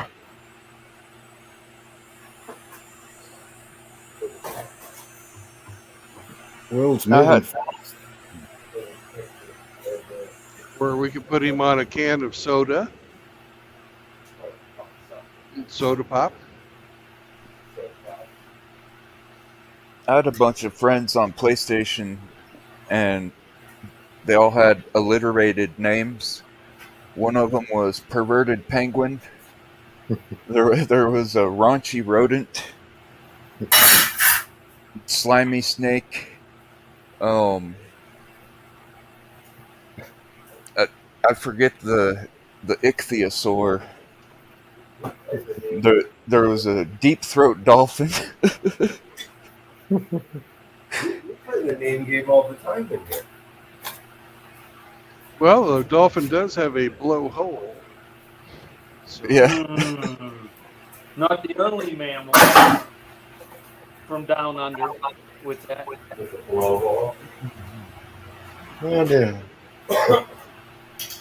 The ichthyosaur guy was into dinosaurs, but I forget the first part of his name.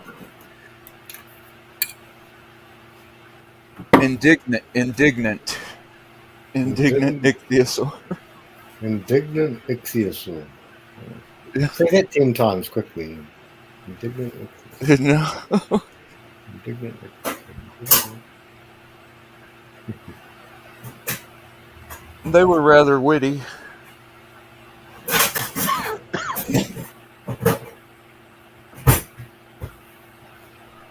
That was when I played a lot of Call of Duty.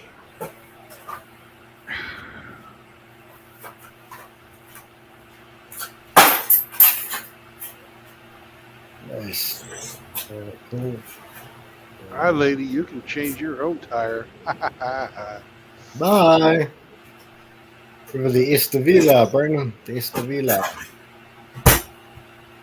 Hey, if she wants help, she can call fucking AAA. Yeah. Or Ghostbusters. Call her baby's father. Yeah. Yeah. I didn't see any children, but No, she was single mom somewhere. Yeah. Oh, Brandon, I'd seen the unicorn. Since I Unicorn? last talked to you, there was a woman working at the construction site on Route 28. She was holding up a broom. Yeah, well, was she supervising? Was she No, supervising or holding the sign? She was holding up a broom. They A were broom? cleaning up the Oh, roadway. And So she you was would have holding thought it up. she'd have been qualified for. You would have thought she'd have been qualified for that job. But I've been riding the broom. You're riding it here. Cape Plan's here, Brandon. Hey, K-Plan. Welcome back, I Cape saw- Plan. I saw a hilarious short. Oh, it's Mr. Troglodyte. Sorry, Saint Troglodyte is Mr. E. Mr. E is Saint Troglodyte. Yes, Mr. E has changed his name Right. because Okay. he was being cloned. Okay. Interesting. Interesting. And that's a damn shame because Mr. E is a great name. Yeah, it is.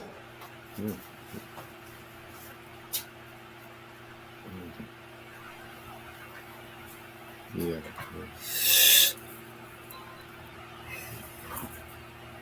Hey, best form of flattery, isn't it? Imitation, Mr. E. Yeah.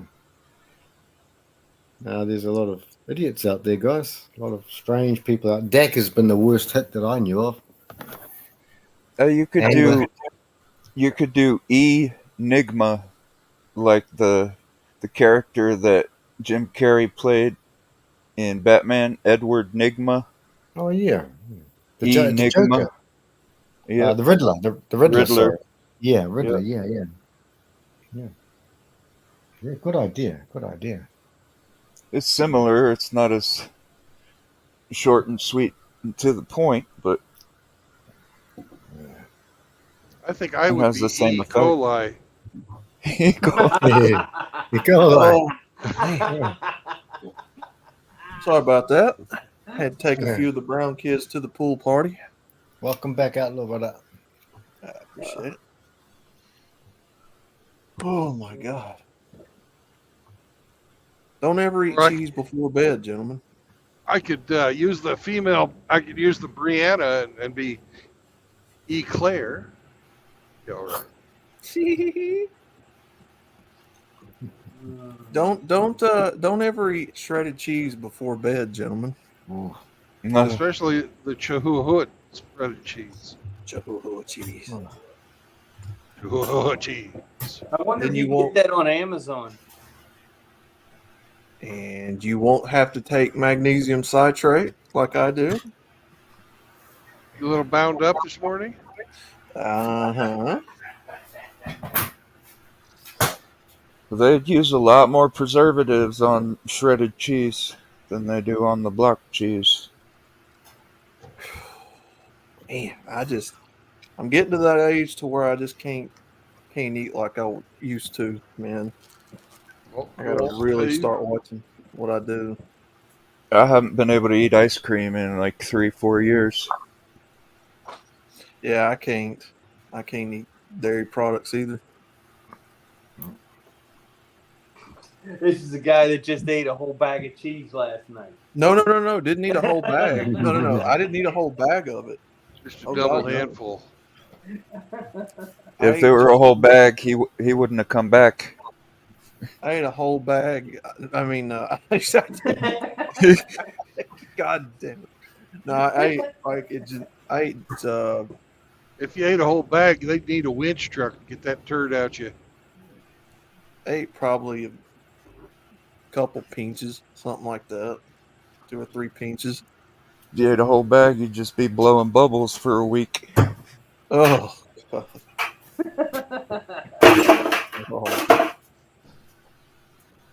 I can't eat hot stuff anymore either. It does that to me. I've been that way for almost 8 years since I started the chemo. It crushes your stomach. You can't eat nothing. Well, if you grow your own jalapenos and leave them on the plant until they're red, they're not nearly as spicy, but they have more flavor. Well, it's not what goes in, it's what comes out that's important. Oh. Well, you could cook them. You know what's really good to do with your homegrown jalapenos? Chop them up and chop up some garlic too. And fucking put them in a fucking like bottle of vinegar, a little bottle. Let that sit for about a month and then put it on your salad. That's fucking delicious shit. That does sound good. Yeah. It really does. You know what's not good to do with your homegrown jalapenos? Eat them off the vine. No, Put use them them as a compress on your eye. Oh, that, or use them as a suppository after you eat too much cheese. Yeah. Oh God, jeez, doesn't help. Well, you know, you guys are laughing, but that's what taking chemo every day is like. Down, the burning ring Oh, of fire. man. Oh, look at Andy, man, already starting. He's You making set your fun of blood me for on stealing fire. tortilla. So we down, the flames got higher. Burn. I know, Andy, it's That tortilla. ring of fire. My anus ring of fire.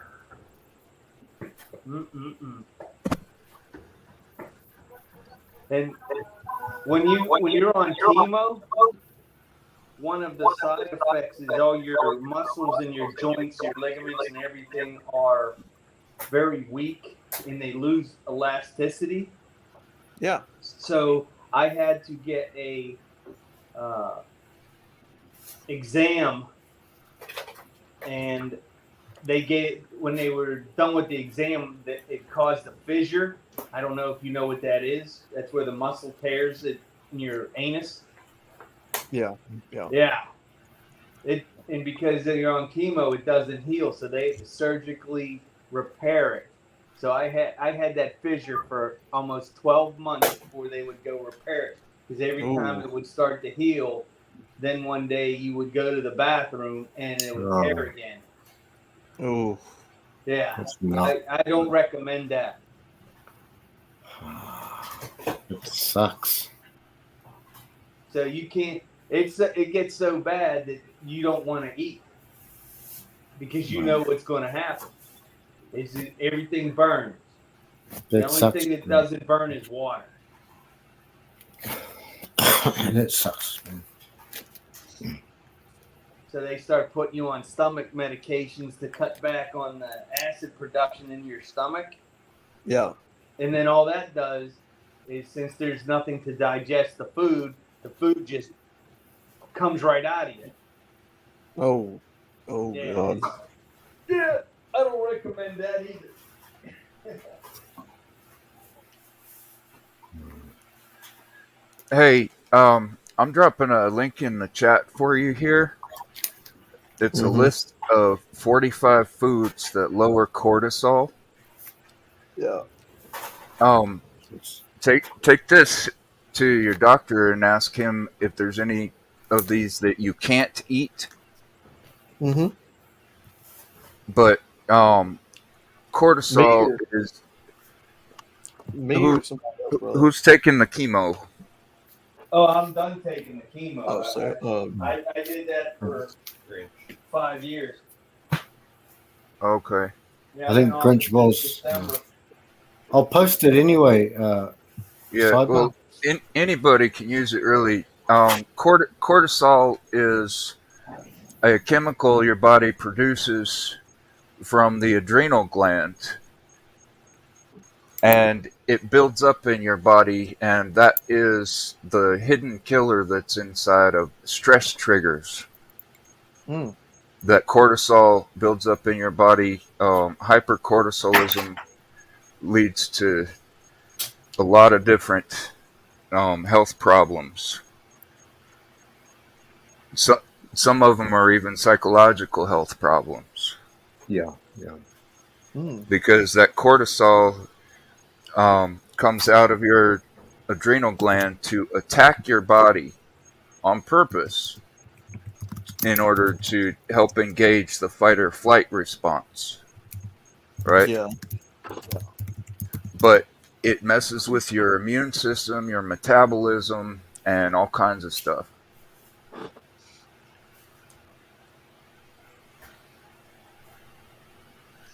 The body is a strange and wonderful thing. Yeah. That's incredible. But it attacks your body so that whatever it is that triggers the fight or flight response doesn't have as good a chance at getting you. You know, like you see a bear, your adrenaline gland kicks in and sends the cortisol and the adrenaline as well. The adrenaline being a result of your body being attacked by the cortisol. And that way you get geared up, and that way you can run faster than the bear, you know, or be stronger than the lion. But you don't when have to do either one of those things. You just got to be faster than Bob. Well, could you be smellier than Riggs? Would it give you that superpower? Smellier than Riggs? I don't think that's humanly possible. But when there are stress triggers that you can't escape from and you can't fight, and they keep coming, like the media, you know, it causes a buildup of the cortisol, which can lead to a lot of different health problems. Cancer being one of them, because that's kind of an immunological disorder. Yeah. I'm with Toxin 100% on all of this stuff. It's fascinating stuff, I reckon. Oh, is that Cyber Toshin? What's up, brother? Yeah. What's up, man? Or how did we pronounce it? Toxin or Toshin? I believe it's pronounced toxin in English. Yeah. It's actually a French word, and basically it means like a warning or alarm bell. Yeah. The two parts of the word means a symbol or a sign that is touched. Neat. So, like when Frank touches your Oh no! brains, right? Yeah, the alarm bells go off. Yeah. I ain't been accused of that in 4 years, Brandon. 4 years, Brandon. I ain't been accused of none of that. Inappropriate. That was No, it's like rigged. it's why they don't let him in the petting. It's why they don't let him in the petting zoo anymore. And that jury was rigged too, Brandon. By the way, rigged, What did you I'll do tell to you. the petting zoo, Frank? That jury had Time. that jury had 8 fellas sitting on it. No good men. Well, I think the Just petting zoo let's put just this built way: Frank's rules. an animal lover. Oh. The That petting jury zoo. had no appreciation of sheep, Brandon. No appreciation of sheep. Didn't understand animal husbandry or midwifery or any of Frank that. would have got away with it if it wasn't for his parrot telling on him. Frank They got touched the the crook. llamas? I ain't the crook. Got the cane. Got the crook and the cane. Do we have to go to the tape, Frank? Frank's a fucker. Frank's a sheep fucker. That tape and that parrot, both inadmissible in the court of law. Statute 511.3 AD. Inadmissible. Oh, man. My dad is Joe Dirty Biden. bastard. My dad is Joe Biden, and I endorse this message. So would that make you Hunter Biden? Yeah, one of them. Or Bo Biden? Biden. No, Bo Biden's dead, I think. No, Humper Biden. Ah. Which one of them passed away? Was it Bo Biden? Bo. Oh, Yeah. Yeah, the one that didn't do cocaine and crack. So that would make you Hunter Biden in there, Frankie. Well, you know, one horrible thing on a serious note that's just Yeah. happened only a few days back is that these Gold Star families have come home from the Afghanistans. I think there was about 11 of them. 11 dead, I think, unfortunately. 11 not saints, but 11 heroes. And Joe went up to one of the mothers, and said, yeah, just like my son, he was taken away in war as well. He's talking about Bo Biden. Bo died of a brain tumor, I think, or brain cancer. And he's saying that he died in war. He died in battle. He's showing it to a Gold Star mother. It's a bit beyond the pale, if you ask me. I honestly think he doesn't fucking know what reality is anymore. I think he's far gone, Brian. Far gone. Yay! Here's something funny. We're gonna get Wade. Are you Can you you hear talking me? about Joe doesn't know what Yeah. reality is anymore? Yeah. Yeah. Oh. Yeah. Oh, I believe that wholeheartedly. Cocaine hiding Biden. But here's the funny thing. Remember when Trump was in and they were hitting that one? Which amendment is it? The 25th? It says you're not fit anymore. You're mentally or somehow incapable. Which amendment is it? They were hitting on that hard. That's the 25th. 25th. And they were hitting on that. They were tearing down the walls of hell and heaven itself to go on that with Donald Trump. And Joe Biden is, the whole world knows. The whole world knows, bro. Tim in the Netherlands knows. Billy the Goat in Britain knows. The TNFS in Australia knows. I know. The whole world knows that that man is not capable of doing his job. Yeah, of course he does. He ain't fit to do his job. I don't even consider him legitimate. No, me neither, Brian. Me neither. You did a I good post on it too. I refuse to validate that election by saying he's the president. I'm not doing it. Yeah. You did a good stream on that too. A good post on that outlaw.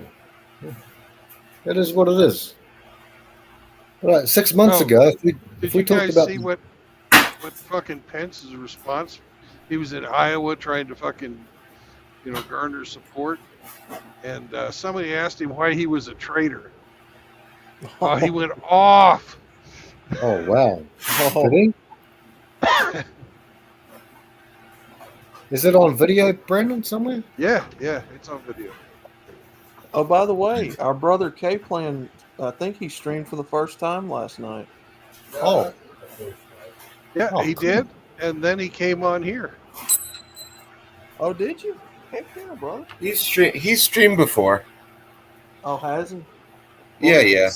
I've You never just got weren't. those You just notifications weren't for him. subscribed to it. That's what I found out. Yeah, when I went over there, apparently it unsubscribed me from him at some point, and I was like, so. Yep, Oh, that goes YouTube. on everywhere, outlaw, bro. Yeah, I had to YouTube. resubscribe to Hamster this weekend.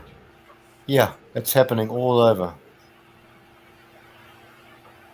Dr. Ginger Hamster. But yeah, I thought it was his first stream. Whoever just said Dr. Ginger Hamster, you got it perfect. I think you broke a little Yeah, he Brandon. broke up. What did he say? Whoever said Ginger Hamster got I said, whoever said Dr. Ginger Hamster, you got it perfect. Oh. Nailed it. Yeah. Dr. Ginger Hamster. Okay, no. We were trying that before you jumped on, outlaw. We were all trying to do some impressions. Oh yeah. Yeah. What kind of impressions were you Or doing? hamster.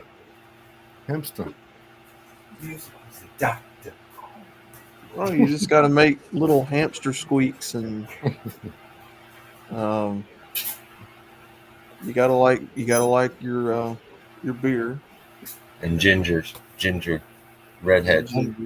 Yeah. And the high IQ that he's got, he laughs at the absurd because he sees the absurd in so many things. Not ginger ale. I know. You gotta like your gingers, your red-headed females. Yep. Oh, and you've also got to play with your organ. Play with the organ. We were discussing. And sing about donkeys while you're playing with your organ. And outlaw, you missed Brother Cyber. Did we still have? Oh, the link's still in the background and the foreground. Yeah, I saw a link back there. Hold on. Yep. Cool. Songs. Seraphim will tune his guitar, I think. Oh, to, the chord. Yeah. To a chord. Yeah. Oh, and I think we also have a link in the backstage chat for signing up to my Rumble stream, Ooh, so Rumble. I can get my Yes, I can start streaming in Rumble. You need 5, Brandon. Is it 5 or 5? I need 5.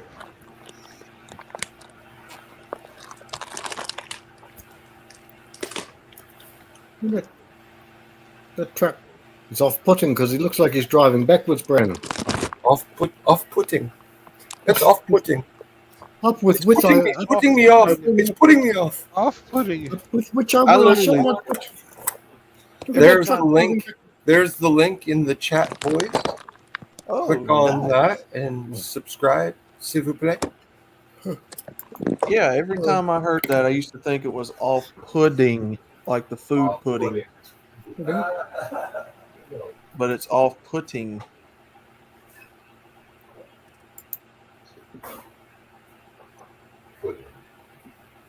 You don't say pudding anyway. You say pudding.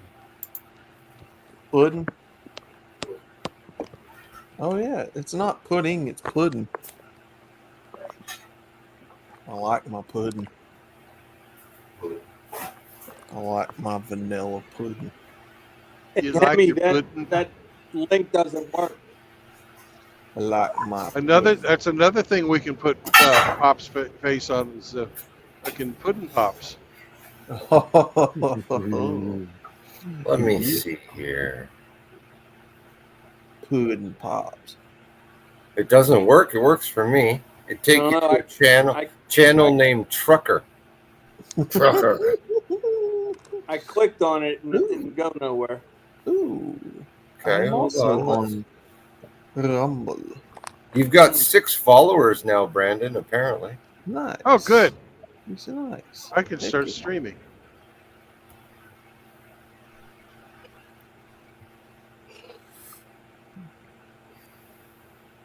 Can anybody else confirm that link doesn't work? Yeah, I just did. It worked for me. Yeah, it's working for me too, Grinch. Try again. I am, and it's not going through. I'll just try later. That's all. Okay. It's okay, Hemi. Sign up. It's okay, Hemi. Thank you for Thank you, pointing Hemi. that out. Grinch is just having a senior moment. Oh, the real Shinobi's on. Oh look, that truck's about to. Oh, nice. Oh, Brandon, that truck's coming up here. Look, that truck. The real Shinobi. Frank, I believe your stream is quite a bit delayed. Oh, yeah, it was. Good Primo. Primo's on here. Nice. Nice. I saw a short video of a cop car riding underneath a big semi like that in the, what was it, Fast and Furious style? And this truck came, like a pickup, came speeding past it, and a cop pulled out from under the semi and pulled him over, chased him down. Hollywood, boy. I've seen a few scenes from that new Fast 10. It's not that bad, but they have completely gone off the rails with that franchise. Never seen any of them. Well, Went to outer space, man. If you want a good car movie, the first 3. I don't know. The 4th one's not bad. The 5th one from on that point on is kind of, what the fuck are we watching? A Marvel movie with cars?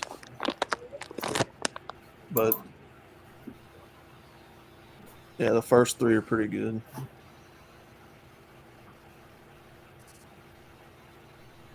Yeah, John Cena is supposed to be Vin Diesel's brother. I don't get it either. John Simpa. Oh, he's a big simp, bro. Big simp. Oh man. And Jason Momoa is in this movie as the bad guy. Oh yeah, it could be good. He's got to be careful he doesn't get typecast, that guy. He spends a lot of time in New Zealand. And The Rock is also in this movie. Well, he's at the end of it, but yeah, I don't like The Rock either. It's terrible. Him and Vin Diesel don't get along. It's terrible. It's all about family. All about family.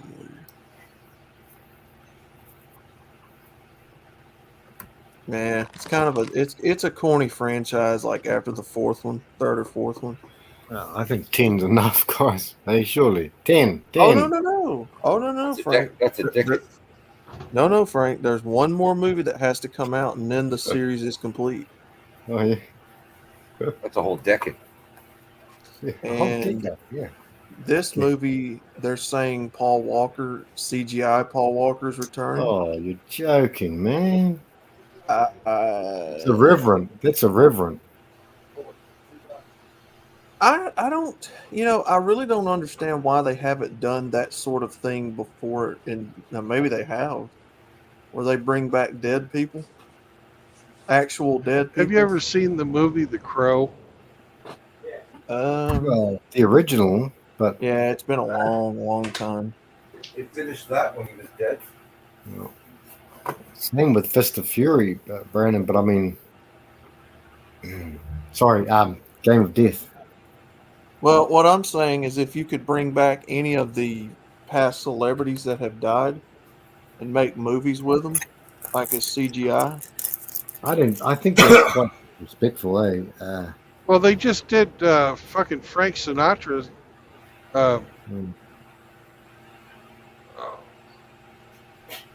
Teamed up with some rap guys. Huh. And it looks and sounds just like Frank Sinatra. Now that's creepy.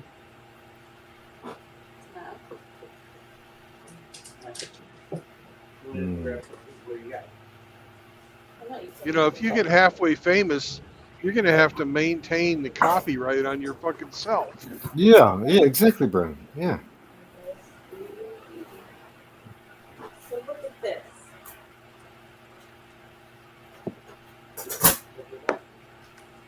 Oh, yeah, we went to Sonic when we were in Oklahoma.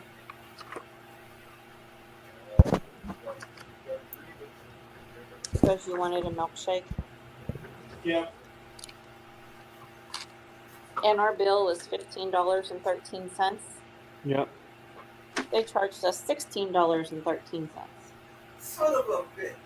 Unless you put the price in and you entered it wrong. I gave her a tip. Oh, well. You fucked up.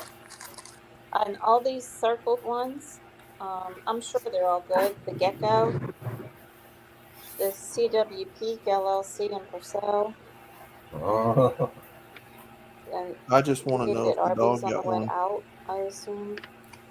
I'll just shut that down for a minute. Thank we you. We don't all need to hear Grinch get berated about his spending. I just want to know if the dog got some ice cream. Oh, you know she did. She got a bigger scoops than Grinch gets. Is just Grinch and Cindy living there by themselves, or is somebody else, another male? I think the old man lives there too. Oh, okay. Father-in-law. Oh, yeah. Isn't it? Yeah. The father-in-law. The father-in-law. Do. Outlaw. That's gas. Yeah, He's back. obviously. Oh, no. He's still getting it. Well, he can unmute himself. It's not like he's being booted. Can he? Can he do it if I do it? Okay. Yeah, he can. Okay, good. I'll leave it even.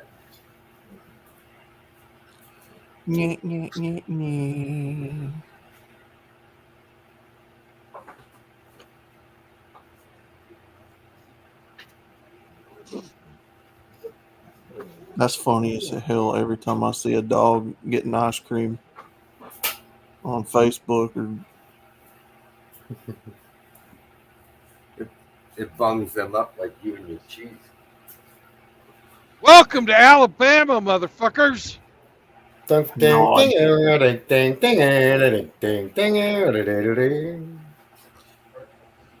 got it says right on the side. On the side, right up here. this is the sound of my people. Yeah. Outlaw. Yeah. Outlaw. Yes. P.I.P.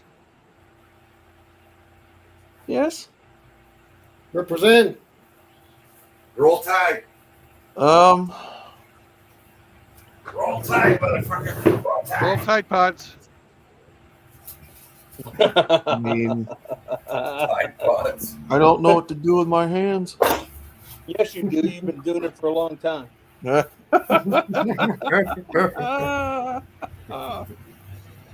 Confucius says, "Man with hand in pocket feel cocky all day." I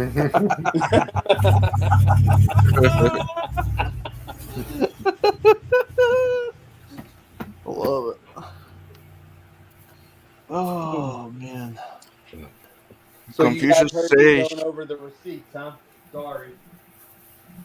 I thought I put it on mute. No, we didn't want you to. We didn't want to hear how much you spent on ice cream. No, it's just that I always get receipts, and on our trip to Oklahoma, I didn't get receipts.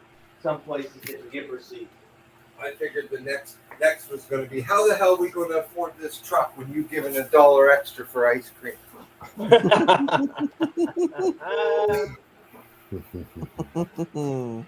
Well, I figured I'd give the Sonic girl $1 tip just to, walk it out to me.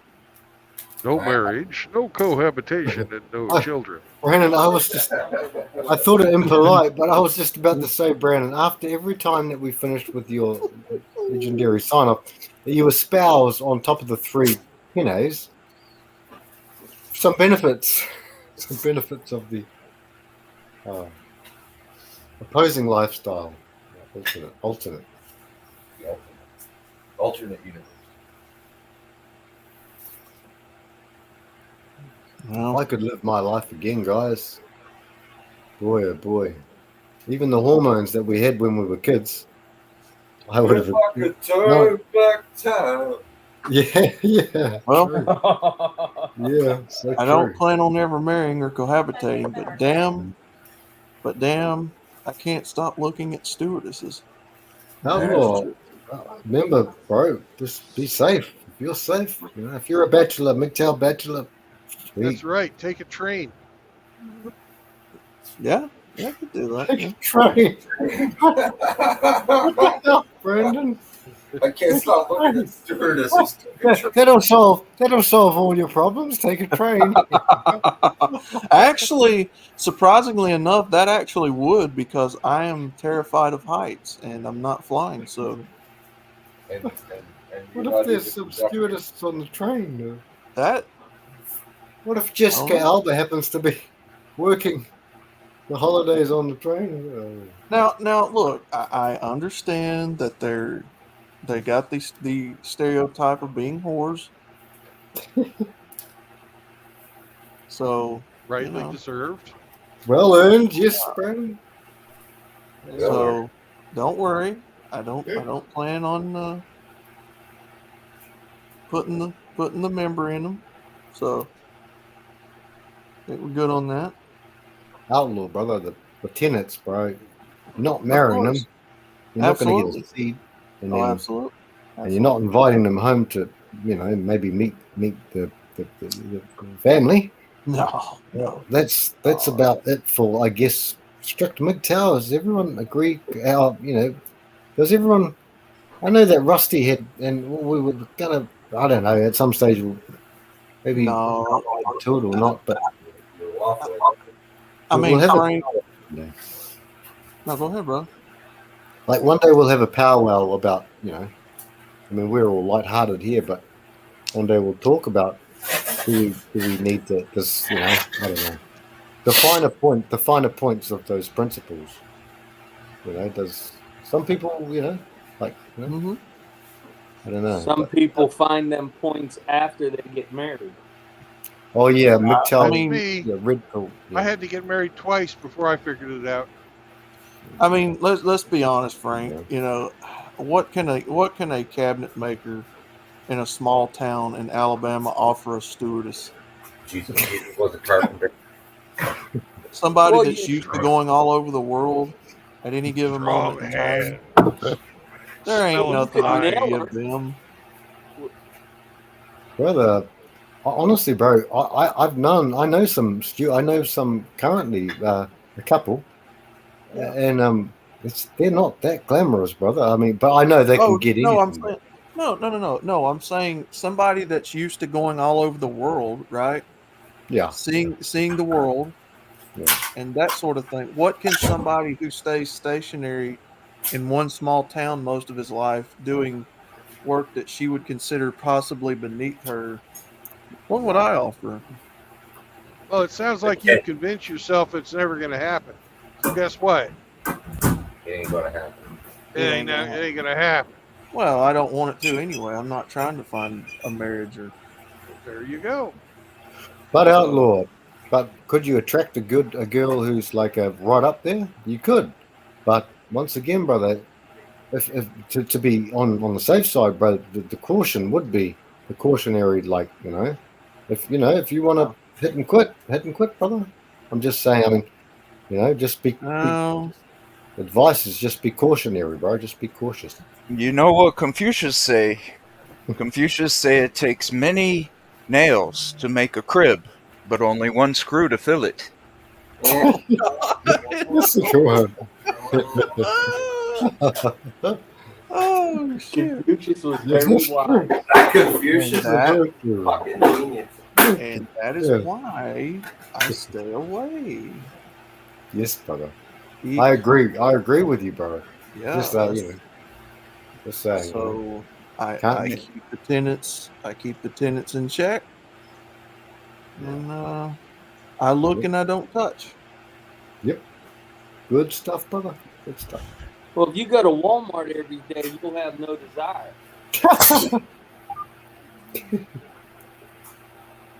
Yeah. Oh, I'm human. I'm going to look at women anyway, but I'm not going to engage. Yeah. Right, because engagement's what you do before you get married. Yeah. Oh, dear. Yeah, not wrong. Well, you know what Confucius say? He say passionate kiss is like a spider web that leads to undoing of the fly. Oh no.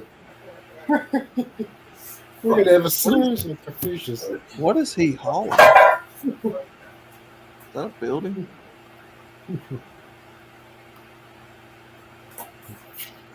Hey, Andy, that's the new part is of Andy the still here? Alabama State Capitol.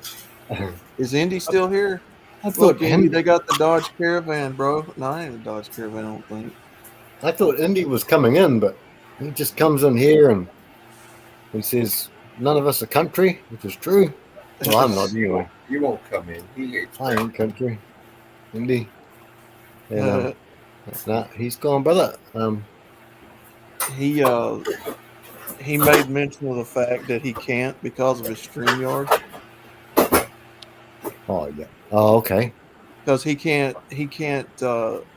How did he explain that, Hemi? He can't multitask and stay on StreamYard or something. Right, does anything else, it kicks him out. Yeah. Oh yeah. That sucks. So if he comes on, it's kind of like a dedicated. He has to be dedicated to the stream type thing. Okay. Oh. Because he's so country, he don't even know how to work his phone. Country. You're so country, man. St. Troglodyte says MGTOW and monk are different. It's kind of important to quantify the differences. There seems to be a lot of confusion in our space about that. Yeah, we need to talk more about that, Mr. Three. Well, MGTOW and monk are MGTOW not. still hit and quit, and those aren't monks. MGTOW and monk are not different. They're just two different flavors of the same, you know.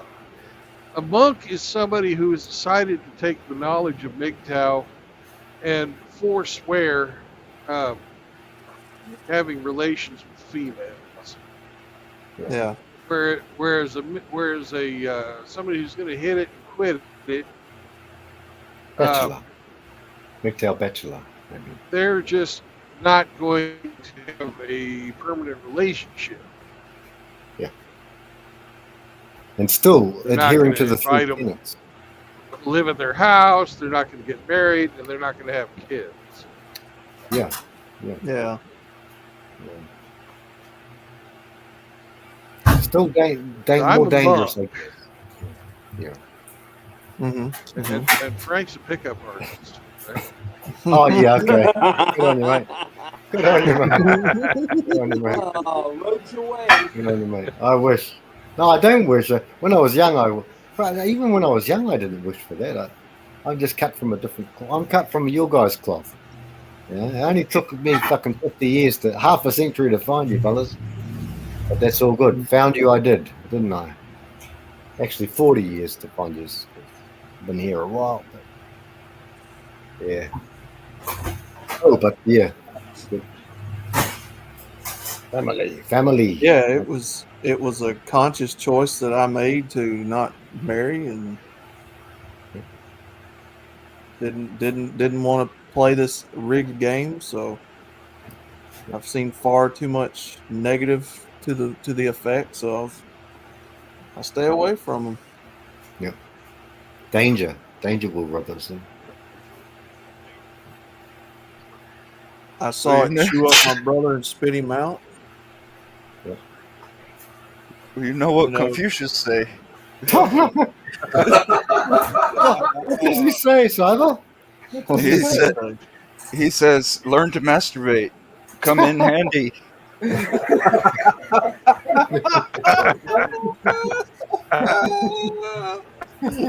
I love that one. That was good. We'll just start a new series on that, Cyber. Start a new series. Yeah, that's awesome. The wisdom of Chinese is never ending. That's precious. That's classic. That's gold. Man, that's golden. Yeah, I mean, when you see what it does to your brother, and he didn't just go through the classical divorce and all that where she got everything. No, he actually had his children turn on him. That was, I think that was what it was for me. I was like, no, I don't want to bring kids into this world and have them turn on me like that. That is hard. And they didn't just turn on him, they turned on the rest of the family. One of them drinks like a fish, and he's only 24, 25, somewhere thereabout. What, do you blame him? His parents, blew up his world. And that's how he coped. Well, he doesn't drink, I don't think necessarily because of that. I think he drinks because his mother allowed him to do whatever he wanted to do when he was a teenager, and drinking was one of them. Nope, no one's here. Wait, what?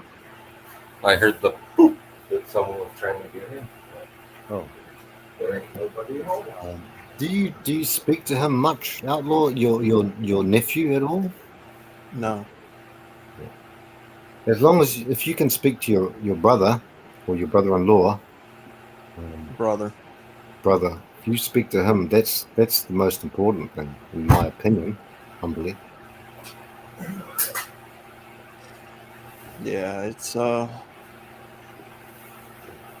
if possible. He puts on the brave face, but deep down I know it hurts him inside. Hell, it hurt me. It hurt our family. We watched those kids grow up from babies.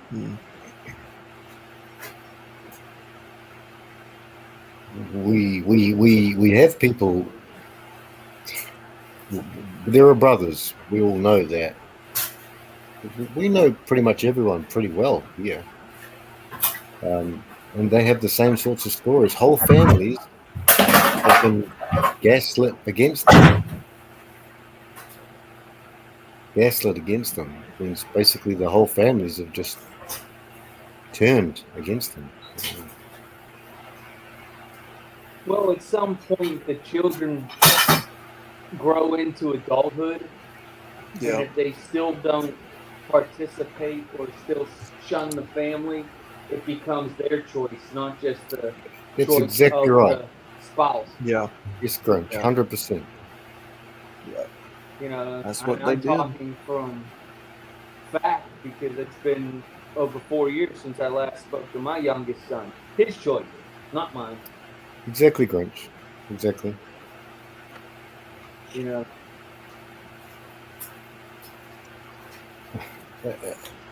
It is. And It is. as Grinch is the same as your brother-in-law in the right to say, I release you. You're no longer part of me anymore because this is your choice. No one goes to a party they're not invited to. No one, ever. Well, you ought not to. You know? You have one life to live. Why should your life be full of pain based on the actions of somebody else who's probably been poisoned by them, parentally alienated from you? Why do that? And it's so easy. The other thing is this, that when they come from seeds, sometimes they exhibit, I don't know if it's hereditary or not, and that's still disputed in the soft sciences of psychology. We don't know, guys. Just say, look, God gave me this life to live. I'm going to walk this path, right? God gave it to me once. He gave you yours, not you. I mean, you guys, but I mean, some thing, some like, this person, that, and then they can live theirs. If they want to live their lives like that. So, Frank, are you saying that you're a man going your own way? Brandon. No, how dare you? How I would never say that. That's a misogynistic group. No, I couldn't say that. But of course I am, Brandon. Yes, like we are.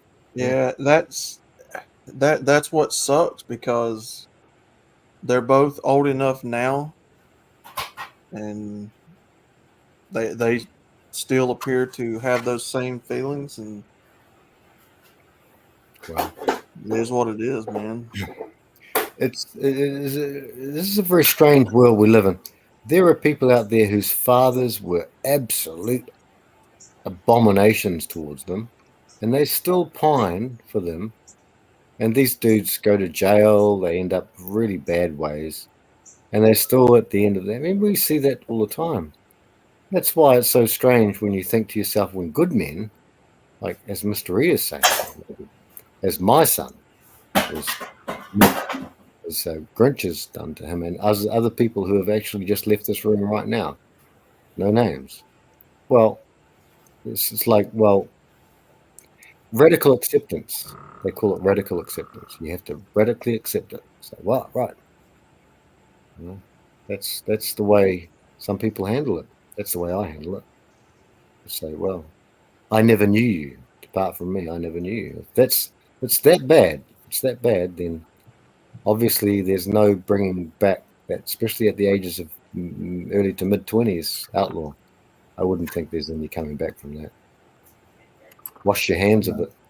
Otherwise, it's just going to weigh on you, and you're going to wonder where you went wrong. How many nappies did you not change? How much money did you not make? What did you not do in that life? You're always going to wonder. But by then, it's too late. The perversion's already set in from the other parent or the other. But the hope is out there, outlaw. Because I'm getting older, and I'll need somebody to take care of me. And you can change my nappy. Oh. There you go. You haven't had a better offer today. So you better jump on that one. Oh, that's good. Oh man. You know the worst part of my youngest son not speaking to me in 4 years is he's hardcore white knight. He thinks he's going to save his alcoholic mother. Mm. And we all know that's an impossible task. Even Hercules can't save an alcoholic from themselves. Mm.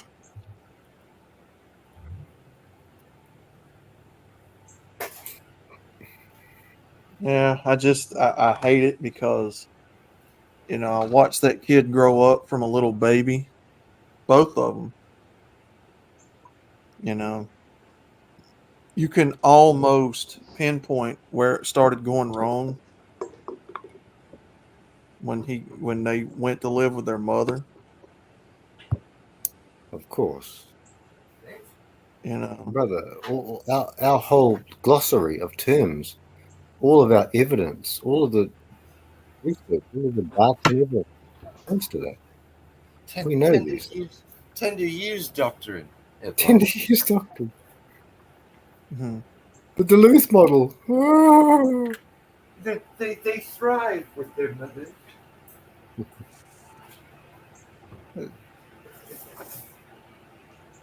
It's why they don't engage us, because we come on here and we have fun.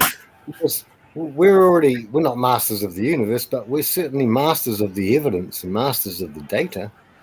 We know that these things follows as night as day. I like fishing, and I am a master baiter. I can get that worm so he crawls onto the hook himself. Nice. Curse you, Brandon, for being the master baiter.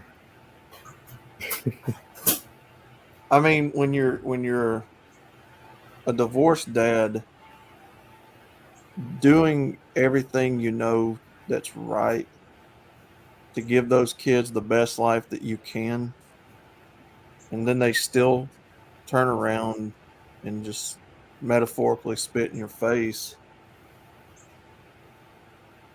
He couldn't give them the life that they wanted. He was just a single dad trying to do the best he could. And But your mama didn't either. oh, of course not. Of course not. No, she But allowed them. she's not going to take responsibility, and she ain't going to get blamed. She did allow them to do what they wanted to do, which at teenage stage is what, guys? Party, right? Drink, carouse. That's what she let them do. Well, do you think a responsible mother would let their children play leapfrog with a unicorn? No. Be a very painful experience.